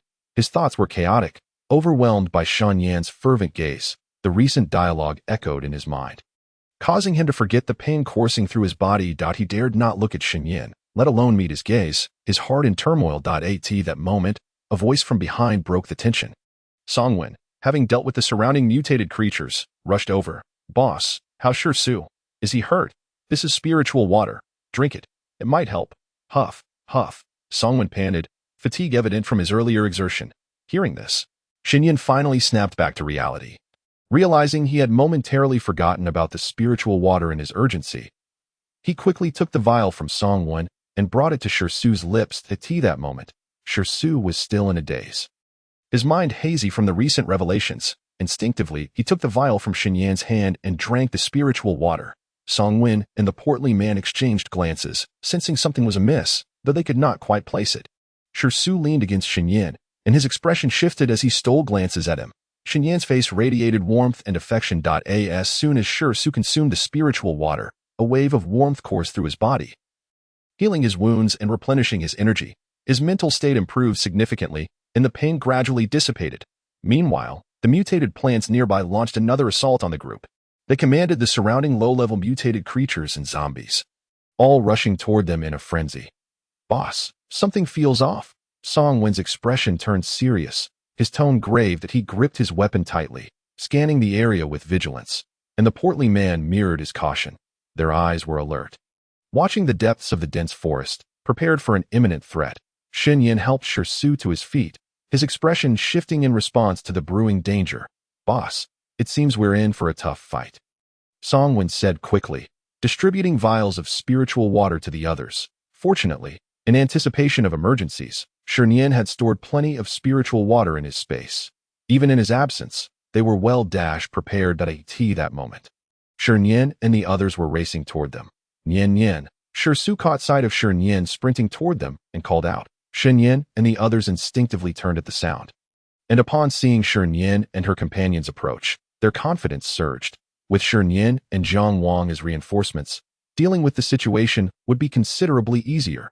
Upon spotting her brother standing safely not far away, Shi Nian let out a sigh of relief. The anxiety that had gripped her heart finally eased. "Brother, are you all right?" she asked, noticing his tattered clothes, disheveled hair, and bloodstains that he looked utterly wretched, which naturally worried her. It was the first time she had seen her brother in such a disarray. "I'm fine. Nian Nian, there's no need to worry." Thankfully, Shi Nian and the others arrived in time. "So I'm all right," Shi Su quickly reassured her. Just then, Jiang Wang joined them. The battle was about to commence. The mutated plants regenerated their vines, launching a swift and fierce attack on the group. Seizing the opportunity, Shi Nian and the others drank the spiritual water, restoring their powers to peak condition. They coordinated their abilities, eliminating the approaching mutated plants one by one. Without hesitation, Shi Nian and Jiang Wang charged toward the fourth-tier mutated plant. Previously, they had been unable to deal with it due to the lack of knowledge about its core. Now that the core was in plain sight, defeating it would unravel the chaos of the surrounding mutated creatures. "Nian Nian, be careful," Jiang Wang cautioned, turning to her with earnest concern. "All right, I understand. Brother Wang, you must also be cautious." Shi Nian nodded in response, equally admonishing. As their words fell, the two of them resolutely unleashed their extraordinary abilities towards the towering vine before them. Just as the group continued their assault, another team appeared in the park. "Brother Qin, could there be a mistake in the information? We have been here for quite some time, yet we have not discovered a trace of mutated plants. Could they be deliberately spreading false information to lure us in?" Qin Wei, a member of the team with a pure and innocent appearance, muttered softly, her voice tinged with dissatisfaction. Since their arrival, they had only encountered a few corpses of ability users and severed limbs of zombies. Nothing more. Qin Yi's brow furrowed slightly as he pondered rapidly. The situation before him was entirely different from what he had imagined. They had heard rumors of mutated flora and fauna in this area. Hoping to assess the situation, perhaps even obtain some high-tier crystal cores to aid in their ascension and level to the very least, they might stumble upon some treasures. Qin Yi held a firm confidence in his abilities, and the team he led was among the finest in the base. "No, let us continue deeper," Qin Yi replied in a solemn tone, disregarding the complaints of those around him. "Understood." Soon, the team advanced further into the depths of the park. The deeper they ventured, the colder the air became. "Brother Qin, the temperature here is much colder than outside. I can't shake off this eerie feeling." One person couldn't help but murmur, rubbing their arms. Qin Yi wore a serious expression, his gaze scanning the surroundings. "Brother Qin, I've made a discovery." There were signs of battle here, with residual warmth still lingering, indicating that it had only recently concluded. However, it was peculiar that only the corpses of mutated plants and animals remained, with no sign of ability users. Could it be that they had departed? I don't think so. Ew. Qin examined the surroundings closely, a hint of contemplation flashing in his eyes. He quickly instructed, "Everyone be cautious. The mutated plant may still be nearby. Let us proceed further and retreat immediately if any situation arises." Upon hearing this, several voices promptly responded, "Yes, Brother Qin." Soon, Qin led the others, quickening their pace as they followed the traces on the ground. Not long after, they abruptly halted. "People, conceal yourselves," Qin whispered. The group dispersed, taking cover behind obstacles, quietly observing the situation ahead. Not far from them, Shi Nian and her companions were engaged in a fierce battle with the mutated flora and fauna, which were attacking them frantically alongside the zombies. Chunwei leaned closer to Qin Yi and whispered, "Brother Qin, there are 4th-tier crystal cores here, not to mention several 3rd-tier ones. Shouldn't we seize this opportunity?" A calculating glimmer flickered in her eyes. With such a plethora of crystal cores, their abilities could undoubtedly ascend by another tier. "Let us hold on for now." Qin Yi shared Chunwei's sentiment. Since they had encountered this, they could not let it slip away. His gaze inadvertently fell upon Shi Nian, an unusual light dancing in his eyes. The plan of Qin Yi and his companions was to wait until Shi Nian and her team had expended most of their abilities before stepping in. Yet, unbeknownst to them, Shi Nian's group possessed an extraordinary advantage. 15 minutes later, the battle concluded, leaving the ground strewn with the bodies of mutated plants and zombies, a truly magnificent sight. During this time, Shi Nian's abilities had been nearly depleted, with only a third remaining. Looking at the carnage before her, a smile crept onto Shi Nian's lips, her eyes sparkling with delight. The bounty was substantial, filled with numerous high-tier crystal cores. She then turned her gaze towards Shi Su, who was not far away. "Brother, I leave these to you. No need to worry. I've got this," Shi Su replied with a smile, patting his chest proudly. Ahem, he then remembered that he was still recovering from his injuries, the wounds not yet fully healed. Observing this, Shi Nian quickly approached Shi Su with a concerned expression, asking, "How are you? Are you all right?" As he spoke, he swiftly produced a bottle of spiritual spring water from his backpack and offered it to Shi Su. "Drink this." Shi Su, under Shi Nian's fervent gaze, felt his ears redden slightly, avoiding eye contact, his mind drifting back to their previous conversation. At that moment, Shi Su was at a loss on how to face Shi Nian, opting to pretend he was unaware of anything. "Shi Nian, it's just some superficial wounds. There's no need to waste spiritual spring water. Just drink it." This act of Shi Nian caught the attention of Shi Nian and the others, who exchanged knowing glances, smiles dancing in their eyes. Feeling somewhat embarrassed under their scrutiny, Shi Su hurriedly said, "That's enough. I'll go collect the crystal cores now." With that, he quickly stepped away. Shi Nian watched his retreating figure, a fervent glimmer igniting in his eyes. He mused silently, "It seems he isn't as averse to me as I had imagined. Does this mean there is still hope?" Over the course of their interactions, Shi Nian found himself increasingly drawn to Shi Su, his attention towards him intensifying. Initially, he had perceived it as a mere brotherly bond, not giving it much thought, but as time passed, he began to realize something was amiss. Night after night, he found himself plagued by indescribable dreams, relishing any physical contact, and feeling a growing possessiveness. Due to their travels, they occasionally shared the same bed, and during those moments, he couldn't help but inch closer to Shi Su. Yearning for more intimacy, he recognized, albeit with some incredulity, that he had unconsciously developed feelings for Shi Su. Even Shi Nian himself found it somewhat astonishing. Although the plot of the novel had been disrupted by Shi Nian, it still retained some narrative potency, as in the original storyline, Shi Su and Shi Nian were a pair, harboring mutual affection. In the real world, the two were irresistibly drawn to each other, influenced by the remnants of that narrative. Not far away, Shi Nian observed this scene, exchanging knowing glances with Jiang Wang. "Hee, Brother Wang, it seems my brother has fallen," Shi Nian whispered to Jiang Wang. Indeed, gazing at her adorable visage, Jiang Wang's eyes brimmed with affection.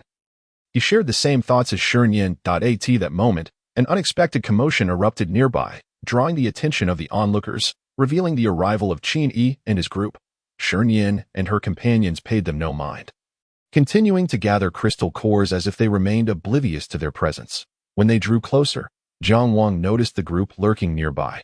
Since they made no aggressive moves, he chose not to dwell on them. Of course, all their actions were under Jiang Wang's careful scrutiny. They were deep within the park, surrounded by dense vegetation, which prompted him to take heed. His mental acuity remained activated, wary of any hidden mutated flora or fauna that could launch a sudden assault. This meticulousness was ingrained in Jiang Wang, a necessity in this apocalyptic world. For others, maintaining such mental vigilance would deplete their supernatural powers significantly, yet for Jiang Wang, it posed no hindrance. With the aid of the spirit spring water, he functioned like a perpetual motion machine, able to sustain the consumption of his abilities. Abundant intake of spirit spring water bore no adverse effects. Rather, it enhanced physical resilience and augmented his powers. Shi Nian and her team collaborated effectively to gather the surrounding corpses, awaiting the arrival of Shi Su to execute the final step. This strategy would not compromise their chances of acquiring crystal cores. Meanwhile, Shi Nian and his companions were only just becoming aware of the situation, comprehending the reason behind their rapid advancement in power. The crystal cores they collected were double that of others. Chen Wei, noticing the indifference of the others towards her group, was instantly filled with indignation. Brother Qin, how dare they be so ungrateful? Don't they recognize your name? Qin Yi had already confirmed he had never encountered Shi Nian and her companions, thus deducing they were not from the base. Although Shi Nian's team possessed abilities superior to Qin Yi's, they had just emerged from a fierce battle, their stamina significantly depleted. In a confrontation, they would surely falter against Qin Yi and his group. Indeed, Qin Jie concurred. Brother Qin, allow me to teach them a lesson. Qin Yi neither stopped her nor uttered a word. The two members behind him, brimming with arrogance, shouted, "Hey, if you wish to leave unscathed, surrender all your crystal cores. We might spare you, but refuse, and don't blame us for taking action." Qin Yi and Chen Wei observed silently, their eyes glinting with avarice. Qin Yi's gaze was irresistibly drawn to Shi Nian, tinged with a hint of lust. As he lewdly scanned her form, Chen Wei, noticing this, felt a surge of jealousy and resentment, especially upon gazing at Shi Nian's radiant beauty, which ignited a desire for vengeance within her. Yet, her attention was inadvertently captured by Jiang Wang. Standing beside Shi Nian, prompting her to lament internally, Jiang Wang, sensing Qin Yi's lecherous stare, felt a flash of murderous intent and swiftly stepped forward to obstruct his view. At that moment, Shi Su had just completed his collection of crystal cores and took a step forward, his eyes glinting with amusement. "Oh, so you wish to be ungracious? How do you intend to do that? Do you really think you can defeat us with your meager strength? Perhaps you should take a moment to reflect on your situation." Shi Su retorted without reservation. Qin Yi's group numbered 15, whereas Shi Nian's team comprised only 8. Furthermore, having recently endured a grueling battle, Shi Nian's abilities were nearly exhausted, although the levels of Qin Yi's abilities were not as high. Most of his team members were at the mid-level of the 3rd tier, with only Qin Yi being a late 3rd-tier ability wielder. By any measure, Qin Yi's group appeared to have the upper hand. Had it been any other team, they might have indeed fallen to Qin Yi's group, but unfortunately for them, Shi Nian's group was no ordinary set of individuals. They were capable of battling across tiers. Humph. Even as they faced imminent defeat, they continued to chatter, truly infuriating. "Brothers, charge, seize the crystal cores, and we shall ascend." With that declaration, he hastily gathered his abilities and launched an assault on Shi Su, perhaps due to Shi Su's attire still stained with blood. It misled them into perceiving him as the weakest, or perhaps it was the provocation from Shi Su's earlier taunts that incited their fury. The instant Qin Yi's group initiated their attack, Shi Nian's side reacted with equal swiftness. Shi Nian conjured several icy blades, launching them at an astonishing speed toward their foes. The velocity was too rapid, and the density of the ice blades was overwhelming. Even the quickest among them could not evade without sustaining injuries. Meanwhile, Jiang Wang utilized his mental abilities to plunge the assailants into a stupor, leaving them momentarily dazed. Even a brief span of a few seconds proved sufficient. During the days of Qin Yi's group, Shi Nian and her companions swiftly unleashed their abilities to counterattack. Thud. In the blink of an eye, numerous adversaries lay lifeless on the ground, their bodies cold and still. In their final moments, terror filled their eyes, and despair flickered within them, mingled with bitterness. But it was too late for regrets. The unfolding scene transpired too rapidly for them to react. Jiang Wang's status as a mental ability wielder had caught them completely off guard. Qin Yi, poised to reap the benefits of the situation, was taken aback to find his teammates had perished before they could even strike. A flicker of panic crossed his eyes, a scenario he had not anticipated. Chen Wei also sensed the shift in circumstances and was engulfed in uncertainty. "Brother Qin, what do we do now? Can we still escape?" Panic laced her voice. She was not ready to perish, having finally latched on to Qin Yi's powerful presence. The thought of dying now was unbearable. Before she could voice further inquiries, she witnessed Qin Yi, who had been standing beside her, swiftly fleeing in the opposite direction. As a wind-type ability wielder, he quickly distanced himself, leaving only his silhouette behind. Chen Wei's eyes widened in fury, her heart seething with curses. Without a moment's hesitation, she followed suit, shouting, "Brother Qin, wait for me, please." The group before them was swiftly dispatched by Shi Nian and her comrades. Observing the fleeing pair, Jiang Wang's lips curled into a cold smirk as he rapidly employed his mental abilities to target them. Soon, Qin Yi and Chen Wei felt their minds slipping from their control. As if they were marionettes with severed strings, their thoughts fading away. Before their consciousness faded, terror filled their gazes as they comprehended their impending doom. In the brief interlude of Jiang Wang's control over them, Shi Su charged forward, unhesitatingly conjuring a fireball in his palm, which he hurled toward the fleeing duo. At that precise moment, Jiang Wang released his mental grip. As their awareness returned, they beheld the fireball hurtling toward them. And panic surged within them. It was far too late to escape. Boom! Flames engulfed them instantaneously. Please, spare me. I don't want to die. Please. Their pleas grew fainter, their voices dwindling until they vanished entirely. Shi Nian watched the scene unfold from a distance, her eyes devoid of compassion. She felt no sympathy nor pity for the two. Had it been anyone else, they would likely have been ruthlessly slain by Qin Yi's ability-wielding team. In this merciless apocalypse, the survival of the fittest reigned supreme. Their audacity stemmed from previous victories in similar situations, emboldening their confidence. Perhaps they never anticipated encountering someone formidable. Brother Wang, it is still early. Shall we explore other areas of the park? Shi Nian mused, deciding that since they were already present, it would be prudent to address matters thoroughly. Indeed, others shared no dissenting opinions, and, after a brief tidying up, swiftly departed in the direction opposite to that of the park. After a considerable time, the sky gradually darkened. The collection of items by Shi Nian and the others was nearing completion. Aside from the fourth-tier mutated plant, no other formidable mutated flora could be found within the park. The remaining ones had been dealt with by Shi Nian and his companions. Overall, this excursion to the park proved to be exceptionally fruitful. They had acquired a single fourth-tier crystal core, dozens of third-tier cores, and approximately 4 to 5 dozen second-tier cores, along with a smattering of first-tier cores. The usable cores were employed by Shi Nian and his companions to elevate their levels, as for those cores that did not align with their attributes, they would be exchanged with other ability teams, a consensus that was generally accepted. Of course, first-tier cores could also be exchanged for higher-tier core attributes, though the exchange ratio was considerably steeper. The group drove away from the park and traveled some distance further until they discovered an abandoned house, which they would use as a temporary shelter. Upon entering, they found themselves in a standard 3-bedroom apartment, not overly spacious, yet ample enough to accommodate their party. The interior furnishings were in disarray, with items scattered haphazardly across the floor, while dark brown stains marred the walls and furniture. A faint, unpleasant odor of decay lingered in the air, but fortunately, no corpses were present. The living room and bedrooms had been minimally tidied, suggesting that others had briefly resided there before. Wang Ge, this place isn't too bad, Shi Nian casually remarked. We'll all rest here tonight and continue our journey tomorrow. Shi Su was the first to respond. Indeed, Nian is right. We should take the time to rest. Shi Nian instinctively shifted her gaze to her brother, noticing that he was still clad in the blood-stained clothes from earlier that day, causing her some concern. Go. How are your injuries? Are they improving? Is the spirit water sufficient? Do you need me to fetch more for you? Although she hadn't inquired deeply during the day, the sight of his blood-soaked attire unsettled her. It was as if he were a living embodiment of blood itself. Upon hearing her words, the others cast their worried glances toward Shi Su. Are your wounds truly healed? Their mother asked with concern.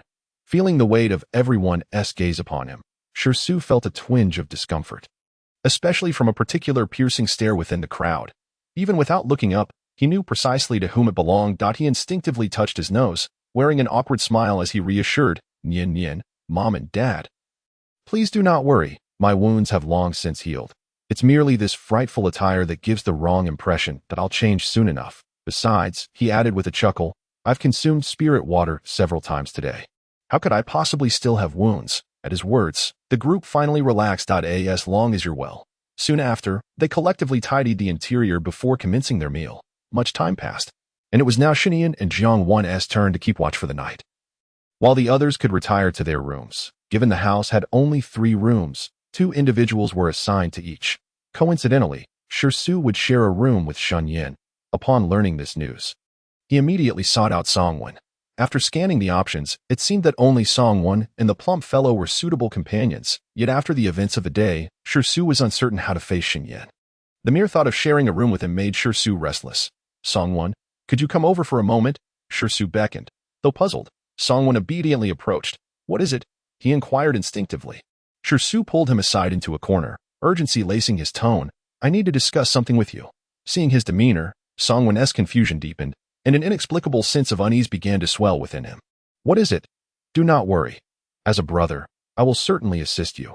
But if I cannot, I suggest you seek help from someone else, perhaps the boss or Jonggu, or at the very least. Miss Sure, Songwon offered, attempting to reassure him. What are you talking about? Su protested. It's nothing major. Just a small favor you can certainly help with. As he spoke, he casually draped an arm over Songwon-es's shoulder. At that moment, Shi Nian exited the bathroom, and upon seeing the two in such a close posture, his eyes narrowed with jealousy. A chill ran down Songwon-es's spine, despite it being the height of summer. He felt an unexpected coldness and instinctively rubbed his arms. Su, could you hurry up? It's getting late, and I need to return to sleep. Not wishing to delay further, Su quickly said. Here's the thing. I would like to switch rooms with you. Would you be willing to sleep in my room? Songwon was taken aback, surprise flashing across his face. What? The rooms are the same size. Why would we need to switch? This didn't seem like an unreasonable request. After all, sure. You agree. Su exclaimed, a mix of astonishment and delight washing over him. Of course, it's just a room switch. What's the big deal? Songwon replied, not thinking much of it. Is there anything else? He asked. If not, I'll head to the other room to sleep. After a day of battling, he was utterly exhausted and eager for rest. While the spirit water eased his physical fatigue, he still required ample sleep for mental recuperation. All right. Go ahead, Su urged, a smile gracing his features as he watched Songwon depart. Tonight, he would not have to face Shi Nian. However, a strange sense of loss washed over him at the thought of not having Shi Nian by his side. He couldn't quite articulate why he felt this way, but he quickly pushed the thought aside. Meanwhile, Songwon returned to his room and promptly roused the slumbering plump fellow. Fatty, wake up. We're switching to the room across. The plump fellow jolted upright, instinctively glancing at the busy Songwon. What is happening? Are zombies attacking? Or is there some sort of emergency? He hastily put on his shoes, preparing to dash outside. There are no zombies. We're just switching rooms. We'll be sleeping next door. Songwon clarified. The plump fellow looked startled. But I was sleeping so well. Why the sudden room change? Who knows? Maybe Su has some peculiar habit. Songwon muttered under his breath. Now hurry up and let us go. The hour is late, and there are travels to be undertaken at dawn. Clutching their bedding in a chaotic embrace, the two individuals made their way to the adjacent room. Songwon freed one hand to rap lightly on the door. Before long, Shi Nian appeared before them. At that moment, Su was blissfully bathing, entirely oblivious to the happenings on this side. As soon as the door swung open, Shi Nian noticed the duo clad in pajamas. Arms laden with blankets, pillows, and various odds and ends, their appearance rather comical, especially when combined with their eager smiles. It added an inexplicable comedic touch. Hey, the two chimed in unison. Good evening, boss. What brings you here? Shi Nian inquired, his gaze scanning the two of them, his brow slightly raised, his tone nonchalant. Songwon succinctly recounted the situation. Boss, it goes like this. Su asked me to switch rooms with him. At this revelation, Shi Nian's expression shifted subtly, a flicker of contemplation flashing in his eyes before he quickly returned to his usual demeanor. So, I brought the chubby one along. Don't worry, boss. We've tidied up the room across the hallway. We can sleep there immediately, Songwon said cheerfully. A faint smile tugged at Shi Nian's lips as he casually inquired, Did Su mention anything else? Anything else? Songwon paused, deep in thought, after a moment's hesitation. He quickly replied, No, he just asked me to switch rooms. Nothing more. It's just that he seemed a bit ODD. As he spoke, Songwon appeared to open up, launching into a playful critique. Boss, you wouldn't believe it. But Su was indeed acting a bit strange. It's just a room swap. Yet he pulled me aside as if he feared someone might overhear. It's hardly a matter of great significance. He made it seem as if he was guarding against a thief. Besides, it's such a trivial affair. I wouldn't have minded agreeing to it. Boss, Songwon continued, hardly able to contain his chatter. Stop. I understand the situation now. Just wait. Shi Nian interjected swiftly. With that, he turned on his heel and strode back into the room. He had just emerged from the shower, and the bedding had yet to be arranged, which would facilitate his movement. From Songwon's earlier words, Shi Nian had grasped that Su was avoiding him. Perhaps the words exchanged during the day had unsettled him, leading Su to seek refuge, not knowing how to confront his own feelings. A twinge of regret stirred within Shi Nian. If only he had delayed confessing, perhaps matters would not have escalated to this point. Nevertheless, this situation afforded him a glimmer of hope. At the very least, Shi Su's first reaction was not one of disgust or rejection, but rather evasion, which suggested that there was still a chance for him. From Shi Nian had gleaned some insights into Shi Su's background. Learning that he had never been in a romantic relationship and was utterly clueless about matters of the heart, Shi Nian himself was in a similar predicament. He had never experienced the flutter of attraction until his interactions with Shi Su stirred something within him.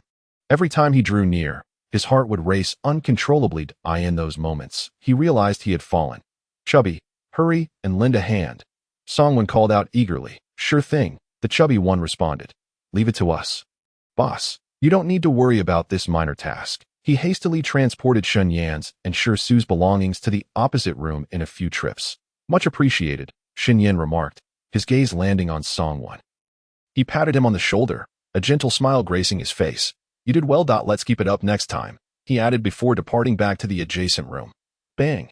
Even after the door closed, the two remained momentarily stunned, their faces still adorned with silly grins. "Chubby, did you hear what the boss just said?" He said. "I did great. It must be because we helped the boss move his luggage.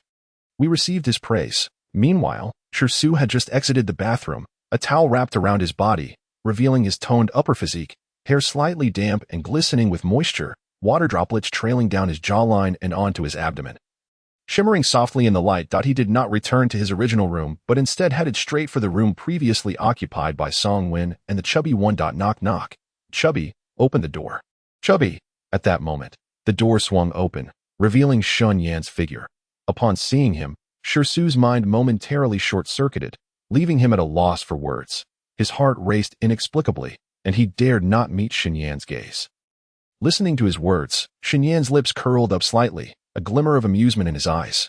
We'll be sleeping together tonight," he teased, locking eyes with Shi Su. Only then did Shi Su regain his composure. Shi Nian, I think I must have walked into the wrong room. I swapped rooms with Songwon, and I should be in the one across the hall."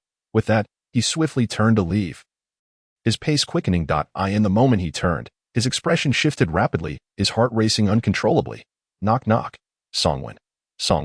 Just a minute after Songwon had lain down, he heard the urgent knocking at the door. He swiftly sprang from the bed and opened the door. "What's the matter?" "Shi Su, what's going on?" Songwon asked, his expression one of confusion. Shi Su fixed his gaze on Songwon. Speaking rapidly, "Songwon, how can you even ask? Didn't you promise we would switch rooms? Why the sudden change of heart?" Songwon was momentarily taken aback, but quickly explained. "Didn't I already agree to switch rooms with you? Look, I've moved to this room with the chubby one from the other side. What's the deal? Do you want to switch back?" As he spoke, Songwon rapidly pieced it together, his expression turning wary as he regarded Shi Su.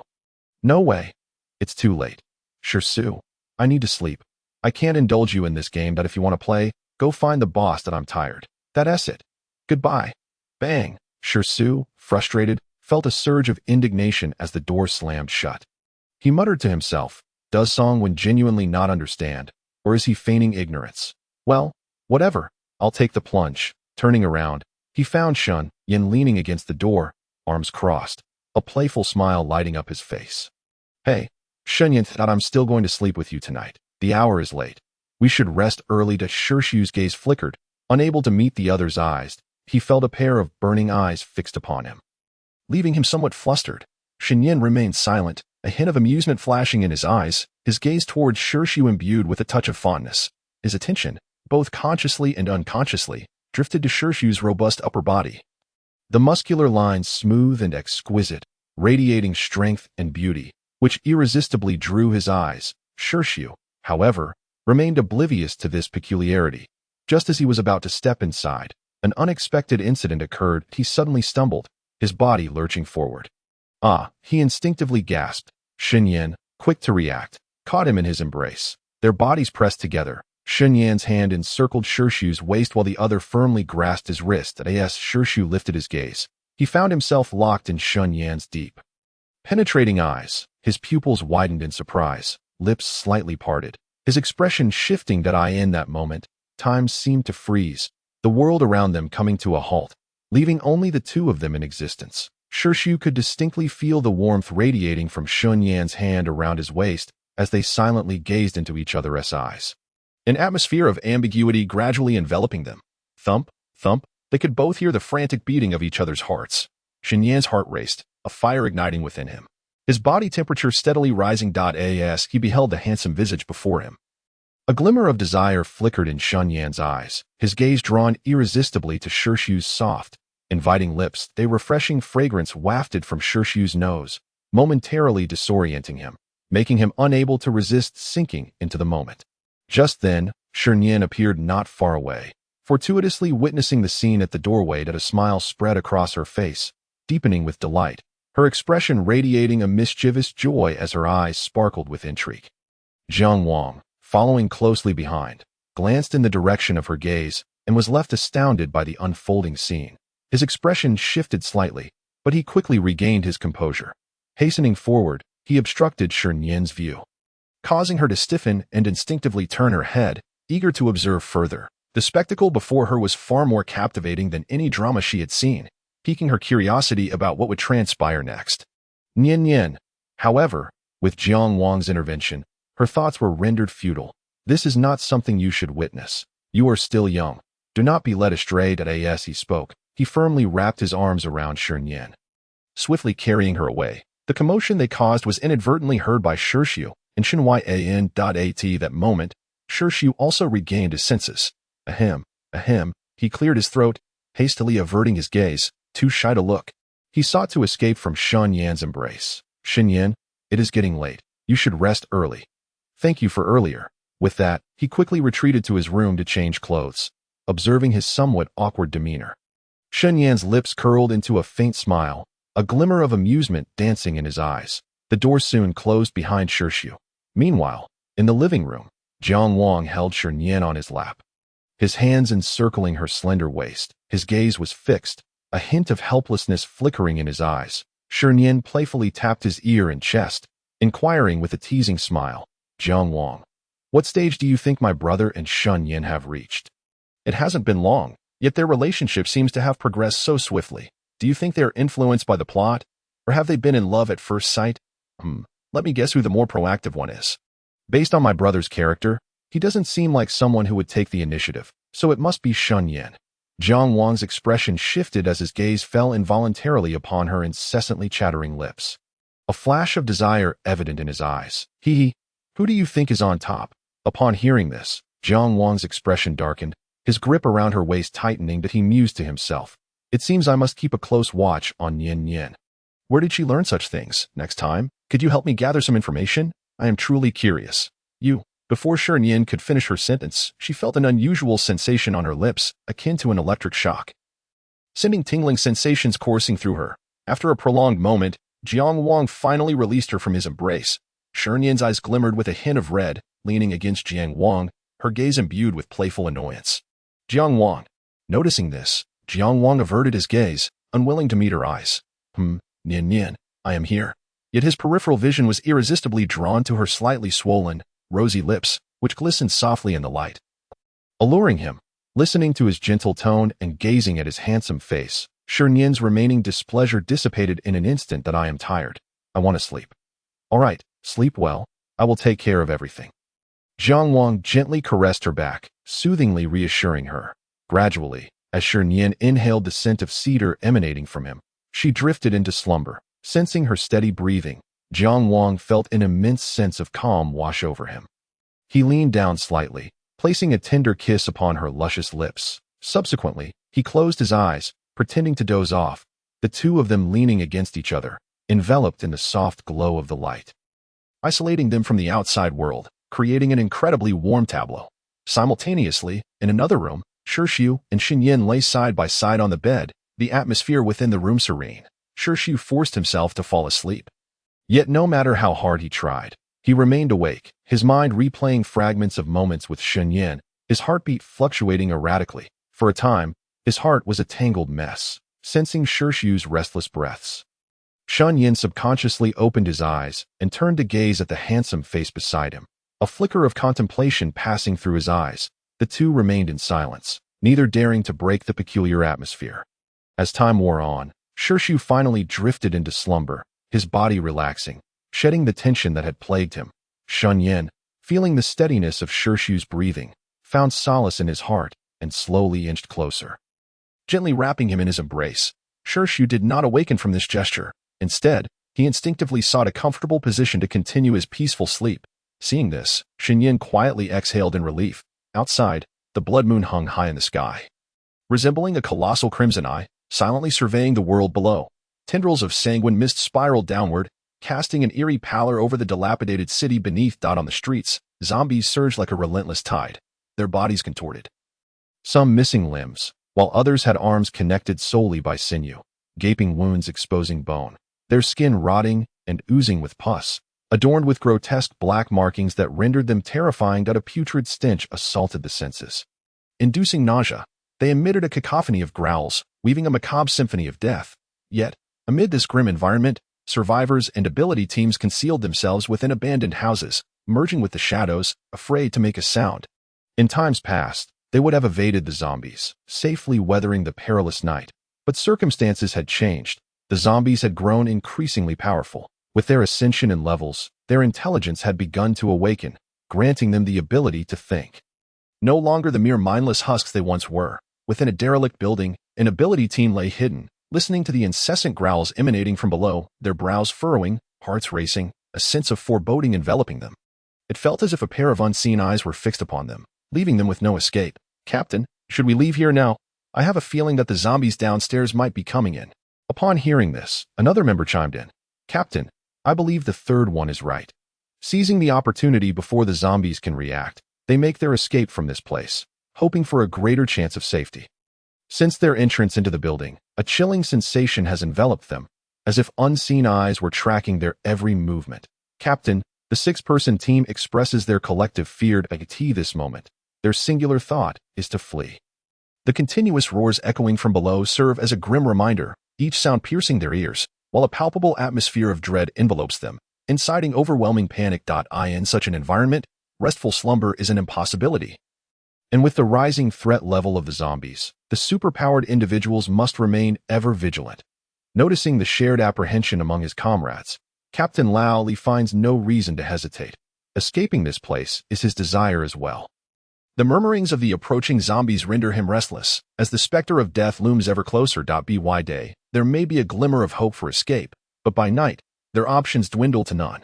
The mobility of zombies at night is double that of their daytime activity. "Let us go," he urges. "Keep your voices down, and do not attract the zombies' attention. We will retreat along the path we came from. It should be considerably safer. Understood?" Lao Li instructs in a hushed tone. "Yes, Captain, we will follow your lead." The others nod in agreement. Having determined their escape route, they waste no time, swiftly searching for the opportune moment to flee. Little do they know, across the building, a well-dressed zombie silently observes them, its head tilted, hollow eyes fixated on the group. Hiss, hiss, its lips part slightly, emitting soft, eerie sounds. Bathed in moonlight, tendrils of blood mist envelop it, continually swirling toward its formed that moment. One member catches sight of the zombie across the way, gasping in horror, his face paling in terror. The sudden fright causes him to collapse to the ground, his legs giving way. "Lao Wu, what are you doing? Do you realize this could attract the zombies?" The others are equally startled by Lao Wu's sudden exclamation, their expressions turning sour, eyes filled with anger. "Zombie? There's a zombie over there," Lao Wu stammers, pointing shakily. Upon hearing this, the atmosphere grows deathly still, the air thick with fear as they struggle to control their breathing, attempting to suppress their terror. Lao Li and the team members swiftly turn their gazes towards the opposite building. As anticipated, no trace of a figure can be found. The building stands empty. Relieved, they collectively exhale, redirecting their attention to the trembling Lao Wu, who is met with a quiet reprimand from Lao Li. "You must have misseen. Stop scaring yourself. There are no zombies here. This place is dangerous, and we cannot afford to linger. We must escape quickly," Lao Li asserts, his expression grave. The others silently nod in agreement. Under Lao Li's guidance, they head toward the stairwell. They are currently on the 5th floor, with access to both a front and back door on the ground floor. They can exit through the back door quickly and quietly. Their chances of escape remain substantial. The group moves cautiously down the stairs. Unbeknownst to them, a zombie has unexpectedly emerged within the room they just vacated. Its body is rigid, posture twisted, head tilted as its grayish-white eyes lock onto the direction they just departed. The zombie follows slowly, its polished shoes making sharp sounds against the floor. Clack, clack. That a sudden chill grips Lao Li and the others. instinctively turning to see a nightmarish sight that a well-dressed zombie has appeared behind them. Its black suit tattered and stained with blood, suggesting a young age. Its face is grotesque, skin rotting away, revealing bone beneath. Those hollow eyes fixate on them with deadly intent. An aura of death permeates the air. The group is paralyzed by fear at the sight of the sudden apparition, gasping in panic as their hearts race, faces drained of color. Lao Li quickly regains his composure and urgently calls out, "Run!" It's a rank 4 zombie. Without hesitation, he bolts down the stairs, not daring to linger. Lao Li knows all too well that with his mid-tier rank 3 strength, he stands no chance against a rank 4 zombie. In encounters with stronger zombies, he often finds himself at the mercy of fate. Hearing their captain's warning, the others spring into action, racing down the stairs in a frenzy. Lao Wu, lagging behind, stumbles, realizing that the rank 4 zombie is the same one he had glimpsed moments earlier. How could it have crossed from the opposite building to appear behind them in the blink of an eye? It defies reason. Yet soon, he is unable to ponder further in his frantic flight. The monstrous zombie lunges at him, claws extending to seize his arm. Hiss, hiss. The icy grip sends a wave of dread through him, fear and despair flooding his eyes. No, please, Captain, save me. I don't want to die. His voice quavers with desperation. Despite his struggles, they are futile. Lao Wu's powers are only at the early rank 3 level, while the zombie towers over him as a formidable rank 4. The disparity in strength is insurmountable. The powers he attempts to wield are effortlessly dismantled by the undead creature. Driven by its insatiable hunger for flesh, the zombie sinks its teeth into Lao Wu's arm without hesitation. The sound of tearing flesh echoes. Hot blood flowing from the wound, pooling on the ground as Lao Wu cries out in agony. The zombie's hollow eyes gleam with a ravenous hunger for fresh blood, gnawing hungrily at Lao Wu's form. Gradually, his voice weakens, consciousness fading away. Before long, the zombie finishes its meal and saunters down the stairs. The sound of its shoes on the tiled floor rings out. Clack, clack. Moments after the zombie departs, the lifeless body of Lao Wu begins to tremble. His once wide-open eyes now turning grayish-white, black veins creeping across his skin. His clothes, soaked in blood, reveal shredded flesh and exposed bone. His movements become grotesque and erratic as he emits low growls. Hiss, his thought as if summoned or drawn by the scent of fresh blood in the air. He hastens down the stairs. Lao Li and the others, in a state of panic, rush downward, but as they reach the 3rd floor, they sense something amiss. Something's wrong. The zombies are coming up. Upon uttering these words, expressions of anguish and despair flash across their faces. At that moment, Lao Li rushes to the window, glancing outside before preparing to jump. The others hesitate at this sight. Hiss, hiss. Just then, the sound of zombies surges toward them like a tide. They, resolved to fight to the death, follow suit without hesitation, leaping from the 3rd floor. With their powers as superpowered individuals, they can expect only minor injuries. However, it was not excessively painful. Perhaps there was still a glimmer of hope for escape. The few individuals had just leapt down when a piercing agony surged through them, leaving them no choice but to flee swiftly. That very moment, a dapper zombie, clad in a suit, ambled down from the upper floors, prompting the surrounding zombies to recoil in fear, retreating with a palpable dread in their demeanor.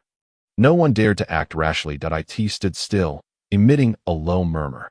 Instantly, the nearby zombies transformed into a frenzied, bloodthirsty horde, as if commanded by some unseen force. Without a moment's hesitation, dozens of zombies leapt from various windows, pursuing Lao Li and his companions with an unsettling gait. It was unclear whether this was due to the commotion they had caused or if the nearby zombies had responded to the call.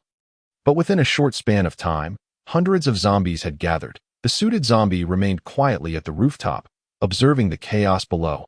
Injured, Lao Li and his companions soon found themselves encircled by the throng of zombies, with Lao Wu charging madly toward them, ultimately unable to escape his fate. Yet, this was not the end. As the hunt concluded, the suited zombie swiftly directed the others to continue their assault on the remaining survivors. Those hiding in the shadows gave little thought to the misfortune that had befallen Lao Li and his group, merely attributing it to their ill luck, believing that their noise during the night had attracted the zombies. As time passed, an increasing number of survivors succumbed to the bloodbath, becoming the zombies' sustenance. They perished in a mix of defiance and despair, perhaps unaware that the zombies would begin to actively attack survivors at night, a phenomenon that had never occurred before. This further evidenced the escalating intelligence of the zombies, who appeared to have developed rudimentary cognitive abilities. The blood moon continued to hang silently in the sky, bearing witness to this infernal scene unfolding on Earth. Meanwhile, Shi Nian and her companions remained blissfully unaware of the events transpiring nearby. The zombies in their vicinity exhibited no significant activity, wandering aimlessly as they had in days past, seemingly tireless, posing no threat to them. This night was destined to be sleepless. At 7 o'clock, as dawn broke and the sun began to rise, the blood moon set, and the zombies' activity returned to normal. With the sun's emergence, the higher-ranking zombies swiftly concealed themselves, retreating into the shadows. Only the lower-ranking zombies continued to roam the streets aimlessly, searching randomly for survivors. They were devoid of consciousness, merely shells of their former selves. Across various districts, the streets remained thick with the acrid stench of blood and decay. The roads were littered with the severed limbs of both special ability users and zombies, while the surrounding buildings lay in ruins. The devastation and evidence of carnage suggested that these signs were not remnants of the past, but rather newly wrought horrors from the previous night, revealing the extent of the terror. The ability-wielding teams preparing to hunt zombies soon sensed something amiss, leading them to share information amongst themselves. Upon learning of the events from the previous night, a wave of relief washed over them, as if they had narrowly escaped death. However, once the initial calm settled, anxiety and panic took root, without exception. They all recognized a troubling reality. The zombies had begun to move with organization and discipline, no longer aimless. Even in the safety of night, they were no longer secure. The higher-ranking zombies could easily locate their hiding places through scent, remaining undetected, thus summoning their brethren to commence the hunt. Thus began a perilous game of predator and prey. Consequently, many opted to remain close to their base, slaying zombies nearby and returning before nightfall. After all, the base was protected by formidable guardians, providing a sense of safety that the outside world could not guarantee. Previously, they might have felt indifferent to such dangers, but after the harrowing events of the previous night, their unease had grown. While unthinking zombies were terrifying, the presence of intelligent zombies was even more so. They could think independently and navigate risks, silently summoning their kindred to deliver a heavy blow to the survivors. This situation was not confined to a single city. It was a widespread phenomenon across various locales. Jiang Wang, having just finished washing up, returned to find Shi Nian still fast asleep. He gently leaned closer, his voice soft as he said, "Nian Nian, it's time to wake up, Nian Nian." Upon hearing the call, Shi Nian slowly opened her eyes, greeted by the sight of his handsome face looming large before her. "Brother Wang, what time is it?" Shi Nian instinctively reached out to him. Jiang Wang adeptly pulled her from the covers, cradling her in his arms and soothing her back while smoothing down her disheveled hair. 7 o'clock. "I'm so tired," Shi Nian murmured, resting her head against him, her eyes half closed, a hint of weariness evident on her face. Seeing her in such a state tugged at Jiang Wang's heart, and he tenderly held her closer as he made his way to the bathroom. Shi Nian instinctively embraced him, relishing the sense of security he provided. In another part of the room, the alarm clock chimed, and Shi soon naturally awoke from his slumber, only to be met with a startling sight. His somewhat foggy mind cleared in an instant, and his gaze sharpened. He found himself lying in Shi Nian's embrace, one hand resting on his chest and a foot carelessly draped over his leg. In a rather compromising position, a strange sensation washing over him. Shi's face flushed crimson, his expression shifting as he bit his lip. His heart raced wildly, as if it would leap from his chest at any moment. He strove to suppress his emotions, unwilling to disturb the person beside him, and even his breathing slowed as he muttered to himself. He cautiously lifted his foot, attempting to extricate himself from Shi Nian's hold. Shi thought to himself, "I distinctly remember going to bed properly last night. How did I end up in his arms upon waking, still clinging to Shi Nian? How could this be possible? Am I that kind of person? I've slept beside him before, yet nothing like this ever happened. Could it be that I truly dreamt of something indescribable? Last night, I dreamt of engaging in unspeakable acts with Shi Nian, wherein I was the dominant partner, gazing down at him, a sense of inexplicable delight swelling within me. Help! What am I thinking? Could it be that I have genuinely developed feelings for Shi Nian? If he were the one, perhaps it wouldn't be so bad. No, wait. I am undeniably a heterosexual man." Shi finds himself engulfed in a whirlwind of emotions, as if two tiny figures within him are incessantly bickering and clashing. He has yet to experience the pangs of affection for anyone, nor has he ever engaged in a romantic relationship. All his attention has been devoted to his younger sister, Shi Nian. On one hand, he scours the land for doctors to treat Shi Nian, while on the other, he strives to protect her and bring her joy. This relentless duality has left him with little energy to contemplate anything beyond that. Of course, during this time, he has not been devoid of admirers, but without exception, he has turned them all away, many drawn by the allure of his distinguished family background, seeking to curry favor for their own familial gain. When Shi awakens, he finds Shi Nian already conscious beside him, yet Shi Nian keeps his eyes shut, feigning slumber to observe Shi's actions and to gauge his reaction upon awakening to the scene before him. Although Shi's movements are subtle, Shi Nian keenly discerns his intent to act as if nothing has transpired, a notion Shi Nian is unwilling to entertain. He understands Shi's tendency to evade confrontation. However, Shi Nian possesses ample means to draw him out of his shell at that moment. Shi perceives movement from the person beside him and immediately halts, swiftly closing his eyes to pretend he is still asleep. Shi Nian shifts slightly, tightening his embrace, effectively drawing them closer together, so much so that they can feel the warmth of each other's breath and the heat emanating from their bodies. Shi's heartbeat quickens uncontrollably. His lashes fluttering, lips pressed tightly together, body rigid, yielding to Shi Nian's whims. Rather than feeling annoyed, a subtle thrill of delight stirs within him, his body yearning for Shi Nian's proximity. That a hint of a smirk appears at the corners of Shi Nian's lips.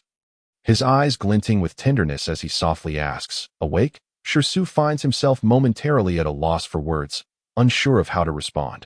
Ultimately, he pretends he hasn't heard, continuing to feign sleep. Shi Nian's gaze sharpens, fixating on him.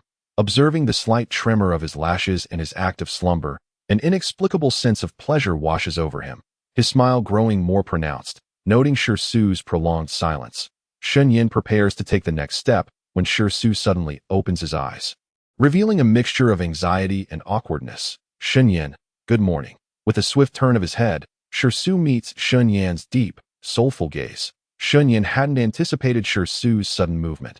The distance between them is merely the breadth of a fingertip. For a fleeting moment, he is taken aback, but soon regains his composure, his eyes filled with desire, involuntarily drawn to Shi's lips. Shi feels the heat of Shi Nian's gaze wash over him, and in an instant, he perceives the intensity of yearning reflected in those depths. His heart flutters, and his thoughts begin to race, quickly startling him with their audacity. Reacting instinctively, he withdraws from Shi Nian's embrace.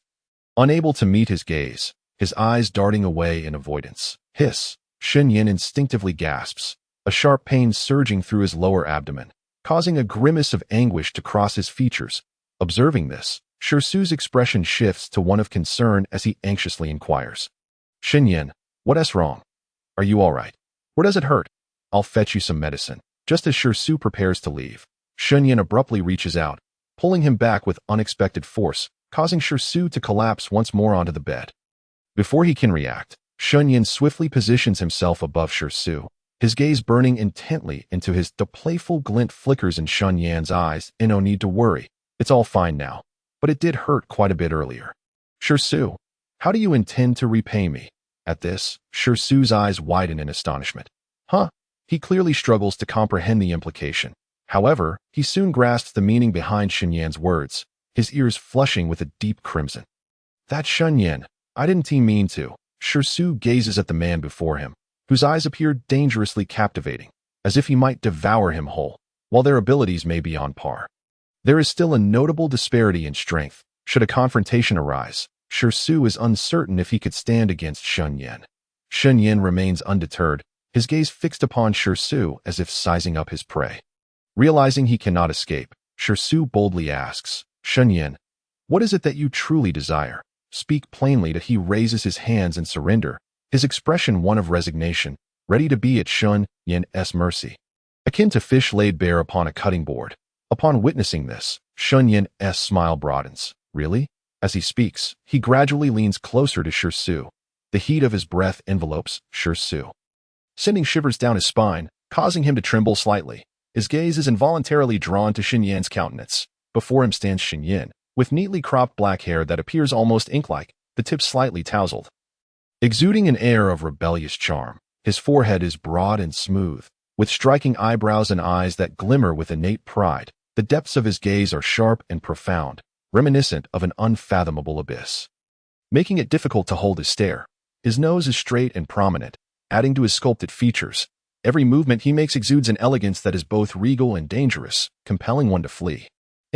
Shi adopts an expression of resolute acceptance, his eyes reflecting an inscrutable emotion as he looks at Shi Nian. Slowly, Shi Nian leans in closer, their proximity diminishing further. Feeling the closeness, Shi instinctively tenses. His eyes tightly shut, heart racing uncontrollably, caught in a whirlwind of anxiety and anticipation. Shi Nian, however, has no intention of crossing any boundaries. He merely seeks to tease Shi, though he yearns to act on his impulses. Now is not the time. He suppresses the desires surging within him. Observing Shi's current demeanor, a smile tugs at the corners of Shi Nian's lips, a hint of amusement dancing in his expression. Just as Shi is gripped by overwhelming tension, a knock resonates from outside the door.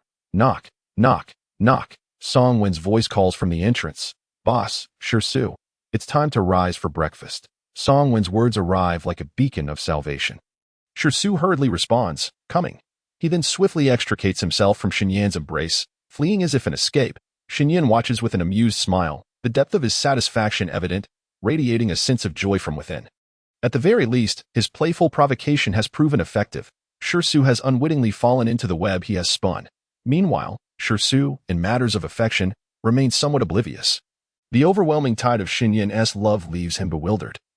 Struggling to decipher his own feelings, instinctively he desires to evade the truth, hoping that time will provide clarity. Unfortunately, he has underestimated the depth of Shi Nian's affection. Shi Nian has never been one to remain passive. When faced with a fleeing quarry, he takes the initiative to capture it, rather than waiting for it to ensnare itself. At tea breakfast, a group gathers around the table, laden with an array of their favorite dishes. A veritable feast, the food laid out includes items stored from the pre-apocalyptic era, as well as creations crafted by Shi Nian during her leisure. Utilizing her mental prowess, intricate culinary skills are required. One merely needs to arrange the items in sequence, and the resulting flavors remain exquisitely delightful.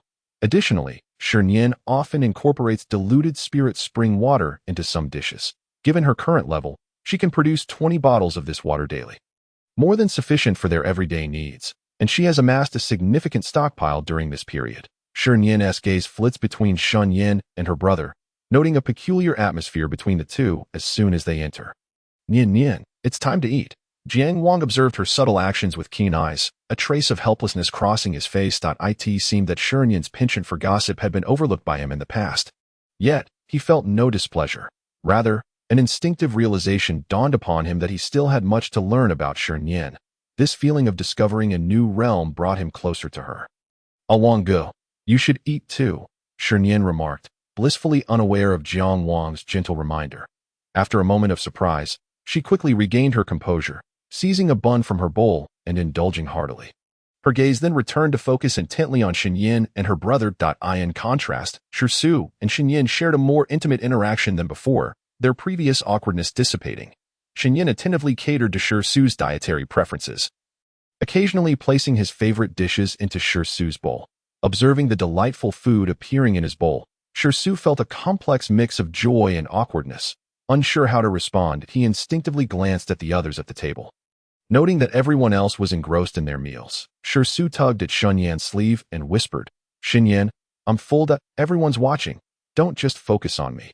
Noticing the shyness flickering across Shi's face, Shi Nian smiled and nodded in agreement.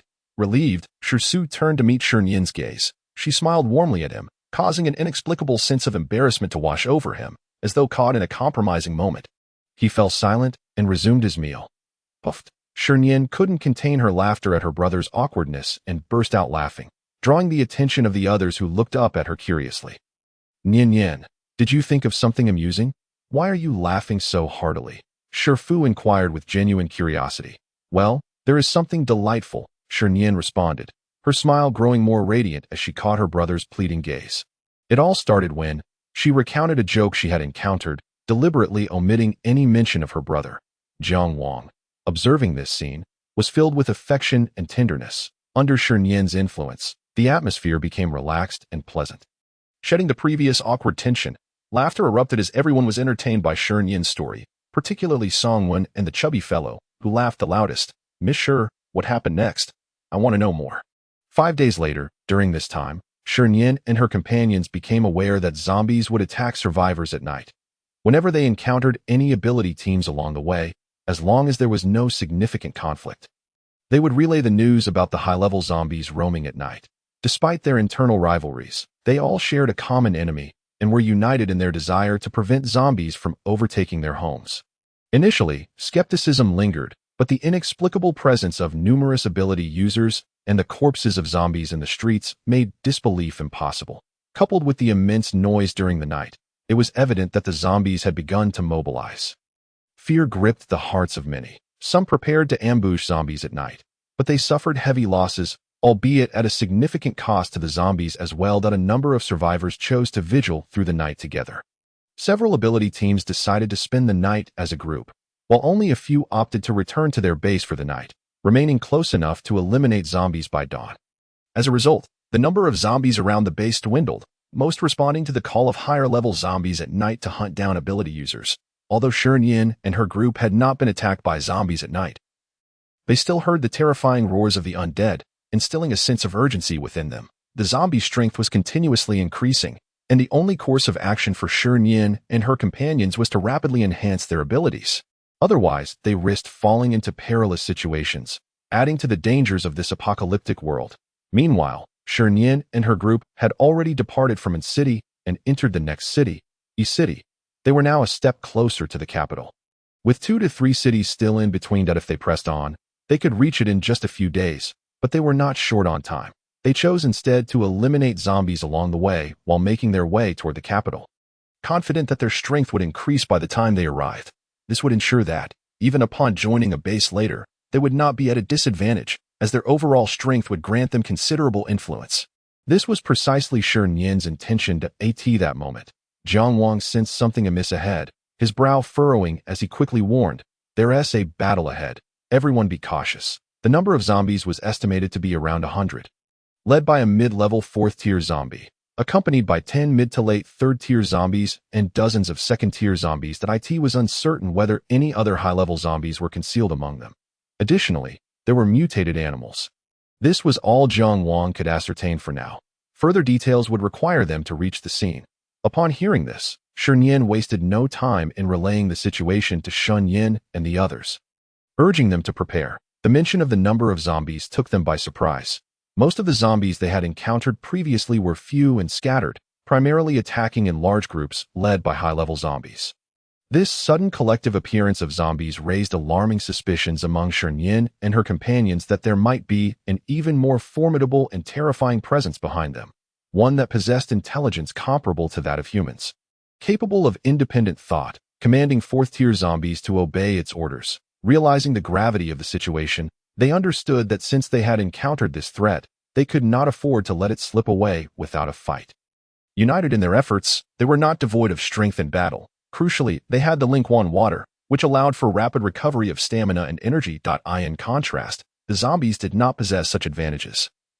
Over time, their energy would inevitably wane, even if at a slower rate than that of ability users. Moreover, lacking intellect, zombies were incapable of tactical coordination, which presented an opportunity for the survivors. If they could eliminate the leading zombie, the remaining ones would pose little threat.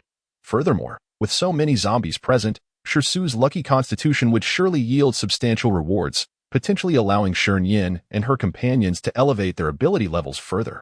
Of course, if they encountered formidable foes, they would not hesitate to retreat from the scene.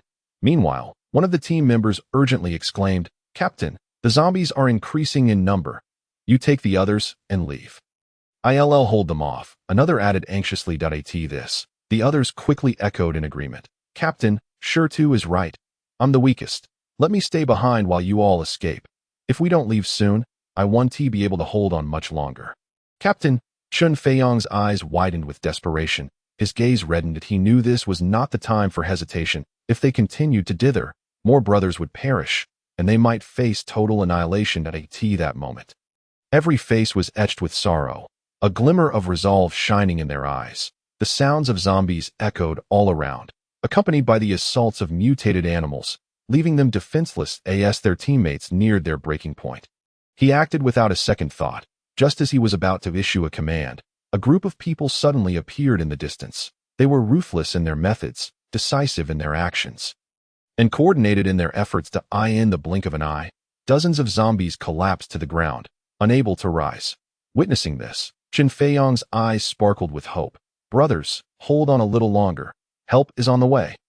The remaining warriors, though few in number, beheld the unfolding events before them, and instantaneously their spirits surged with renewed vigor. Indeed, they resolved to heed their captain's command. In that fleeting moment, they appeared invigorated as if fueled by an adrenaline rush, their eyes gleaming with an overwhelming intent to annihilate. Countless zombies fell beneath their onslaught, leaving a gruesome tableau of severed limbs and bloodied remains, their appearances somewhat disheveled.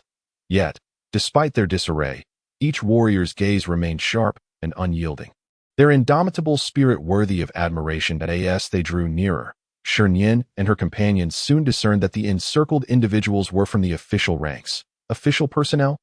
A flicker of surprise crossed Shi Nian's eyes, though it swiftly vanished. With a decisive strike, she dispatched the zombie before her and quickly urged, "Brother Wang, let us first eliminate the fourth-tier zombie." "Understood," came the prompt reply. With that, the two charged towards the nearby fourth-tier zombie, which had been observing the fray. After Shi Nian and her companions separated from the group, Shi Su and the others continued to eliminate the approaching zombies while advancing toward the officials.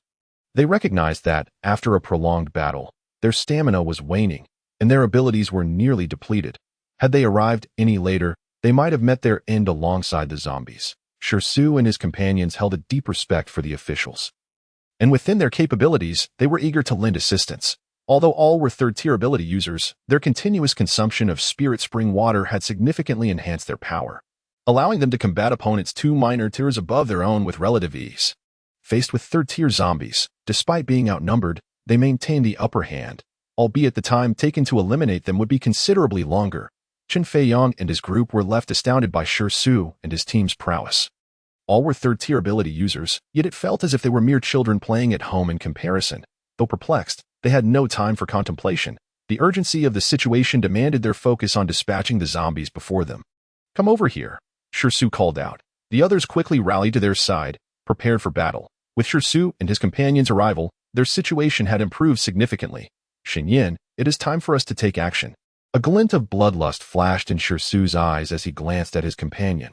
Agreed. The two exchanged a knowing smile, understanding each other's intent without the need for further words. "Be careful, Mom and Dad." Without hesitation, Shi Su and Shi Nian swiftly departed from the group, skillfully seeking out the third-tier zombies to eliminate. Shi Su utilized his fire-based abilities for direct attacks, drawing the zombies' attention, while Shi Nian, a metal ability user, seized opportunities for stealthy strikes, delivering fatal blows to the zombies. Their cooperation bore fruit, and before long, 2 third-tier zombies lay slain at their feet. Despite the third-tier zombies possessing some intelligence, it paled in comparison to that of humans. Meanwhile, Shi Nian's parents were not idle. Shi Nian's father, adept in earth abilities, employed earth spikes to inflict damage on the zombies. Shi Nian's mother used vines to bind the zombies, facilitating the heavy-hitting ability user, Fatty, in delivering powerful slashes against any zombies attempting to ambush. She deftly controlled the vines to pierce through their skulls. Song 1, a spatial ability user, could condense his power into spatial blades, silently dispatching zombies within a certain radius, leaving no trace of their demise. Qin Feiyong's group looked on in astonishment at their seamless coordination. However, they quickly suppressed their shock and threw themselves into the fray against the zombies.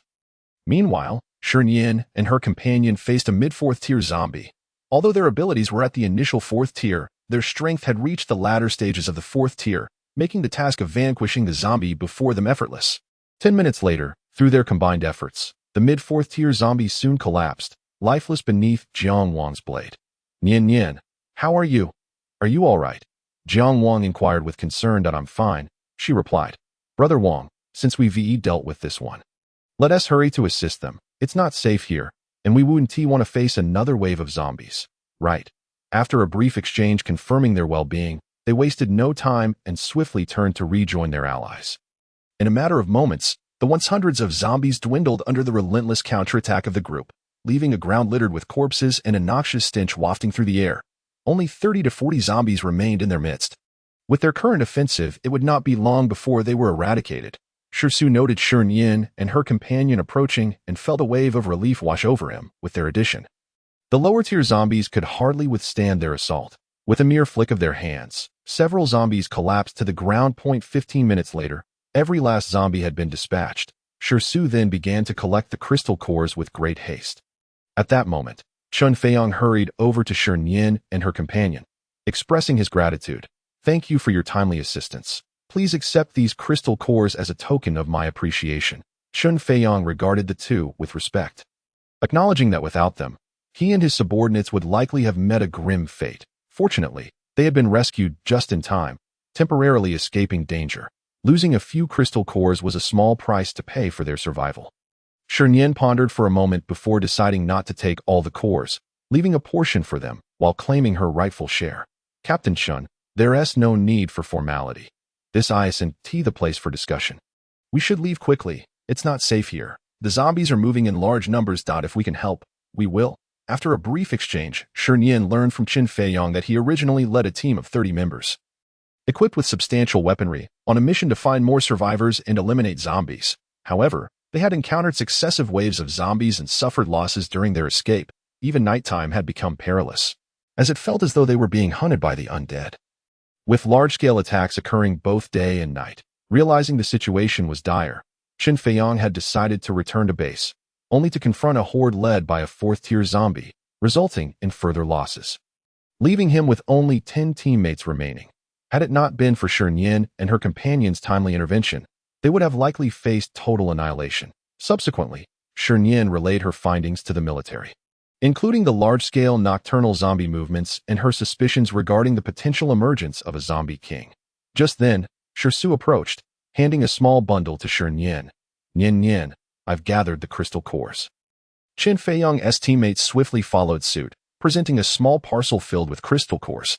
Chun Feiyong's team instinctively turned their gazes, only to be met with a bag brimming with cores twice the amount they had, including several third-tier and second-tier cores, as well as a single fourth-tier core. Upon witnessing this, Chun Feiyong felt the cores in his possession suddenly lose their luster. A flicker of envy crossed his eyes as he observed Shi's generous act of passing all the cores to Shi Nian. Turning to the others, he noted their nonchalance towards this display, as if it were a commonplace occurrence. This caught him off guard, yet he thought little of it. "Well, Captain Chun, it's getting late. We must take our leave. The base isn't far from here, and if we hurry, we can still arrive before nightfall. Until next time." With unreserved candor, Shi Nian directly summoned the crystal nucleus into the spatial realm. Given their current display of prowess, no one harbored any covetous thoughts towards them. Rather, there was a palpable sense of trepidation. Unsurprisingly, Chun Feiyong and the others were rendered speechless by this astonishing spectacle, as though they beheld something utterly inconceivable. Chun Feiyong, momentarily stunned into silence, eventually regained his composure. "Well then, Miss Shi, farewell. Thank you all for your timely rescue. I shall report every detail to my superiors." Upon hearing this, Shi Nian smiled faintly, not opposing Chun Feiyong's actions. On the contrary, she wholeheartedly supported them. The apocalypse would inevitably come to an end, and for Shi Nian and her companions to lead a more effortless existence in the world that follows. It was imperative to take decisive action, even if the rewards were currently scant. However, the impression they had made was undeniably favorable. She firmly believed that their deeds would eventually be acknowledged. Indeed, farewell. With that, she waved at the group before swiftly retreating to their vehicle. Once they departed, Chun Feiyong finally regained his senses. Before he could speak, one of his teammates eagerly interjected, "Captain, did you just see how she carefully placed the item into the spatial realm? Isn't she an ice-type ability user? Could it be that she possesses spatial abilities as well? Is she a dual-type ability user?" Another teammate chimed in. "Not only did you see it, but I did too. Miss Shi is indeed a spatial ability user. She must be one of the exceedingly rare dual-type ability users." Chun Feiyong's expression shifted rapidly. Before he could fully process this revelation, a teammate spoke again. "I believe that Jiang Wang, the one beside Miss Shi, is even more formidable." This. The group turned their gaze towards him, eager for further information, because I witnessed him utilizing not only lightning abilities, but also mental abilities. In an instant, their expressions transformed, a vivid display of incredulity as if they were chameleons, their eyes filled with disbelief. "Why is there such a vast disparity between individuals? Miss Shi's team is extraordinarily powerful." Indeed, Chun Feiyong was equally astonished. having silently resolved to report the intelligence he had gathered. The current upheaval amongst the zombies caught them off guard, and the situation at the base was dire. Beset by both internal and external crises, there was an urgent need for formidable allies to stand guard. Realizing this, he hastily declared, "Enough! Time is of the essence. Let us hasten to our vehicle and depart from this place. We must reach the base before nightfall." Understood. Upon hearing Qin Feiyong's orders, the group promptly suppressed their previous conversation, their expressions turning serious and vigilant. With a resounding roar, the group boarded the vehicle and accelerated towards the base. At that moment, just after they had left, a figure clad in a patient gown, with a somewhat rigid demeanor, appeared at the original location. His eyes were a haunting shade of grayish-white, and his face and hands were marred by dark markings, rendering him utterly terrifying. His hollow gaze fixated on the direction in which the vehicle had vanished. As night descended, people across the cities braced themselves for the impending danger. Many who lived far from the base banded together to keep watch through the night. Bolstering their ranks, they meticulously plotted escape routes to safe havens and laid numerous obstacles along the way. In summary, they prepared thoroughly. Upon spotting a horde of zombies approaching, their only option would be to flee desperately. Far from this place, they did not entertain the notion of being fortunate enough to evade detection by the zombies, nor did they dare to gamble against advanced zombies. As night fell, they faced not only advanced zombies, but also swarms of low-level ones. Once detected, it would feel like being ensnared by a sticky trap, nearly impossible to escape. Meanwhile, Shi Nian, like the others, carefully selected a shelter while preemptively mapping out her escape routes. Although, with their current strength, they stood a fair chance against the zombies, Shi Nian preferred not to take any risks or grow complacent. Of course, when the time for battle came, she would strike without hesitation. Tonight, it was Shi Nian and Shi Su's turn to keep watch. Curiosity piqued, Shi Nian intended to approach and inquire about their progress. However, before she could get close, Jiang Wang swept her away. "Jiang Wang, what are you doing? I am not tired yet. If you are, then sleep first. As Shi Su's sister, it is only natural that I should be concerned about his well-being. What if my brother remains oblivious? You see." Bang! The door slammed shut before Shi Nian could finish her sentence, as Jiang Wang's fervent kiss suddenly enveloped her. After what felt like an eternity, Jiang Wang finally released her. "Nian, you need not worry about them. With Shi Nian around, should anything arise, Shi Su is innocent. But Shi Nian is far from it be good. Rather than squander time on the two of them, it would be more fruitful to engage in something meaningful. How is it?" Shi Nian could distinctly sense the fervent desire reflected in his gaze. "Brother Wang, I am feeling a bit unwell today. My stomach hurts. I have started my period. You cannot touch me." Shi Nian gazed at him with a pitiful expression. Jiang Wang, his rationality prevailing, saw through her little ruse. A fond smile graced his face. "Nian, I recall it is still 5 days until that time. You are usually quite punctual." Shi Nian, "Oh no, I forgot about that." Jiang Wang meticulously kept track of everything concerning Shi Nian. Never wanting to miss a detail. This time, he would remind her and thoughtfully prepare the necessary items. Jiang Wang looked into her clear eyes, which twinkled as they darted around, and his expression grew increasingly enigmatic. His smile deepening, his affection for Shi Nian deepened. "Nian, you are truly adorable." Just as Shi Nian was momentarily lost in thought, Jiang Wang could no longer restrain himself and leaned down to kiss her softly. His lips gently enveloped her tender, rosy ones, and his tongue delicately pried open her pearly gates, their breaths mingling in a sweet entanglement. Jiang Wang's kiss was imbued with both dominance and tenderness, drawing her into a realm from which she could not escape. Shi Nian sensed the strange sensations on her lips. After a fleeting moment of hesitation, she soon succumbed to the trap he had meticulously woven. Gradually, Jiang Wang's hands grew bolder, stealthily slipping beneath her clothing, sending a wave of soft, slippery sensations through him, igniting a stirring within. His heart raced, and his breath quickened. Shi Nian instinctively let out a soft moan, her body trembling involuntarily. In no time, Shi Nian found herself unclothed. An atmosphere of intimacy enveloped the room, binding the two together. In that moment, time seemed to stand still, leaving only their presence. Their skin brushed against one another, drawing them ever closer. Nian, you have worked hard." Jiang Wang whispered softly in her ear. As warm breath enveloped her, Shi Nian felt a surge of exhilaration, a sensation akin to an electric shock coursing through her body, rendering her utterly weak. The dim light cast a golden hue over them, outlining their silhouettes on the wall, creating an atmosphere of extreme intimacy that invited endless fantasies. Outside the room, only Shi Nian and Shi occupied the living room. Shi Nian sat quietly on the sofa, the soft glow of the lamp illuminating him, as if he were enveloped in a gentle radiance, appearing extraordinarily pure. Shi found herself captivated by the scene before her. With golden-rimmed glasses perched on his nose, Shi Nian exuded a scholarly elegance. The light filtering through the lenses cast a faint shadow on his prominent nose, accentuating the depth of his gaze. Reminiscent of a bottomless abyss, opposite him sat Shi, cradling a cushion with a tablet in hand. Although his attention seemed focused on the screen, his eyes were entirely fixed on Shi Nian. The images on the tablet scrolling by without capturing his interest, the room was steeped in silence, an almost imperceptible tension hanging in the air, as if an invisible thread bound the two together. Every subtle movement of Shi did not escape Shi Nian's notice. He remained silent, choosing not to interrupt his quiet observation, curious to see what Shi would do next to Shi Nian's surprise. Shi merely gazed at him, his burning eyes igniting a yearning within Shi Nian, akin to the gentle caress of a feather against his heart. Ahem, he cleared his throat, but Shi remained oblivious to the shift in the atmosphere, continuing to steal glances at Shi Nian with unrestrained curiosity. Observing Shi Nian's demeanor stirred inexplicable ripples within Shi's heart, leaving him perplexed, unable to pinpoint the source of his unease. His mind involuntarily replayed scenes connected to Shi Nian, each framed moment quickening the rhythm of his heart. As time slipped by, Shi Nian could no longer suppress the flames of desire within him. He gradually set aside what he held, rising to his feet. Not suspecting anything, Shi swiftly averted his gaze, feigning absorption in a solitary game, the soft sounds of gameplay echoing through the stillness of the room, creating an illusion that all was serene.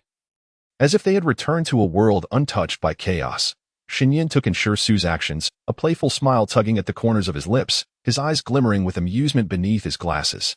He advanced towards Shi with deliberate steps. As the sound of his approach grew nearer, Shi's heart raced, pounding in his chest, as he struggled to suppress his rising anxiety. In that moment, Shi Nian effortlessly settled beside him on the two-seater sofa, the cushion sinking beneath him, accompanied by the distinctive cool fragrance that emanated from Shi Nian. Shi's heart raced even faster, instinctively shifting closer to the armrest on his right, as though wishing to conceal his discomfort from Shi Nian. Yet, Shi Nian was unyielding. He swiftly turned, ensnaring Shi in his embrace, rendering him immobile. Shi. The suddenness of the scene left Shi momentarily stunned. Collapsing against the sofa, trapped within Shi Nian's hold, they were positioned closely, an unmistakable air of intimacy enveloping them. Shi's heartbeat quickened once more, and he instinctively swallowed hard, unable to meet Shi Nian's gaze. "What is going on? You need to get up," Shi urged. The thought of being discovered filled him with unease. He pushed against Shi Nian, but to no avail. Shi Nian's strength far surpassed his own, rendering his attempts futile, akin to a mere tickle. In response to Shi's resistance, Shi Nian tightened his grip, drawing them even closer, allowing them to feel the frantic beating of each other's hearts and the warmth of their breaths. "Don't worry that I merely wish to ask you a few questions. I shall not harm you. Once I have my answers, I will take my leave." Shi Nian's gaze was earnest, his expression sincere. Shi raised his eyes slightly, momentarily scorched by the intensity of Shi Nian's stare, ripples of emotion stirring within him, prompting him to hastily avert his gaze. "Then speak quickly," he replied, eager for Shi Nian to finish and depart. At that moment, Shi remained blissfully unaware of the gravity of the situation. "Very well." Shi Nian's smile faded, his demeanor turning solemn as he spoke with gravity. "Shi, look into my eyes as you speak." The commanding presence radiating from him caused Shi to pause, instinctively obeying his directive. In all their time together, he had rarely witnessed Shi Nian display such seriousness. Their eyes locked. Shi awaited Shi Nian's words in silence. "Please, do not shy away from me." Upon hearing this, Shi instinctively averted his gaze, a stark contrast to his previous self, who would have felt no hesitation. Yet now, he sensed a subtle shift in Shi Nian's demeanor towards him. Confronted with the intensity of Shi Nian's affections, Shi found himself at a loss, uncertain of how to respond. He had yet to comprehend his own feelings, fearing he might inadvertently hurt Shi Nian. Thus, he resorted to clumsy evasions, attempting to distance himself from Shi Nian's closeness. "Shi Nian, I am not avoiding you. Are we not good friends? How could I possibly shun you? Wouldn't you agree?" Shi, feeling somewhat guilty, reached out to pat Shi Nian's shoulder, forcing a smile. Shi Nian saw through his facade but remained unperturbed. "Shi, Your attempts at deceit are rather transparent. As he spoke, he leaned in closer, the space between them diminishing further. Shi, can you not see that I am fond of you? I do not wish to remain mere friends. I desire to be your partner, to engage in all that lovers share. Shi Nian's eyes glimmered with restrained emotion. His words imbued with sincerity. The sight of Shi deliberately avoiding him felt like a dagger to his heart, inflicting acute pain. Shi was taken aback by Shi Nian's directness, momentarily frozen. Unsure of how to react, replaying Shi Nian's words in his mind. It was as if a thunderclap had shattered the clouds of confusion that had lingered in his heart, setting his pulse racing. Rather than repulsion or aversion, he felt an unexpected joy, as if he had unwittingly fallen into Shi Nian's trap long ago, oblivious to his own entrapment. The tumult within his heart felt genuine, as if silently affirming his unspoken desires. Noticing Shi's prolonged silence, Shi Nian's expression dimmed, the light in his eyes fading as his heart sank. He dared not reveal his sorrow, gently pulling Shi into his embrace. Resting his head against Shi's shoulder, tears brimming in his eyes, cascading down his cheeks, and soaking Shi's shirt. Alarmed by Shi Nian's distress, Shi reached out to encircle Shi Nian's firm waist, whispering softly in his ear, "All right, Shi Nian, I agree." Suddenly, Shi Nian, who had been enveloped in sorrow, lifted his head, his gaze fixed intently on Shi, as if seeking confirmation while tentatively testing the waters. His expression was one of disbelief. Seeing the tears streaming down Shi Nian's face tightened Shi's heart. He recognized the caution in Shi Nian's demeanor, a sight he had never encountered before. And it pained him deeply. "What did you say? Can you repeat that?" Shi Nian, who had already begun to accept Shi's rejection, found himself grappling with the unexpected turn of events. However, he was taken aback by the unexpected response.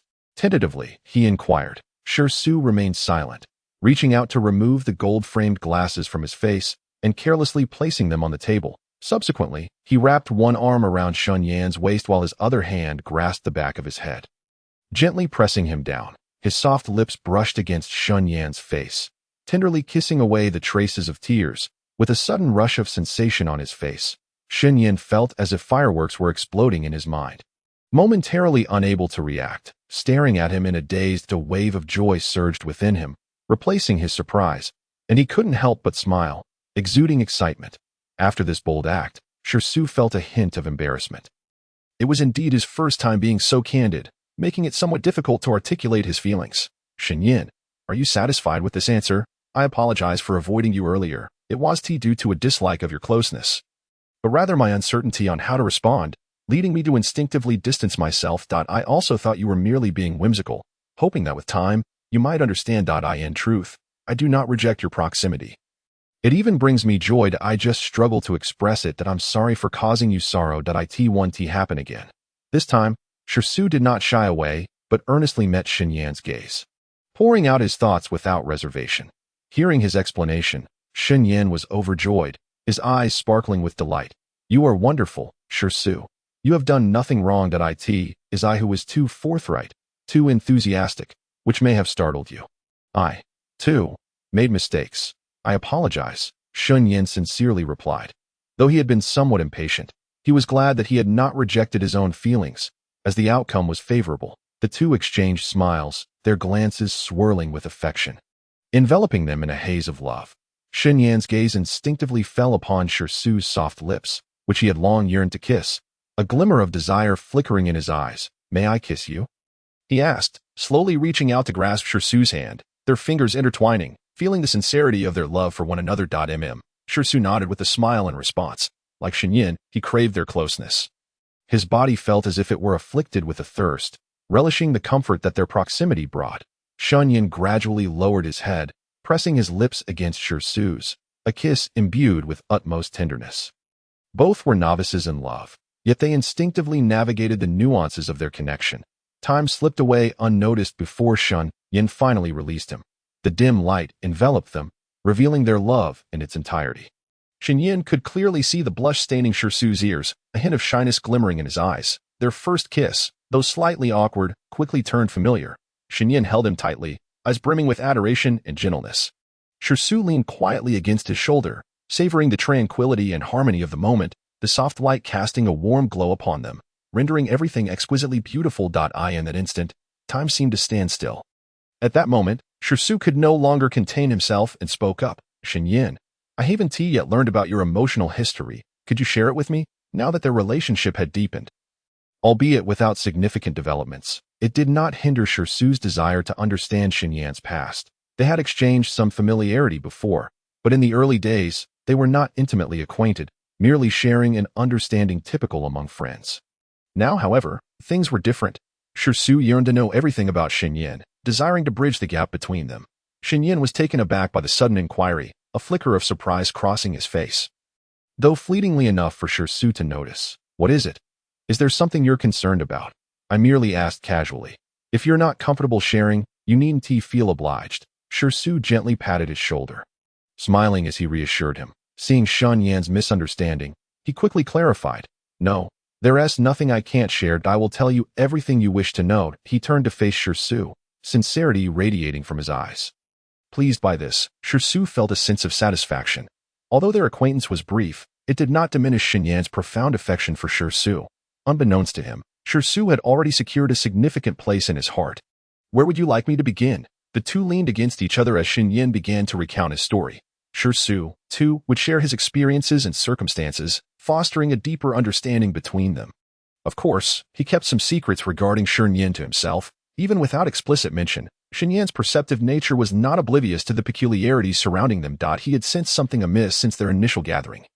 Yet he refrained from probing further. They both had no prior romantic experiences, being each other's first love, and upon discovering this shared truth, both felt an inexplicable thrill that it seemed as though fate had guided their paths to intersect. Reflecting on this, Shi recalled some advice from Shi Nian, suggesting that he and Shi Nian were akin to being two peas in a pod, sharing a bed and such. At the time, he had thought nothing of it, assuming his closeness with Shi Nian stemmed from brotherly camaraderie. Looking back, it seemed there might have been deeper implications, but he dismissed the thought, reasoning that Shi Nian was simply innocent. Harboring no ill intentions, perhaps he was overthinking it. Yes, that must be it. As time passed, Shi gradually succumbed to sleep, while Shi Nian remained reluctant to let go, holding him tightly in his embrace. He pressed a gentle kiss upon his lips, a soft smile gracing his face, emanating warmth and affability. As dawn broke, they swiftly enjoyed breakfast before preparing to depart. Prior to their departure, Shi Nian sought out her elder brother. Brother, I have something to discuss with you. Would you come over here? Upon finishing her sentence, Shi Nian turned her gaze towards Shi Nian. I just need to borrow my brother for a moment. I'll return him shortly. With that, she took Shi by the hand and led him aside. Shi, hearing his sister's words, thought little of it, assuming she was jesting. He cheerfully called out to Shi Nian. Please wait for me a moment. Shi Nian smiled indulgently, nodding in acknowledgement. Although Shi did not grasp the implications of Shi Nian's earlier words, Shi Nian had discerned something amiss. That a peculiar glimmer crossed his eyes, and a slight smile played at the corners of his lips. Just then, Jiang Wang approached from behind, directing his gaze at Shi Nian, and slowly uttered, "Congratulations." Taken aback, Shi Nian looked up to find Jiang Wang's expression composed. After a brief moment of confusion, realization dawned, and he responded with a smile. "Thank you. Did you and Miss Shi already know?" Shi Nian hesitated momentarily before voicing his curiosity. Jiang Wang's gaze lingered on Shi Nian in the distance. Brimming with tenderness, upon hearing the question, he returned his attention to Shi Nian. Yes, both his parents are aware. With that revelation, Shi Nian's smile abruptly faltered, for this was something he had not anticipated. Did my feelings show so evidently? He had initially contemplated how to clarify his relationship with Shi, considering their frequent encounters. Even if he refrained from speaking, the truth would eventually surface. However, before he could formulate his thoughts, everyone was already aware. Which felt rather premature. He and Shi had only just become a couple last night. How could they be so certain that Shi would agree? It is no wonder that he has felt the peculiar gazes directed at him and Shi during this period. Although Shi has not sensed anything amiss, Shi Nian can clearly perceive it. He did not anticipate such a situation, which took him somewhat by surprise. Strangely, a sense of unease has begun to creep into his heart. The one embroiled in the matter is often oblivious, while the observer sees clearly. Jiang Wang calmly offered a response. Clearly, it was not the genuine answer, but it was close enough. Their interactions have been observed by others, revealing subtle differences. Jiang Wang would never divulge anything concerning Shi Nian. Very well. Shi Nian nodded in understanding, realizing that being forewarned about this matter posed no detriment to him and Shi Nian then inquired once more. What do uncle and aunt mean? As he posed this question, a sense of anxiety began to wash over him. After all, his relationship with Shi is rather unique, and he genuinely fears that they might struggle to accept it. He certainly does not wish for Shi to be caught in the middle of it all. Nonetheless, regardless of the outcome, he is determined to do everything in his power to gain the approval of Shi's parents as swiftly as possible. Jiang Wang noticed the tension in his eyes and smiled reassuringly. No need to worry. Uncle and aunt are very kind and open-minded. They have long been aware of your relationship if they wish to oppose it. They would have intervened long ago. Upon hearing this, Shi Nian suddenly grasped the situation. His earlier anxiety had clouded his judgment, causing him to overlook such a straightforward matter. He thanked Jiang Wang for sharing this information.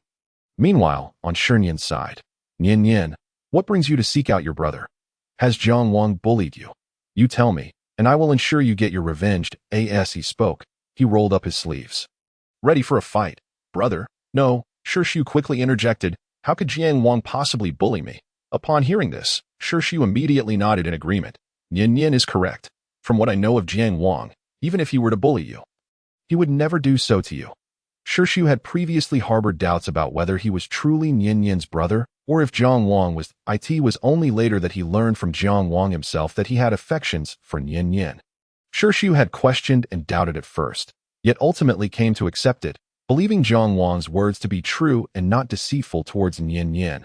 Before the apocalypse, Jiang Wang had already intended to propose to Shi Nian, an engagement that Shi was aware of. However, he never anticipated that Shi Nian would suffer an accident, falling into a coma, which led to subsequent events that, oh dear, brother, I was not referring to that matter. Shi Nian quickly shifted the topic, not wanting her brother to dwell on it any longer. Hearing this, Shi was momentarily taken aback, then turned his gaze back to Shi Nian, asking, then what is it? He, Shi Nian replied with a teasing glint in her eyes. Brother, congratulations. Shi Nian is a wonderful person, a worthy companion. Rest assured, our parents will not oppose this matter. By the way, if you need anything, just ask me. I have plenty in stock. As time was running short, she concluded, that's it for now. With that, she turned on her heel and walked towards Jiang Wang. Upon seeing Shi Nian approach, Jiang Wang's face once again radiated affection. Without hesitation, he reached out to grasp Shi Nian's small hand. It was only when Shi Nian's figure had completely vanished from sight that Shi returned to his senses, comprehending the implications of her earlier words. Instantly, a multitude of questions flooded his mind. The thought that his relationship with Shi Nian had been so blatantly exposed left him feeling inexplicably embarrassed. He was not prepared for this. He could not help but murmur inwardly, I only agreed to be with Shi Nian last night. How is it that Nian already knows this by morning?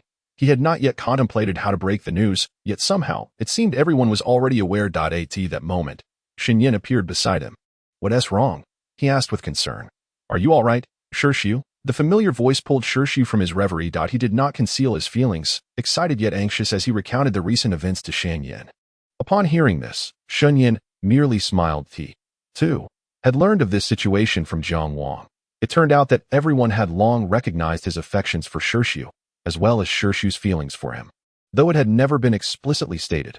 What are you laughing at? Shi asked, puzzled by Shi Nian's amusement. Shi Nian then composed himself, setting out to explain. As Shi Nian elaborated, Shi's expression fluctuated, revealing a complex array of emotions. He truly did not know how to articulate his feelings in this moment. Rest assured, I will handle this. I will find an appropriate time to clarify this matter with your parents, Shi Nian assured him. Resolutely taking hold of his hand, Shi responded, reciprocating the gesture, and they exchanged a smile. Shi had come to realize that everything was unfolding as it should. Just then, Song Wen's voice rang out. Boss, we are departing shortly. Coming, Shi Nian replied. Let us go. It's time to set off, he said softly. Shi gave a reassuring pat on his shoulder and nodded in agreement. Song Wen observed the close camaraderie between the two and felt a flicker of confusion. He couldn't help but mutter under his breath, why does it feel like the boss and Shi share an unspoken secret?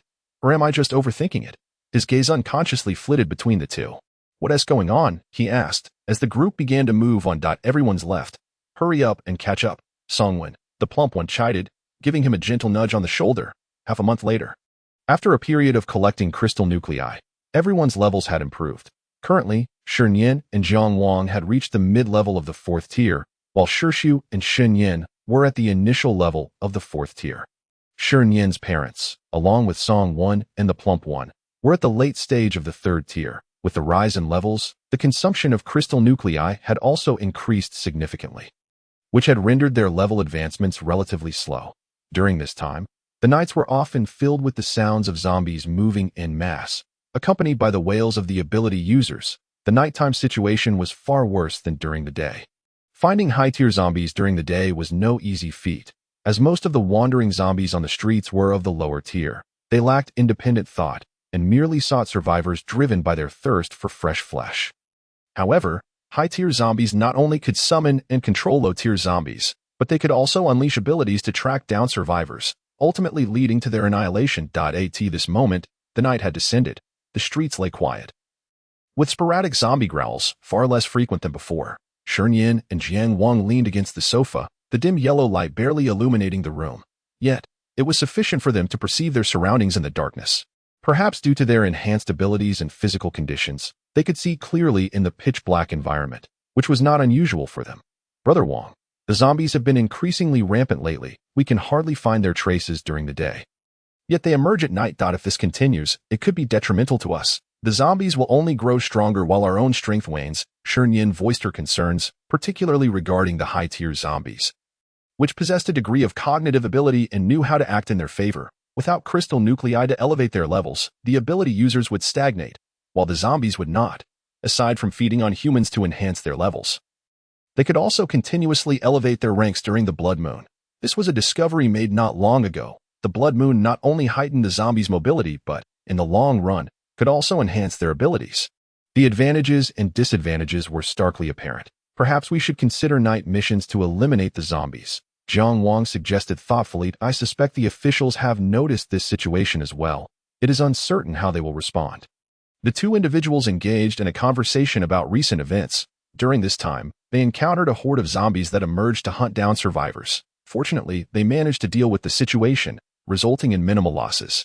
Their intervention saved numerous lives, for had they not taken the initiative, many more might have perished at the hands of the undead. It is only in life-and-death situations that people unite against the zombies. Although there are always those opportunists who seek to take advantage of the chaos. However, the collective effort was evident. Before long, Shi Nian gradually succumbed to sleep, while Jiang Wang feigned slumber, remaining alert and vigilant. His mental powers attuned to the surroundings. He would be the first to notice any irregularities. After a considerable time, it was now 2 o'clock in the morning, the moment when exhaustion weighed heavily on everyone. Numerous ability-wielding teams were hiding within the abandoned building, most of whom were strangers to one another, with only a few familiar faces. Their gathering in the same structure was a strategic move to prevent being besieged by zombies. The greater the number, the stronger their defense, and perhaps they could even turn the tide. This was not an uncommon scenario. They had recently discerned that large-scale movements of zombies during the night did not typically involve many of them. At most, 100, and a swift resolution could still yield victory. Just then, terrified screams echoed through the streets. The surrounding darkness amplified their fear, sending chills down their spines. On a high-rise, a grotesque, contorted zombie stood silently, its hollow gaze fixated on a certain floor of the adjacent building, as if it could see through the barriers and grasp the reality within. The end of the street, a horde of zombies surged toward them, their eerie howls piercing the night. That moment, Jiang Wang was jolted awake. Nian Nian, wake up. There are zombies. Shi Nian quickly emerged from her slumber, comprehending the urgency in Jiang Wang's terse words. The cacophony of growls escalated in the streets. Shi Nian needed no further clarification. The two of them swiftly roused the others who were still asleep. Mom, Dad, wake up. There are zombies. Shi Nian, there are zombies. Within 2 minutes, the group hastily exited their rooms. Concurrently, Shi Nian swiftly stowed away the remaining items in the room into her space. Let's go.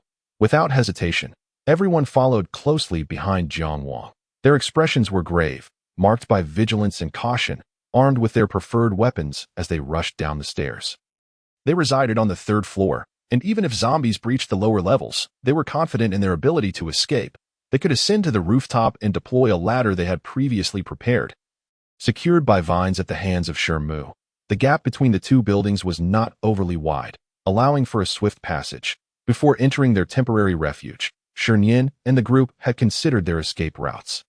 Despite their absolute confidence in their abilities, caution was still paramount. Faster, we need to move quickly. As they descended, they beheld the horrifying sight of zombies charging towards them, their growls akin to demonic roars, sending a tremor of fear through their souls. Without delay, the group boarded their vehicle and sped away from the scene. Just moments after their departure, the zombies arrived at the spot they had just vacated. Nearby survivors, having heard the commotion, dared not venture out, fearful of attracting the attention of the undead. Only a few cautiously approached the windows to observe the street, contemplating their escape. At that moment, Shi Nian spotted a fourth-tier zombie standing atop a nearby building. A fourth-tier zombie. Upon hearing her exclamation, the others in the vehicle turned to follow her gaze. There is more than one. Jiang Wang relayed his observations. They were relentless in their pursuit, making it clear that evading them would be unrealistic. The lower-tier zombies were under their control. This was untenable. Currently, the number of zombies was estimated at around 50 or 60, including 2 fourth-tier zombies, one in mid-stage and the other in the early stage. The sudden appearance of 2 fourth-tier zombies made confrontation viable, albeit significantly more perilous. The best strategy was to divide and conquer, increasing their odds of success. The vehicle sped along the street, occasionally encountering lower-tier zombies, which were dispatched by the vehicle's momentum. As Shi Nian analyzed the situation with Jiang Wang, she communicated the information to Shi Su and Shi Nian, preparing them for what lay ahead. Before long, the 2 fourth-tier zombies persisted in their pursuit, yet did not initiate an attack, seemingly biding their time. Meanwhile, the lower-tier zombies had been left behind, their sounds fading into the distance. Jiang Wang gradually brought the vehicle to a halt. Having confirmed that no other zombies lurked nearby, it seemed they could not avoid a confrontation. They had to eliminate these 2 zombies. Otherwise, they risked being pursued wherever they fled. Shi Nian quickly instructed the group to disembark and gather together. Shi Nian and the others spotted the 2 fourth-tier zombies not far away. They remained motionless, occupying the center of the street, their heads tilted, grotesquely contorted, their tattered clothing stained with the blood of countless victims. Appearing utterly filthy, their hollow eyes fixated on Shi Nian and her companions, emitting low, indistinct murmurs that were barely audible from a distance. Shi Nian swiftly declared, "They must be summoning their companions. We need to act quickly. We cannot allow their scheme to succeed. Attack." As the words fell, the group swiftly advanced towards the 2 zombies, launching lethal strikes without hesitation, with the supply of spiritual spring water at their disposal. They harbored no concerns about depleting their abilities and attacked with full force, aiming for a swift resolution. Subsequently, they planned to flee the area, ensuring their safety would be further secured. The 2 zombies appeared to sense the impending danger. Their first instinct was not to engage in combat, but to retreat rapidly, all the while emitting low murmurs, as if urgently summoning their companions. The escape of these 2 zombies took Shi Nian and the others by surprise. These zombies seemed to possess a greater intelligence and were more challenging than those they had encountered previously. Although those earlier zombies exhibited some cunning, they did not flee, instead fighting instinctively. In contrast, the ones before them displayed a stark difference. It was unclear whether their intelligence had evolved or if they had received guidance from higher-tier zombies. Shi Nian could not fathom the reason for this anomaly and could only suppress her doubts. The 2 fourth-tier zombies included one with wind abilities and the other with fire abilities. As they continually evaded Shi Nian and her companions' attacks, they retreated step by step, leaving the group momentarily at a loss. Consequently, more time was consumed. 5 minutes later, under the fierce onslaught and the team's coordinated efforts, Jiang Wang delivered a decisive blow, slaying the early-stage 4th-tier zombie. With a dull thud, its head rolled to the ground, and the zombie's body collapsed, rendered completely motionless. Witnessing this, the mid-stage 4th-tier zombie became even more ferocious, targeting the weakest members of the team, its grayish-white eyes fixated on Shi Nian and her companions. Seemingly ablaze with fury, a rather unusual sight. In the midst of the urgent situation, there was no time for contemplation. Be careful, Shi Nian exclaimed, a sense of foreboding washing over her. She swiftly conjured an ice spike and aimed it precisely at the zombie. The creature appeared to sense the imminent threat, dodging swiftly to the side while simultaneously unleashing its powers, engulfing the ice in a fireball. In an instant, the sharp ice spike vaporized, droplets of water cascading to the ground. Observing this, Shi Nian furrowed her brow even deeper. Su could not help but exclaim, "Damn, this zombie is even stronger than a mid-tier one. It can actually evade." Shi Nian quickly warned, "Everyone, be cautious. It's stalling for time. We need to resolve this quickly." A troubling premonition stirred within her, as if something ominous was about to occur. Understood, the group responded, maintaining their vigilance. They adjusted their attack strategy once more, focusing their efforts on the nearby zombie. The zombie, seemingly anticipating their moves, swiftly dodged to the side as Shi Nian and her companions launched their relentless assault. Despite its impressive speed, Jiang Wang managed to land a hit, his brow furrowed. Eyes alight with determination, he wielded his long sword, channeling the power of lightning into it. As the electric energy coursed along the blade, a blinding brilliance erupted, the violent northern lightning resembling a tamed beast, slithering along the sword's length, its purple arcs flickering and crackling. With a fierce resolve, Jiang Wang emanated an overwhelming aura, embodying the very essence of a thunder god, ready to annihilate any foe standing in his path. Reducing them to mere dust beneath his formidable lightning power, he severed the zombie's left arm with a single stroke, sending it flying into the air before crashing to the ground. The injury, however, did not incapacitate the zombie. It merely limited its mobility, a minor setback for a creature of its kind. The zombie emitted a guttural roar, expressing its rage and resentment towards Jiang Wang. Just then, an unexpected turn of events unfolded. The zombie swiftly unleashed its powers, conjuring a fireball in its right hand, feigning an attack towards Jiang Wang. Reacting instinctively, Jiang Wang pulled Shi Nian away and retreated to avoid the oncoming strike. However, in a swift maneuver, the zombie darted towards Song Wan and hurled the fireball in his direction. Panic erupted among the group as they shouted in unison, "Watch out! Song Wan! Song Wan!" The suddenness of the scene left them aghast. And with a distance separating them from Song Wan, there was no time to rescue him. His pupils dilated in terror as the flames loomed closer, rapidly expanding towards him. He felt as though his very breath would cease. Without hesitation, he summoned his abilities and dashed aside to evade the fireball's trajectory. With an explosive roar, a searing red light erupted, accompanied by a scorching wave that crashed to the ground like a meteor. A thunderous sound echoed as the earth split open, debris scattering in all directions, dust swirling in the air with a menacing force. The moment the fireball struck the ground, it ignited into a towering inferno, flames dancing wildly and consuming everything in their vicinity. The surrounding temperature soared alarmingly, a pungent burnt odor permeating the air, the heat waves relentless. Those nearby felt as if their skin were being scorched.